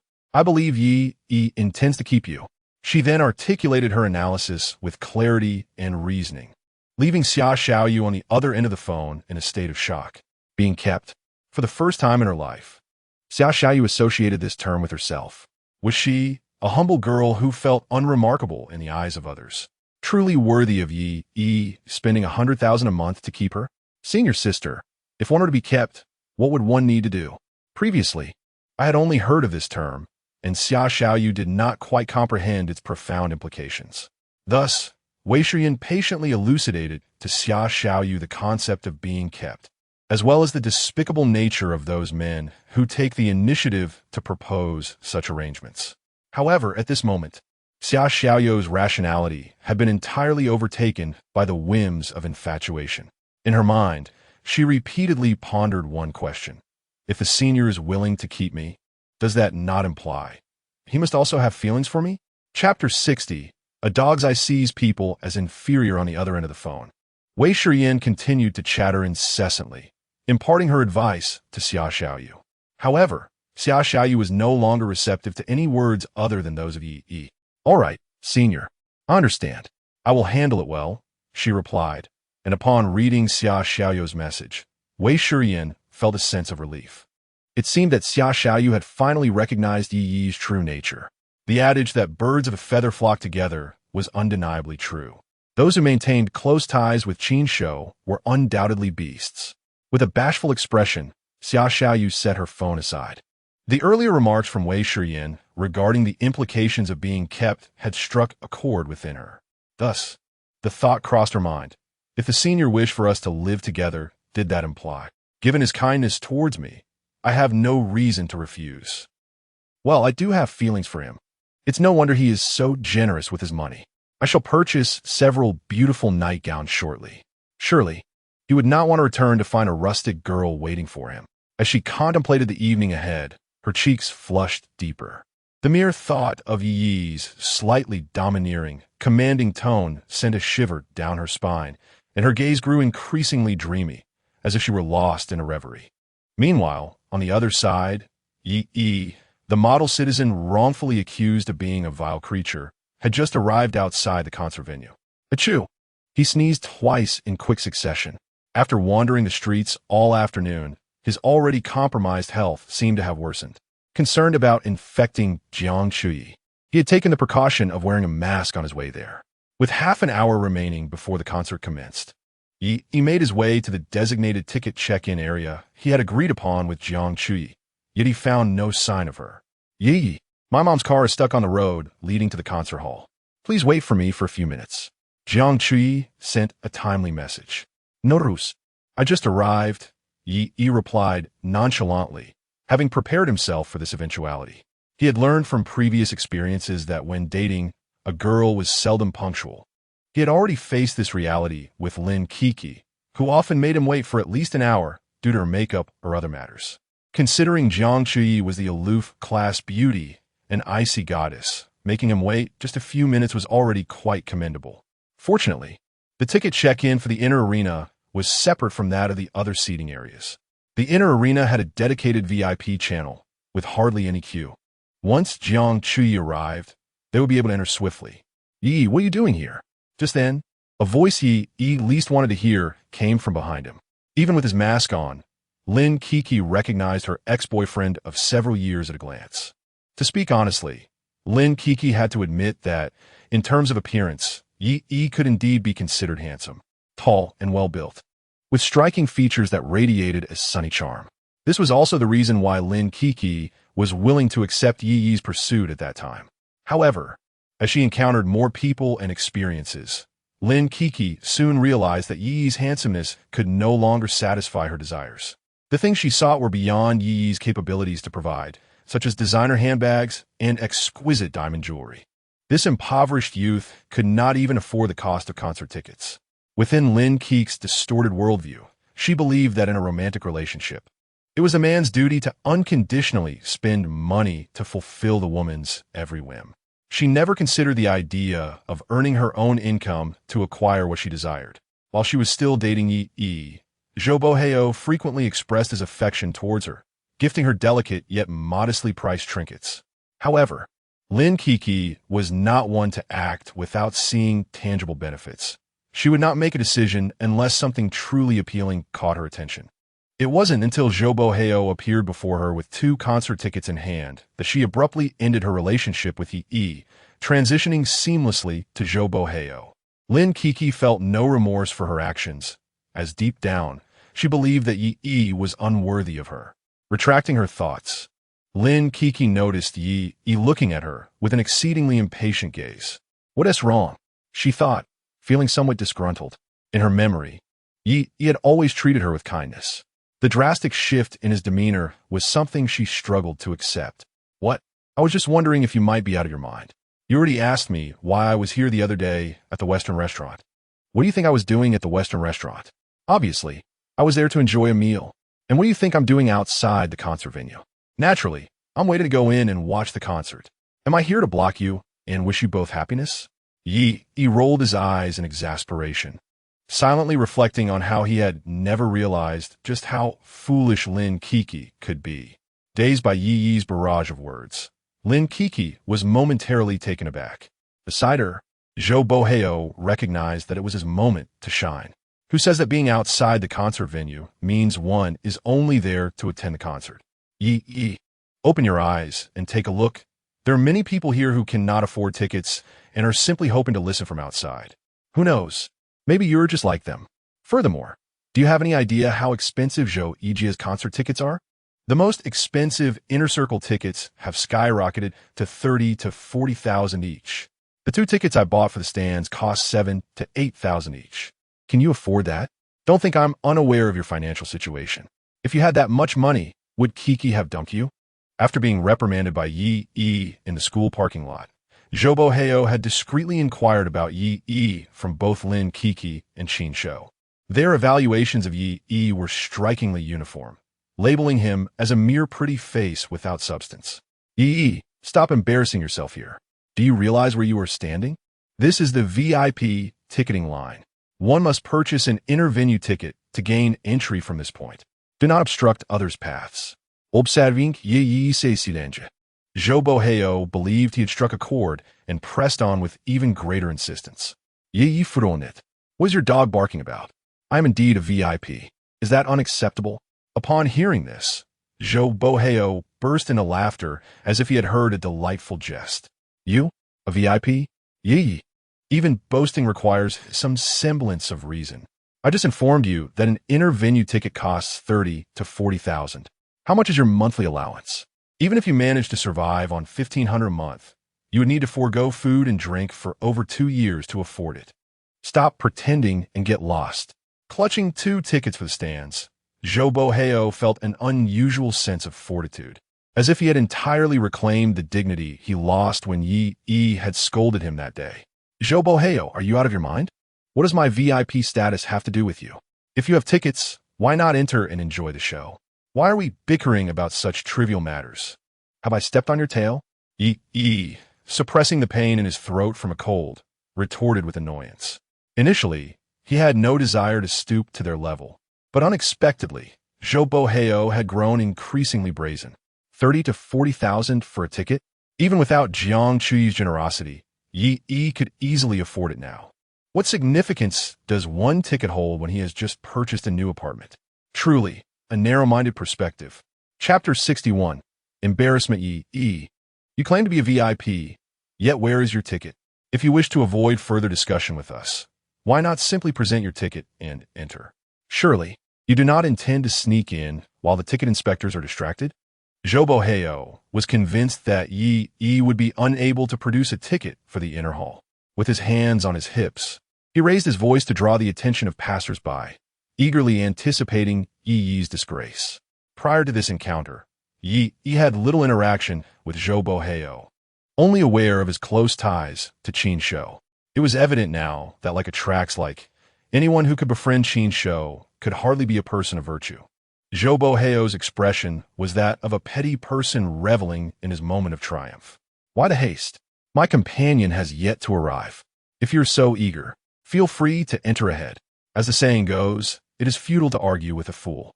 Spectators were gradually gathering around, and continuing the quarrel would only lead to personal embarrassment. However, to Zhou Boheo, Yi's words sounded more like an attempt to retreat gracefully. He was determined not to squander such a splendid opportunity. Only through comparison could one truly showcase their brilliance.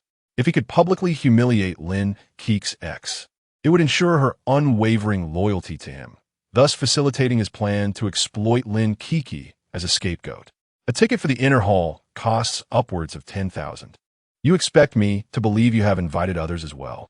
With your current state, you could barely afford 2 tickets even if you sold yourself? Yi, I will be watching closely. If you manage to enter through this VIP passage today, I will devour the entire ticket booth. Zhou Boheo's scorn was palpable. At that moment, a cool voice emerged from behind them. Then go ahead and eat.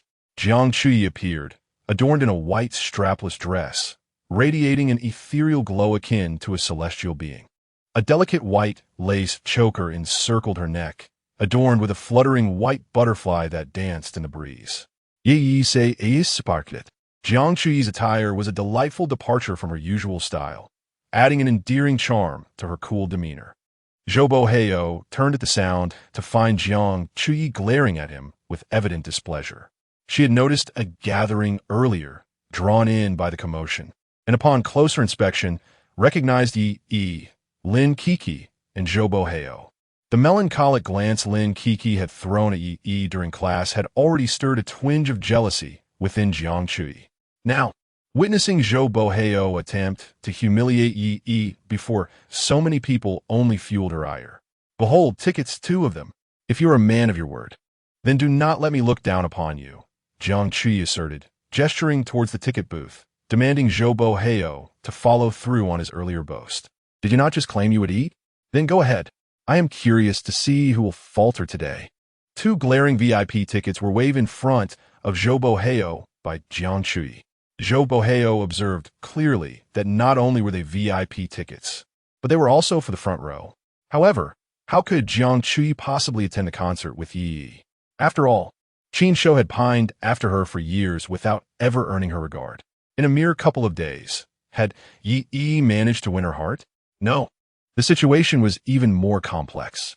The fact that Jiang Chuyi held those tickets indicated that she had purchased them herself. Jiang Chuyi had invited Yi to the concert? Goodness, she was pursuing him. Zhou Boheo felt as though his worldview had been utterly transformed. Compared to the captivating and aloof Jiang Chuyi, Lin Kiki suddenly seemed rather unremarkable. Nevertheless, despite his envy, Zhou Boheo knew he could not afford to lose face at this crucial moment. He quickly devised a retort. Yi, I never expected you to be so dependent on others. Just moments ago, you were boasting about being a VIP. Yet it turns out you were merely riding on Jiang Chuyi's coattails. How shameless of you. If I were in your position, I would have sought a place to hide. Upon hearing Zhou Boheo's insolent remarks, Jiang Chuyi became visibly displeased. Who are you calling dependent? Do you really think Yi lacks the means to buy his own ticket? Do you have any idea how much he gifted Jiang Yilin last night on Douyin?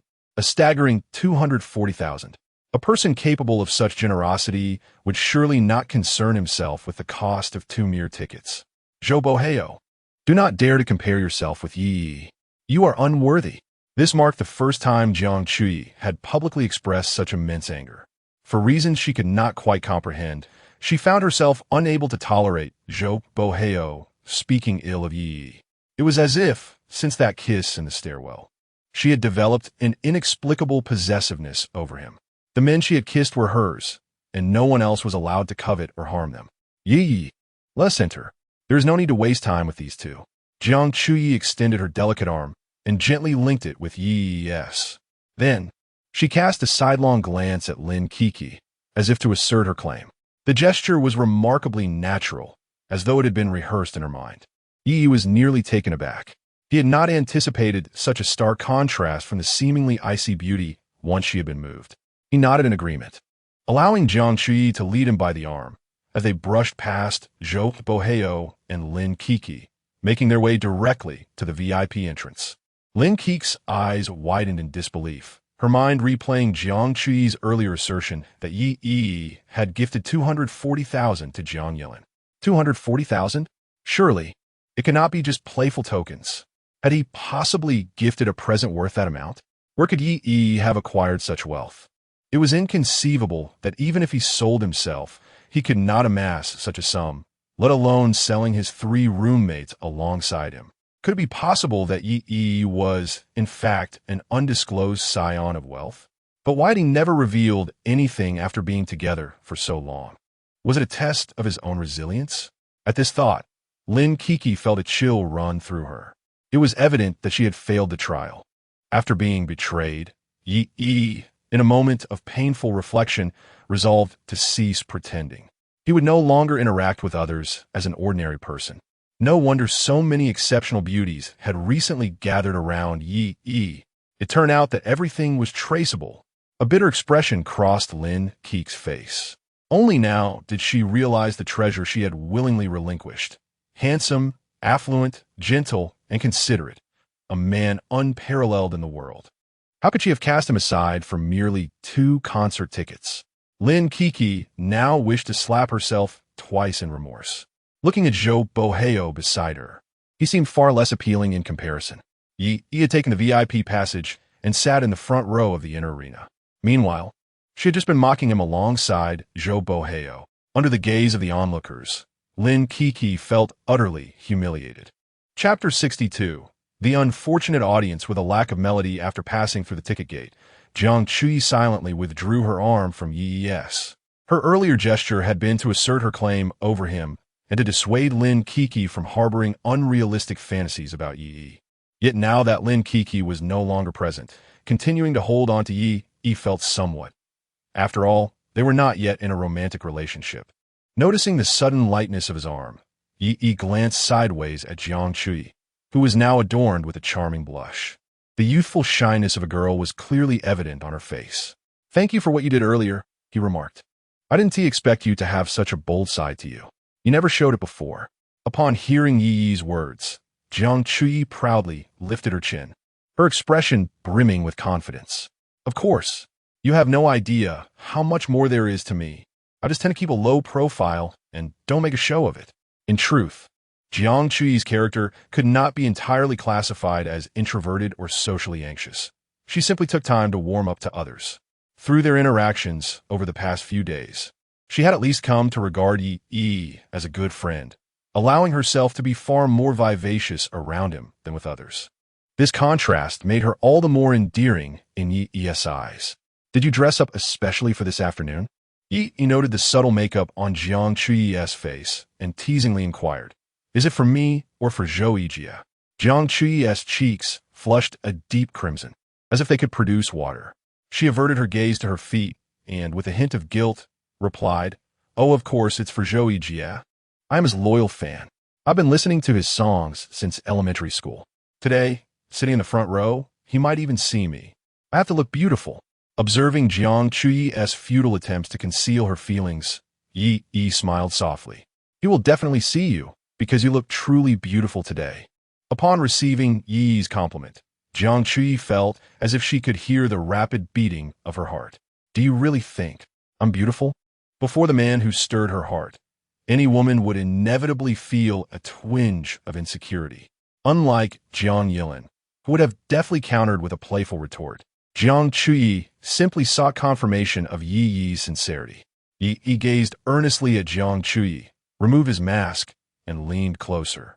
Bringing his lips near her ear, he whispered gently, "You look exceptionally beautiful today." His soft words, accompanied by a gentle breeze wafting over her fair neck, sent a delightful shiver through Jiang Chui, leaving her heart racing with excitement. "Alas, please do not jest. The concert is about to commence." Jiang Chui trembled imperceptibly, her eyes shimmering, momentarily at a loss as to where to direct her gaze. Her delicate hands clutched tightly at the hem of her dress, the lovely knuckles paling from the tension. Fortunately, at that moment, Zhou Yijie took to the stage. Naturally, their attention was drawn to the performance unfolding before them. Yet the fluttering sensation ignited in Jiang Chui's heart refused to dissipate. As a supernova in the celestial realm of Chinese music, Zhou Yijie wielded immense influence.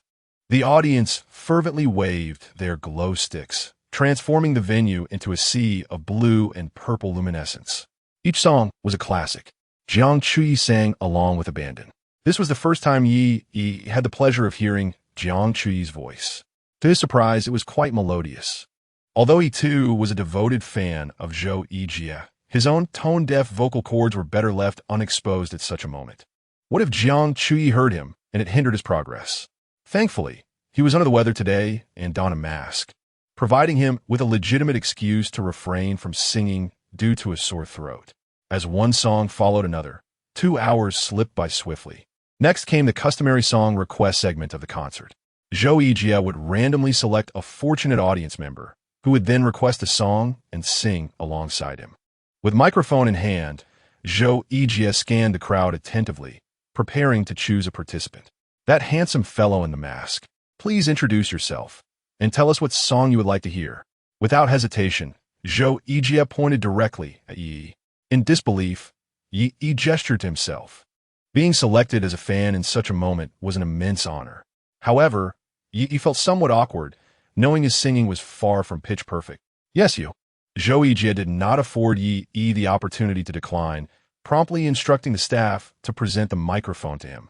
As Yi grasped the microphone, he felt the envious gazes of those around him. If he sang off-key, he feared he would be drowned in a tide of ridicule. Ahem. I am a student from Binching University. Yi introduced himself succinctly. In an effort to remain low-key, or rather, to avoid excessive embarrassment later, he refrained from disclosing his name. After all, wearing a mask meant that no one would recognize him once the concert concluded. At that moment, out of the corner of his eye, he noticed a wish bar appear above Jiang Chuyi's head. He wished to hear Zhou Yijie's Calixiang. If only he could request that song. Inspired by this wish, he suddenly had a brilliant idea. Yes, despite his vocal shortcomings, he had the system to rely on. This wish was remarkably timely. He recalled the day he had been confronted by those ruffians in the alley. How Jiang Chuyi's sudden wish had saved his life. Truly, she was a treasure of a girl. Yi yearned to gently cradle Jiang Chuyi's face and bestow a tender kiss upon her. System, initiate task. Ding. The system detected that the host was embarking on a wish task. A temporary enhancement was granted to the host, mastery of singing. In an instant, Yi felt as though a refreshing breeze had swept through his mind, with various singing techniques flooding into his memory. The song I wish to sing is Calixiang.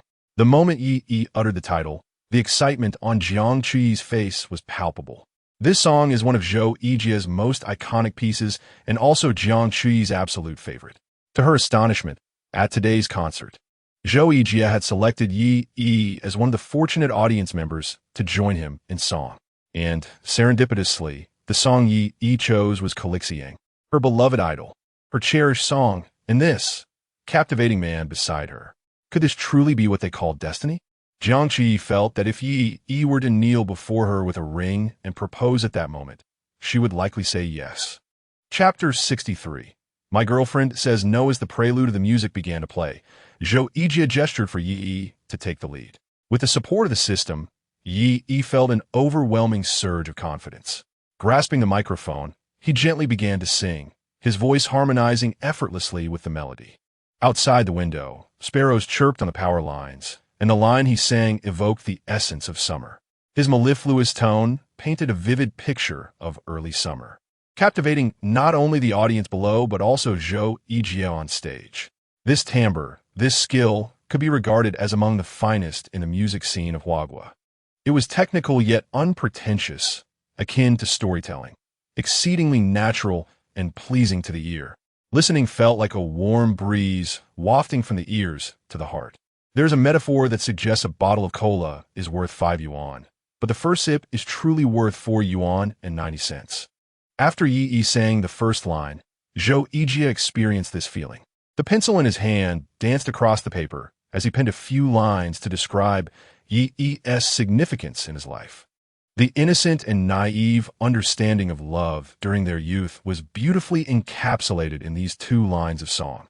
While singing, Yi turned to glance at Jiang Chuyi beside him, as if to signal that these lines were meant for her ears alone. Jiang Chuyi blushed, while the other girls nearby cast envious glances. What a wonderful boyfriend. Not only was he an excellent singer, but he also boldly professed his affection in such a public setting. If not now, when would one marry?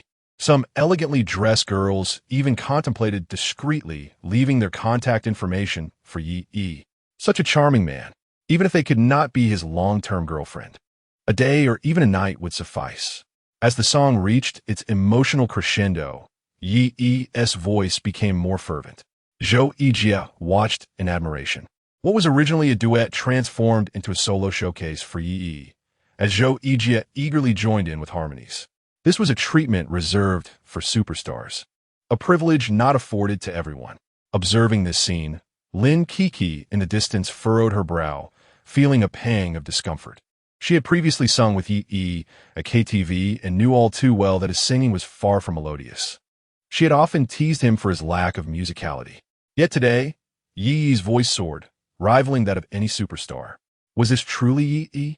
Or was this the real Yi? How many secrets had he concealed during their relationship? Pouting in frustration, Lin Kiki thought to herself that had she known about Yi Yi's numerous talents, she would have never chosen to part ways with him. With such a boyfriend, she would shine wherever she went. Watching Jiang Qi, who was shyly waving her glow stick in rhythm to support Yi Yi, Lin Kiki felt a surge of jealousy. The person standing beside Yi Yi should have been her, Lin Kiki. As the final notes of a song faded away, the concert venue erupted into thunderous applause. On stage, Zhou Yijie sincerely applauded Yi, even jesting that had Yi been born a decade earlier, Zhou Yijie might have been overshadowed in the realm of Chinese music. The audience, of course, recognized this as mere banter. Yet, Zhou Yijie's words were a testament to the exceptional performance Yi had just delivered. Ding! The system detected that the host had fulfilled the wish task, and congratulations were in order for the host receiving a reward of 100,000 yuan. Attending a concert for free not only brought him into the limelight, but also earned him a handsome sum. Yi felt a surge of joy within. However, once the task was accomplished, the system promptly retracted the recently awarded singing proficiency skill, leaving Yi once again as the tone-deaf novice he had always been. Zhou Yijie, seemingly reluctant to end the evening, inquired if Yi would like to sing another song. Yi politely shook his head, gesturing towards the mask covering his face. He was feeling somewhat under the weather today, his throat not in the best condition, so he decided to leave the remaining opportunities to the other fortunate fans present. Modest and restrained, he gracefully avoided any semblance of competition, even while managing to exude an air of sophistication. You sang so beautifully, yet now you claim your throat is unwell.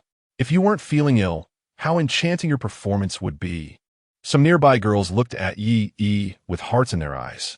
Noticing their gaze, Jiang Qi wrapped her arm around Yi's, raising her voice slightly for those around to hear. Once you're better, will you sing for me again?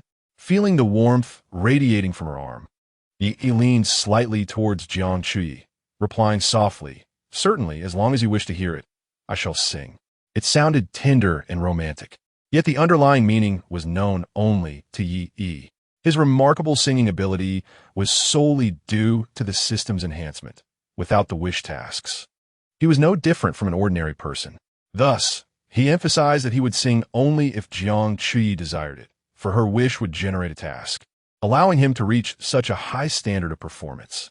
The concert continued, and the subsequent chosen audience members delivered rather unremarkable performances, with Yi's brilliance as a benchmark. The others appeared even more lackluster in comparison. Handsome, are you from Benhai University? We're alumni. I graduated from there too. May we get to know each other? A girl approached, tapping Yi on the shoulder to initiate conversation. Her heavily made-up face was reminiscent of a typical internet celebrity. Yi found himself questioning the authenticity of her claim. Perhaps she was merely seeking a topic to break the ice. Not on my watch. Before Yi could respond, Jiang Qi stepped protectively in front of him, much like a hen guarding her chick. Yet the girl seemed undeterred by Jiang Qi's reaction, continuing to gaze at Yi, awaiting his reply. Yi smiled gently, shook his head, and wrapped his arm around Jiang Qi's waist, pulling her closer as he turned to regard the girl who had attempted to strike up a conversation. I apologize, but my girlfriend has expressed her disapproval. Given that Jiang Qi has taken such the initiative, it seems only natural to seize the opportunity. Thus, Jiang Qi allowed Yi to embrace her without resistance, until the girl finally departed, after which she blushed and extricated herself from his arms. How shameless! Who is your girlfriend, anyway? Yi chuckled softly. I'm not sure. I never claimed anyone to be my girlfriend.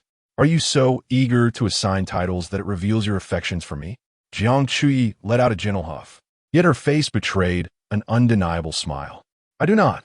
You are merely being presumptuous, her cheeks adorned with a charming blush. She appeared both shy and endearing. The blush of a young maiden surpasses all confessions of love in the world. Chapter 64. Leaving in a fit of anger, the concert continued to unfold. Following the lucky audience's song request segment, the atmosphere in the venue was completely electrified. With each song performed by Zhou Yijie, the fans' voices rose in harmony, surpassing the fervor of earlier moments. Zhou Yijie delighted the crowd with a series of sweet, melodic tunes, each note bathing the audience in the warm glow of love. The director, astutely aware of the ambience, instructed the cameraman to capture candid moments of couples in the audience. Those fortunate enough to be filmed would have their images projected onto the grand screen. Upon seeing their likenesses on the big screen, the audience would erupt in playful cheers, urging them to kiss. Many attendees hoped to be caught in the camera's gaze, while others, discreetly accompanied by their clandestine partners, wished to avoid such exposure. The cameramen were perceptive, recognizing those who averted their gaze, often the guilty ones. In deference to the sanctity of others' relationships, they typically focused on couples who exuded charm or appeared particularly affectionate. Before long, the camera zoomed in on Jiang Qi, resplendent in a white strapless dress, seated in the front row like a celestial angel. Her beauty and grace were truly one in a million. The moment her image graced the screen, the crowd erupted in cheers, chanting for a kiss. This couple was strikingly well matched. The girl was undeniably gorgeous, and despite the boy's black mask, his captivating eyes hinted at his handsome features. Overwhelmed by the public attention, Jiang Qi felt her social anxiety creeping in, instinctively seeking a way to hide her face. Some girls in the audience recognized the masked boy as the one who had just captivated them with his singing. Upon realizing the couple's reluctance to kiss, many sighed in relief, thinking, thankfully, she isn't his girlfriend. Does this mean I still have a chance? Perhaps I should approach him. I would gladly kiss this handsome fellow. The audacity of the girls seemed to increase, each eager to approach Yi after witnessing his charm. Whispers of speculation reached Jiang Qi's ears, causing her brow to furrow. How could these girls be so indiscreet? Yi was hers, and no one else should covet him. Resolute, Jiang Qi steeled herself. If a kiss was required, then so be it. She had kissed before. With determination, she pulled down Yi's mask and wrapped her arms around his neck, kissing him deeply. Her soft tongue slipped between his lips, and the cameraman was taken aback. Typically, such moments were mere fleeting brushes of lips, but this bold beauty was going all out. The cameraman marveled at Yi's fortune. His girlfriend was not only stunning, but also audacious. Truly, a match made in heaven. Such a splendid scene. The cinematographer naturally wishes to share it with all the audience present. The camera adjusts its focus, capturing every moment of this prolonged kiss on the large screen. In the face of Jiang Qi's sudden and fervent advances, Yi finds himself responding passively. Goodness, when did she become so proactive? So many people. Isn't she introverted? Isn't she socially anxious? Observing the system panel, the progress of Jiang Qi's strategy has already surpassed 70. Yi recalls that the hidden task required raising the strategy progress of the top 5 campus beauties at Binhai University to over 70. Unexpectedly, within just a few days, he has already completed one. Jiang Qi's final strategy progress halts at 71.09, second only to the current 79.28 of Xia Xiaoyu. With passion, Jiang Qi leans in for a kiss, her breath quickening in tandem. Whether due to her racing heartbeat or the lack of oxygen from her hurried breathing, Jiang Qi feels a wave of weakness wash over her, as if all her strength has been drained. She can only rely on her arms, fully hanging her weight around Yi's neck. Sensing Jiang Qi's transformation, Yi wraps one arm around her waist while the other supports her back. All right, let us save the kisses for home, Yi murmurs, retreating his lips by a few centimeters. As their lips part, a glimmering strand of saliva is drawn between them. Jiang Qi's face flushes crimson, feeling an overwhelming warmth envelop her entire being, resembling a kitten nestled in Yi's embrace, her adorable face pressed tightly against his chest. In the presence of so many, even before her idol, she has boldly kissed the boy she cherishes. Indeed, in that moment, Jiang Qi realized her true feelings. She likes Yi. Hence, witnessing others' affections towards him, she felt an urgent need to assert her place in his heart through such an act, simultaneously declaring to all that Yi belongs to her. Who is going home with you? No more kisses. Jiang Qi playfully pokes Yi's chest. This sweet display incites a chorus of cheers from the surrounding audience. Even Zhou Yijia pauses his singing to exclaim, "Oh, not bad," from a distance in the stands. Lin Kiki watches this scene, her teeth nearly gritting in frustration. Why? Why does Jiang Chuyi get to see the most genuine and exceptional side of Yi? After all this time in a relationship with him, she hasn't even touched the tip of the iceberg. Why does her long investment bear fruit for Jiang Chuyi to enjoy? I'm not watching anymore. I'm leaving. Lin Kiki huffs as she stands up, her heart filled with dissatisfaction, and strides towards the exit. On the grand stage, the sweet interaction between Yi and Jiang Qi, accompanied by the raucous cheers of the audience and the heartfelt blessings from Zhou Yijie, struck a painful chord within Lin Kiki's fragile psyche. She felt as though the entire world was mocking her, ridiculing her for failing to recognize the gem she had forsaken, a man as remarkable as Yi. Originally, the girl basking in the limelight beside Yi today should have been her. Lin Kiki, where are you going? I warn you, if you leave now, do not ever contact me again. Zhou Boheo's irritation intensified. The girl he had finally won over was choosing to abandon him publicly for her ex-boyfriend. How could he save face in such a situation? For reasons unknown, a phrase suddenly echoed in Zhou Boheo's mind. What goes around comes around. One must eventually pay for their deeds. In that moment, he found himself empathizing with Yi, who had endured a sudden and painful breakup. Chapter 65. The Snail Girl. As the concert drew to a close, Jiang Chuyi sent a message to her mother, informing her that there was no need to drive out and fetch her. She would take the subway home instead. During the bustling dispersal, the venue's entrance was congested, making driving far less efficient than the subway. Moreover, opting for the subway would afford her more time to spend with Yi. Ever since that kiss during the concert, Yi had held her hand, and although they exchanged no words, it felt as if they had shared everything. Jiang Chuyi displayed no desire to withdraw her hand. Instead, she relished the warmth radiating from Yi's palm, enveloped in a comforting sense of security. Upon boarding the subway, the carriage was filled with fellow concertgoers. Yi and Jiang Chuyi found themselves pressed together near the handrail. The crowd surged and jostled, creating an almost suffocating atmosphere. In response, Yi instinctively wrapped his arms around Jiang Chuyi, using his sturdy frame to shield her from the throng of people. Jiang Chuyi nestled against him, inhaling the delightful fragrance of his fabric softener, which seemed to carry the lingering warmth of the sun.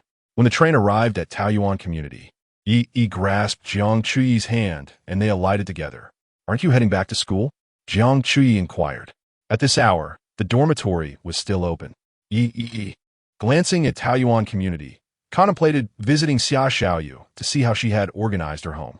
He hoped to persuade her to purchase some quality essentials, secretly wishing she would indulge in a few luxuries on his behalf.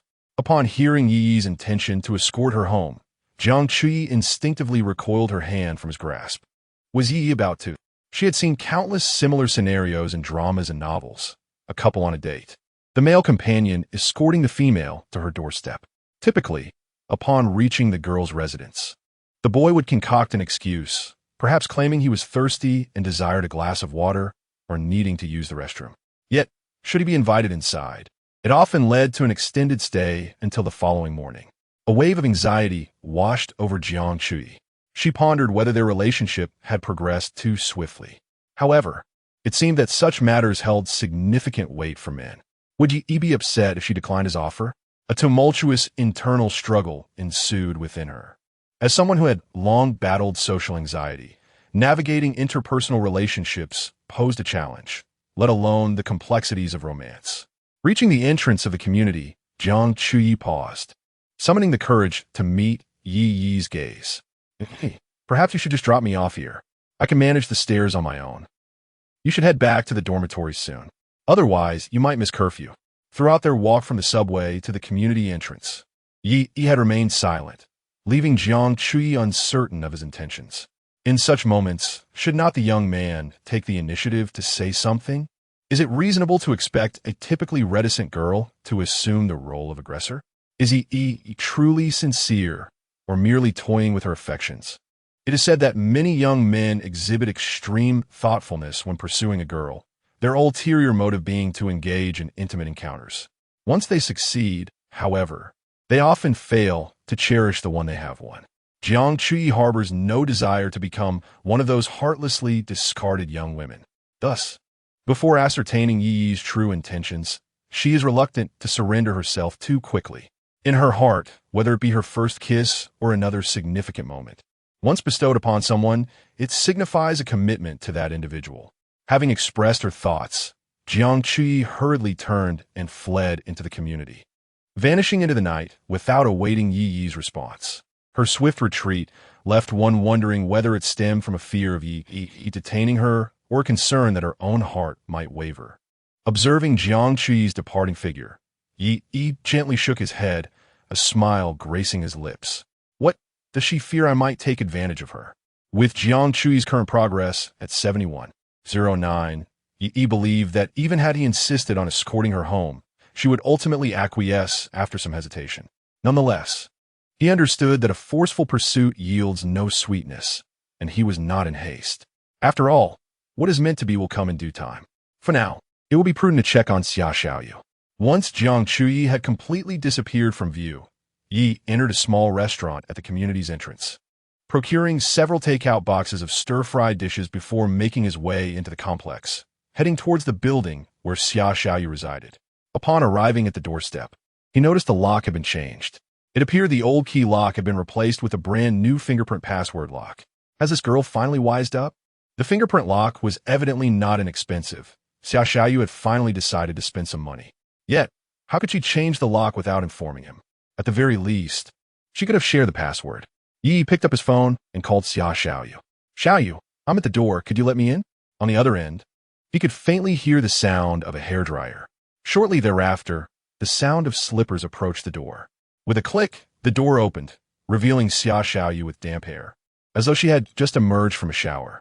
She wore a newly purchased cartoon-themed bathrobe, which concealed her enticing curve beneath its fluffy fabric, the buttons straining to contain the allure beneath. The robe was long, reaching down to her calves, while her delicate feet rested in a pair of slippers adorned with a little rabbit design, anxiously fidgeting on the floor. Senior, you're back. Come in quickly. Noticing the items in Yi's hands, Xia Xiaoyu hurried to the kitchen to retrieve the dishes she had kept warm. Senior, I made dinner. I figured you might not have eaten, so I saved some for you. I haven't eaten either. Let's enjoy a meal together.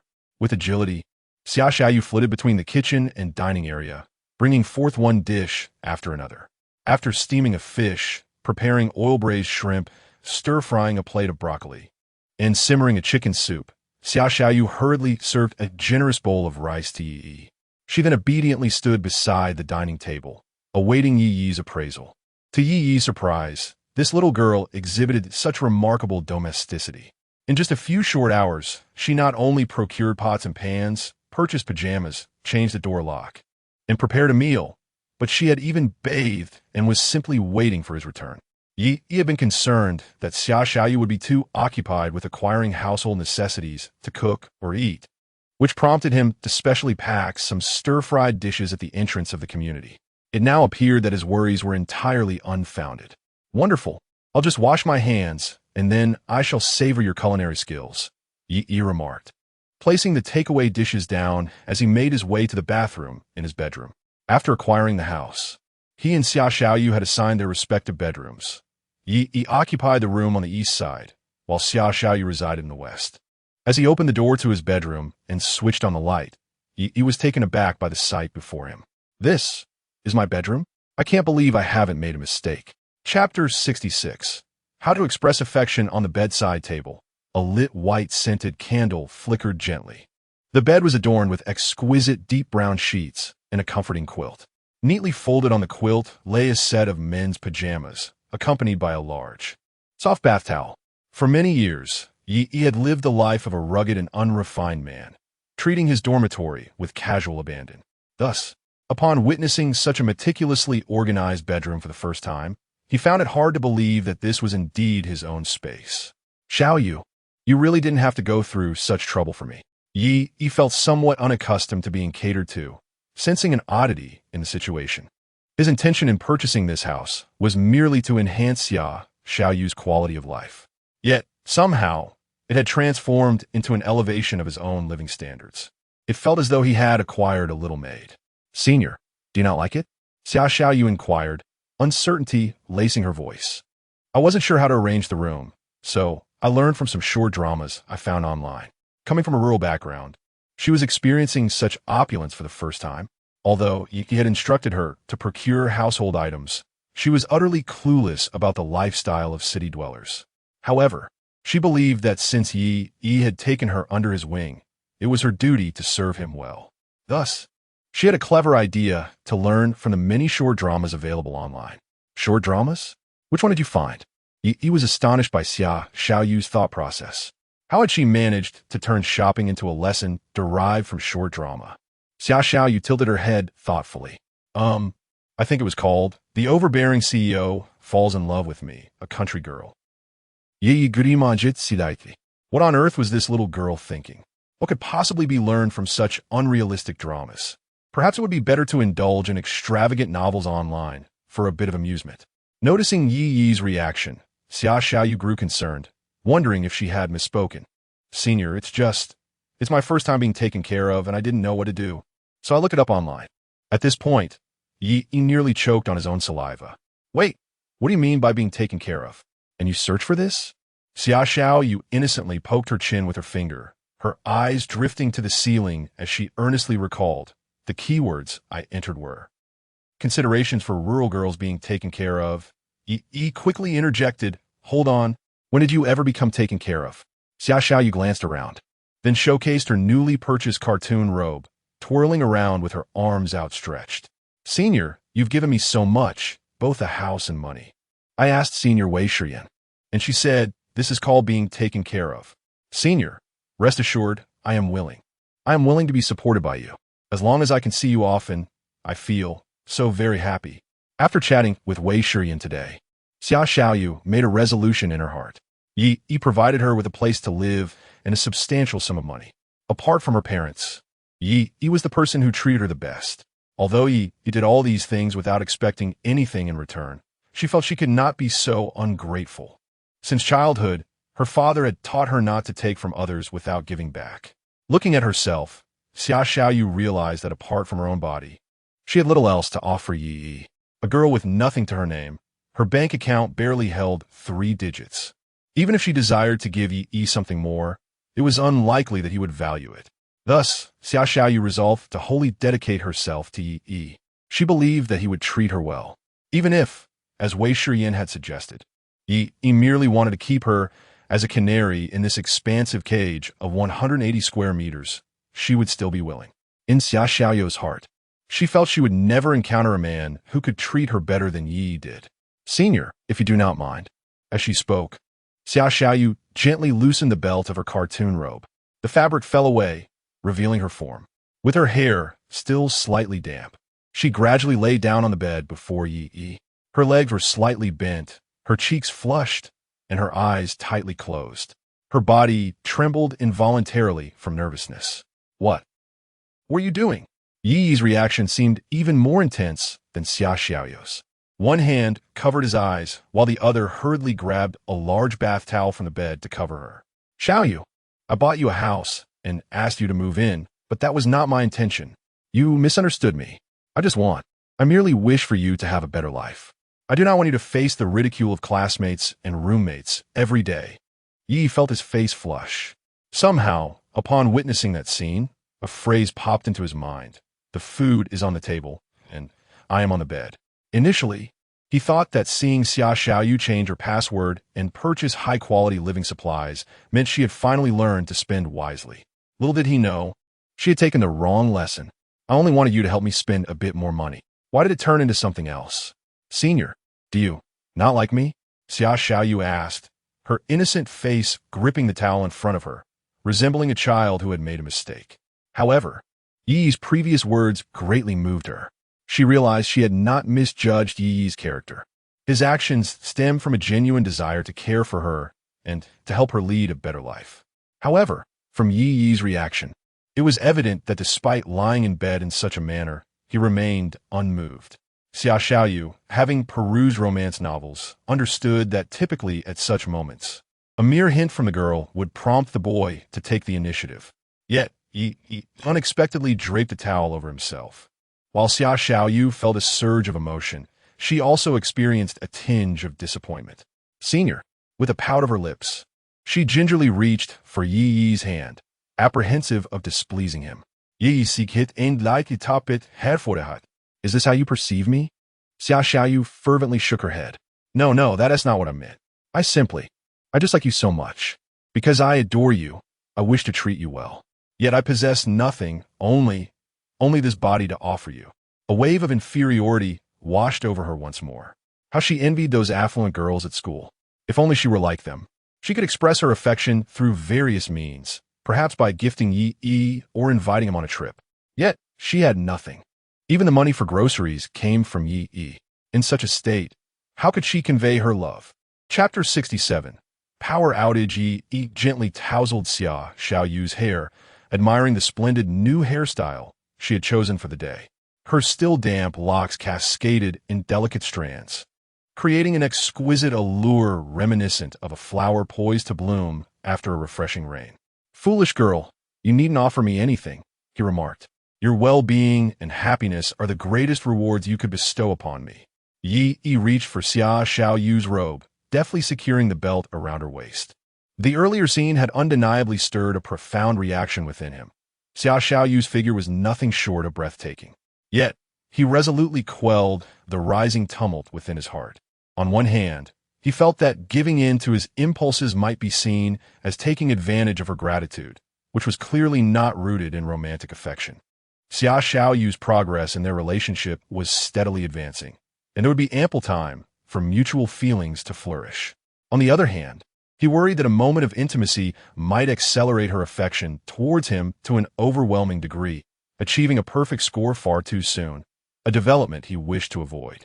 The system had granted him a reward. Any expenses incurred while wooing Xia Xiaoyu would be reimbursed in full, with double returns accumulated. Once he fully captured her heart, it would signify a final settlement. This was unacceptable. He had not yet exhausted all possibilities. To conclude matters prematurely felt like a tremendous loss. In the contest between women and wealth, Yi unhesitatingly favored the latter. After all, this woman was a proverbial bird in the hand. Whether to partake was merely a matter of will. But money, once lost, truly vanished. Alricht, let ustine, Yi urgit. Gently ushering Xia Xiaoyu out of the bedroom. She pouted, but said nothing more. Upon seeing the array of takeout dishes he had brought back, a realization struck her. Senior is concerned I lack time to cook, hence he prepared so many dishes for me. Moreover, he often reminded her to take care of herself, encouraging her to maintain a healthy, robust figure. Could it be that he found her too slender? Xia Xiaoyu glanced down, almost unable to see her toes from her perspective. Wasn't she already quite ample? Did the senior desire her to grow even more? That must be it, she concluded. No wonder he refrained from physical affection. From now on, she vowed to be obedient, to eat heartily, and to cultivate a pleasing figure that would delight him. With determination, Xia Xiaoyu headed to the kitchen and filled her bowl with a generous scoop of rice. Returning to the table, she eagerly began to devour the dishes, indulging in fish, shrimp, chicken legs, sparing not a single morsel. She even relished 4 or 5 pieces of the braised pork Yi had brought back. Eat slowly, lest you choke. Next time you prepare a meal, do not wait for me. Indulge yourself first, just leave a morsel for me. Observing Xia Xiaoyu devouring her food, Yi thought the girl must be famished. Xia Xiaoyu nodded, indicating her understanding, yet the speed at which she consumed her meal showed no sign of abating. Only after she had polished off an entire bowl of rice did she pause, letting out a contented burp. Burp. Senior, it's getting late. You should go take a shower. I can tidy up here, having been accustomed to household chores since childhood. Xia Xiaoyu found it second nature. Moreover, the household was equipped with a dishwasher, requiring her merely to rinse the dirty plates before placing them inside. He initially intended to assist in the cleanup, but Xia Xiaoyu vehemently opposed. She asserted that being pampered came with certain expectations, and these tasks were not to be undertaken by Yi. Otherwise, she would feel even more indebted to him. With this reasoning, Yi conceded to her wishes. As he approached the bathroom, just as he was about to shower, his phone lit up. It was a call from Jiang Chui. Yi's lips curled into a slight smile. Hello, Xiao Yi. Did you miss me so soon? However, the voice on the other end was filled with urgency and distress. There has been a sudden power outage at my house. Yet from my balcony, I can see that the other residences in the neighborhood have power. Moreover, it seems someone has been lingering outside my door. Jiang Chui pressed her phone against the door, and Yi could indeed hear the faint rustle of fabric from the other side. Are you already at the school dormitory? If you are, then perhaps it's nothing. If it worsens, I could send a message to the property management to arrange for security to check on you. The moment she sensed the commotion outside, Jiang Chui thought to call Yi. For reasons unknown, in the face of potential danger, she felt that only Yi could provide her with a sense of security. The stranger at the door seemed to have heard the sound from within and fell silent. It's all right now. It seems that person has left. I can't hear anything outside anymore. Gathering her courage, Jiang Chui leaned toward the peephole, peering through it. On the other side, a singular I was pressed against it, gazing inward. There's someone. Truly someone. That person is watching me. Jiang Chui's face paled in fright, and she exclaimed, Do not fear. I shall be there momentarily. Hide in your room, lock the door, and do not open it until I arrive. He dashed out of the bathroom, swiftly putting on his shoes. Xiaoyu, I must step out for a moment. Do not wait for me tonight. I may not return. Lock the door behind you, and take care of yourself. Should anything arise, do not hesitate to contact me. After explaining the situation to Xiaoyu, Yi hurriedly rushed towards the building where Jiang Chui resided. The system panel indicated that Jiang Chui had updated a new wish task. I am so frightened. Oh, how I wish Yi could be here with me right now to protect me. Alone at home in the dead of night. Jiang Chui was nearly paralyzed with fear. Regret flooded her heart. If only she had asked Yi to accompany her home, perhaps this ordeal could have been avoided. Why had she let him return to school? She clearly harbored feelings for him and was willing to be with him. Why had she chosen to act so aloof? She wondered how long it would take for Yi to arrive from the school, and whether that stranger outside would attempt to break in before then. Oh, Yi, please hurry. I promise I will never let you go again. Jiang Chui huddled in the corner of her bedroom, cocooned tightly in her blanket, as tears of fear streamed uncontrollably down her cheeks. Chapter 68. A Fortuitous Opportunity System. Accept the task. Ding. Task accepted successfully. Detecting that the host is executing a wish task, a temporary enhancement has been granted. The host gains a boost in physical abilities, effective until tomorrow morning. Feeling the surge of vitality coursing through him, Yi's heart settled with reassurance. With this enhancement, he need not fear any unforeseen circumstances that might arise.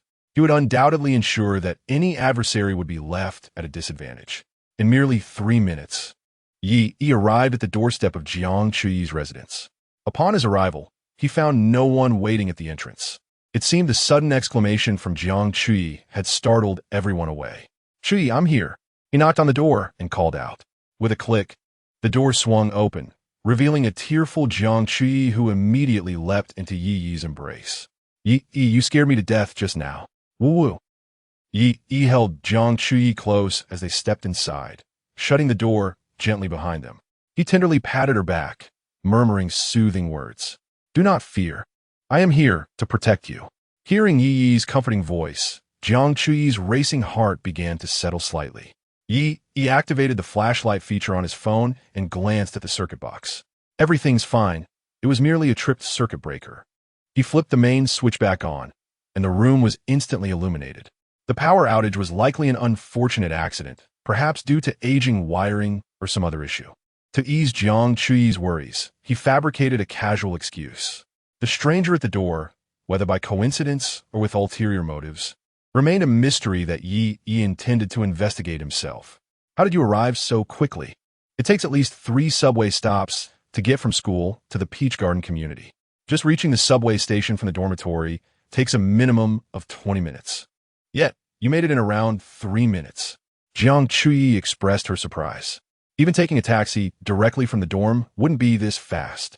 I didn't return to school. I was staying nearby at the community. Yi refrained from disclosing that he had assisted Xiaoyu in purchasing a property in the Peach Garden community. The memory of Xiaoyu's alluring form made him feel a twinge of guilt. Just moments ago, he had faced her captivating figure, and now he was enveloped in Jiang Chuyi's warm embrace. For the first time, Yi realized that if one were to play the role of a scoundrel, one's psychological resilience must be exceptionally robust. Otherwise, it would be all too easy to succumb to internal moral conflict. You were nearby the community? Jiang Chuyi gazed at Yi with concern. Despite having a cold and feeling unwell, he had not returned to school to rest. His lingering presence at the community gate signified something significant, an indication of his feelings for her. Jiang Chuyi reached out and touched Yi's forehead with the back of her hand. Fortunately, you don't have a fever. Then why didn't you tell me sooner? You could have come to my house to rest. Relasink had grip on Yi. Jiang Chuyi hurried into the kitchen to pour a glass of warm water. She retrieved a packet of cold medicine from the cabinet, opened it, poured the contents into the cup, and stirred with a spoon before offering it to him. Drink this. Jiang Chuyi extended the cup to Yi. After grappling with a cold all day, Yi had hoped to endure it through his body's natural healing. Yet, he ultimately resorted to medication. However, this cup, Yi recalled seeing Jiang Chuyi use it last night during his stay. There lingered a faint lip print upon the rim. Pressing his lips against that mark, Yi drank heartily. Warm and comforting. It was uncertain whether he referred to the medicine or to the embrace of Jiang Chuyi that he had just experienced. Ding! The completion of the wish task has been detected. Congratulations, host. You have received a reward of 100,000 yuan. Adding this sum, Yi had already amassed 1 million yuan through wish tasks over the past few days. This figure did not even account for the bonuses from reimbursements. Once he successfully navigated the current binding targets, he could expect nearly 10 million in additional rewards. Now, with the electricity restored at home, Yi feigned turning to leave. Yet within, he silently counted down, waiting for Jiang Chuyi to utter those words. He knew that after the fright she had endured today, she would surely speak them. Don't go, will you? Stay with me today? Jiang Chuyi murmured, her head bowed, gripping the hem of Yi's shirt tightly. Moments earlier, in the darkness of their home, she had cowered in the corner of her bedroom, confronting the unknown terror outside the door, and in that moment, she had come to realize her feelings. She liked Yi. Despite his audacious threats using her vulnerabilities, he had never done anything to harm her. In fact, that day outside the bar, when confronted by a group of ruffians, Yi had not abandoned her to save himself. Moreover, his prowess in dispatching those thugs had been undeniably impressive. With Yi by her side, Jiang Chuyi felt enveloped in a cocoon of safety. Please, I beg you. She pouted, her expression one of earnest appeal. It was evident that Yi harbored feelings for her as well. Otherwise, why would he linger at the entrance of the community for such a long time? Yet now, he suddenly adopted a demeanor of propriety. At this rate, if she had not stopped him, he might have already descended the stairs. In her mind, Jiang Chuyi pinched and prodded an imaginary doll resembling Yi. Can't you be a bit more proactive? You big bad wolf. You were so forward when you took advantage of me before. Why this sudden shyness today? Even if you wanted to kiss me now, I wouldn't refuse. Observing Jiang Chuyi's enchanting demeanor, Yi realized his plan had succeeded. He couldn't help but be grateful for the theoretical support provided by 100 secrets to captivating the goddess. He knew that as long as he pretended to leave, Jiang Chuyi would surely beg him to stay. This was a strategy of retreating to advance. Now that Jiang Chuyi had taken the initiative to speak, the subsequent plan flowed seamlessly. All right, then I shall stay and keep you company. However, where shall I sleep tonight? I spent the night on the sofa yesterday, and now I've caught a cold. If I sleep on the sofa again, I wonder if I might develop a fever. Yi find afron appering quit trublet. Jiang Chuyi's face flushed as she glanced at the bedroom, and then back at Yi. Well, why don't you sleep in the bedroom? I can take the sofa for the night. Yi shook his head. That's simply one do. I would feel terribly embarrassed. After all, this is your home. Moreover, didn't you mention that there's only one blanket in your house? It is already late autumn, and the nights are quite chilly. Without a blanket, one could easily catch a cold. Yi sincerely felt fortunate that Jiang Chuyi's home had but a single blanket. It was indeed a stroke of serendipity. Earlier at home, Xia Xiaoyu had already stirred his blood. However, considering that Xia Xiaoyu had yet to come to her own conclusions, he had restrained himself. But now, in Jiang Chuyi's abode, The mutual feelings were entirely reciprocal. He was determined to seize this opportunity with both hands. Chapter 69. Watching a horror film, shall we share a blanket? Jiang Chui tentatively inquired. Yi nodded decisively, realizing that this was the only option available. Let us make do for the night then. I'll take a shower first. With that, she turned and entered the bathroom, the sound of running water soon echoing from within. Scoundrel vile, scoundrel agreeing so readily, now only thinking about those things. Jiang Chui blushed and stamped her foot outside the bathroom. I've hung your pajamas on the bathroom door. Remember to wear them when you come out. In the afternoon, with nothing to do, Jiang Chui wandered to a nearby mall, where she stumbled upon a store selling sleepwear. Compelled by an inexplicable urge, she stepped inside, envisioning Yi at her home without pajamas, wrapped only in a towel. Subsequently, she purchased a set of men's sleepwear, not anticipating that it would indeed come in handy that evening. After both had finished their showers, they lay side by side on the bed. Jiang Chui's bedroom was adorned with an array of cartoon figurines, revealing an unexpectedly girlish side to the usually aloof class beauty. The room was fragrant, even the blanket exuding a subtle scent of milk. Yi recalled that this was the scent Jiang Chui typically emanated. Could this be what they refer to as body fragrance? How about we watch some television? Jiang Chui suggested, feeling nervous in the presence of a boy, especially lying on the bed together. She hoped to divert her attention. All right, let us watch a horror film, Yi replied, pulling out his phone to find a frightful movie to project onto the television. Jiang Chui shook her head vehemently. No, I can't watch horror films. I'm too scared. Jiang Chui had always been timid, afraid of ghosts, darkness, and strangers. She needed a night light to sleep every night. The thought of watching a horror film at this late hour would likely keep her up all night, terrified. We're watching a horror film. Little Yi, do not forget, I hold the leverage over you. Be obedient. Seeing Jiang Chui's fearful expression only reinforced Yi's determination to watch a horror film. In a situation where a man and woman were alone, what better way to bridge the gap than through a horror film, scaring the girl and then providing a warm embrace at the right moment? Under normal circumstances, who would willingly choose to watch a horror film?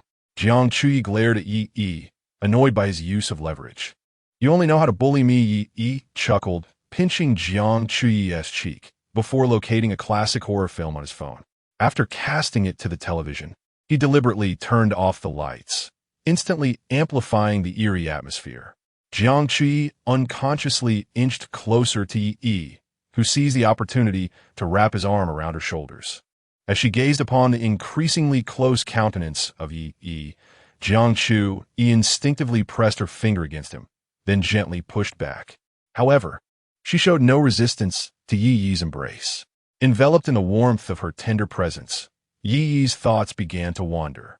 Despite the horror film on the screen, his mind was filled with romantic imagery. Of course, such love stories could also be categorized as action films.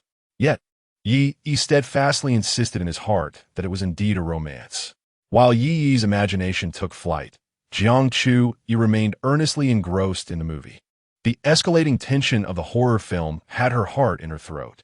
As a seasoned viewer of horror films, Yi was aware that at such moments, a sudden, loud noise would likely be accompanied by a terrifying image. True to form, the television erupted with a thunderous sound, revealing a grotesque apparition. Ah! Jiang Chui exclaimed. Instinctively leaning closer to Yi, he seized the moment, turning slightly to lift her chin, and unexpectedly kissed her. Startled from the fright, Jiang Chui found her mouth suddenly sealed by Yi's kiss, her hand instinctively pressing against his chest. The rapid thudding of her heart, already racing from the tension, intensified. It felt as if a playful deer had consumed a handful of pop rocks, ready to leap from her throat. Having been so passionately engaged at the concert, why was she now so shy? I promise to take my time kissing you later tonight, Yi said, pulling the blanket over them, enveloping both himself and Jiang Chui in its warmth.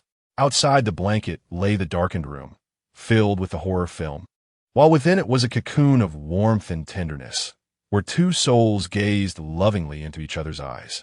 You rascal, your kisses are going to leave my lips swollen, Jiang Chui playfully chided, though her hand resting on Yi's waist betrayed her sincerity. They soon found themselves entwined once more, their lips and tongues dancing together, feeling the rising warmth between them. Jiangchu, he sensed her body growing softer, as if all her strength had been drawn away by Yi. She felt tingling sensations coursing through her, surrendering entirely to his touch. Their breaths quickened in tandem. Wait. Jiangchu clung to the last shred of her rationality, miraculously retrieving a small box of umbrellas from beneath the pillow. Use this. He grasped her wrist firmly. How do you have this at home? Jiangchu lowered her head, her breath still rapid, her graceful form undulating with her breaths. When you were showering, I ordered takeout. He chuckled softly, realizing Jiangchu had been well prepared. With that understanding, there was nothing left to hesitate about. Darling, I love you. I love you too. The system's enhancement to their stamina would last until the following morning. It is uncertain whether this is a deliberate act of the system. Regardless, tonight is destined to be a sleepless one. Jiangchu lives next door to a single mother who had already lulled her daughter into slumber. However, the tumultuous noises abruptly awakened the little girl. Mom, is there a fight next door? The child inquired. The single mother's face flushed slightly as she explained, No, it's not a fight. The little girl, rubbing her eyes with innocence, asked, Then why is that sister shouting so loudly? The single mother listened intently, recalling her own first experience of burgeoning emotions, which had also been quite intense. The sister is loud because she is exceedingly happy. The single mother found herself at a loss on how to elucidate such matters to the young girl. But Mommy, I heard that sister say something's going to break. Should we go help her fix it? The single mother quickly covered the little girl's ears, soothing her back to sleep. Sweetheart, we don't need to worry about that. Just close your eyes and sleep. With her mother's gentle reassurances, the little girl finally drifted into a deep slumber. Once she was assured of her daughter's peaceful sleep, the single mother returned to her own room, eagerly opening the drawer of her nightstand. Inside lay the electric toy that had accompanied her through countless nights. Listening to the sounds from next door, she could no longer contain herself. Thus, tonight, another soul joined the ranks of the sleepless. Chapter 70. Dark circles. The first rays of morning sunlight streamed through the bedroom window, casting a glow upon the disheveled bed. It lay in disarray, devoid of any occupants. The quilt was carelessly tossed into a corner, while the pillows were haphazardly piled, one at the foot of the bed and another in the center. A commotion arose from the bathroom, and soon the door swung open, revealing two individuals who had just emerged from their showers. Jiangchu appeared unsteady on her feet, relying on Yi for support to remain upright. It was now 6 a.m, and the pair had truly not slept a wink throughout the night. Aside from the lingering flush on their faces, the dark circles under their eyes were particularly pronounced. The moment they stepped out of the bathroom, Yi felt that fleeting surge of strength dissipate, as if the system had withdrawn its temporary enhancement. Clearly, the time for the boost had elapsed. However, during the effective period, he had made the most of that advantage. The small box of umbrellas Jiangchu had purchased the previous night had been entirely utilized. Observing Jiangchu in her current state, it was evident just how intense the battle had been. Yet, her performance last night had somewhat surprised Yi. This seemingly aloof beauty revealed her true self only to those closest to her. Although the first half had been somewhat awkward due to its novelty, the wild and fervent display in the latter half had provided Yi with a striking contrast. Alas, we have an early class at 8. I dread the thought of dozing off during lectures. Perhaps we should take a leave of absence. Jiangchu collapsed onto the bed, utterly lacking the desire to move, even contemplating skipping class. Yi, on the other hand, managed to maintain his composure. Having frequently stayed up late at internet cafes for gaming, he had long since acclimatized to such nights. Moreover, he still had the benefit of a temporary physical boost from last night's exertions. This morning's class was particularly challenging, being taught by the notorious Zhang. It would be prudent to attend. I'll accompany you back to rest after the class concludes.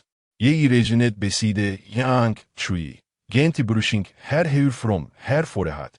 Gazing at the flushed cheeks of this typically aloof class beauty, he could not resist planting another kiss on her lips. You're insufferable. As the bedroom door closed, the atmosphere within became lively once more. At 7 o'clock, the two had tidied themselves and were ready to depart on time. At this hour, they could still manage to grab breakfast before heading to school. Upon opening the front door, they encountered a single mother from across the hall, who was also heading out. Dressed in high heels, black stockings, a fitted skirt, and a white blouse, she exuded a professional demeanor, presumably on her way to drop her daughter off at kindergarten before heading to work. "Sister, what were you two repairing last night?" the little girl asked innocently upon seeing Jiang Chuyi and Yi. The single mother hurriedly covered her child's mouth, her expression a mixture of embarrassment and amusement. "Sorry, she doesn't understand," she said apologetically. "Sweetheart, didn't Mommy tell you not to say things that shouldn't be said?" Yi and Jiang Chuyi then realized that their activities the previous night had perhaps been a bit too conspicuous. Jiang Chuyi, blushing, hid behind Yi, too shy to meet the gaze of the single mother. She wished desperately to find a crevice in the ground to hide in. "Yi, failing somehat embarrassed, no ditsilitely. I apologize for disturbing your rest last night. We will be more mindful in the future." Upon hearing the promise of future consideration, Jiang Chuyi gently pinched Yi's waist from behind, her face reddening even further. The single mother, however, waved her hand graciously. "It's no trouble at all. You young people have such vitality. It's rather delightful. I can simply coax my child to sleep earlier next time." Observing the youthful energy and affectionate demeanor of Yi and Jiang Chuyi, the single mother felt a twinge of envy, thinking to herself how wonderful it is to be young. Yi, catching a glimpse, noticed that the single mother bore dark circles under her eyes. It seemed the sound of their passionate encounter last night had indeed disturbed her rest. They would need to be more considerate in the future. With mutual, albeit awkward, nods, they descended the stairs together. Yi and Jiang Chuyi took the subway to school. Upon exiting the station, they found that Qin Shou was not waiting for them today. "What happened to your little lapdog? Has he called in sick?" Yi teased, unaware that his goddess was in dire need of transport today, as she lacked even the strength to walk. Jiang Chuyi pinched Yi's waist again, retorting, "It's all your fault for bullying me." "Oomph." Just as she finished speaking, a car stopped not far from them. "Jiang Chuyi," Qin Shou's voice called out. Let me take you to school." As if summoned by the mention of his name, Qin Shou had indeed arrived. However, he appeared considerably worn, with a stubbled face and dark circles under his eyes. Had he also suffered from insomnia last night? Yi cast a suspicious glance at Qin Shou. Despite their presence, kept his gaze fixed ahead, seemingly preoccupied with his own thoughts. "Thank you, Boss Qin," Yi jested, addressing him playfully, as he had already embarked on his entrepreneurial journey. He then naturally took Jiang Chuyi's hand as they entered the car, settling into the back seat. From the driver's seat, Qin Shou caught sight of their intertwined hands through the rearview mirror. He pursed his lips, yet said nothing. "Jiang Chuyi, I brought you breakfast," Qin Shou said, while driving, as he retrieved a packaged sandwich from the passenger seat and offered it to her. Jiang Chuyi politely shook her head. "Thank you, Qin Shou, but you should eat it yourself. I plan to go to the cafeteria with Yi shortly." Although Jiang Chuyi's refusal had become routine, today it felt like a piece of Qin Shou's heart had been hollowed out. Trembling, he retracted his hand, which had offered the breakfast, and fell silent. After parking his car at the school, Qin Shou silently lit a cigarette while gazing at the receding figures of Jiang Chuyi and Yi. The first drag was agonizing, tearing at his heart. Not far away, a pair of eyes witnessed the moment Yi and Jiang Chuyi descended from Qin Shou's vehicle. Wei Shiyan, with her signature twin ponytails swaying, furrowed her brow. It was evident that Yi and Qin Shou shared a close bond, having arrived at school together that morning. But who was the girl by Yi's side? Jiang Chuyi? Truly a scoundrel, being cordial with Xia Xiaoyu while getting so close to Jiang Chuyi. Furthermore, that day at the dessert shop, his gaze seemed to harbor ulterior motives. I must ensure that Xia Xiaoyu sees your true color soon. With this thought, Wei Shiyan hastily followed suit, secretly activating her recording function. Chapter 71. A Hidden Protector in School. Yi and Jiang Chuyi maintained a rather low profile. Though they walked side by side in the cafeteria and sat together for breakfast, there was no physical contact between them, not even a handheld. Wei Shiyan, following the two, failed to capture any substantial evidence. Jiang Chu-yi, accustomed to her icy beauty persona, found it difficult to relax in the presence of so many unfamiliar classmates. Yi, on the other hand, was mindful that displaying too much closeness to Jiang Chu-yi could hinder his pursuit of other school beauties. Yi glanced at the system panel. His current progression with the 3 bonded targets showed Xia Xiaoyu at 83, 11, Jiang Chu-yi at 99, 99, having completely surpassed expectations. Just last night, Jiang Chuyi's progress had been merely in the 80s. Particularly during the initial stages after unlocking, the growth was excruciatingly slow. However, during the latter part of the night, the progress surged uncontrollably. Yi silently commended the system for its temporary boost in physical capabilities. Jiang Chu-yi's remarkable advancement indicated she must have been well fed. Meanwhile, Jiang Yilin's progression had also reached 60, 37. Although he had not contacted her yesterday, her progression continued to rise steadily.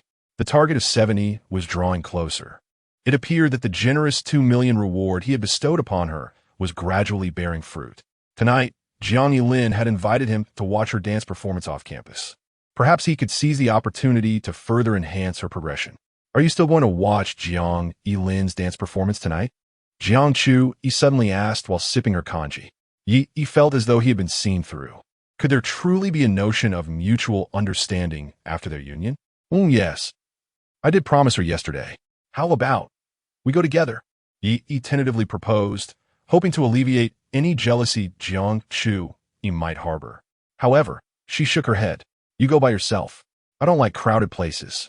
I'll wait for you at home. After what happened yesterday, I'm afraid that person might show up again.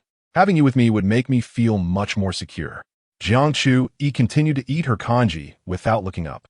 Although Jiang Chu-yi lacked romantic experience, and her understanding of a man's heart was not as profound as Jiang Yilin's, she was aware of one truth. Controlling a man through strictness would only push him further away. Sometimes it was essential to grant him some space and freedom.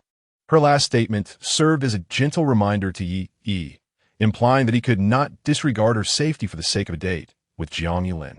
If Yi truly returned home obediently that evening, Jiang Chu-yi would have little reason to feel jealous. It was merely a dance performance.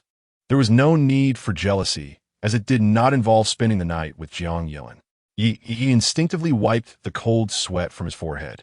After just one evening, it seemed Jiang Chu-yi had indeed elevated her game. Though she appeared nonchalant, she held tightly to the reins. All right, wait for me at home tonight. By the way, that box of little umbrellas ran out yesterday. Shall we purchase another today? Upon hearing this, Jiang Chu-yi finally set down her bowl of kanji. 1 box. Let us buy several. I want you to finish your assignments, so you won't be tempted to dally outside. As she spoke, Jiang Chu-yi playfully poked at the tea egg in front of her. Yi shivered at the thought of buying several boxes and finishing his assignments. So, that was the plan all along. This was truly addressing the issue at its roots. Observing Yi lost in thought, Jiang Chu-yi peeled the tea egg and placed it before him. Here, for your nourishment, protein. Hurry and eat. We have class soon. After Zhang Mo's class concluded, there were no more lessons for the day. Following class, Yi intended to accompany Jiang Chu-yi home to rest. The two had been awake all night, barely managing to stay alert during class. Even Yi's 3 roommates noticed something was amiss between them. However, Yi stubbornly insisted that their late night was due to watching a concert, dismissing any speculation from his roommates. I'll go back alone. You should rest in the dormitory. As they reached the foot of the academic building, Jiang Chu stopped Yi from accompanying her home, presenting a reason he found hard to refuse. She remarked that if Yi lay beside her, she wouldn't be able to relax properly. After some thought, Yi realized she had a point. Not only was Jiang Chu unable to rest, but he too would likely struggle to find peace. They might end up utterly exhausted. For the sake of sustainable well-being, it was best for them to rest and regain their strength individually. After all, tonight might bring another fierce challenge. The mere thought of Jiang Chu wanting to buy several boxes of little umbrellas made Yi's legs feel weak. Upon returning to his dormitory, Yi flopped onto his bed, intending to sleep deeply for a while. Before drifting off, He took out his phone and scrolled through Douyin. To his surprise, the video of him singing at Zhou Yiji's concert had unexpectedly gone viral. Many had shared it, and it was gaining considerable traction. Fortunately, Yi had worn a mask while singing, preventing himself from becoming an overnight sensation. With the system in place, it was wiser to remain discreet. As the saying goes, fame brings unwanted troubles. Should he inadvertently become famous, it could lead to unnecessary complications, even restricting his personal freedom. Of course, there were also those who shared videos of him kissing Jiang Chuyi at the concert. However, it seemed the platform had considered privacy concerns. Any video featuring Yi's likeness had been blurred without exception. This revelation took Yi by surprise. Videos of others kissing can be uploaded in high definition. Why then? Is the footage of myself and Jiang Chuyi censored? Is there someone deliberately attempting to shield themselves? Yi remains oblivious to such trivial matters. However, at this moment, he is more preoccupied with the notion of sleep, which he considers paramount. Unless there is an earthquake or a fire, I implore you not to rouse me. Yi conveyed this to his roommates before succumbing to a deep slumber. Merely half a minute later, a cacophony of voices erupted. Do you think old Yi spent the night with our class beauty? Du Mingyu leaned in closer to Lin Yu and Xie Ziyuan, whispering conspiratorially. Xie Ziyuan nodded knowingly. Absolutely. Just look at how exhausted old Yi appears. He has never been this drained after a night at the internet CAF. He continued. And have you noticed how drowsy Jiang Chuyi seemed during class today? It seems the two had quite an eventful night. At that moment, Lin Yu obediently retrieved 5 yuan from his pocket and handed it to Xie Ziyuan. Observing this, Du Mingyu seemingly recollected something and also produced 5 yuan from his own pocket to contribute to Xie Ziyuan. Chapter 72. The school belle peeling shrimp. It turned out that the three of them had made a wager. The bet was on which girl would be the first to capture Yi's heart. Lin Yu speculated that it would be the junior who had shared a meal with Yi in the cafeteria that day. Observing Yi actively serving food and offering dishes to that junior, he appeared to be quite intimate with her. Du Mingyu, on the other hand, placed his bet on Jiang Yilin. As his girlfriend Zhou Jing had informed him that Jiang Yilin had been gushing about Yi to her roommates after returning to the dormitory, displaying unmistakable signs of infatuation. As for Xie Ziyuan, he chose Jiang Chuyi, reasoning that the stark contrast between Jiang Chuyi's frosty demeanor towards others and her attitude towards Yi revealed just how special he was to her. The trio agreed to wager $5. Little did they know that after settling their bet the previous night, the answer would be unveiled by morning. Given the interactions between Yi and Jiang Chuyi, it was evident to all what the outcome was. With the money extended from Lin Yu and Du Mingyu in hand, Xie Ziyuan wore a smug expression. See, I have an eye for people. Du Mingyu scoffed. Don't get too cocky. Shall we continue betting? Who's next? Xie Ziyuan, intrigued, pocketed $10 and looked earnestly at the two. All right, let us wager. No backing out. Thus, unbeknownst to him, Yi found himself once again thrust onto the betting table. Yi set an alarm for 4:30 in the afternoon. When the alarm rang, he looked as though he hadn't slept enough. After a 10 o'clock class, he had managed to catch a mere 6 hours of rest. Compared to the exhaustion from the previous night, it felt utterly insufficient. However, he had to attend Jiang Yilin's performance that evening, so Yi reluctantly got out of bed. After tidying up his hair and changing his clothes, he hailed a cab and headed to the address Jiang Yilin had sent him. Today marked the grand opening of a commercial street in Binqing. The organizers had arranged a spectacular performance to attract crowds, featuring singing, dancing, magic, and a variety of other acts. By the time he arrived at the venue, Jiang Yilin was already backstage getting her makeup done. I've arrived. Relax. Don't be too nervous. You can do this. Yi sent her a message. Soon, Jiang Yilin replied with a playful emoji. With nearly an hour to go before the performance officially commenced and Jiang Yilin's act scheduled for later, Yi decided to explore the newly opened commercial street. Situated at a considerable distance from the city center, this area could be considered somewhat remote. The taxi ride from the school took over 40 minutes, even without traffic on the elevated roads. Perhaps due to its location, the land prices were relatively low, allowing the developer to secure a substantial plot. They had transformed it into a vast commercial district integrating dining, entertainment, and leisure. having only had breakfast that day and retreating to his dormitory for a nap after class. He suddenly felt a pang of hunger as he wandered about. Thus, I prepared to find a place to dine. Should I settle for some local snacks? No, that would be too lacking in aspiration.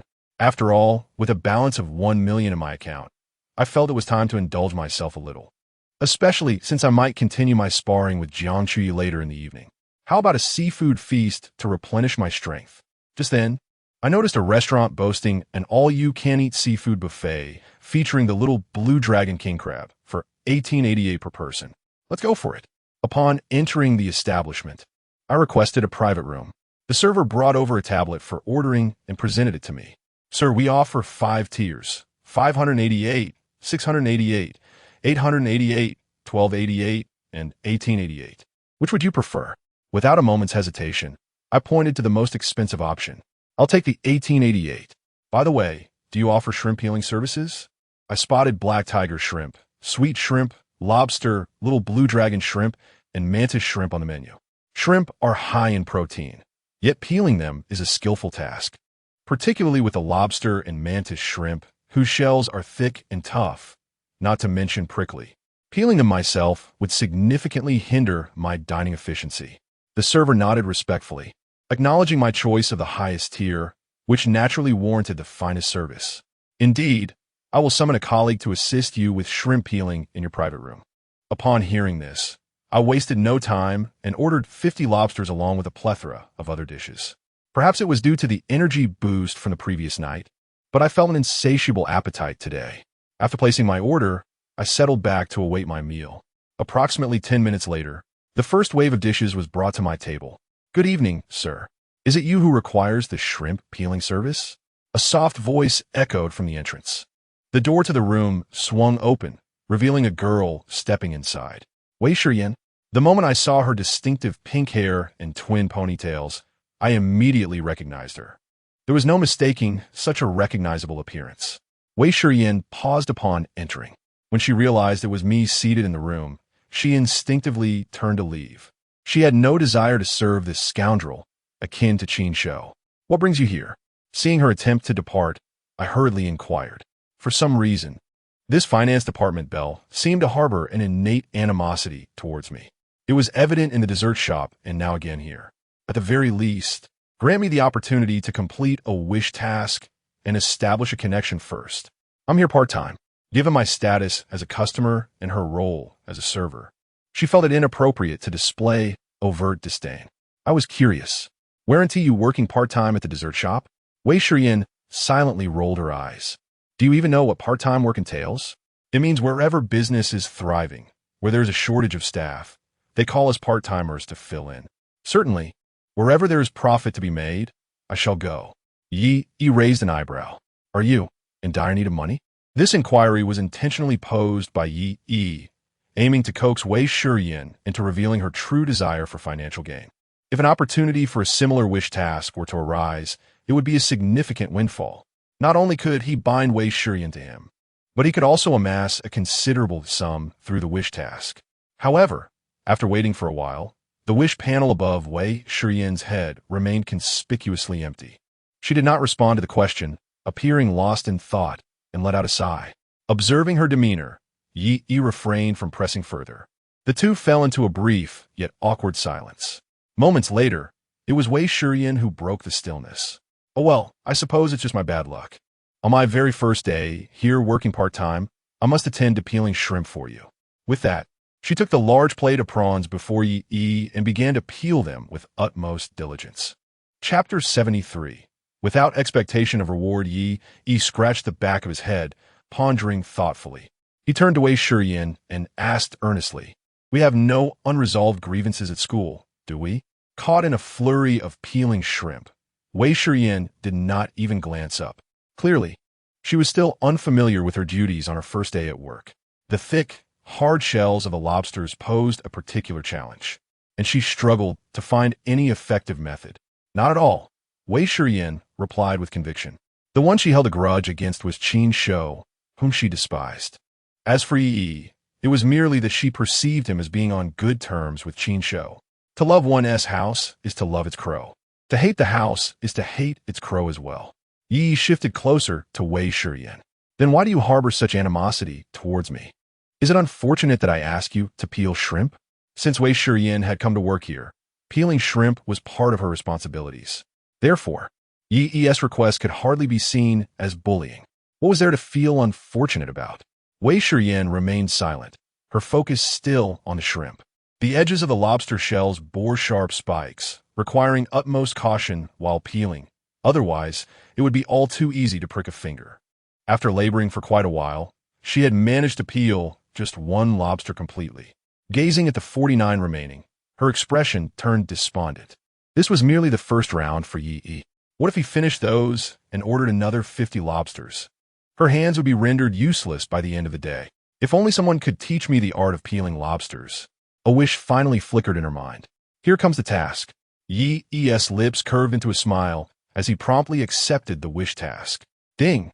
The system has detected that the host is executing a wish task and grants a temporary boost in food preparation and processing skills.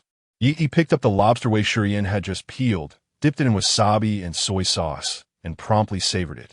After nearly a minute of labor, Wei Shiyan watched as Yi finished eating in a matter of seconds. You're rather slow. At this pace, by the time you're done, the dish will have cooled down, Yi remarked with a teasing tone. Wei Shiyan shot him an annoyed glance. Don't worry, we don't serve cold dishes here. Yi set down his chopsticks, feigning displeasure. However, your establishment does impose a time limit on dining.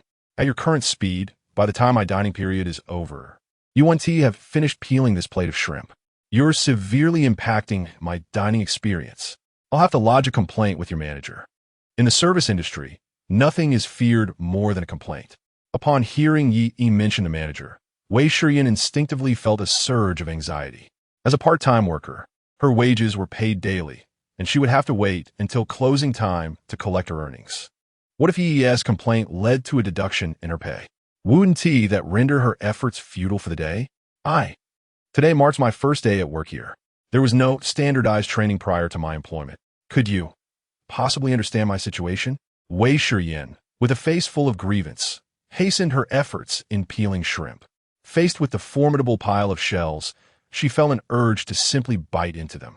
Yi, witnessing this, couldn't help but chuckle softly before promptly resuming a serious demeanor. I understand you, but who understands me? I have spent a considerable amount of money, and due to your slow peeling, I find myself unsatisfied. Who shall I turn to for redress? If you do not improve your speed in a few minutes, I shall request your manager to assign me a more proficient shrimp peeler. Merely state that your skills are insufficiently developed and require further practice. Upon hearing Yi's words, Wei Shiyan grew increasingly anxious, her fingers nearly pierced by the shells. I wish to be quicker. However, I truly lack the skill. As the atmosphere intensified, Yi leaned in closer. How about this? I can teach you the proper technique, but you must first answer a question. At this moment, Wei Shiyan finally lifted her gaze, her innocent eyes blinking curiously. What question? Yi posed it before the inwiding. Could you enlighten me as to why you harbor such disdain for me? Wei Shiyan gasped in surprise. How did you discern that I dislike you? Yi's expression darkened as her eyes nearly rolled to the heavens. How could I not notice? It's practically inscribed on your face. Do you think me a fool? Wei Shiyan offered an awkward smile. Am I really that obvious? It can't be as exaggerated as you say. Yi rapped her knuckles on the table. Enough of the distractions. Answer my question. Since you acknowledge that we have no grievances between us, why you loathe me so? Yi found himself compelled to uncover the answer to this pressing question. After all, Wei Shiyan was the third most admired beauty in school, an essential target for his pursuit. If he could not fathom the source of her animosity, advancing his intentions would prove exceedingly troublesome.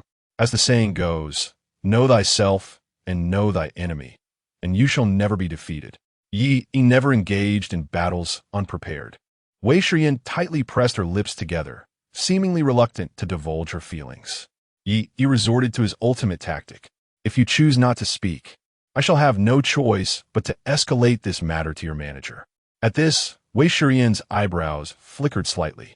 This seafood buffet was newly established, offering remarkably favorable conditions. almost double that of other part-time jobs. Such a splendid opportunity was not easily found, and Wei Shiyan cherished it dearly. If he truly complained to the manager, it could jeopardize her position. All right, I understand. Wei Shiyan sighed softly as she set down the half-peeled shrimp. It is because you have deceived Xiaoyu's feelings.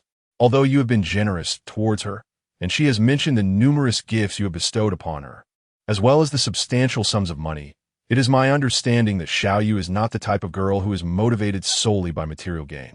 Her willingness to accept your arrangements stems from her genuine affection for you. But how do you regard her? Merely as a kept woman? A plaything to be toyed with until your interest wanes? Furthermore, I witnessed you arriving at school this morning with Jiang Chui. If Xiaoyu were to discover this, it would undoubtedly break her heart. Yi raised an eyebrow, surprised that the reason Wei Shiyan presented was such. This misunderstanding had escalated significantly. Ahem. Allow me to interject, Yi said, extending his palm in a gesture of pause. When did I ever claim I intended to keep Xiaoyu? Can I not simply care for her without seeking any form of recompense? Chapter 74. A mix-up awe? Wei Shiyan felt somewhat perplexed. Yi's response seemed to lie beyond her comprehension. No expectation of return? Are you engaged in charity here? You even purchased a house for her. To assert there are no strings attached? Then what do you seek? A contribution to GDP growth? Observing wie Xian's disbelief, Yi continued. Has Xia Xiaoyu ever mentioned that I made any demands of her? No, right? Whether it was buying her a house or transferring funds. I have never stipulated that she must agree to any conditions before I acted. Have you ever encountered someone who supports another in such a manner? Upon hearing this, Wei Shiyan pondered carefully and then gently shook her head. The pink twin tails at the back of her head swayed in tandem. Listening to Yi's words, it seemed she had indeed misjudged him. For what she understood, those who proposed such arrangements typically only gifted after their desires were fulfilled. In this day and age, no one is a fool, especially the wealthy, who are often shrewd. Then why are you so kind to Xiaoyu? Do you truly have no feelings for her? It appeared that Wei Shiyan still could not fully trust him. Hearing her inquiry, Yi felt a twinge of guilt. The image of Xia Xiaoyu, having unfastened her robe and lying on the bed, flashed through his mind. To claim he harbored no thoughts would undoubtedly be a falsehood. After all, he was a normal man. Yet, in front of Wei Shiyan, he could not acknowledge this. Otherwise, his previous explanation would be rendered nonsensical. My kindness toward Xiaoyu is intended to improve her living conditions. Since Xiaoyu considers you a friend, you must be aware of the isolation she faces at school. I cannot abide her being mistreated, so I wish to assist her. Wei Shiyan had heard some whispers about Xia Xiaoyu's situation at school. As a girl, she understood that Xia Xiaoyu's roommates treated her this way purely out of jealousy. They envied her beauty and figure. Yet, despite her awareness, she felt powerless to change anything. Alone, she could hardly effect any transformation. If Yi spoke the truth, then his actions could indeed rescue Xia Xiaoyu from her plight. With an apartment off campus, she could avoid the unpleasant interactions with those detestable roommates. Moreover, Yi had provided her with a substantial sum of money, sufficient for Xia Xiaoyu to enjoy a comfortable life. In time, those who disparaged her for being unsophisticated would only be left envious. I'm sorry, I misunderstood you. Realizing she had misinterpreted Yi's good intentions, Wei Shiyan felt a twinge of embarrassment. It seemed her preconceived notions had skewed her perception of him. Instinctively, she had assumed that Qinshuo's friends must all be beasts. Yet now, it appeared that even among beasts, there could exist individuals of virtue. However, Yi furrowed his brows, as if he had recalled something. Wait a moment, that doesn't seem quite right. I recall when I encountered you at the dessert shop, you exhibited a rather disdainful demeanor towards me. At that time, I had yet to purchase a home for Xia Xiaoyu. The genuine reason for your disdain towards me surely cannot be as you just articulated, can it? After acquiring the system's gift of 100 secrets to captivating the goddess, Yi transformed from a previously unyielding man into someone with considerably more sensitivity. Upon reflection, it becomes apparent that matters are not as straightforward as Wei Shiyan suggested. Observing Wei Shiyan's current hesitance only strengthens Yi's conviction that her assumptions are correct. There must be deeper issues at play. If you choose not to speak, Shall I then approach your manager? Surely, you would not wish for your lack of proficiency to reach the ears of your supervisor. This line of reasoning has now become second nature to Yi, who employs it with remarkable adeptness and consistent success. Upon hearing this, Wei Shiyan indeed fell into the trap. Alas, I concede, you have intimidated me. Very well, sharing this with you holds little consequence. Wei Shiyan pondered for a moment. Regarding Qin Shou's theft of her bubble tea shop business plan, she felt no guilt. There was no cause for concern in recounting this to anyone. Ultimately, it was Qin Shou who acted improperly. Previously, my roommate and I collaborated on a business plan for a bubble tea shop. Wei Shiyan recounted the entire incident, sticking strictly to the facts without infusing too much personal sentiment. Given Yi's close relationship with Qin Shou, Wei Shiyan instinctively believed that Yi would be unable to empathize with her, perhaps even thinking she was unjustly maligning Qin Shou. After Wei Shiyan finished her account, Yi told Strukit Herchin. It turned out that the business plan admired by the school authorities was indeed pilfered. No wonder, Qin Shou has always seemed rather dim-witted. I had long been curious as to how he suddenly became enlightened and produced such an outstanding business proposal. Now, everything was illuminated. However, what relevance does Qin Shou's theft of your business plan have to your disdain for me? After clarifying everything, Yi returned to this query. The business plan was stolen by Qin Shou, not by him. Does this mean he is guilty by association simply because they are classmates? That seems implausible. By all that is sacred, aside from Qin Shou, the rest of the class consists of perfectly reasonable individuals. One should not condemn an entire group based on one person's misdeeds. Wei Shiyan turned her head, regarding Yi with an expression of surprise. After hearing her explanation, Yi did not offer any defense for her friend. Qin Shou? At the dessert shop, did I not inquire about the nature of your relationship with Qin Shou? You stated that you were quite close. Since you're friends, I naturally extend my disdain to you as well. Yi suddenly realized, but then her face filled with confusion. Wait, when did I ever claim that my relationship with Qin Shou was particularly good? At the dessert shop, were you not inquiring about my rapport with Jiang Chui? I have never claimed to have a close relationship with that scoundrel Qin Shou. Upon witnessing Yi hurriedly distancing herself from Qin Shou, Wei Shiyan was filled with doubt. However, I distinctly saw you arriving at school together with Qin Shou this morning. Yi tapped her forehead. That was merely a coincidence at the subway station. He specifically came to pick up Jiang Chui. I merely hitchhiked. After all, who would refuse a free ride? Wei Shiyan turned around, her expression serious as she sought confirmation once more. Really? Then what about Jiang Chui and Qin Shou? Yi hastily interrupted. She was just hitching a ride as well. Qin Shou is Jiang Chui's #1 admirer. You must have heard of this, right? Wei Shiyan nodded. This matter is practically common knowledge throughout the school. Yi continued to elaborate. Their relationship is simply one of a goddess and her devoted admirer, nothing more. Neither Jiang Chui nor I share a close bond with Qin Shou. At last, this misunderstanding was clarified, and Wei Shiyan finally grasped the situation. It seems I had made an error earlier.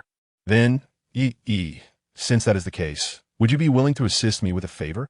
Chapter 75. Confiding in Wei Shiyan appeared to glimpse a flicker of hope, given that Yi and Qin Shou did not share a cordial relationship. Perhaps Yi would be inclined to assist her in approaching Qin Shou, thereby unearthing evidence of his theft of her entrepreneurial plan. With such proof in hand, she could confront the school authorities and reclaim her rightful investment. However, after Wei Shiyan shared her scheme with Yi, he shook his head in disapproval.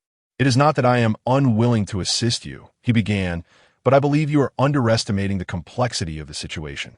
Yi proceeded to analyze the matter with earnestness. Firstly, my acquaintance with Qin Shou is tenuous at best. In fact, our relationship is fraught with animosity. Gaining his trust and eliciting information from him would be exceedingly difficult, as he would inherently be wary of my intentions. At this juncture, a spark of inspiration ignited within Wei Shiyan. But you have a good rapport with Jiang Chui, do you not? Perhaps she could lend a hand. Given Qin Shou's infatuation with her, he would likely be unguarded in her presence. He waved his hand dismissively and continued. That leads me to my second point. Even if we manage to extract a confession from Qin Shou, proving that he pilfered your entrepreneurial concept will be insufficient. Wei Shiyan furrowed her brow in confusion. How could that possibly be inadequate? Yi paused, choosing his words carefully. The crux of the matter is that mere words will not suffice as evidence. When this reaches the ears of the school authorities, Qin Shou could easily dismiss his statements as mere idle chatter. When called to account, he might recant his words. And without substantial corroborative evidence, how do you suppose the school administration will respond? He continued, moreover, this entrepreneurial initiative has already secured investment from Linghang Capital. As an investment project, Linghang Capital anticipates a return on their investment upon the venture's success. If revelations regarding the plan's questionable origins were to surface, it would undoubtedly tarnish the school's reputation and jeopardize future investment opportunities for other initiatives seeking Linghang Capital's backing. The administration would be loath to allow such a situation to unfold. Thus, even if it is common knowledge that Qin Shou is the perpetrator, the powers that be would prefer to keep this matter under wraps, opting instead to downplay the issue. Confronted with Yi's well-reasoned analysis, Wei Shiyan fell into a contemplative silence. She recognized the validity of his argument. The harsh reality was undeniable. Individuals were primarily motivated by self-interest. Who would genuinely care for someone like her, an inconspicuous university student, when faced with adversity? Very well, should a feasible solution present itself, I would be willing to assist you, Yi finally said. But for now, let me teach you how to peel shrimp. He gestured towards the untouched plate of lobster before them. They had been engrossed in conversation for quite some time, and he had yet to partake in his meal. After all, he had paid for the experience. Surely, they could resume their discussion after he had dined. With that, Wei Shiyan snapped back to reality, recalling her primary responsibilities. Although still harboring resentment over the theft of her entrepreneurial proposal, she understood that the matter was essentially settled. Rather than wallowing in self-pity, it would be more prudent to regain her spirits. She resolved to take on additional part-time jobs to accumulate some capital for her future venture. Once she graduated, she would embark on her entrepreneurial journey. All right, please teach me, she said. This shrimp shell is too tough. I truly do not know how to begin. Ye similite softly, effortlessly picking up a lobster. She pinched the sides of the shell, gently squeezing and twisting, and a perfect piece of shrimp meat was extracted. See? It's quite simple. With Yi's demonstration, Wei Shiyan seemed to have an epiphany. She tried it herself, and, indeed, found it remarkably easy to peel. So that is how it's done. Ding! The wish task has been completed. Congratulations to the host for receiving a reward of 100,000 yuan. The wish object has been automatically bound. Name, Wei Shiyan. Age, 21. Height, 161 centimeters. Weight, 49 kilograms. Bust, B. Aesthetic score, 8. 9. Current emotional status, single current progress, 11. 92. Indeed, she was ranked third among the campus beauties. Her aesthetic score surpassed that of the 4th and 5th ranked Jiang Yilan and Jiang Chui. Although her bust size did not compare to theirs, Wei Shiyan's adorable, petite appearance, coupled with her charming pink twin tails, certainly enhanced her allure. As she observed the gently swaying twin tails, he couldn't help but entertain the thought of grasping them in her hands to see how it felt. You seem quite obsessed with making money. You're constantly seeking part-time work and planning to start a business, Yi remarked as she savored the shrimp Wei Shiyan had peeled. Their conversation flowed as naturally as chatting with a foot masseur during a pedicure. When one enjoys another's service, the desire to avoid the awkward silence often leads to the search for a topic of discussion. Wei Shiyan had completely set aside her prejudices against Yi. Grateful for Yi's empathetic problem analysis, she began to share her own story. I have a younger brother at home. My parents have devoted nearly all their affection to him. Since childhood, they have never regarded me as a girl deserving of pampering. I feel as though I was born merely to care for my brother. In their eyes, I should not possess my own personality or preferences. Everything must revolve around him. They even believe that after graduating from high school, I need not pursue a university education, but should instead find a job to earn money for my brother's future marriage. However, my high school teacher told me that I was a promising student. She said that once I entered university and encountered a broader world, I would realize how absurd my parents' views were. So, despite my parents' objections, I came to Binchang for university. Throughout these years, I have not spent a single penny of my family's money. All my living expenses and tuition fees have been earned through my part-time jobs. Wei Shiyan adjusted her adorable twin ponytails, her gaze seemingly touched by emotion. It was only after I acquired the means to earn my own living that I began to adorn myself like a girl, rather than remaining merely a caretaker for my younger brother. The hue of my hair was also a result of my newfound financial independence. As she spoke, her voice quivered with a hint of emotion, yet beneath the tremor lay a spirit of tenacity and resilience. I have no desire to return to that household, nor to maintain any connection with its inhabitants. Therefore, I am determined to rely on my own efforts to establish myself in Binhai City, to earn money, to purchase a home, and to lead a life of happiness that belongs solely to me. Beneath the charming exterior of this lovely girl lies an unexpectedly steadfast heart. Yi too felt a stir of emotion. I can provide you with financial support for your entrepreneurial endeavors.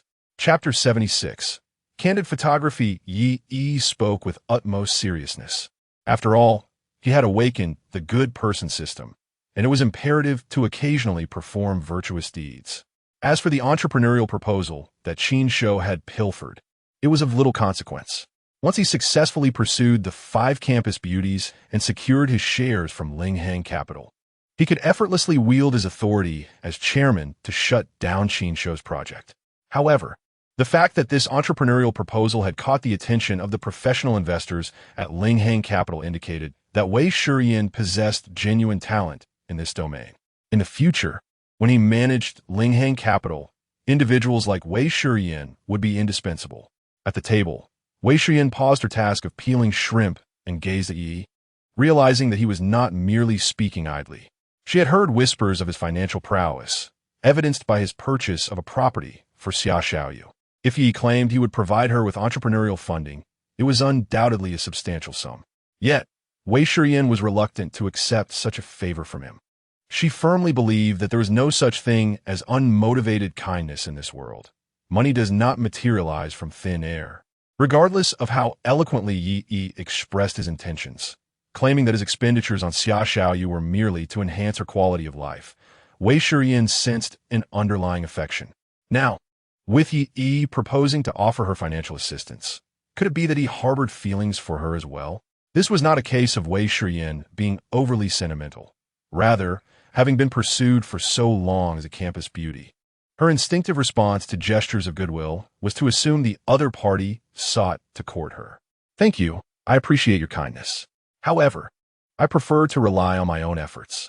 Wei Shiyan recognized that rejecting Yi's proposal might equate to relinquishing a shortcut. Yet, she would rather tread her own path, step by step, with unwavering determination. She was confident that success would ultimately be hers. Observing the resolute expression on Wei Shiyan's face, Yi comprehended her sentiments. If that were the case, a forced relationship would yield no sweetness. He decided that should Wei Shiyan encounter difficulties in the future, he would extend his help then. All right, I respect your wishes. Now that our misunderstandings have been clarified, can we at least be friends? Yi opened his WeChat QR code, presenting the screen to Wei Shiyan.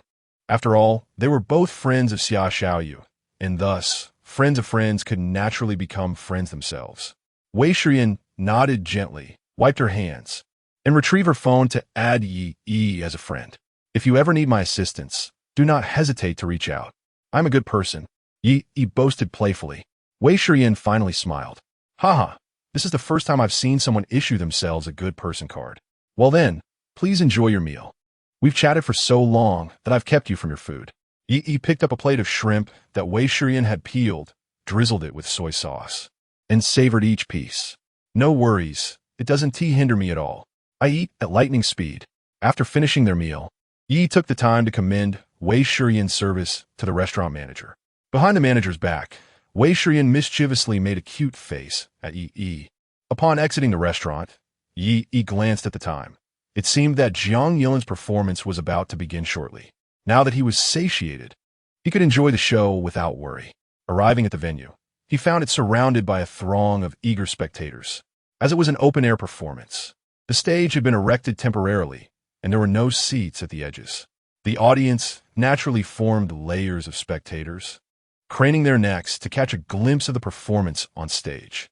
He managed to squeeze into a position closer to the center. Thanks to his height, he had a clear view of the unfolding spectacle. Suddenly, all the stage lights dimmed, leaving only a single spotlight illuminating Jiang Yilin as she stepped onto the stage. Clad in a revealing crop top and cool shorts, her long, well-proportioned legs became a striking focal point. As the host concluded the introduction and the background music began to play, Jiang Yilin commenced her dance performance. Yi had little knowledge of dance. His only exposure had been the suggestive performances of various female streamers he had encountered on Douyin. Although Jiang Yilin's movements bore some resemblance to those of the streamers, they exuded a refreshing elegance devoid of any artifice. Around him, many began to raise their phones, directing them at Jiang Yilin on stage. As the star of the dance department at Binhai University, she truly lived up to her reputation, captivating attention wherever she went. Suddenly, Yi noticed a middle-aged man with a protruding belly in front of him, obsessively zooming in on his phone camera, fixating on the hem of Jiang Yilin's shorts. As her dance progressed, the fabric inevitably shifted. It seemed the man was eagerly anticipating a wardrobe malfunction to capture. "Isn't this filming a bit excessive?" Yi exclaimed, swiftly covering the man's phone lens to halt his lewd behavior. The man shot Yi a disgruntled glare, shaking off his hand and resuming his invasive zooming on Jiang Yilin. "Who do you think you are, meddling in my business? She's not your girlfriend." Seeing this, Yi pressed down on the man's phone once more. "Actually, she's my girlfriend." The man scoffed in disbelief. "I didn't realize you were such a fantasist." With that, he attempted to free himself from Yi's grip to continue filming. In the struggle, however, his hand inadvertently brushed against the photo gallery. Yi's keen eyes caught sight of the man's phone album, which was filled with various angles of surreptitious snapshots. From the images, it was evident that there were at least a dozen unsuspecting women captured in compromising positions, many taken right there amidst the crowd. Upon discovering the exposed album, the portly man felt a flicker of guilt cross his face as he hurriedly extinguished the illumination of his phone screen, intending to flee. However, Yi swiftly seized his device with remarkable agility. "You scoundrel, I shall turn you over to the authorities," she declared. Performances such as today's typically require prior notification, and law enforcement is usually present on site. With one hand brandishing the man's phone and the other gripping his collar, Yi advanced towards the attentive officer. Sensing her determination, the portly man frantically attempted to break free from her grasp. He was acutely aware of the contents within his phone's album, should the police lay eyes upon them. A few days in custody would be the least of his worries. Yet, Yi's grip on his collar was unyielding, rendering his efforts futile. In a moment of desperation, he swiftly drew a butterfly knife from his waist, brandishing it menacingly towards Yi. Chapter 77. Brave and wounded confronted with the sudden assault from the rotund man. Yi's heart raced with alarm. In this moment, devoid of the temporary enhancements from any wish-related tasks, Yi's physical prowess was merely that of an average male university student. Upon witnessing the man draw a small knife, instinct propelled Yi to retreat with utmost swiftness. However, the throng of people surrounding him constrained his ability to evade, resulting in a shallow cut across his chest. A chill breeze penetrated through the tear in his clothing, sending a shiver down his spine. It was then that he felt a sharp sting as a thin stream of blood began to seep from the wound. Only at this juncture did the crowd comprehend the gravity of the situation, scattering in alarm. Observing the commotion from a distance, the patrolling officers hurried towards Yi. The rotund assailant, sensing the impending arrival of law enforcement, instinctively attempted to blend into the crowd to flee the scene. Clutching his chest where blood had begun to ooze, Yi hesitated, uncertain whether to confront the man. Without the temporary boosts of a wish-related task, he lacked the confidence to act decisively. At that moment, he caught sight of a woman in the crowd who seemed somewhat familiar, though he could not immediately recall where he had seen her before. However, the wish bar above her head displayed a desire that was precisely what Yi needed. "Do not let this troublemaker escape." Task accepted. Ding. The system detected that the host was undertaking a wish-related task, granting him a temporary enhancement, mastery of combat. Yi had previously experienced the power of this enhancement during an encounter with thugs outside a bar, and now he wielded it with ease. In a swift motion, he lunged forward, seizing the rotund man's arm and executing a graceful throw over his shoulder. Bang! The man was lifted off the ground and crashed heavily onto the pavement. Ugh! The rotund man emitted a pained groan, having completely lost the ability to resist after this maneuver. Ding! The system confirmed that the host had completed the wish-related task, congratulating him with a reward of 100,000 yuan. The wish object had been automatically bound. Name: Chun Meijiao. Age: 32 years. Height: 167 centimeters. Weight: 58 kilograms. Bust: D. Attractiveness: 8. 810. Current emotional status: divorced. Current progress: 102. It was at this moment that Yi recalled Chun Meijiao, the neighbor he had encountered that very morning, residing across from Jiang Chuyi's home. A single mother. He had not anticipated this revelation. "It's you? You're hurt," Chun Meijiao exclaimed, rushing forward as she recognized Yi, whose attire was now stained crimson from the seepage of blood. Just then, the patrolling officers arrived at the scene. With remarkable composure, Chun Meijiao began to relay the details of the incident to the officers. "Officers, I am the on-site coordinator for today's performance." The man on the ground wielded a knife, while the young man seemed to be acting heroically. "I will contact an ambulance now," he said, pulling out his phone to dial the emergency center. Amidst the commotion, the performance was inevitably interrupted. On stage, Jiang Yilin noticed the man below clutching his chest, his figure reminiscent of Yi, prompting her to rush over. "Yi, are you injured? What happened? Is it serious?" Faced with the concerned gazes of the police, Chun Meijiao and Jiang Yilin, Yi feigned nonchalance and shook his head. "It's nothing, just a minor injury." He then handed the beer-bellied man's phone to the officer. "I just saw this man taking clandestine photos. I approached to stop him, but I didn't expect he was armed with a knife. I was careless and didn't dodge in time." Upon hearing this, the police officer took the phone, opened the photo album, and scrolled through it. To his surprise, in addition to the illicit photos, he stumbled upon further evidence. Without hesitation, he cuffed the incapacitated man on the ground. "Young man, we will take this individual to the precinct. You should head to the hospital to tend to your wound. We will send colleagues to the hospital later to take a brief statement." Yi understood it was standard procedure and nodded in agreement, indicating his willingness to cooperate. The police then escorted the beer-bellied man away from the scene. Shortly thereafter, the ambulance arrived. The interior was cramped. After assisting Yi inside, there was barely enough room for one more person. However, both Jiang Yilin and Chun Meijiao clearly wished to accompany him. "I should go with you," Chun Meijiao said after a moment of thought, glancing at Jiang Yilin. "As the person responsible for today's event, I must ensure proper follow-up after such an incident. Every event requires an emergency plan. This is part of my responsibilities." Meanwhile, Yi, now in the ambulance, reassured Jiang Yilin. "It's all right, Lin, don't worry. I'm just going to the hospital for a quick bandage. You need to change costumes and such, so it's best if you don't come along. You should finish up and rest back at school."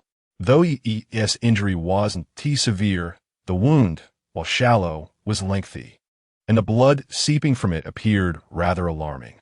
Yi knew well that this minor injury could be treated with simple disinfection and bandaging, requiring no stitches. After visiting the hospital, he intended to see Jiang Chuyi. It would indeed be inconvenient for Jiang Yilin to accompany him. Seeing that both men had made their decisions, Jiang Yilin reluctantly acquiesced. "All right, just keep in touch. If you need to be hospitalized, I will come and stay with you." Yi nodded, and then the medical personnel closed the ambulance doors, driving toward the hospital. Upon arrival, the doctor promptly treated Yi's wound. As Yi had anticipated, the injury was not serious. Thanks to his timely evasion, he had merely sustained a superficial scrape. After a few days, healing would naturally occur. However, Chun Meijiao was adamant about having Yi undergo a comprehensive examination to ensure there were no additional injuries. Firstly, this was to uphold a diligent and responsible attitude. Yi had sustained injuries during the event, and regardless of the circumstances, the organizers bore a degree of liability for the security oversight. A thorough examination was necessary for complete peace of mind. Secondly, there was concern that if Yi were to discover any further injuries later on, he might seek compensation from the event organizers, potentially leading to disputes about the timing of the injuries. Hence, a clear examination today would benefit all parties involved. Yi, unable to resist, ultimately acquiesced to Chun Meijiao's proposal and underwent a meticulous examination by the emergency physician, which included an electrocardiogram and a CT scan. The CT report from the emergency department would not be available for over an hour. While waiting in the hospital lobby, Yi and Chun Meijiao engaged in light conversation. Your daughter seems quite well behaved. How old is she? Chapter 78. Listening to the single mother share her past upon mentioning her daughter. A hint of a smile graced Chun Meijiao's face. My little Xin is 3 years old and will be starting kindergarten next year. Observing that Chun Meijiao had opened up, Yi continued the conversation, recognizing that Chun Meijiao was indeed his designated target for strategy. It would not hurt to foster a closer relationship, as even if he could not successfully pursue her in the future, he could at least fulfill some wish tasks. I see your child is quite well behaved. She must surely bring you much ease. Chun Meijiao tucked a strand of hair behind her ear, her expression briefly clouded by a trace of bitterness. Xin is indeed a source of comfort. However, my work keeps me exceedingly busy. During the day, I have no choice but to leave her with my mother, who helps look after her. When I finish work in the evening, I bring my child back home. In truth, when I reflect on it, I do not consider myself a very competent mother. I spend far too little time with my child. Yi smirked inwardly, thinking that she was already doing quite well as a mother, especially compared to his own parents. From the moment he was born, he had been cast into an orphanage, and his biological parents had vanished without a trace. It was only when he reached the age for primary school that a woman claiming to be his sister retrieved him from the institution. Yet, she too knew nothing of his parents. You certainly have your challenges. Balancing work and family is indeed a daunting task. To provide a good life for your child, one must labor diligently. Yet, this very dedication to work often results in the absence of parental companionship for the child. The equilibrium of this relationship is undeniably difficult to maintain. Every word Yi spoke resonated deeply within Chun Meijiao, reflecting the predicament she faced. As a single mother, the weight of raising her child rested solely on her shoulders. The burdens of mortgage, daily expenses, and future educational costs for her child combined to create an astronomical sum. Moreover, the current job market was exceedingly harsh, with everyone fiercely competing in their careers. Any hint of negligence could lead to being replaced by another. She could not afford to lose this job, as both she and Xin relied on her income for their sustenance. Yet, every time she saw her child with reddened eyes expressing a desire for her to stay home more often, Chun Meijiao felt her heart twist painfully. How she longed to be by her daughter's side every day, witnessing her joyous growth. Yet, the harsh realities of life forbade her such indulgence. Alas, I have no choice but to hope that in the future, once my work and income stabilize, I can find time to compensate for the time lost with my child. Noticing Chun Meijiao's struggles, Yi naturally inquired, "What about your husband? One of you could work to earn a living while the other focuses on being home with the child. Having a parent present would surely be better." Although Yi was aware through the system information that Chun Meijiao was currently divorced, she had yet to confide in him about it. To prevent any inadvertent slip of the tongue in the future and to facilitate the progression of their relationship, Yi felt it necessary to guide Chun Meijiao into revealing her circumstances herself. Upon posing this question, the bitterness on Chun Meijiao's face seemed to deepen. "The father of my child? Sigh, he actually has a family. But I was oblivious at the time. After I found out I was pregnant, his wife came knocking, adamant that I terminate the pregnancy." A fleeting self-mockery crossed Chun Meijiao's face, as if she found her former self utterly laughable for having so naively trusted a man full of deceitful words, genuinely believing he would be the one to care for her for a lifetime. Chun Meijiao's upbringing was rather traditional. She had previously been reluctant to engage with that man before marriage. However, she succumbed to his sweet talk, and after a few drinks one fateful night, she found herself unexpectedly pregnant with XIN. Not long after, the man's legitimate wife confronted her. Chun Meijiao vividly recalled the day she was slapped and humiliated, branded as a mistress. Despite feeling utterly disheartened upon learning the truth, I believed the child was innocent. After all, she is a life growing within me. I couldn't bear to terminate her. So, I secretly left my original city and returned to Bincheng to seek refuge with my parents. But my father, upon discovering my premarital pregnancy, deemed me a disgrace. I didn't want to endure his incessant scorn, so I resolutely withdrew my savings to make a down payment and purchased this apartment. Fortunately, after Xian was born, my parents found her utterly endearing, and their attitude began to shift. Listening to Chun Meijiao's story, Yi was left astounded. In this day and age, truly admirable individuals often seem to be overlooked. No wonder there were frequent reminders online to hold on to suitable partners encountered during university, for once you step into society, you realize that everyone harbors their own experiences and tales, making it increasingly difficult to find that same innocence. However, Yi still had some lingering doubts regarding Chun Meijiao's earlier remarks. The system panel indicated her emotional status as divorced, yet based on her narrative, she had never married that man. How could there be talk of a divorce? Did she not consider finding someone else afterward? Yi pondered, sensing that perhaps Chun Meijiao carried other untold stories within her. Chun Meijiao allowed a soft sigh. Who would want someone like me in my 30s with a child? My parents did try to arrange a match for me, the son of a friend of my father. At that time, I assumed my parents had fully briefed him on my situation. Having met only once over coffee, I believed we could engage in meaningful conversation, and subsequently, I went to collect the certificate. However, after obtaining the certificate and bringing him home, upon seeing Xin, he abruptly turned hostile, accusing me of being a fraud and claiming that my entire family was deceitful. It was then that I realized my parents had not mentioned Xin to him. That very afternoon, we proceeded to file for divorce. Chun Meijiao gazed up at the hospital's white ceiling, her eyes filled with confusion and helplessness. It was after that incident that I grasped a profound truth. One cannot rely on mountains that may crumble, nor on people who may abandon you. I cannot perpetually depend on finding someone to whom I can entrust my life. Now that I have become a mother, it is my responsibility to strive tirelessly to create a bright future for both Xin and myself. Chapter 79. Bad taste having endured so much. Chun Meijiao has long seen through the facade of life.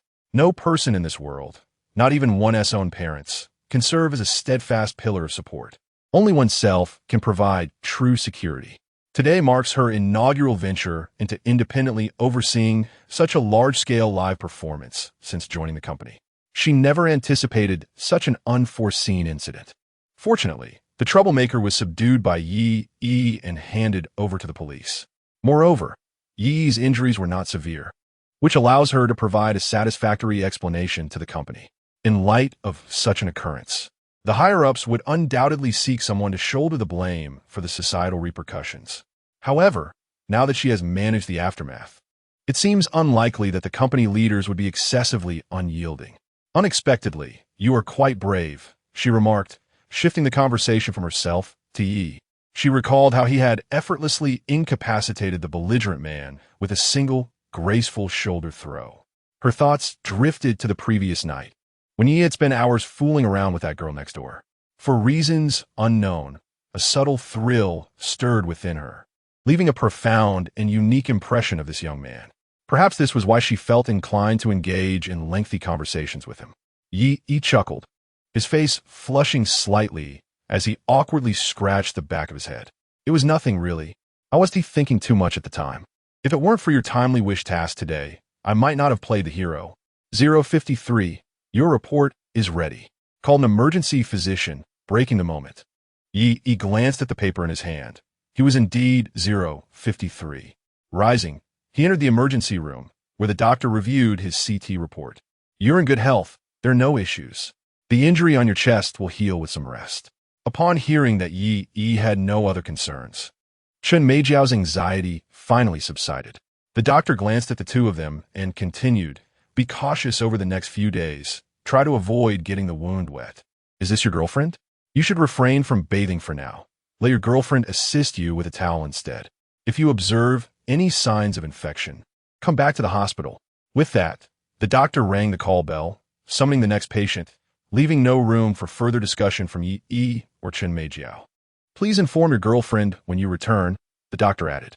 Chen Meijiao felt her cheeks warm slightly. Yi nodded, poised to say something when he noticed two police officers approaching in the distance. Outside the emergency room, the officers took a brief statement from Yi. Once they completed their report, there was little left for Yi and Chen Meijiao to address. As for the beer-bellied man, the police refrained from disclosing any potentially more serious matters regarding his phone, given the case's confidentiality. Exiting the hospital, Yi took out his phone to arrange for a taxi. Manager Chen, will you return to the performance venue or head home? Chen Meijiao glanced at the time and then at the chat messages in the WeChat workgroup. With other colleagues already wrapping things up at the venue, she concluded there was no need for her presence. I'll go home. My mother has already taken Xin back. I must return to keep her company. She might feel frightened alone. Considering they lived directly across from one another, Yi suggested, Manager Chen, how about we go back together? I just ordered a car, and it should arrive in a minute. At this hour, it's quite easy to hail one near the hospital. Chen Meijiao nodded in agreement. All right. By the way, you need not address me as Manager Chen. I don't really hold that title. Given that I am older than you, you may call me Jia. Yi smiled and promptly amended her address. Then I shall call you Meijiao Jia. Hearing Yi refer to her as sister unexpectedly filled Chen Meijiao with a sense of warmth. Once they were in the car, Yi suddenly recalled the incident from the previous night involving a stranger loitering outside Jiang Chuyi's residence. This morning, she had noticed that a visual electronic doorbell had been installed at Chen Meijiao's front door. Does your doorbell have a recording function? Yi inquired. Yes, it does. It records anyone who passes by, Chen Meijiao replied. I had it installed out of concern that the man's wife might come looking for him and could pose a threat to Xin. Why do you ask? Yi recounted the events of the previous night in detail. After listening, Chen Meijiao promptly retrieved her phone and opened an application. Let me check the footage from last night. Later, she exclaimed, oh, found it. Look, according to the time frame Yi described, Chen Meijiao indeed saw a man lingering at Jiang Chuyi's door for quite some time on the recording. Let us connect on WeChat. I'll send you this video. Should we notify the police? Yi opened the video sent by Chen Meijiao and scrutinized it. Not just yet. I want to ascertain who this individual is first. From the footage, the man was facing Jiang Chuyi's door, with his back turned to Chen Meijiao's home, obscuring his face. However, Yi could not shake the feeling that the silhouette seemed familiar, reminiscent of someone she knew in daily life. The recording revealed that the man lingered at Jiang Chuyi's home for an extended period. Yet there were no signs of an attempt to break in or tamper with electrical systems. It appeared that the power outage at Jiang Chuyi's residence last night was indeed an unfortunate accident. The footage extended for several minutes before a sudden scream erupted from Jiang Chuyi's home. Yi recalled that it was the sound Jiang Chuyi made while on the phone with her. Upon hearing the scream, the man outside visibly panicked.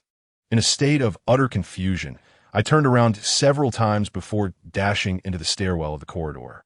Just as the man turned around, Yi caught a clear glimpse of his face, an unappealing visage marred by pockmarks. What? Qin? How on earth did he find his way to Jiang Chuyi's home? As he was consumed by this perplexity, Chen Meijiao sent yet another video. Yi, take a look at this clip. It's from the late hours, around 1 or 2 o'clock. The man had once again appeared at your doorstep.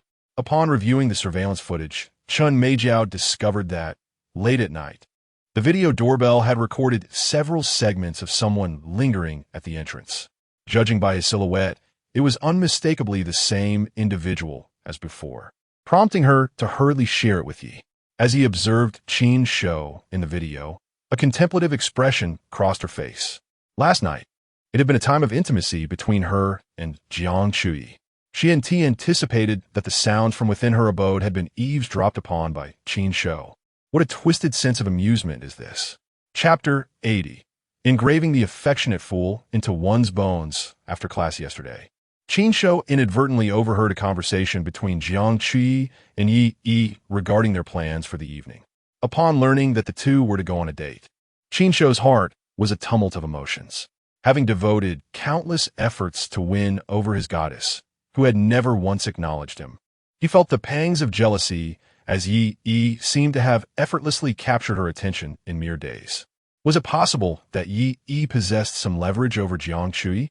No. Qin Shou resolved that he must act before Yi completely won her over. He needed to uncover what secret Jiang Chui might have. Thus, that day, Qin Shou stealthily followed Jiang Chui as she made her way home after class. He trailed her all the way until she arrived at the Peach Garden community and entered her residence. Once inside, he positioned himself at her doorstep, hoping to overhear her secrets. He had heard that many girls tended to talk to themselves when alone at home. Perhaps Jiang Chui was no different. However, after an entire afternoon of waiting, silence reigned within her abode. Qin Shou heard nothing at all. Later, when Jiang Chui stepped outside again, Qin Shou concealed himself in the stairwell, waiting for her return. As time passed, he inadvertently dozed off against the wall of the stairwell. He awoke to find it was already past 10 at night. Observing the lights ablaze in Jiang Chui's home, he felt a flicker of relief. It appeared she had returned. Moreover, by the silhouette cast upon the curtains, it was evident that she was alone. This reassured him slightly. She had not brought Yi back home after their date. There was still hope. Yet, just as Qin Shou leaned against the door, straining to catch any sounds from within, a piercing scream erupted from Jiang Chui's home. She cried out that someone was at the door. Panic seized Qin Shou. He feared that if Jiang Chui recognized him as the one lurking outside, she might mistake him for a stalker and call the authorities. Such an incident would irreparably tarnish his image in her eyes. In a flurry, he retreated back into the stairwell. A few minutes later, while still hidden, Qin Shou was startled to hear Yi's voice at Jiang Chui's doorstep. How infuriating! What was Yi doing here this hour? It was a recipe for disaster, a solitary man and woman, and it was all too apparent what might ensue. No, he could not allow this to happen. But before he could rush out to intervene, Jiang Chui had already opened the door, tearfully entering with Yi's comforting embrace. Peering out from the stairwell, Qin Shou witnessed the scene unfold. Yi had one arm around Jiang Chui, while the other hand closed the door behind them. It was over. Qin Shou's heart sank into despair. He repeatedly knocked his head against the wall, fervently praying to the heavens that Yi would not stay the night. As long as Yi left her home tonight, there would still be a glimmer of hope. But as time ticked away, the weight of despair only deepened within him. Until the late hours of the night, Qin Shou, despondently leaning against the wall, faintly discerned the voice of Jiang Chui. From the sound of it, she and Yi had already. Qin Shou's heart bled profusely. In that instant, it felt as though 1,000 arrows pierced his heart, as if he were subjected to a myriad of torturous blades. The woman he had cherished most dearly in his life had, in that moment, become another's. Yi, you treacherous scoundrel, I shall not rest until you pay for this. How infuriating, how detestable. Oh, my Jiang Chui. Yi, I implore you, I beseech you to be gentle. I fear for Chui's pain. Thus, within the confines of the room, Yi and Jiang Chui remained awake throughout the night, while Qin Shou, with reddened eyes, squatted in the stairwell, also deprived of sleep. He chain-smoked, leaving a trail of cigarette butts strewn across the floor. In a single night, Qin Shou's stubble had noticeably thickened, and his visage bore the marks of weariness. For man, sometimes growth transpires in an instant.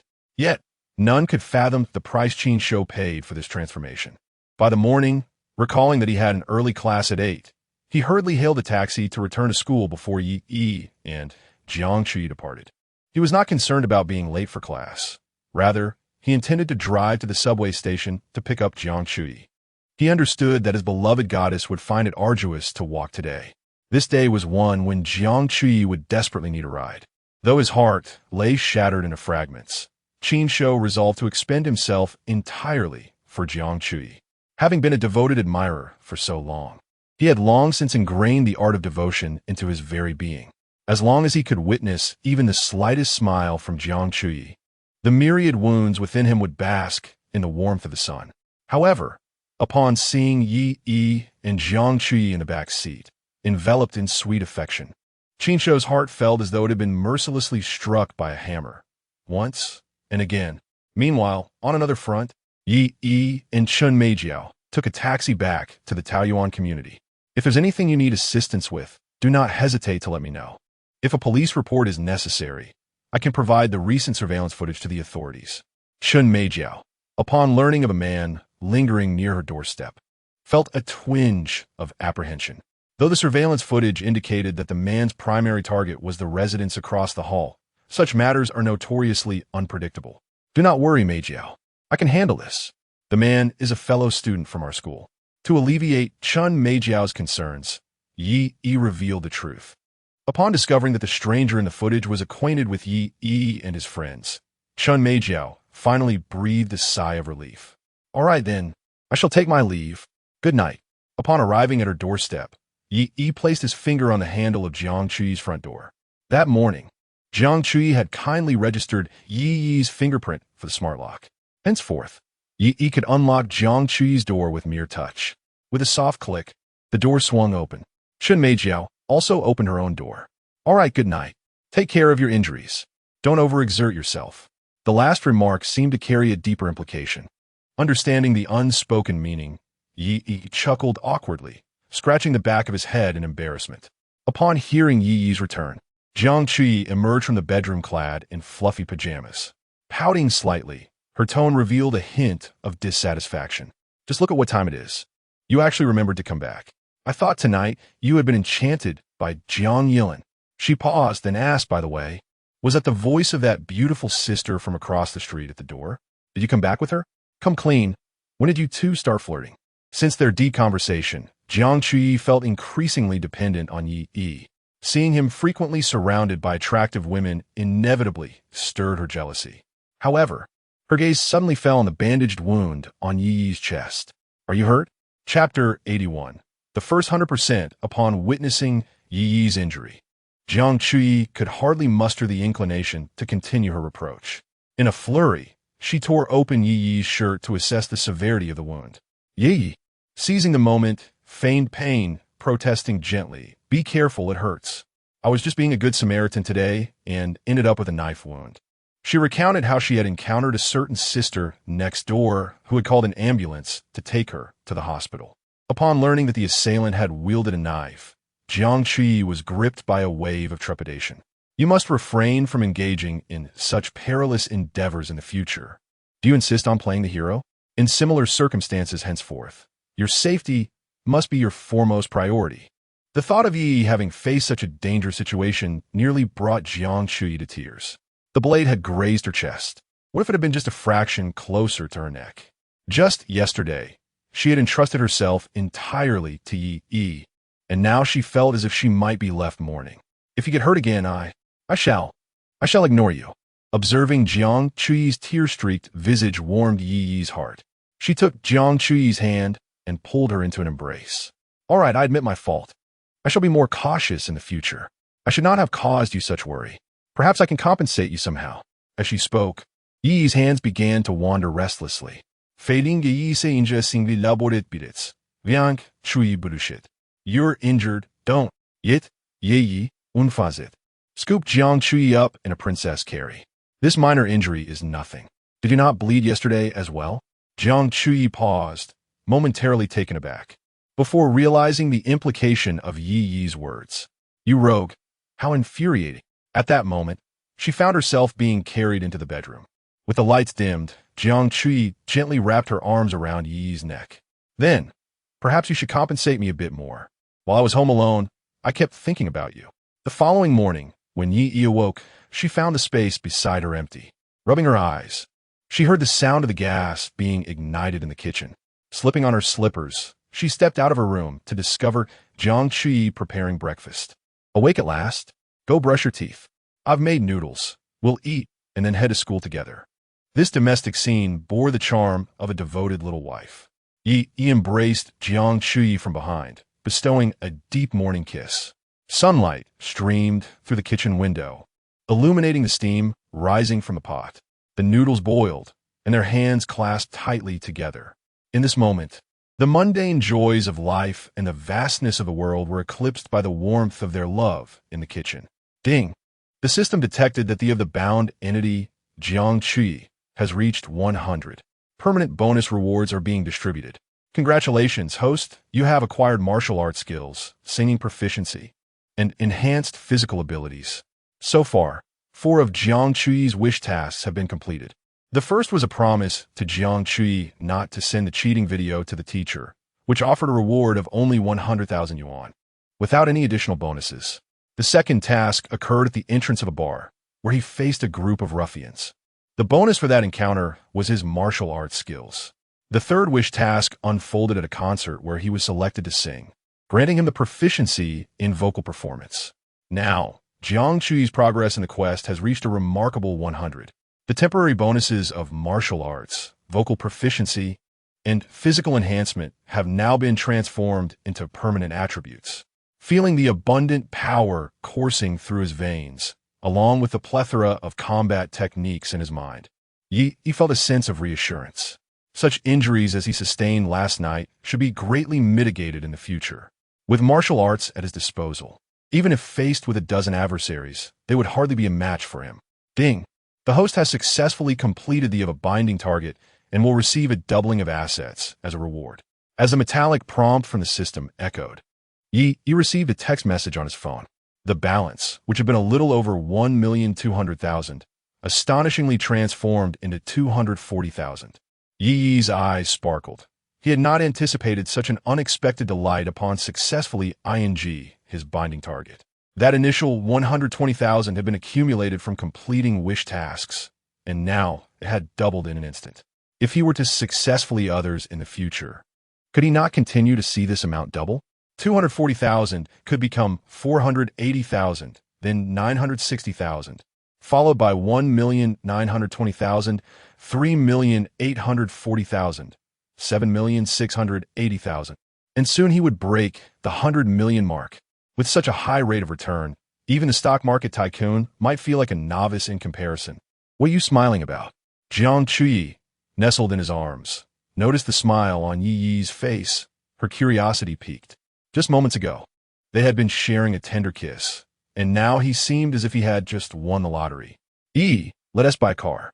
It would make commuting to school much more convenient. No more rushing to catch the subway. With money in his pocket, his words carried weight. Over 200,000 is more than enough for a good car for a university student. Since obtaining his driver's license, he had seldom had the opportunity to drive, let alone purchase a car. It had felt like a distant dream. Yet, unexpectedly, just before graduation, he was about to own a car of his own. The feeling was simply exhilarating. Upon hearing Yi's suggestion, Jiang Chuyi nodded thoughtfully. Buying a car. Sounds good. My father promised to help me buy one. But since I was used to taking the subway, I hadn't pursued it yet. However, if you want a car, I can call my dad later and ask him to help me get one. Jiang Chuyi came from a relatively affluent family, and, as an only child, her parents naturally treated her well. However, was somewhat taken aback by Jiang Chuyi's response. No, that is not what I meant. It feels as if I am living off someone else's generosity. I genuinely wish to purchase a car myself. Although the notion of having a vehicle without spending money is indeed delightful, Yi believes that it is far more reassuring to invest one's own funds in such matters. After all, he is not lacking in financial resources at present. He plans to acquire a modest vehicle for daily use, and, once he secures a few more connections, to multiply his assets significantly. Only then will he indulge in a luxury sports car. For every man, a sports car perpetually resides on his list of aspirations. That is not my intention. What I mean is, let's go and buy a car. I shall make the purchase. Since I have no classes this afternoon, we can go right after our morning lessons. Once we have a car, who knows what new experiences we might unlock with Jiang Chu. At this thought, upon seeing this expression, Jiang Chu discerned the thoughts swirling in his mind. After an in-depth exchange, Jiang Chu felt a burgeoning connection with Yi. Look at you, so anxious. Your injury has yet to heal. Chapter 82. A little extra having resolved to purchase a car, Yi suddenly conceived another idea. He had a treasure of a girl by his side, Xia Xiaoyu. Buying a car presented a splendid opportunity to indulge in spending. The system would not only reimburse the expenses incurred on Xia Xiaoyu in full, but after successfully wooing her, those expenditures would be returned doubly, while others would spend to acquire a vehicle. Yi would not only enjoy the luxury of a free ride, but also receive a financial bonus. Why not seize the chance? Last night, taking advantage of Jiang Chuyi's good spirits, he had broached the subject of Xia Xiaoyu with her, candidly disclosing his plans to purchase a house for Xia Xiaoyu. Such matters were not easily concealed. Rather than allowing Jiang Chuyi to discover the truth on her own later, it was wiser to provide a preemptive warning. Fortunately, Jiang Chuyi was quite soft-hearted. Upon learning of Xia Xiaoyu's isolation at school, she felt not a twinge of jealousy, but rather an outpouring of sympathy for the girl. This afternoon, we should invite Xiaoyu to join us when we buy the car. Let S register in her name, Yi suggested, savoring the noodles Jiang Chuyi had prepared while tentatively broaching the subject. Jiang Chuyi, who was daintily eating her noodles, did not look up as she replied, "It's your money. Do as you wish."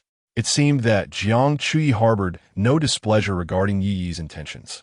After years of being classmates, it was only recently that she learned of Yi's considerable wealth. However, the extent of his fortune remained a mystery to her, a matter she did not particularly care about. Her affection for Yi was not rooted in his financial status. Her family was well off in its own right, rendering her indifferent to such considerations. Yi was free to spend his own money as he pleased. Recently, his lavish expenditures had accustomed Jiang Chuyi to such matters. After all, he had generously tipped Jiang Yilin over 2 million and purchased a house for Xia Xiaoyu. Against the backdrop of these two significant purchases, acquiring a car seemed rather trivial. Seeing Jiang Chuyi nod in agreement, Yi felt a surge of delight. He leaned closer to her and planted a kiss on her cheek. "Oh, your mouth is all greasy. Why not wipe it first?" Jiang Chuyi chided playfully, yet she did not push him away. Instead, she smiled sweetly, resembling a newlywed bride. After finishing breakfast, they took the subway to school. The ever-doting Qin Shou drove to the subway station to pick up Jiang Chuyi and Yi. "This is the last day riding in his car. Let us cherish it," Yi quipped in a volume only Jiang Chuyi could hear.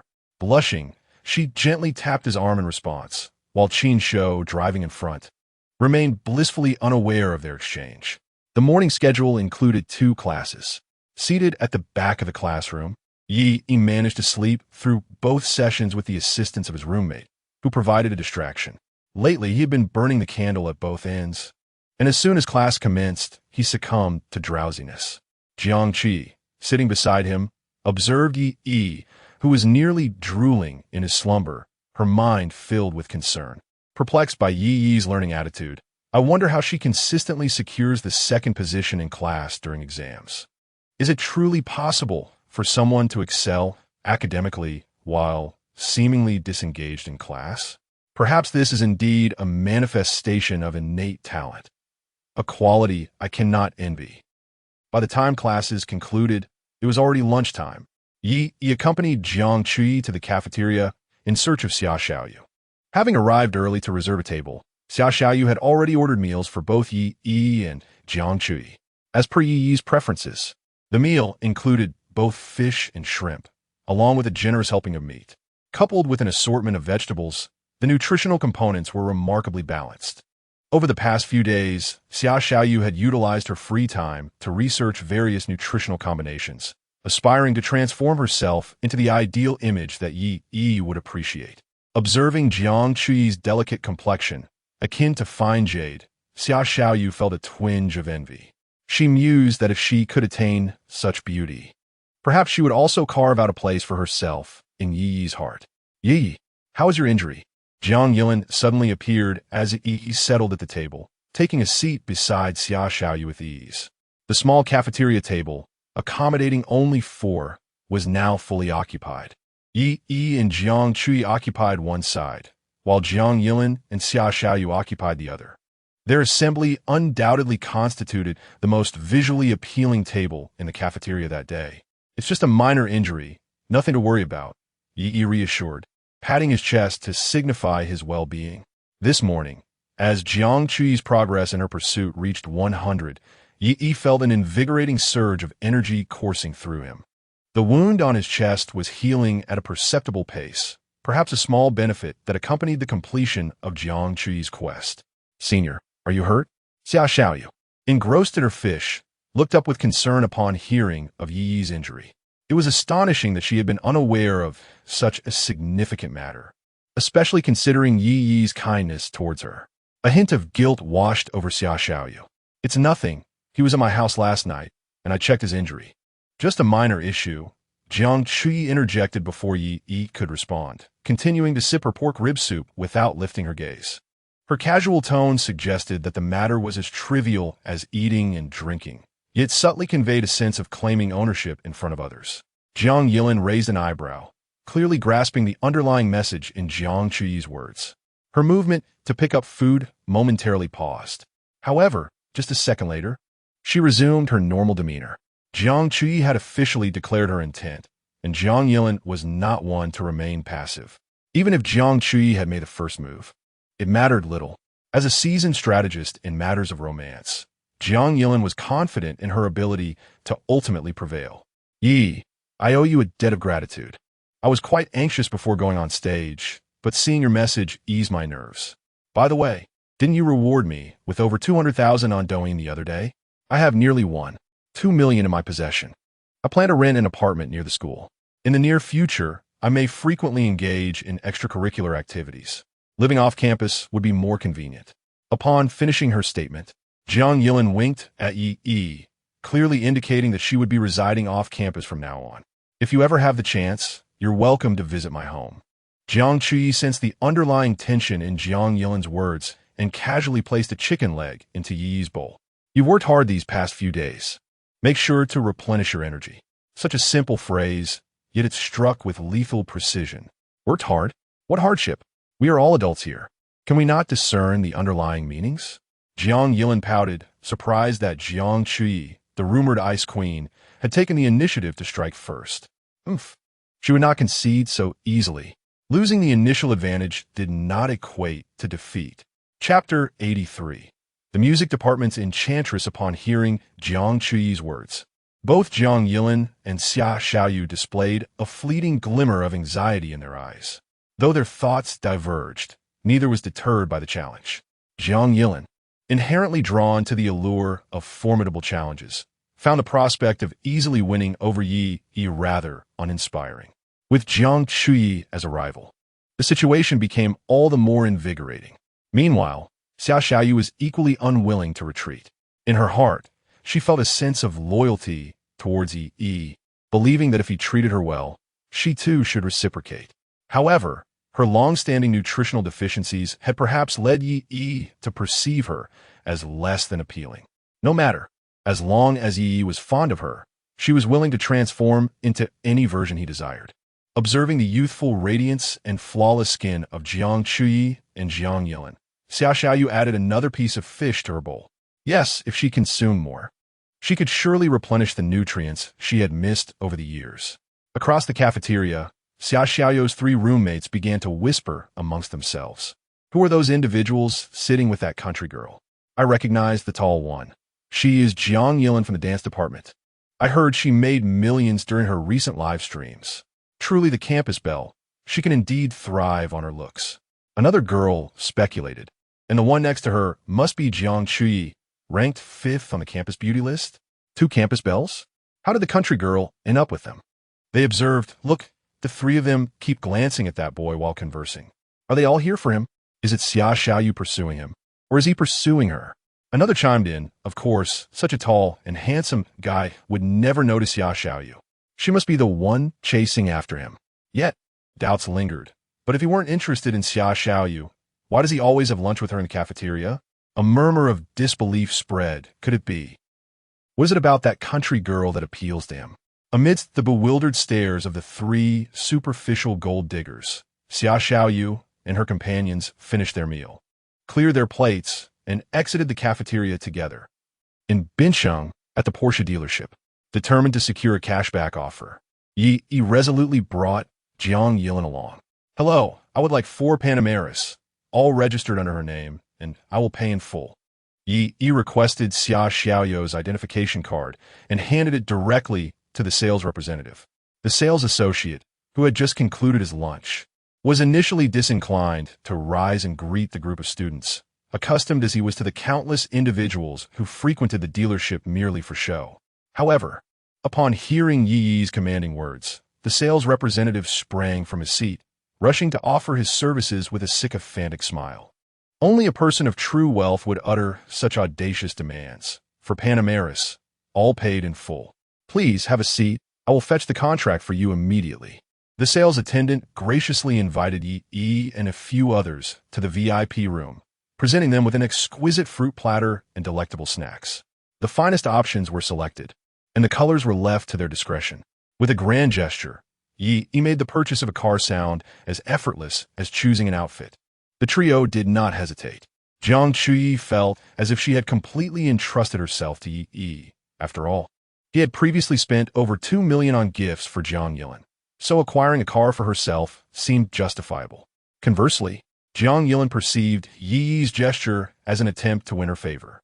As a seasoned strategist in matters of the heart, she understood that one should not consistently refuse a man's overtures of goodwill. Sometimes, accepting graciously can bring even greater joy to him. As for Xia Xiaoyu, she had long grown accustomed to Yi's ways. He had already purchased her a house. What was a car in comparison? However, she still lacked a driver's license, prompting her to consider enrolling in driving school soon. Before long, each had selected their vehicle. Yi chose black, Jiang Chuyi opted for pink, Jiang Yilin went for red, and Xia Xiaoyu selected white. After signing the contracts and swiping the card, the process was seamless, leaving little room for the sales staff to express their astonishment. The total expenses amounted to just over 10 million, all of which would be reimbursed by the system, requiring Yi to spend not a single cent from his own pocket.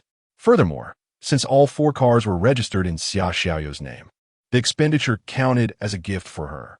In the future, upon successfully courting Xia Xiaoyu, Yi could receive a cashback reward exceeding 20 million, coupled with the special reward of doubling his assets with each successful conquest. That 20 million could multiply into hundreds of millions with a few turns. Financial independence seemed just within reach. The 4 Panameras were not available for immediate delivery at the dealership. Yi left his address with the staff, who assured him that the vehicles would be delivered upon arrival. Upon exiting the 4S dealership, the group temporarily parted ways. Jiang Yilin intended to view rental properties to secure a place promptly. Jiang Chuyi received a call from her mother, requesting her return home. Meanwhile, Xia Xiaoyu contemplated enrolling in driving school. After each took a taxi to depart, he found himself alone, scratching his head and feeling strangely like a left-behind child. Sighing, he mused about the busyness of life. After some contemplation, Yi resolved to engage in meaningful pursuits. His hidden system task required him to elevate the affection levels of 5 campus beauties to over 70%. Thus far, he had only bonded with 3 of them, leaving 2 beauties yet untouched. He cannot simply wait for them to approach him unprovoked. To expedite the completion of his task, Yi decided to take the initiative. His next target would be the second-ranked beauty on the campus list, the sultry music major, Su Xingyan. Yi recalled that a recent announcement had been made on the campus network, stating that the university would host a campus singer competition. Today marked the first day of the preliminary auditions. As a student in the music department, it was likely that Su Xingyan would participate as well. Yi decided to head to the venue, hoping to catch a glimpse of her. She summoned a ride and hurried towards the university. At Binching University, the Grand Auditorium served as the venue for today's campus singer auditions. Meanwhile, Su Xingyan was backstage, applying makeup in preparation for her performance. As she adorned herself, her phone played a video from Zhou Yijia's concert, which had taken place the previous week. "Oh dear Su, how many times have you watched this video? Do you truly adore Zhou Yijia that much?" inquired a fellow student from the music department, leaning in curiously. Another girl stifled a laugh and teased, "You don't understand. Su is enamored with that mysterious figure who performed alongside Zhou Yijia during the concert. His vocal prowess was exceptional, nearly overshadowing Zhou Yijia himself. Moreover, during his self-introduction before singing, he revealed that he is also a student at our university." Chapter 84. 3 men create a tiger. Suxing Mion's face flushed slightly as she playfully swatted at the girl who had just teased her. "Oh dear, what nonsense. I certainly did not." The girl laughed and evaded her, continuing to expose her. You claim you haven't?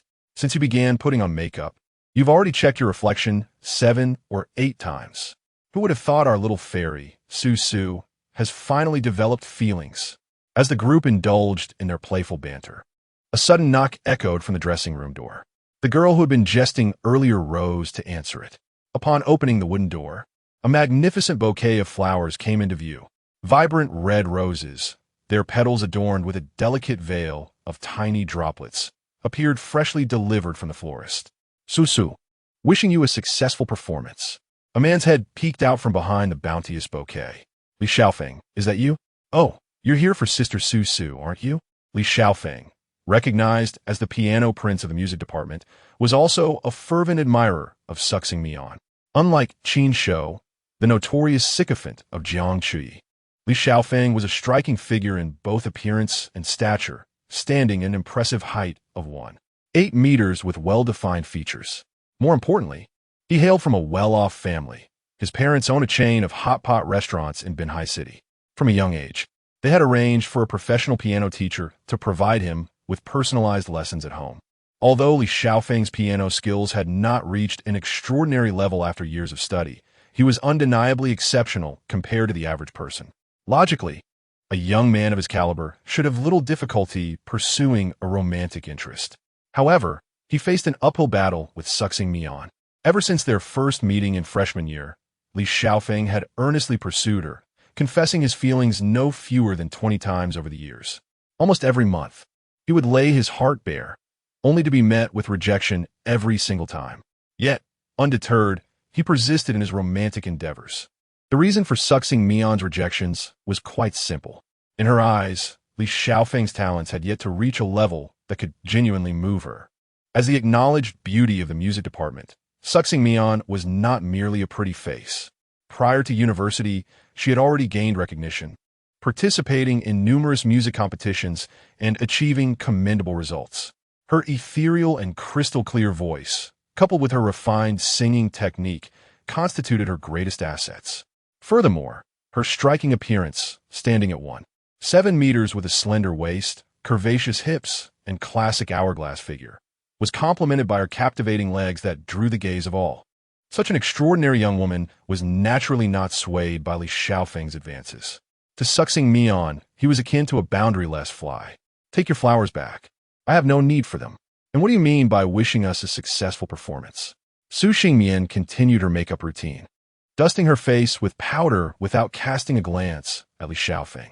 He, unabashed, squeezed into the dressing room, placing a lavish bouquet of 99 red roses on an empty chair. Su, you may not be aware, but Teacher Zhou, who was originally scheduled to accompany you on piano, has fallen ill today. She has entrusted me to fill her position. Li Xiaofeng pulled up a chair and casually seated himself beside Su Xingyan. Frowning in displeasure, she instinctively shifted her body away from him. Indeed, a message from Teacher Zhou had arrived on her phone, but engrossed in her makeup, she had not opened it. Upon checking the conversation, she discovered that Teacher Zhou had sent a message explaining her sudden fever and her delegation of Li Xiaofeng to perform in her stead. It seemed that Li Xiaofeng's words were indeed truthful. I have told you countless times, do not call me Su. We are not that familiar. Thank you. Even if Teacher Zhou cannot make it today, I can find someone else. You need not concern yourself. Su Xingyan applied lipstick before pressing her lips together to achieve a more even distribution of color, marking the completion of her makeup. Li Xiaofeng, unfazed by her blunt tone, was accustomed to such treatment. For years, Su Xingyan had maintained this demeanor towards him. However, this did not diminish his affection for her. It was only natural for such an exceptional young woman to possess a hint of arrogance. Xingyan, you are about to take the stage. Where else can you find someone to accompany you on piano? The song you intend to sing, Suzhou River, I have practiced diligently in advance. After learning that Teacher Zhou had made adaptations for you, I specifically requested the sheet music from her to enhance the performance. Su Xingmian had envisioned a combination of live playing and accompaniment, and had invited Teacher Zhou, who taught piano in the music department, to assist in the arrangement and performance.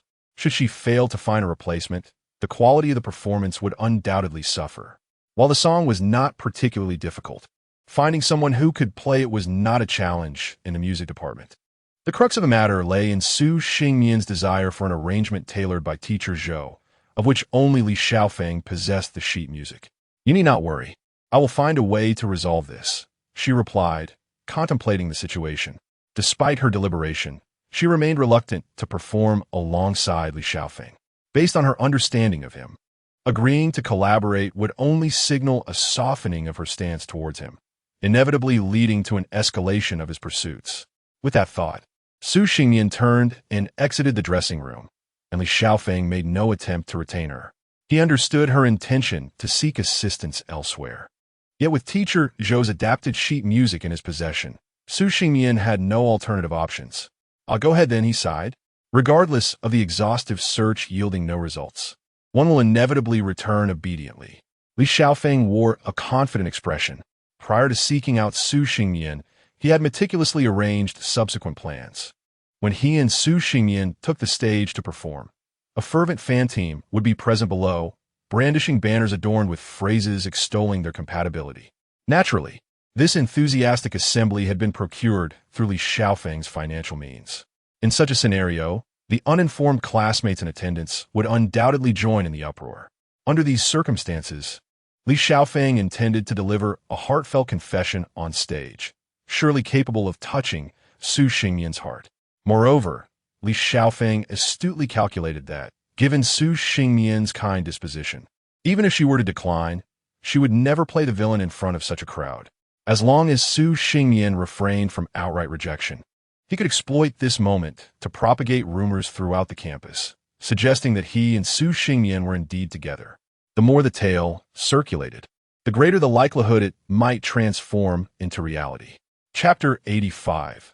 The Admirer. As Su Xingmian emerged from the dressing room and stepped outside the grand auditorium, she anxiously dialed teacher Zhou's number, hoping to inquire whether there were any spare piano scores available.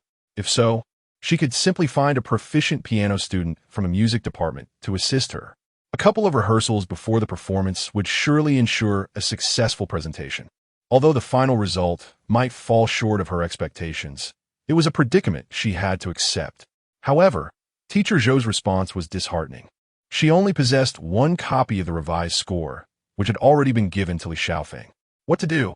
Was she left with no choice but to seek out Li Xiaofeng? Alas! If only there were someone other than Li Xiaofeng who could assist her with today's piano accompaniment. A wish bar silently appeared above Su Xingmian's head. This scene did not escape Yi's notice from a distance. The goddess of the music department, Su Xingmian, with her signature graceful legs and waist-length black hair, stood out distinctly in the crowd. Without a moment's hesitation, Yi eagerly clicked to claim the wish. Fortune favored him as he stumbled upon a wish task right at their first encounter. Ding! The system detected that the host was undertaking a wish task and granted a temporary enhancement: mastery of piano performance. In an instant, a wealth of theoretical knowledge and playing experience surged into Yi's mind. Everything was in place. Now, he merely needed an opportunity. How could he strike up a conversation with Su Xingmian and fulfill her wish? If he boldly approached her with, "Hello, beautiful, may I assist you on stage?" she would likely perceive him as an overzealous admirer or a lunatic. It was best if Su Xingmian herself brought up the request, allowing him to naturally agree to help her. After contemplating, Yi resolved to adopt a more indirect approach. He would find a way to engage Su Xingmian in conversation first. "Hello, classmate. May I ask if the campus singer contest auditions are taking place here? I'm here to watch the performance," he politely inquired as he approached. At that moment, Su Xingmian was preoccupied with worries about the upcoming performance and merely nodded perfunctorily, pointing towards the entrance of the auditorium. "Yes, here." Yi pursed his lips, realizing his attempt at conversation had failed. Even a simple inquiry had elicited such impatience from Su Xingmian. If he were to say any more, she might very well lose her temper. Turning away, Yi walked past Su Xingmian towards the auditorium. With this attempt thwarted, he would have to seek another opportunity. However, just as he had taken a few steps, he heard Su Xingmian's voice call out from behind him. Wait a moment. Excuse me, could you please hold on?" Having been troubled by thoughts of her performance, Su Xingmian suddenly felt that Yi's voice along with his eyes, seemed oddly familiar as he brushed past her. After calling out to him, she quickly approached, a realization dawning upon her. Without hesitation, she raised her hand to cover Yi's nose and mouth. Oh my, those eyes. Is that not the young man selected at last week's concert featuring the illustrious Zhou Yijie? You are the enigmatic figure shrouded in a mask, are you not? The very one from the concert. Su Xingyan found herself momentarily incoherent. In the video, Yi donned a black mask that obscured half of his face, revealing only his eyes. At this moment, as he shielded half of his face with his palm, Su Xingyan was struck by the startling resemblance between this individual and the mysterious figure from the video. I apologize.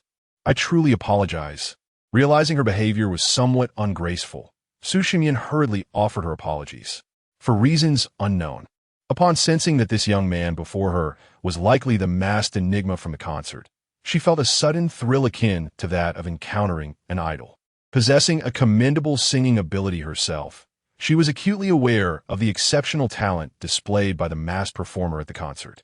To put it frankly, the performance circulating in the video showcased the mysterious man's vocal prowess that, at times, overshadowed even the renowned Zhou Yijie. Moreover, the mysterious man had introduced himself at the beginning, stating he was from Binhai University. With so few individuals in the music department of Binhai University, Su Xingyan was familiar with nearly everyone. There was certainly no one of his caliber. This indicated that the enigmatic performer was not a student of the music department. The fact that he could possess such extraordinary talent without formal training was nothing short of astonishing. Thus, upon realizing that this handsome young man was likely the masked performer, Su Xingyan could not help but feel a rush of excitement. She pondered how she might uncover his identity, never anticipating that she would encounter him so serendipitously today. Perhaps this was fate. Why was he also at the auditorium? Could he be participating in the preliminary rounds of the campus singing competition? Given his evident prowess, it seemed the championship was destined for him. In that moment, a multitude of thoughts flooded Su Xingyan's mind. Initially, she had approached this campus singing competition with great confidence. Based on her experiences in various external singing contests, she believed that securing the title would not pose a challenge. Yet now, with the emergence of this mysterious man, if he were to compete, Su Xingyan was acutely aware of the gap in skill between them. Yi smiled, easily perceiving the tension within Su Xingyan. Initially, he had thought that charming this somewhat impatient and aloof beauty would prove challenging. To his astonishment, however, it turned out she was an enthusiastic admirer of his. This revelation simplified matters significantly. He truly owed gratitude to the wish task revealed by Jiang Chui at the concert that day. Otherwise, he would still be a tone-deaf singer at this moment. Ahem, indeed, I sang a song at Zhou Yijie's concert. I never imagined you would recognize me. Yi straightened slightly, feeling the need to maintain a facade in front of his little admirer, as it would better cultivate her admiration for him. Upon hearing Yi's admission, Su Xingyan excitedly covered her mouth, her eyes sparkling with joy. Although she had already roughly deduced the identity of the young man before her, hearing him confirm it in person still sent a thrill of excitement through her. Hello, my name is Su Xingyan, and I am from the music department. Are you also here to participate in today's campus singer competition? Yi nodded politely, his tone calm and composed. Hello, I am Yi from the Chinese department. I did not register for today's auditions. I merely came to observe. Despite possessing the singing proficiency skill rewarded by the system, Yi was confident that if he were to enter such a competition, victory would come easily. However, he had no desire to take the spotlight. After all, the title of campus singer champion came without any monetary reward. He preferred to spend his time completing more wish-related tasks. Moreover, Yi did not want to disrupt the genuine rankings of those classmates who had diligently prepared for the competition. It would be unfair to them. His true priority was to win the affection of the campus belle, Su Xingyan. Su Xingyan, I noticed you seemed troubled just now. Is there something on your mind? The bait was cast, and now he awaited the fish to bite. Chapter 86. So handsome faced with Yi's concern, Su Xingyan felt there was little to conceal and thus laid bare her current predicament. She shared the reasons behind her reluctance to perform alongside Li Xiaofeng with Yi. In the presence of this admirable young man, Su Xingyan naturally experienced a profound sense of trust towards Yi. After listening to her, Yi feigned contemplation and nodded slightly. Actually, I can play the piano as well. Would you like me to accompany you on stage? Yi spoken a remarkably understated manner. However, Su Xingyan discerned an underlying significance in his words. Could it be that someone with such exceptional vocal talent might possess equal prowess in piano? Was it possible that a true polymath existed? Thank you, Yi. However, the piano accompaniment I submitted has been adapted. It requires a live piano accompaniment that has undergone the same modifications to truly shine. Su Xingyan did not articulate her thoughts explicitly, yet she trusted that Yi, with his knowledge of music theory, would grasp the implication. Playing the piece on the piano was not inherently difficult. The challenge lay in harmonizing with the rearranged accompaniment. The adapted score was in Li Xiaofeng's possession, and, given his character, there was no chance he would relinquish it. That shouldn't pose a problem. You must have a backup of the adapted accompaniment you submitted?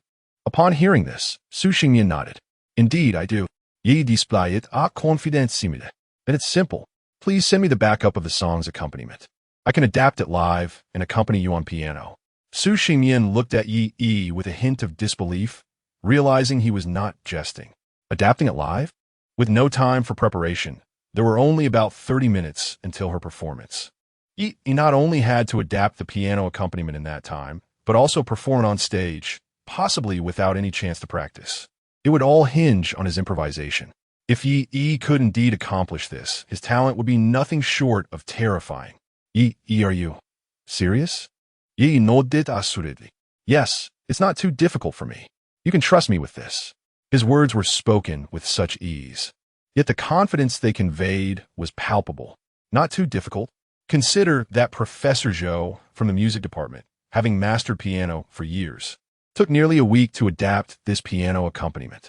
Furthermore, he practiced for an additional week to ensure optimal synchronization with the music. A teacher with exceptional piano skills required 2 weeks for this task. Yet you, Yi, are confident you can accomplish it in less than half an hour, and you deem that to be effortless? Had it not been for Yi's astonishing performance at the concert, Su Xingyan might have deemed his words mere posturing. All right, I will send you the musical accompaniment for you to listen to. Then, I must rely on you, Yi. After a brief contemplation, Su Xingyan ultimately chose to place her trust in Yi. His abundant confidence did not seem indicative of deceit. Perhaps, he possessed an extraordinary talent for piano performance as well. Moreover, given the current circumstances, Su Xingyan could find no more suitable candidate. Even if Yi did not perform exceptionally well, thereby affecting the overall presentation of the song, it would still be preferable to having Li Xiaofeng take the stage. After all, Yi had now become a figure she admired. At this thought, a faint blush crept across Su Xingyan's delicate face. After adding Yi on WeChat, she sent the musical accompaniment over. Yi, we are about to go on stage shortly. We need to head backstage to prepare. Let us listen as we walk. Su Xingyan glanced at the time. The preliminary round had commenced. Following the order of performance, it would be her turn after 8 more participants. Yi nodded, opening the accompaniment sent by Su Xingyan as they made their way backstage. Backstage at the grand auditorium, Li Xiaofeng awaited with unwavering confidence. He was certain that Su Xingyan would be unable to summon any assistance. As long as he remained here, Su Xingyan would inevitably agree to let him assist as the piano accompanist. However, he was taken aback when he saw Su Xingyan approach with a tall, handsome boy. Xingyan, who is he? Upon seeing Yi standing beside Su Xingyan, Li Xiaofeng felt a surge of hostility. His instincts told him that this striking young man would soon become his rival in vying for Su Xingyan's affections. This is a classmate I invited to help me with the piano accompaniment, Su Xingyan replied curtly. Li Xiaofeng, you needn't wait here. This is the backstage area. You are not participating in the preliminary round. Please do not disrupt our final preparations. Her words left no room for politeness or consideration for Li Xiaofeng. Li Xiaofeng grew anxious, realizing that Su Xingyan had indeed found a savior. This cannot be allowed. I have already hired a dedicated atmosphere team. When he and Su Xingmian performed together, the team would lead the audience in cheers. Everything was in place, and he was on the brink of executing his meticulously planned confession. Xingmian, he must not be from our music department. Yi observed Li Xiaofeng, and then Su Xingmian's reaction, instantly grasping their relationship. He understood. It was yet another tale of a sycophant and his goddess. With the time to take the stage drawing near, Yi had no desire to expend his energy in a verbal spar with this sycophant. You need not concern yourself with my department. You only need to know one thing. She has invited me to accompany her on the piano, and not you. Do be sensible and step aside. Lingering any longer will only bring you embarrassment. I have no desire to entertain your doubts regarding my piano skills, nor am I interested in feigning humility merely to impress you with my abilities. Such a scenario is rather cliché. If you truly wish to witness this spectacle, I suggest you take a seat among the audience. However, I kindly ask that you refrain from disturbing us at present. The phrase was deliberately emphasized by Yi. Su Xingyan tilted her head, observing Yi's profile as she spoke. Previously, her understanding of Yi was limited to a video from a concert, knowing only that her singing was exquisite. To her surprise, Yi's private demeanor was so commanding. It was undeniably, incredibly captivating. A person of talent is naturally entitled to such pride. This is precisely the kind of man who draws her interest. Chapter 87. The Hall of Mastery. Upon hearing Yi's words, Li Xiaofeng instinctively glanced at Su Xingyan, eager to discern whether these statements were prompted by her or were merely the misguided utterances of that young man. Should it be the latter, Su Xingyan would certainly feel a twinge of irritation at such presumption, for she was inherently a kind and gentle soul. Although she consistently rebuffed him with utmost seriousness, she never resorted to excessive words. This young man was merely invited by Su Xingyan for a single collaboration. Li Xiaofeng was well acquainted with the circle of her classmates and friends, and this individual was a stranger to him, indicating a lack of familiarity between them. If they were not acquainted, what audacity allowed him to speak in such a manner? Did Su Xingyan truly consent to be part of his we? How absurd! Contemplating this, Li Xiaofeng thought that if Su Xingyan exhibited any displeasure, he could exploit the moment to sow discord between her and the young man. Perhaps he could even vie for the opportunity to accompany her on stage to play the piano. However, after scrutinizing Su Xingyan for a full 3 seconds, he saw no trace of annoyance on her face. On the contrary, her gaze toward the tall and handsome young man was filled with admiration and appreciation. What was this? Why was she so taken with him? She was an exceptional talent from the music department, having accumulated numerous accolades in various singing competitions. She had never displayed such reverence, even in front of her teachers. At that moment, Su Xingyan appeared like an infatuated admirer. The goddess he held in high esteem was entirely transformed in the presence of this young man. The stark contrast left Li Xiaofeng feeling quite unsettled. Li Xiaofeng, please take your leave. Do not disturb us as we finalize our preparations before taking the stage. Su Xingyan finally spoke up, her tone firm. She was determined not to let him disrupt Yi's rhythm. With approximately 20 minutes remaining until their performance, any further delay would jeopardize even Yi's exceptional talents in delivering a flawless impromptu show. Xingmian, Li Xiaofeng attempted to interject, but both Su Xingyan and Yi were disinclined to listen, retreating to a corner to immerse themselves in the accompaniment. Faced with this situation, Li Xiaofeng had no choice but to silence himself. He understood that for Su Xingyan, executing the performance in optimal condition was paramount. Very well, then. He would wait until after the performance to speak. If this young man faltered on stage and hindered Su Xingyan, he would spare no effort to ensure the young man was branded with disgrace. With that pesky fly finally departed, he could at last settle down to focus on the task at hand. Opening the accompaniment, he brought his phone's speaker close to his ear. The arrangement of this piece, compared to the original, infused it with a deeper sense of longing and melancholy. As the notes gracefully entered Yi's ears, a corresponding piano accompaniment score spontaneously materialized in his mind. After merely one listen, Yi instinctively understood how to harmonize with the accompaniment on the piano. Beside him, Su Xingyan gazed intently at Yi's confident and earnest demeanor, her heart fluttering with a sense of enchantment. It is often said that a serious man is the most attractive, and it appears that this adage holds true. At that moment, a girl who had been playfully teasing Su Xingyan earlier quietly approached her and whispered with curiosity, "Sister Su, this boy. He looks so familiar. He resembles someone from a video you watched before." Su Xingyan nodded gently, lowering her voice to avoid disturbing Yi, who was deeply engrossed in his arrangement. "Yes, that's him. Just now, at the entrance of the auditorium, he came to ask me for directions. When I saw his eyes, it clicked immediately." The girl gasped softly in awe. "This is destiny. You like him so much, and suddenly he appears right in front of you. By the way, how did you convince him to accompany you on stage? Can he really play the piano?" Blushing, Su Xingyan instinctively moved to cover the girl's mouth. "No, I just enjoy listening to him sing. Please don't say that." She glanced at Yi, relieved to see he had not noticed the commotion. At the entrance of the auditorium, he sensed I was troubled. I told him that teacher Zhou couldn't accompany me today due to sudden illness. Then he offered to help. To be honest, I wasn't sure if he could play the piano or if he truly understood arrangement. However, inexplicably, I felt a remarkable trust in him. My intuition tells me he will surprise me. Watching Yi on the other side of the stage, his hands poised in the air as if simulating practice, Su Xingyan felt an inexplicable thrill. "Sister Su, I wish you both a splendid performance." The girl teased with a playful grin. "Su ving mian pilai fuli scolded her," raising her hand in mock reproach. "You little rascal, what are you saying?" The girl nimbly dodged and ran towards the dressing room, laughing as she explained, "Sister Su, I meant to wish you a successful performance. It seems you misunderstood." As the girl dashed away, disappearing from sight, Su Xingyan's beautiful eyes sparkled as she stamped her foot in frustration.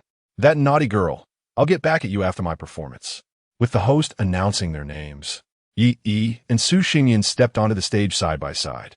"Are you nervous?" Su Xingyan whispered. Although Yi had sung at concerts before, the competitive atmosphere of a contest was undoubtedly different, inevitably stirring a sense of anxiety within him.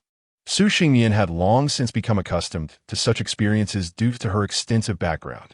However, Su Xingyan was concerned that he might falter under pressure. Yet at this moment, Yi exuded an unparalleled composure. The instant the system granted him a temporary mastery of piano performance, a wealth of practical experience flooded into his mind, complementing his theoretical knowledge. In that moment, Yi undeniably stood shoulder to shoulder with the grandest of piano maestros. "Rest assured, I shall provide you with the finest accompaniment," he declared. The stage lights, to Yi, felt like a long-lost friend. The moment he stepped onto the stage, he instinctively understood how to present himself to the audience below. His ease on stage made it hard to believe that this was Yi's first genuine performance. Sitting before the piano, his hands hovered over the keys. He then slightly nodded towards Su Xingyan, who responded with a gentle nod, fully aware that Yi was prepared. Chapter 88. Together as the lights dimmed, only 2 beams of spotlight remained on stage. The prelude of the music began to resonate. Accompanied by the melody, Yi's hand, suspended in mid-air, gracefully descended and began to dance across the piano keys. The sound flowed like water, instantly capturing the hearts of the audience. A gentle melancholy seeped into their souls through the notes. At the moment the piano began to play, a part of Su Xingyan's soul felt as though it had been struck. She had previously heard the piano accompaniment that teacher Zhou had adapted, which was imbued with a touch more sorrow than the original. Yet, this impromptu rendition by Yi contained an even richer emotional depth. How could he have composed such a profound piece in such a short span of time? As she listened to Yi's playing, images began to form in Su Xingyan's mind. A man and a woman, deeply in love, ultimately forced to part ways due to insurmountable circumstances.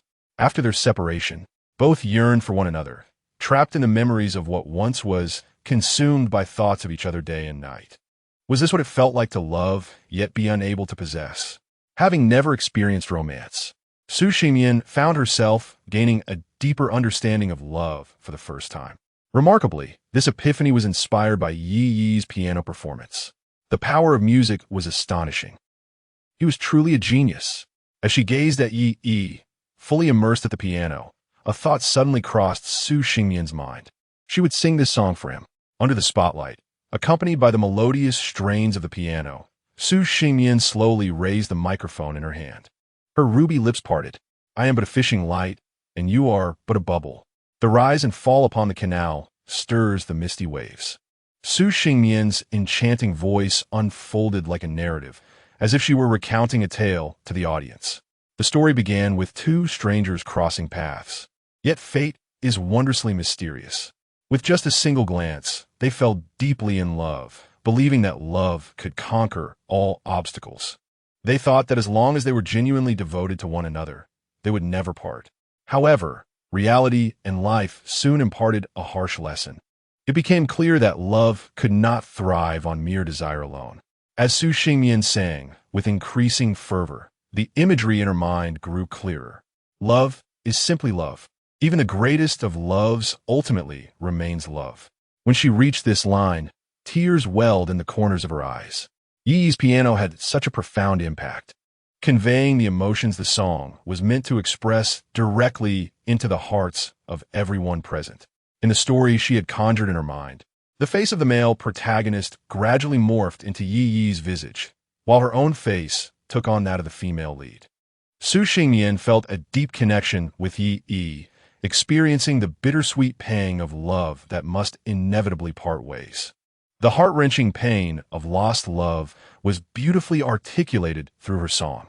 Below the stage, her classmates remained silent, profoundly moved by the poignant interplay of the two souls before them. Gazing entranced at this couple, reminiscent of lovers, one cannot help but wonder, who is this young man? How is it that he has evaded notice during the school-organized music competitions? Initially, I believed Su Xingmian to be exceptionally talented, yet this young man's piano performance surpasses even her brilliance. Behold, this is what one calls a match made in heaven. I have heard whispers that Su Xingmian has remained unattached since her freshman year. I wonder if there is any truth to it. How can someone who has never experienced love convey such profound emotion in their singing? You simply do not comprehend. This is what one refers to as innate talent. I can attest, as a student of the music department, that Su Xingmian has indeed never engaged in a romantic relationship, for her standards are exceedingly high. Only a young man of remarkable talent could possibly capture her heart. Even our department's piano prodigy, Li Xiaofeng, struggles to catch her eye.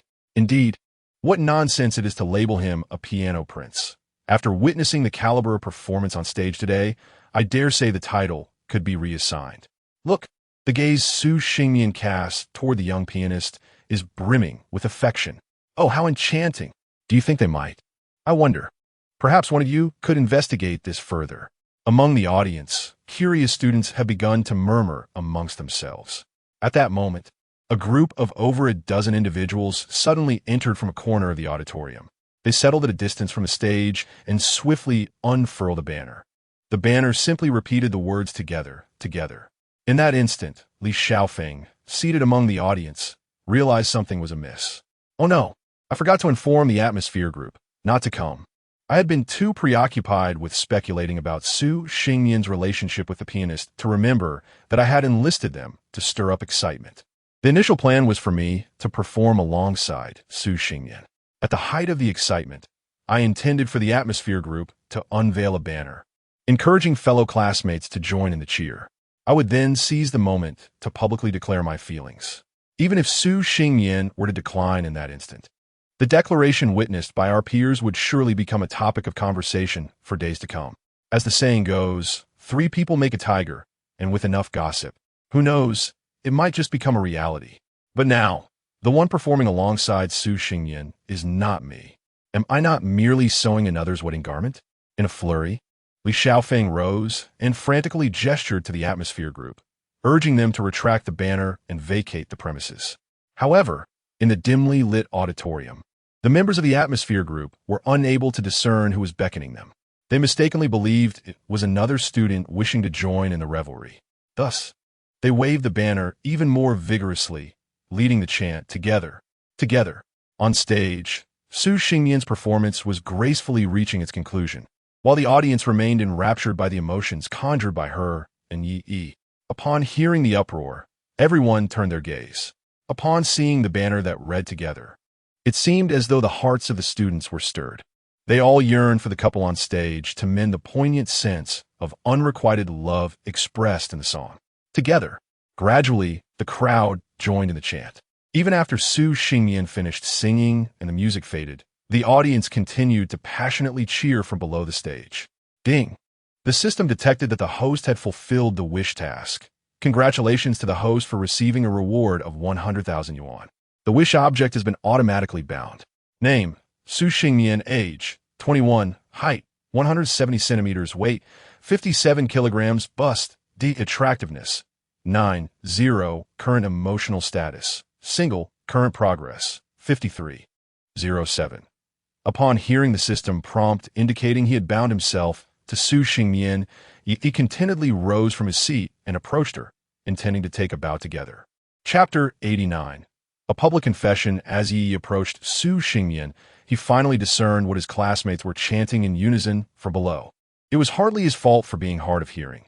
His mind had been wholly consumed by the melody of the piano accompaniment just moments before. Could it be that everyone is shipping us as a couple? Yi jestingly whispered to Su Xingmian. Su Xingmian's cheeks flushed a delicate pink, her long lashes fluttering slightly. That piano piece you played earlier, was it truly an impromptu arrangement? Her admiration for Yi's displayed talent was profound, bordering on reverence. This man not only excelled in vocal prowess far beyond her own, but also possessed extraordinary skill at the piano. In the entirety of Binhai University, Su Xingmian was certain that even the instructors teaching piano in the music department could hardly measure up to him. Such remarkable musical talent, in the realm of the Chinese music scene, could be described as a once-in-a-century phenomenon.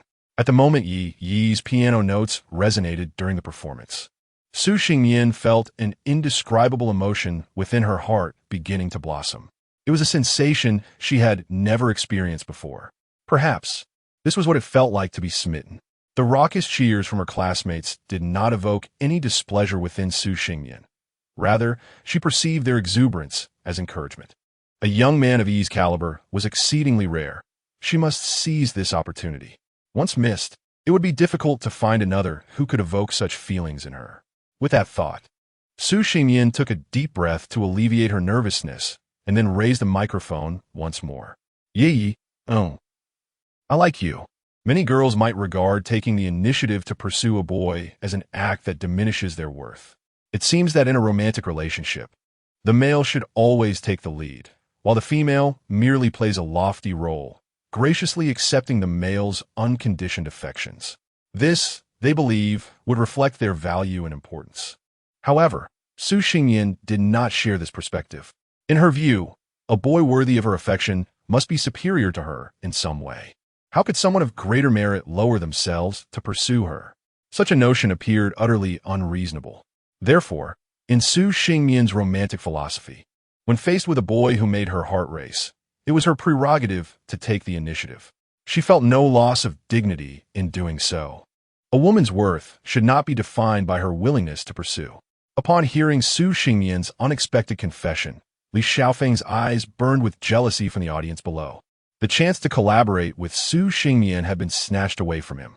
The atmosphere crafted by the hired hype team was also usurped. Now, even Su Xingmian seemed to have been taken from him. Moreover, Su Xingmian was the second-ranked beauty at Binhai University. With such looks and status, she boldly confessed her feelings for an unknown boy in front of so many people. What was so special about him? Just because he could play the piano? Li Xiaofeng could do that too. Why, after years of playing the piano, have I failed to capture Su Xingmian's heart, while this young man, with merely a single performance, has won her affection?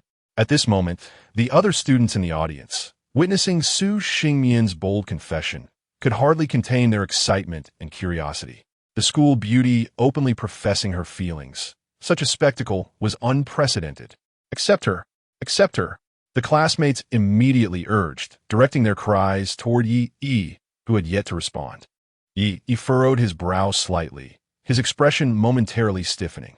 Su Xingmian had just begun her pursuit, and her progress had already reached an impressive 53.07, a promising indication that advancing to 70 would be relatively effortless.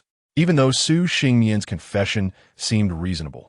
The crux of the issue lay in the fact that she was declaring her feelings before so many peers in the auditorium. If he agreed now, what would become of the other school beauties who had yet to be pursued? Would Jiang Yilin and Wei Shiyan, upon discovering his acceptance of Su Xingmian's confession, decide to withdraw from his pursuit? And what of Jiang Chuyi? Who could say whether his progress might plummet from 100, despite the advantage of 100 secrets to capturing a goddess? Yi found himself in a quandary. It dawned on him that being a heartbreaker was no simple task. To become a master of romantic affairs, the most critical aspect was to maintain a delicate balance among the various factions. Allowing one group to become overly dominant would hinder the prospects of others. Yet, Su Xingmian's public declaration had truly placed him in a predicament. To refuse her was certainly not an option. To accept her, however, was equally troublesome. What was he to do? As Yi's mind raced, he could not conjure up a flawless solution. Noticing his silence, Su Xingmian was the first to respond. She had witnessed many public confessions and had herself been professed to by Li Xiaofeng several times. If the person being confessed to was not fond of such ostentatious displays, they might feel uncomfortable. A pang of regret struck her. In her moment of haste, she had acted impulsively. Had she not inadvertently pressured Yi into making an immediate decision before so many witnesses? Matters of the heart could not be rushed. Yi, please do not overthink this. I do not expect you to answer me right away, nor do I require you to confirm our relationship at this moment. I merely wish to convey my feelings to you. As long as you know that I like you, that is sufficient. My words today may have stemmed from impulsiveness. We have only just met, and you do not know me well. Yet, my affection for you is genuine. I hope you can forgive my boldness, and I also hope you will grant me the opportunity to pursue you. With grace and confidence, Su Xingmian openly shared her innermost thoughts before the assembly of classmates. She was bold in her aspirations and resolute in her actions. This truly garnered Yi's admiration. Such sincerity is a quality that a genuine girl should possess. There are no convoluted twists. She speaks her mind straightforwardly. Yi nodded in agreement. To be favored by you is indeed my honor. We may begin as friends. What lies at the heart of the phrase, begin as friends? It is, of course, not merely about friendship, but rather the notion of beginning. Starting from friendship, the future development remains uncertain and cannot be predetermined. Implicitly, Yi was also extending an opportunity to Su Xingmian. As anticipated, upon hearing Yi's response, a glimmer of hope illuminated Su Xingmian's eyes. Yi had not declined, which signified that she had a chance. Overjoyed, Su Xingmian suddenly realized it was time to take her leave. Thus, she hurriedly bowed to the audience, and amidst the envious and supportive gazes of her classmates, she exited the stage alongside Yi. Do you have any plans for later? As soon as they reached the foot of the stage, Su Xingmian intercepted Yi, who was about to depart. Chapter 90. The chosen worker Yi. If you're free this evening, I would be delighted to treat you to dinner. Su Xingmian expressed candidly, devoid of any pretense. Firstly, I wish to extend my gratitude for your assistance today. Your piano accompaniment significantly enhanced my performance. Secondly, I hope to spend more time with you and deepen our acquaintance. With the object of her affection demonstrating such initiative, Yi felt no inclination to decline. After all, there might be an opportunity to fulfill some desires along the way. Very well, I have no other plans tonight. You may choose the dining venue, he replied. Earlier that afternoon, Yi had taken a few girls to purchase a car before coming to the school to accompany Su Xingmian. As the clock approached 5, he found himself feeling a bit hungry. Seeing Yi's eager acceptance, Su Xingmian's eyes sparkled with delight. Let's go for hot pot. A couple of days ago, I stumbled upon a newly opened hot pot restaurant in Bincheng on Douyin. It appears to be a trendy establishment, marking its debut in Bincheng, as is widely recognized. Such popular spots are often characterized by exorbitant prices, mediocre flavors, and lengthy queues of eager patrons. Nonetheless, it seems that women are particularly enthusiastic about visiting these trendy venues, capturing moments for social media, and sharing their experiences with friends. This is not uncommon for the modern woman in Huagua, even for someone as poised as Su Xingmian. The campus belle. In contrast, Yi remains indifferent. For men, the choice of food is largely inconsequential as long as they can satiate their hunger. Given that Su Xingmian is treating, he happily allows her to make the arrangements. While Su Xingmian takes her time to remove her makeup and change out of her performance attire, Yi waits patiently at the entrance of the auditorium. After approximately 20 minutes, a delicate, fair hand gently tapped his shoulder. "Hey, sorry to keep you waiting." Su Xingmian playfully turned to stand before Yi. After removing the heavy stage makeup, she applied a delicate touch of cosmetics. Her attire was transformed into a more casual ensemble, featuring a champagne-colored dress complemented by a light brown scarf draped elegantly over her shoulders. The dress embraced her curvaceous figure, though the scarf modestly concealed certain aspects, creating an alluring sense of beauty that was both evident and elusive. Her waist-length hair cascaded casually over her shoulders and down her back, the deep black hue accentuating the fairness of her neck. Was she not exquisite? Su Xingmian posed a question that many girls tend to ask during a date. Despite being the second-ranked beauty at Binhai University, surrounded by countless admirers and constant praise, she still found herself instinctively curious about her appearance in Yi's eyes. Yi's response was impeccable. With a gentlemanly and polite demeanor, he attentively assessed Su Xingmian's overall appearance, nodding slightly while revealing a blend of surprise and admiration. Beautiful. Truly beautiful. Such heartfelt praise is immensely rewarding for any girl. As anticipated, upon hearing Yi's response, a radiant smile blossomed even more brightly on Su Xingmian's face. As they walked side by side out of the school gates, the two hailed a taxi. After a journey of approximately 40 to 50 minutes, they arrived at their destination. Upon alighting, Yi was momentarily taken aback upon seeing the familiar commercial district of Jinhua Street. The injury sustained during last night's performance by Jiang Yilin had yet to heal, and she was surprised to find herself here once again. Su Xingmian pointed toward the nearby hot pot restaurant. It was rumored that this commercial area had recently opened, and there had been a grand opening performance just yesterday. "This is my first visit as well," she remarked. "Look, that's the hot pot restaurant. It's all the rage online, with long queues every day. Fortunately, I managed to secure a reservation on my phone while I was removing my makeup at school. We only have 6 tables ahead of us. Let's go wait." The two made their way to the entrance of the hot pot restaurant. After a brief wait of a few minutes, their number was finally called. The establishment was bustling with activity, with nearly every table occupied by young women taking selfies with their trendy desserts. Yi and Su Xingmian settled into a corner table, and a waitress approached them promptly. "Hello, ladies. You can scan the QR code on the table to place your order." Yi's eyes widened in shock as she recognized the waitress. Wei Shiyan, sporting pink hair styled in twin ponytails, appeared in the hot pot restaurant's uniform, yet somehow exuded a JK uniform vibe. "Shiyan, what are you doing here? Aren't you working part-time at the seafood buffet restaurant?" she exclaimed, unable to contain her astonishment. "Did you get fired? That shouldn't be the case. I praised you to the manager just yesterday." Yi's surprise was not unwarranted. It seemed that Wei Shiyan had become a recurring character in her life, always appearing as a part-timer wherever she chose to dine. What sort of cosmic fate granted her such an uncanny knack for finding work? Had she awakened a hidden part-time job system within herself? Wei Shiyan stuck out her tongue and chuckled.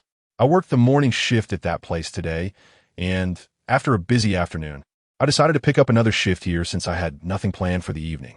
With fewer academic obligations in our senior year, I figured it was a good time to earn some extra cash and work towards my entrepreneurial dreams." Among all the part-time jobs available, she found waitressing to be the most accessible, requiring little training and allowing one to start immediately. The pay was also quite decent at 120 yuan per day.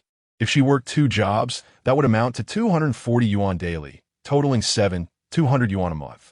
With this approach, she could save enough to open a small shop or rent a stall by the time she graduated from university.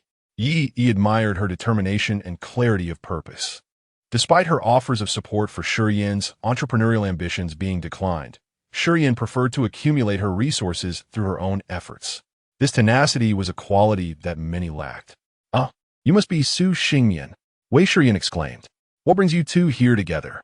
The list of campus beauties was public, and each photo bore their names prominently.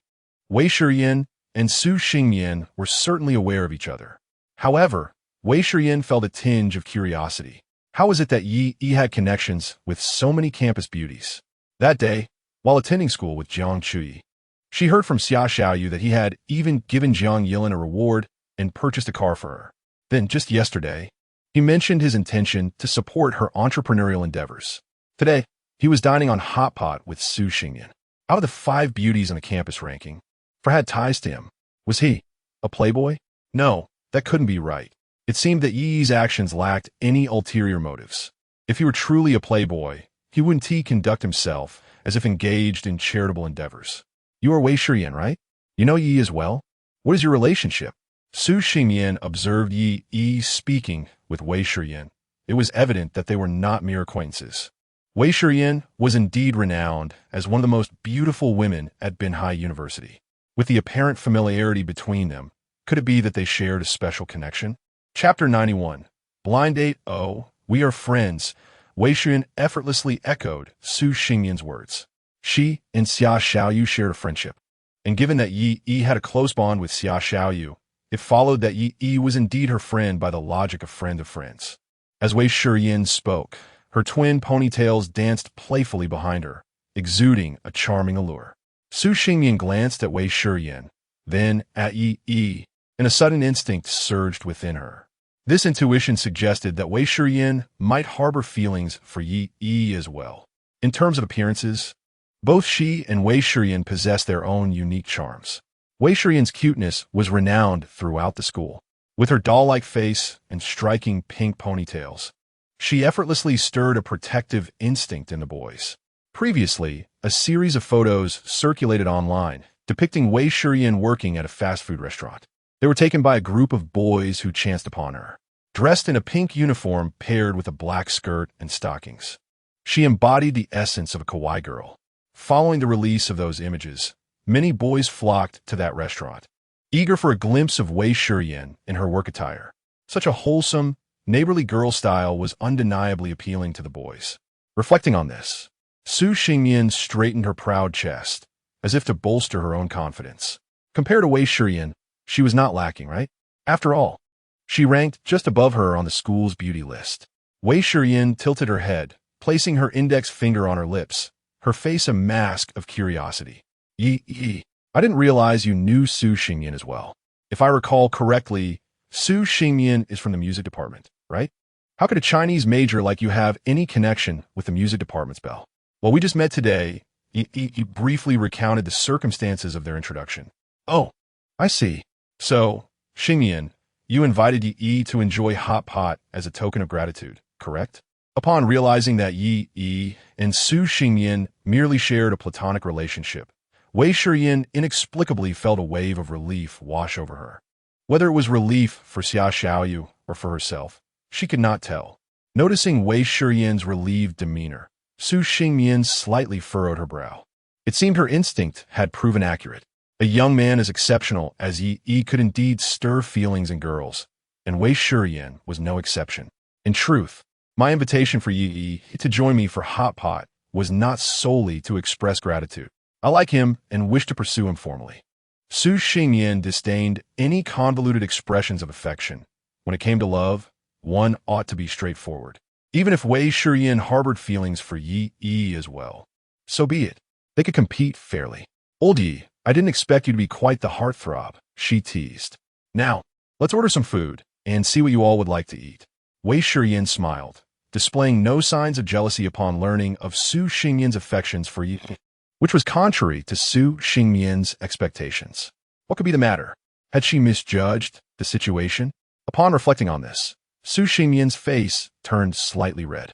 Ahem, let us order. Yi, why don't you decide what you wish to eat? When faced with awkwardness, the most effective remedy is to divert the conversation. By the way, Yi, can you handle spicy food? Yes. Excellent. Then let us opt for the fully spicy hot pot. Do you eat beef tripe? How about the yellow throat? I do. And pig brain? I eat that too. Before long, the dishes they ordered arrived in full. Wei Shiyan had to attend to 6 tables of guests, and after helping Yi and the others get their fire started, she hurried off to tend to the other tables. Allow me to take a photo. Su Xingyan arranged the dishes together and picked up her phone to capture a beautiful picture. She even lifted her drink to her lips to snap a lovely selfie. This seems to be the ritual every girl follows when dining in a trendy establishment. With the exquisite presentation before them, Yi thought it prudent to take a photo and share it on social media. After all, it is a popular spot.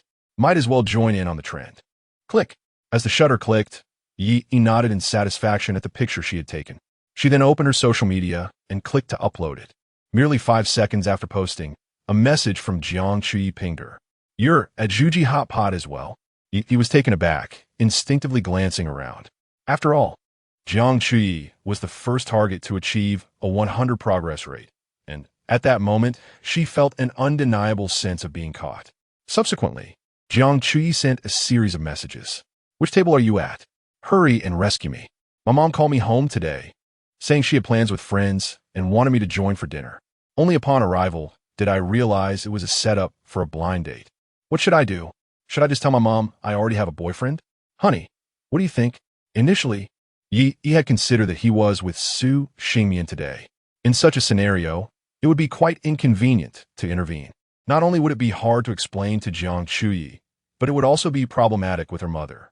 Dining out with another girl while being the future son-in-law would undoubtedly be a point of contention. Nonetheless, Yi understood that Jiang Chui harbored feelings solely for him. Regardless of how the blind dates were arranged, he was confident that she would never betray him. The 100 progress rate was no trifling matter. However, Jiang Chui's final term of endearment, "honey," sent a shiver down Yi's spine, igniting a surge of primal protectiveness and possessiveness within him. Now that she had called him honey, surely he could not stand idly by. "Xingyan, please wait for me. I must go rescue someone and will return promptly." With that said, he left Su Xingyan, who was left bewildered, and hurried towards the location Jiang Chui had sent. The hot pot restaurant spanned 2 floors. The first floor featured an open dining area, while the second floor housed private rooms. Jiang Chui's mother had thoughtfully reserved a private room in advance.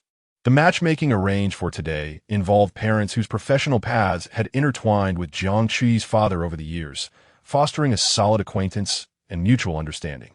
Parents often aspire for their children to find partners with whom they share a deep-rooted familiarity, believing this foundation secures the future of their marriage.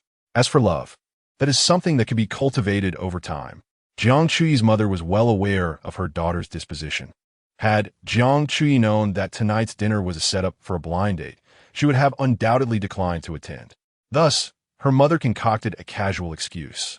It was only when the male counterpart entered that Jiang Chui uncovered the truth about the matchmaking arrangement. By then, it was too late to leave. She could hardly bear to show her displeasure in front of her mother. Having always been the obedient daughter, Jiang Chui found it impossible to act otherwise. Fortunately, while idly scrolling through her social media moments ago, she noticed that Yi was dining at the same establishment. How splendid! With Yi's presence, Jiang Chui felt a wave of reassurance wash over her. Chapter 92. The Overseas Admirer. Lu. Our dear Yi has always been rather introverted. In the parlance of today's youth, one might describe her as slow to warm up. Indeed, slow to warm. Perhaps you could exchange WeChat contacts first. With a bit more conversation and interaction, you may come to discover the truest essence of our Yi. Chen Yakin observed her beloved daughter, who had remained as still as a statue since the young man had taken his seat, not uttering a single word, nor even engaging in the most basic eye contact. Today's matchmaking effort had been painstakingly orchestrated by herself. The young man's name was Lu Yang, a returnee from studying abroad. He was indeed a genuine overseas student, distinguished by his excellent academic record and striking appearance. Furthermore, his parents had been close friends with her for many years, fostering a deep mutual understanding. Such a quality suitor is a highly sought-after gem in the matchmaking arena. With the dual titles of overseas returnee and affluent heir, it was no wonder that countless middle-aged women were eager to marry off their daughters to him. Fortunately, Chen Yakin possessed foresight. Upon learning that Lu Yang had just returned to the country yesterday, she promptly arranged for this dinner. She was determined that Jiang Chui and Lu Yang should meet. "Chui, let us exchange WeChat contacts," Lu Yang suggested, donning a radiant and confident expression as he presented his QR code before Jiang Chui. The atmosphere abroad was far more liberal than at home. During his time overseas, buoyed by his privileged background, Lu Yong had cycled through numerous romantic relationships. For him, interacting with women was as effortless as drinking water. In his eyes, no girl could resist his advances. All it took was a slight display of his financial prowess, coupled with the persona of a cheerful and genuine young man. Then, dates would seamlessly flow into movie outings and hotel rendezvous, a strategy that had never failed him. Initially, he had agreed to accompany his parents simply to placate them. Yet, upon entering the private dining room and catching his first glimpse of Jiang Chui, he felt a spark of intrigue. Her cool demeanor and elegance starkly contrasted with the vivacious girls he had encountered abroad. Coupled with her striking beauty, Lu Yong was instantly captivated. This ethereal flower ignited within him a fierce desire to conquer. He believed that once Jiang Chui added him on WeChat, he could gradually win her heart through thoughtful gestures. Gazing at her, Lu Yong could already envision the future moments of holding her close. "I'm sorry. I prefer not to add contacts," Jiang Chui gently declined, taking a small sip of the sour plum soup before setting down the cup and stating earnestly, "My boyfriend does not permit me to add others casually." Her tone was calm and matter-of-fact, as if she were recounting a widely acknowledged truth. Lu Yang's previously radiant smile, meticulously crafted to dazzle, suddenly faltered. A boyfriend? No WeChat? While having encountered many girls with boyfriends abroad, he had always managed to win them over in the end. In the eyes of those girls, they perceived themselves to be far more exceptional than their boyfriends. Many girls share this sentiment, perpetually captivated by men of greater caliber. Of course, many boys are similarly inclined. This is an inherent aspect of human nature. Individuals are perpetually in pursuit of something superior. If one shows no interest in a newcomer, it can only imply one thing.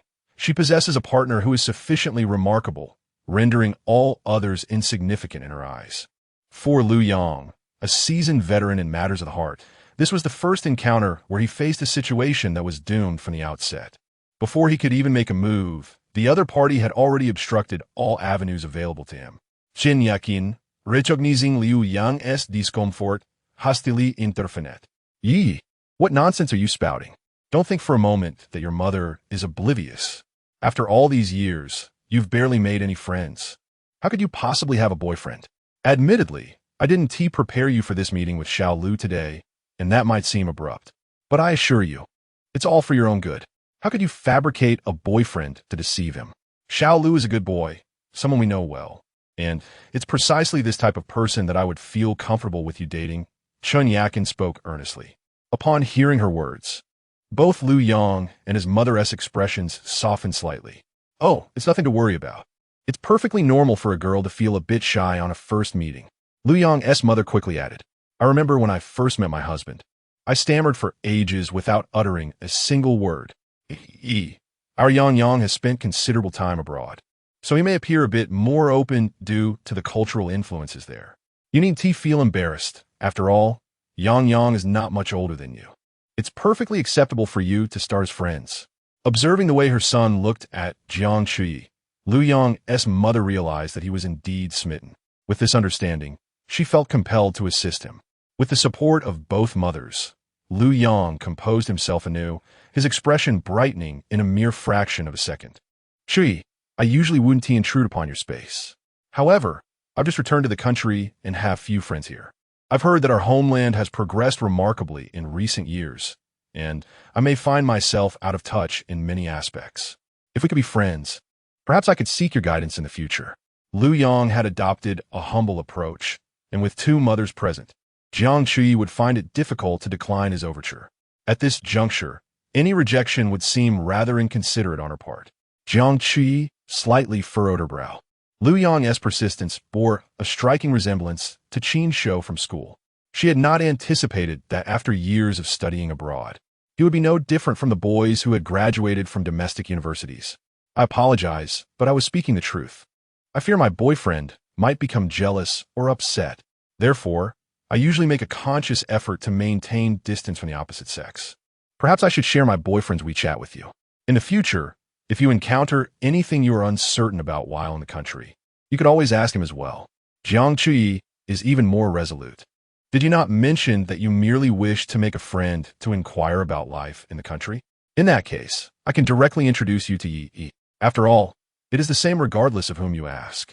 If all else fails, you can always search online through Baidu, Douyin, Xiaomo Book, or consult artificial intelligence.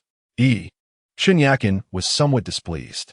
This was the first time Jiang Chui had disregarded her mother's feelings. Jiang Chui shrugged her shoulders, feigning innocence. Mom, I truly have a boyfriend. He is downstairs having a meal, and I've already called him up. Chapter 93. Hot Pot and bragging Chun Yakin scrutinized her beloved daughter's expression for a few moments. From Jiang Chui's tone and demeanor, it seemed she was not speaking deceitfully. Please be honest with your mother. When did you start dating? Do you know him well? Are you aware of his family background and what his parents do? Do not mistake my concerns for meddling. Romantic relationships must be approached with caution. Especially as a young woman, you are particularly vulnerable in this regard. I understand that you are at an age where emotions are easily stirred by the sweet nothing some boys may whisper. However, a relationship requires more than mere words. Has he demonstrated any genuine intentions towards you? Look at Xiao Lu. He specifically bought you a pair of Cartier earrings for your upcoming meeting.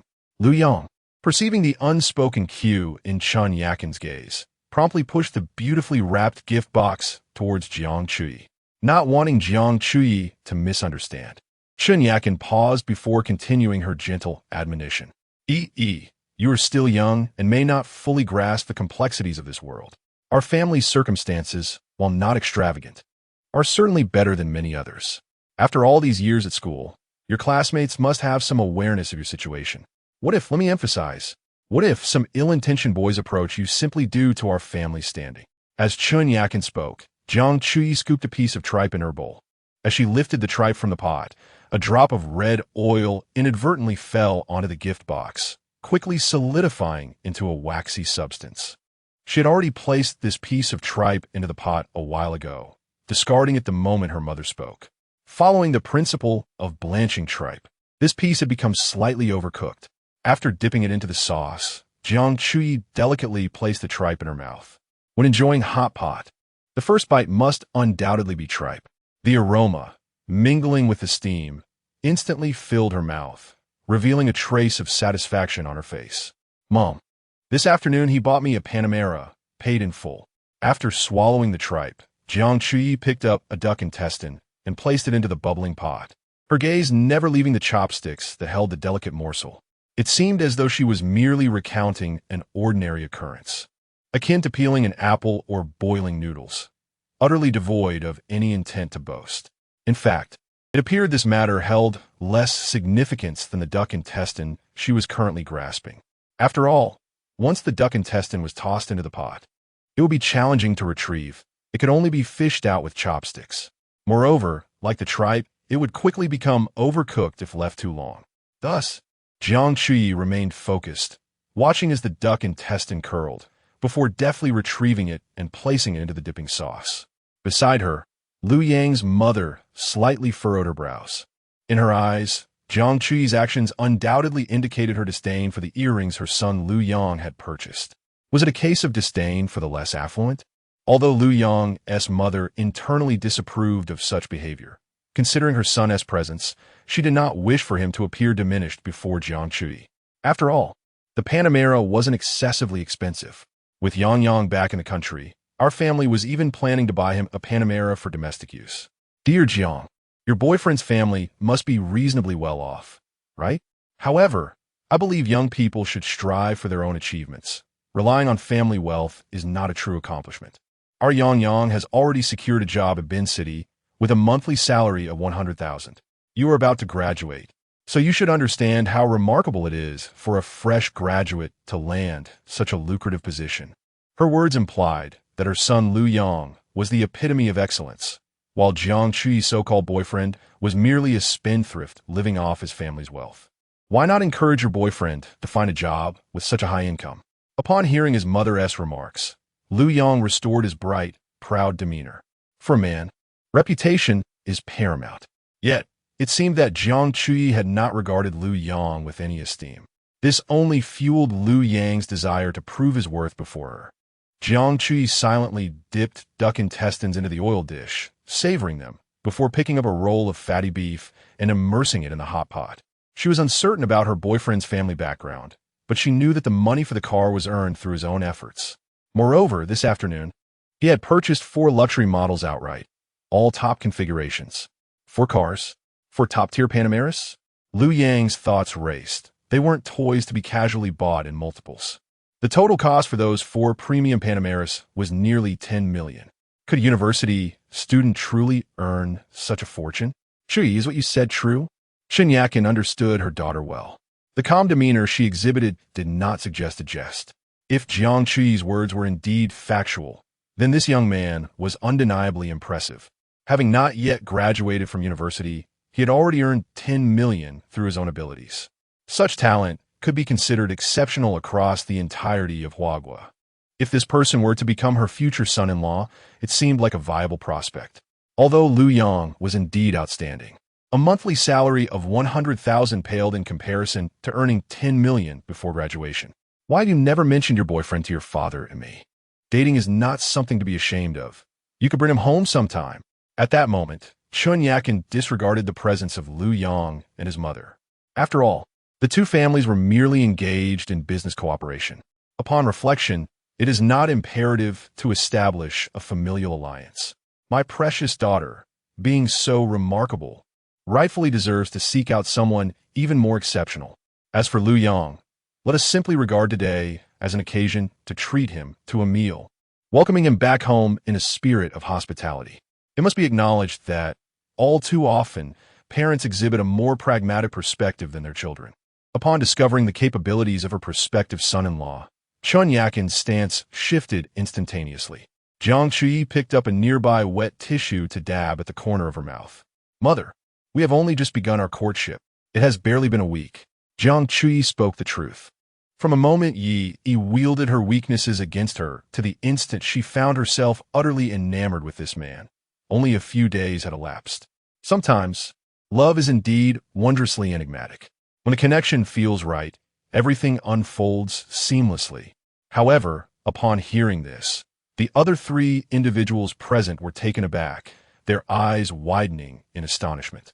Barely a week of courtship, and already presenting a Palamara? Is Palamara a specialty from his hometown? Chapter 94. The future son-in-law Chun Yakin, as if suddenly recalling something, hurriedly inquired, on the day of the concert, you mentioned inviting a classmate to join you. Is that him?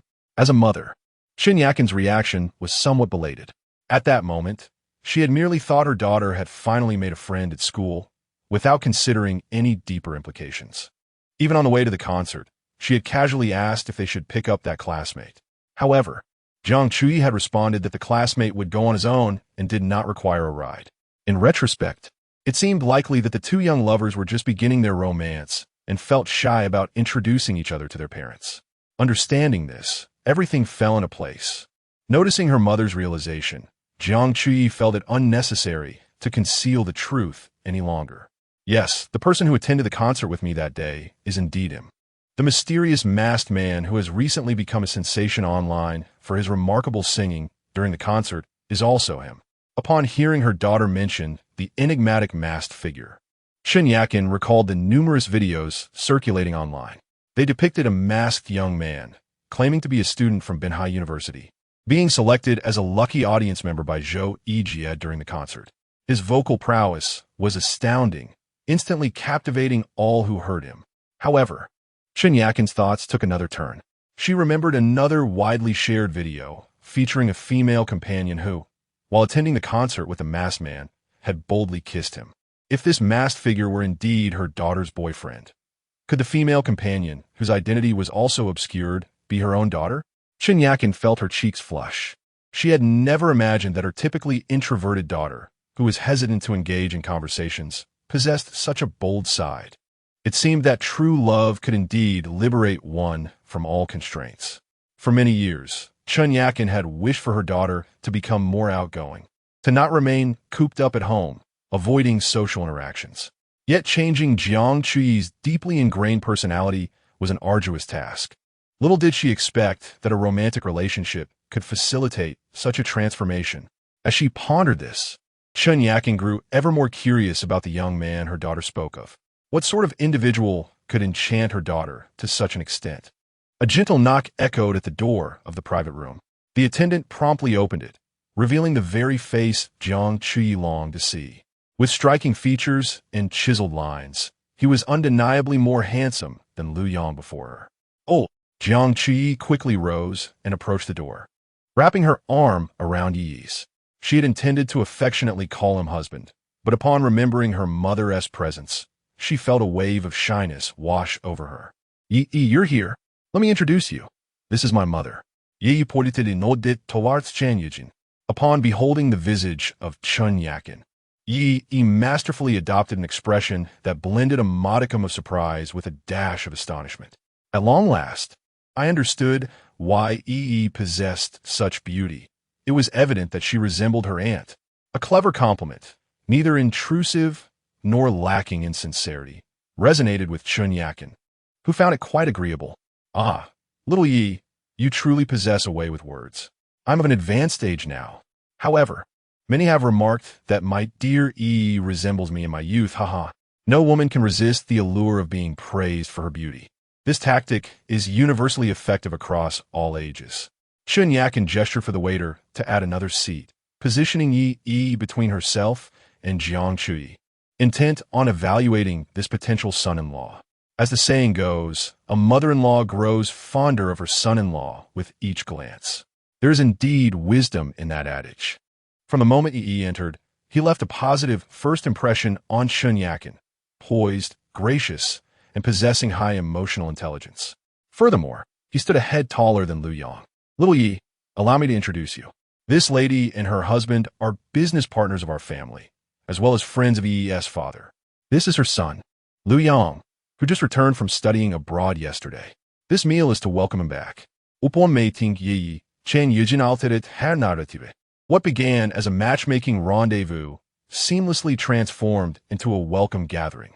After all, the true purpose of the meal had not been explicitly disclosed to Lu Yang and his mother. It had merely been a tacit understanding between the families. Now, reframing it as a welcome dinner seemed entirely appropriate. Chun Yakin's words compelled Lu Yang and his mother, initially poised to depart, to remain for the meal, albeit somewhat sheepishly. Upon witnessing Yi's arrival, they had pondered the awkwardness of intruding upon a meeting between a mother-in-law and her prospective son-in-law. Lu Yang even felt it verged on self-deprecation. Yet, with Chun Yakin's declaration, the dinner was merely a courtesy, and leaving now would imply a lack of decorum on their part. Lu Yang, this is my boyfriend. Did you not mention a lack of friends in the country and a desire to familiarize yourself with the current daily life? Why not add him on WeChat? Jiang Chui wore an expression of innocence. Yi raised an eyebrow, clearly discerning the nature of the preceding conversation. Lu Yang, seated across from them, offered an awkward smile, wiping the sweat from his brow, thinking, why do you persist in pursuing this? No, it was merely a jest. Perhaps sensing her son's discomfort, Lu Yang's mother swiftly shifted the topic. Little Yi mentioned you bought her Panamera. What does your family do? You must be quite well off. It is evident that Jiang Chui's assertion that the funds for Yi's car were entirely earned through his own efforts is met with skepticism by Lu Yang's mother. In this day and age, how many young individuals can entirely detach themselves from their families and achieve such a level of success solely through their own endeavors? A feat that remains elusive for the average person. Even Lu Yang's job opportunity was, to some extent, granted due to the influence of Lu Yang's father. Upon hearing Lu Yang's mother's somewhat probing inquiry, Chun Yakin's expression revealed a hint of displeasure. After all, this was her future son-in-law, and they had scarcely engaged in conversation before she began to interrogate him. It is rather presumptuous to inquire about someone's family background upon their very first meeting. Nevertheless, Yi appeared unfazed by the question, responding in a calm tone, I have never known my parents since birth. It was my sister who raised me. She is merely an ordinary white-collar worker. Chapter 95. A woman's intuition upon hearing Yi's response. Chun Yakin's expression soured further, and she cast a reproachful glance at Lu Yang's mother. Given Yi's circumstances, was it not inappropriate to bring up such matters? However, she did not anticipate that Yi, without the support of family, had managed to amass such wealth at a young age. While Chinyakin did not believe that the ability to earn money was the most significant measure of a person's worth, Yi's extraordinary financial acumen reflected the remarkable talent and excellence he possessed. In Chinyakin's eyes, her regard for Yi elevated several notches. Liu Yang's mother, upon learning of Yi's background, also appeared awkward. A child who had never seen their parents. How pitiable. For so many years, he had relied solely on his sister. One could only imagine the hardships he endured to reach this point. How foolish of me to pose such a question. Liu Yang's mother chastised herself internally, wishing she could slap herself for her indiscretion. Observing Yi's calm demeanor while recounting his past, she recognized the immense struggles he had faced. Perhaps countless nights had been spent in tears, leading him to confront his origins with such composure. I am so sorry. Little Yi, I had no idea. Please do not take it to heart. Liu Yang's mother was not one to lack understanding. Since she had been presumptuous, an apology was indeed warranted. Ahem, little Yi, Chun Yakin quickly interjected, if you do not mind, would you join us for a meal today? I can ask the waiter to bring another set of cutlery. Yi smiled politely and gently shook his head. Thank you, Auntie, but I came with friends today. They are waiting for me downstairs. I heard from Yi that you were here, so I thought I would come up to say hello. His demeanor was neither servile nor arrogant, exuding an effortless grace, which further pleased Chinyakin. All right, then I shall not intrude on your gathering with friends. You are always welcome at our home. Yi usually lives alone, and I worry she might feel lonely. Little Yi, please take Yi out for some fun when you have the time. At her mother's words, Jiang Chuyi's face flushed crimson. Her mother was still unaware that she had already moved in with Yi. She probably thought they were merely a budding couple with little substantial progress. In reality, they had long since crossed that threshold. Oh dear, Mom, perhaps you should not concern yourself with such matters. Jiang Chuyi lowered her head, unable to meet Yi's gaze, let alone her mother's. Seeing her daughter's bashful demeanor, Chun Yakin pursed her lips. Deep in thought, a mother knows her daughter best. Jiang Chuyi's shy appearance revealed everything on her face. It seems that the two individuals have already. However, Chun Yakin is not one to be stubborn. It is quite natural for young hearts to flutter. She herself went through a similar experience with Jiang Chuyi's father in her youth. Well, having a boyfriend has made you feel that your mother is too controlling, hasn't it? Chun Yakin affectionately ruffled Jiang Chuyi's hair. Very well, you may go with Xiao Yi. I can see that you are not in the mood to dine with us. With her mother's consent, a radiant smile lit up Jiang Chuyi's face. Mother is the best. Moo, like a little white rabbit. Jiang Chuyi quickly pecked a kiss on Chun Yakin's cheek before happily taking Yi's hand and exiting the private room. Once outside, Jiang Chuyi lovingly linked her arm with Yi's, presenting themselves as a sweet couple. Who did you come with today? Your roommates? Upon hearing this question, Yi felt a fleeting sense of panic. Yet, after a brief moment, he regained his composure. He had nothing to feel guilty about. Why should he be afraid? After all, it was Su Xingmian who had initiated the invitation. He merely did not refuse. Well, you see, when I returned to school this afternoon, regardless, Jiang Chuyi would soon meet Su Xingmian. There was nothing to conceal about it. Therefore, Yi candidly shared the details of the campus singer competition with Jiang Chuyi. However, he chose to selectively omit the part about Su Xingmian's confession. Yet, as Jiang Chuyi listened, her keen intuition suggested that the situation was more complex than it appeared. Su Xingmian, could it be that she likes you? At her words, Yi's body stiffened. No wonder it is said that a woman's intuition is remarkably accurate. How could she discern that Su Xingmian harbored feelings for him, especially after he had just mentioned helping her with piano accompaniment? Like me? I'm not sure. That shouldn't be the case. I haven't interacted much with her. Yi feigned surprise, trying to maintain a nonchalant demeanor. Seeing his expression, Jiang Chuyi couldn't help but chuckle. All right, stop pretending. The news about Su Xingmian confessing to you has long circulated. I'm not out of touch. Just take a look at the school forum. It's filled with posts about her confession to you today. Jiang Chuyi playfully exposed Yi's facade, showing no signs of jealousy. Feeling embarrassed, Yi scratched his head. Well, I didn't expect my charm to be so great. Jiang Chuyi gently pinched Yi's waist, reminding him, less self-adoration. In truth, when Jiang Chuyi saw Yi's social media post about dining at a hot pot restaurant, she had a hunch that he was there with Su Xingyan. After all, such trendy eateries that require reservations and offer limited value usually do not pique a boy's interest. Particularly, the distance from here to the school is considerable. It is unlikely that gatherings among the boys would occur in such a location. Upon reflection, the most probable scenario is that Su Xingyan has invited Yi. Thus, when Jiang Chuyi messaged Yi, there was an element of testing involved. If Yi were to concoct an excuse to avoid coming to see her, it would genuinely provoke her jealousy. However, now that Yi has learned of her matchmaking endeavor upstairs, he ascended without a moment's hesitation. This unequivocally attests to her significance in his heart. The flutter of emotions is an uncontrollable phenomenon. Jiang Chuyi cannot ensure that other girls remain indifferent to Yi's charms. After all, his excellence is evident. Even someone as reserved as herself could succumb, let alone others. Yet, as long as she holds the foremost place in Yi's heart, that is sufficient.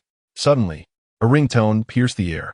Yi glanced at her phone and saw that it was a voice call from her neighbor, Chen Meijiao. As soon as she answered, Chen Meijiao's anxious voice resonated from the other end. Yi, something is wrong? Chapter 96. Lamborghini poison Yi, Xian has been taken away. Chen Meijiao's voice on the other end of the phone trembled with desperation. A child is eternally the heart's delight of every mother, and when it concerns Xian, Chen Meijiao instantly lost her composure.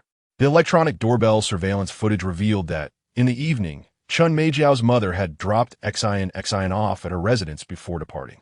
More than half an hour later, a man appeared at Chen Meijiao's doorstep. This man was none other than Ren Hong, Xian's biological father, whom Chen Meijiao wished never to see again, the scoundrel who had deliberately concealed his marital history. Ren Hong had somehow discovered Chen Meijiao's address and meticulously learned her daily work schedule, as well as the times when Xian would be alone at home. When he knocked on the door, Xian, with her innocent voice, inquired who was outside. Ren Hong introduced himself as her biological father. Chen Meijiao had never mentioned Ren Hong to Xian. The child was still too young, and Chen Meijiao only wished for her to enjoy a joyful childhood, free from the burdens of unpleasant truths. Even when Xian frequently asked why other children had fathers and she did not, Chen Meijiao responded with gentle fabrications, claiming that her father had gone to a distant place. Now, this father, who had supposedly ventured far away, suddenly appeared at their door, and without hesitation, Xian opened it, eager to see what her father was like. Subsequently, Ren Hong took Xian away. It was only over an hour later, when Chen Meijiao tried to call home and found it unreachable, that she sensed something was amiss. According to their usual routine, Xian would call her every evening from their landline, inquiring about her work hours and when she would return home. However, today not a single call had come through. Growing increasingly anxious, Chen Meijiao decided to check the electronic doorbell's mobile app. It was then that she witnessed the scene of Ren Hong carrying Xian away. Chen Meijiao sought assistance from the police, but upon learning that Ren Hong was the child's biological father, they found themselves in a quandary. As Xian's legitimate father, Ren Hong inherently possessed the right to visit his child. There is insufficient evidence to ascertain whether the child would be in danger merely based on his act of taking her away. Thus, the matter was classified as a private issue between Chen Meijiao and Ren Hong. However, Chen Meijiao knew that the situation was far from simple. When she first met Ren Hong, he presented himself as a polished elite, a department head managing dozens of employees. He was young, accomplished, handsome, and considerate. It was not long before Chen Meijiao fell deeply in love with him under his pursuit. Yet, it was only after becoming pregnant with Xian that she began to uncover Ren Hong's true nature. Upon learning of Chen Meijiao's pregnancy, his immediate reaction was to urge her to terminate the child, a proposition she categorically refused, since the moment she sensed a new life growing within her. Chen Meijiao aspired to provide the best for her child within her means. When Chen Meijiao refused to terminate the pregnancy, Ren Hong transformed into an entirely different individual. He severed all contact with her and seemed to vanish from existence. In her desperation, Chun Meijiao sought out Ren Hong's company, hoping this would compel him to confront her. However, to her astonishment, she was faced with Ren Hong's legitimate wife. It was then that Chun Meijiao realized Ren Hong was already married. Furthermore, he was a complete freeloader. His wife was the daughter of the chairman of his company. Ren Hong's rapid ascent in his career was undoubtedly due to this connection. That day, Chun Meijiao suffered severe humiliation, being publicly slapped and berated as a disgraceful mistress. She could hardly recall how she left the scene that day. Later, she learned that Ren Hong's wife had issued an ultimatum. If he wished to preserve their marriage, he must convince Chun Meijiao to terminate her pregnancy. Naturally, the freeloader understood the stakes. Thus, he frantically sought to trouble Chun Meijiao to protect her unborn child. She had no choice but to abandon her job and discreetly leave that sorrowful city, returning to Bin City. Initially, everything seemed to be improving. Yet unexpectedly, Ren Hong tracked her down. This evening, he even took Xian away. Chun Meijiao dreaded to think of what Ren Hong might do to her daughter. In a desperate bid to appease his wife and cling to his advantageous position, this heartless scoundrel might resort to anything. The immediate priority was to ascertain Xian's whereabouts and devise a plan to reclaim her. After fruitless attempts to involve the police, Chun Meijiao's anxiety deepened. Just as she felt utterly helpless, a vivid memory surfaced in her mind. He single-handedly subduing an armed assailant the previous night. His reliable skills instilled a profound sense of security in her. Compelled by instinct, she dialed Yi's number. After elucidating her predicament over the phone, Yi opened the system panel in his mind. As expected, the system indicated that Chun Meijiao had updated a new wish task, yearning to locate Xian and bring her back. The system acknowledged the task. Upon detecting that the host was engaged in fulfilling a wish task, it granted a temporary enhancement, the tracking technique. As long as the host earnestly envisioned a particular person, they would receive real-time location updates. What a remarkable boon. Yi's eyes lit up. However, this was not the time for admiration. Attending to business was paramount. Yi closed his eyes, diligently recalling Xian's visage. In the next instant, a virtual location materialized in his mind. Yi, I have some matters to attend to.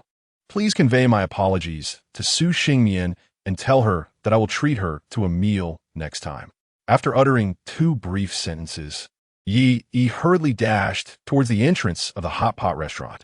Jiang Chu, discerning the urgency in Yi's expression after receiving the phone call, deduced that it must be a matter of great importance, which explained Yi's anxious demeanor. Take your time. You haven't fully recovered yet, Jiang Chu called out, her voice raised as she watched Yi's departing figure. Upon reaching the entrance of the hot pot establishment, Yi encountered a dilemma. It was the peak hour for taxis, and securing one proved impossible. Moreover, the virtual destination in her mind was a daunting 40 to 50 minutes away by car. What to do? Suddenly, a notification chimed. Obstacles detected during the execution of the host's wish task. Temporary assistance provided. Lamborghini Veneno, expert driving skills. As the system's announcement concluded, a car key materialized in Yi's hand. Chapter 97. A good man. At the moment the car keys appeared, a schematic map emerged in Yi's mind. Following the guidance, he arrived at the parking lot, where, in the most inconspicuous corner, a brand new Lamborghini Veneno stood quietly. Its silver body and aerodynamic design exuded an aura of ferocity and speed, with every line showcasing its power. As he opened the door and settled into the driver's seat, gripping the steering wheel felt as familiar to him as his own hands. With a press of the accelerator, the engine roared to life with a deep growl. Thus, a silver lightning bolt was unleashed. Ascending onto the elevated road, Yi skillfully maneuvered through the bustling traffic. Upon seeing this regal supercar, other vehicles instinctively created a safe distance to avoid any collisions. I know where Xian is. Just wait at home. I will ensure her safe return, he conveyed through a voice message to Chun Meijiao during his drive. Unfortunately, as soon as he sent the message, his phone died, shutting off due to a lack of battery. He had no idea how Chun Meijiao responded. It seemed he would need to invest in a car charger soon. Hey, System, could you temporarily provide me with a power bank or a car charger? My phone is dead. Ding. Irrelevant to the task, unable to provide. The system's response was cold and unyielding. He could only roll his eyes in exasperation. This system was so inflexible. Couldn't it show a bit of adaptability? It had already gifted him a car. What harm could a car charger do? It was no different from those malicious manufacturers who sold phones without chargers. Since you're a good system, why not be a good system to the end? Yet, no matter how much he grumbled in his mind, the system remained indifferent. He had no choice but to let it go. Never mind. I should focus on rescuing Xion first. The virtual locator in his mind indicated that she was currently in an industrial park on the outskirts. This area, once the textile industry hub of Bin City, had long since fallen into disrepair, with most factories relocated, leaving only a few abandoned warehouses. It was late at night, and taking a child to such a desolate place could only spell trouble. With his thought, he pressed down harder on the accelerator. 20 minutes later, he slammed on the brakes, stopping in front of an old factory building. What should have been a 40 to 50-minute drive had taken him merely half that time. He couldn't help but marvel at how the combination of a Lamborghini and his driving prowess was like adding wings to a tiger. Exiting the car, he crouched low and stealthily approached the factory. The virtual locator indicated that Xion was now less than 300 meters away. Suddenly, a door on the opposite side of the factory swung open, and two pickup trucks drove in. Instinctively, he ducked behind a pillar to conceal himself. A group of individuals disembarked from the trucks. The hair, dyed in a myriad of colors, exuded an ominous aura. The leader of the group lit a cigarette, and in the dim glow, one could discern the malevolent features etched upon his face. Moments later, a man cradling a child emerged from the shadows. Ren Hongchang stood before this group, trembling with fear, bowing and scraping. This is my child. I now entrust her to you. Before arriving in Bincheng, Ren's wife had orchestrated this entire scheme. She instructed Ren to retrieve Xin and hand her over to these individuals, who would then comply with her demands and sell Xin to a place from which she would never be found. It is often said that a jealous woman is the most terrifying of all, and indeed, this proved true. Initially, when Chen Meijiao vanished, the matter should have been put to rest. However, in the years that followed, Ren's wife was unable to conceive. Consequently, she attributed all her misfortunes to the fact that Chen Meijiao had borne a daughter. It was not so much that she loved Ren, leading to jealousy and resentment. Rather, it was her inability to accept that someone else could lay claim to what she believed was rightfully hers. What she desired must belong to her alone.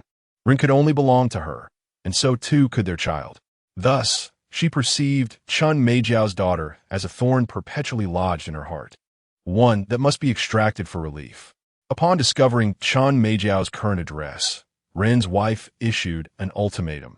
Either he would leave with nothing, returning to his impoverished state, or he would secretly retrieve Xin. As for the subsequent events, she assured him that she would handle everything else. Naturally, Ren was unwilling to relinquish all that he had. Faced with the choice between his own selfish desires and his daughter, he unhesitatingly chose the former. Yet, when he finally placed Xin in the hands of those men, witnessing her terror and desperate struggles, he felt a profound ache within his heart. Where will you take her?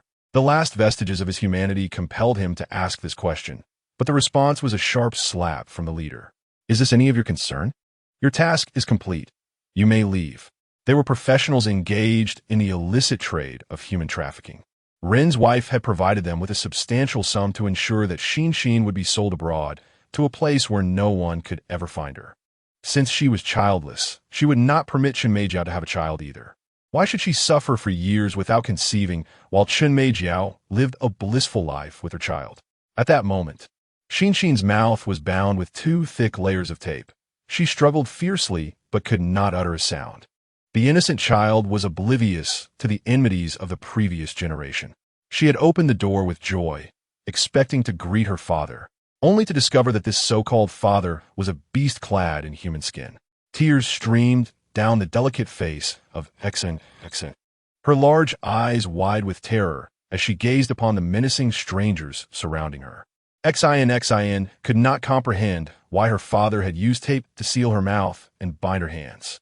Even more perplexing was why her father would surrender her to these individuals, who clearly bore ill intentions. "Mother, I want my mother." Xin's muffled pleas were rendered inaudible by the thick adhesive. The leader of the group, growing impatient, raised his hand to strike her cheek. "Please, don't harm the child." Ren Hong stepped forward, grasping the man's arm. Looking at the pitiful Xin, he found himself unable to harden his heart completely.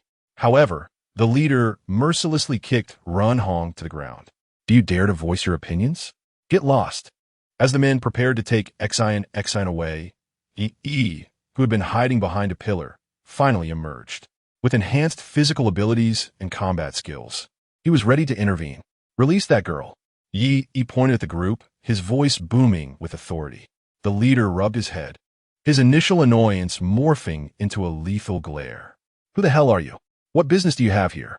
In response to the man's inquiry, Yi flashed a wild and brazen smile. I'm a good person." Chapter 98.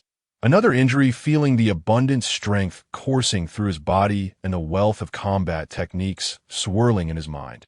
He discovered for the first time that being a hero was an exhilarating experience. This sense of security, both for himself and for others, far surpassed the fleeting satisfaction of flaunting a wad of cash to vindicate oneself against disdainful onlookers while shopping. At that moment, a group of individuals sporting vibrant, multicolored hair glared menacingly at Yi, brandishing an assortment of weapons, including steel pipes and machetes. Yet, in Yi's eyes, they appeared merely as a collection of vulnerabilities waiting to be exploited. The leader of the group clearly regarded the confidently smiling Yi with disdain, perceiving the lean young man as nothing more than an ant that could be crushed without effort. "Chong, take this kid and throw him in a bag. Then fill it with concrete and sink it in the river," the leader instructed one of his underlings. They could not afford any witnesses to their actions today. With a long history of criminal activity, exposure would spell disaster for them. If blame were to be assigned, it would fall squarely on this young man for daring to intrude upon their dark endeavors. Chong, sporting a shock of red hair, swung his machete as he approached Yi. The moonlight filtered through the dilapidated factory, glinting coldly off the blade.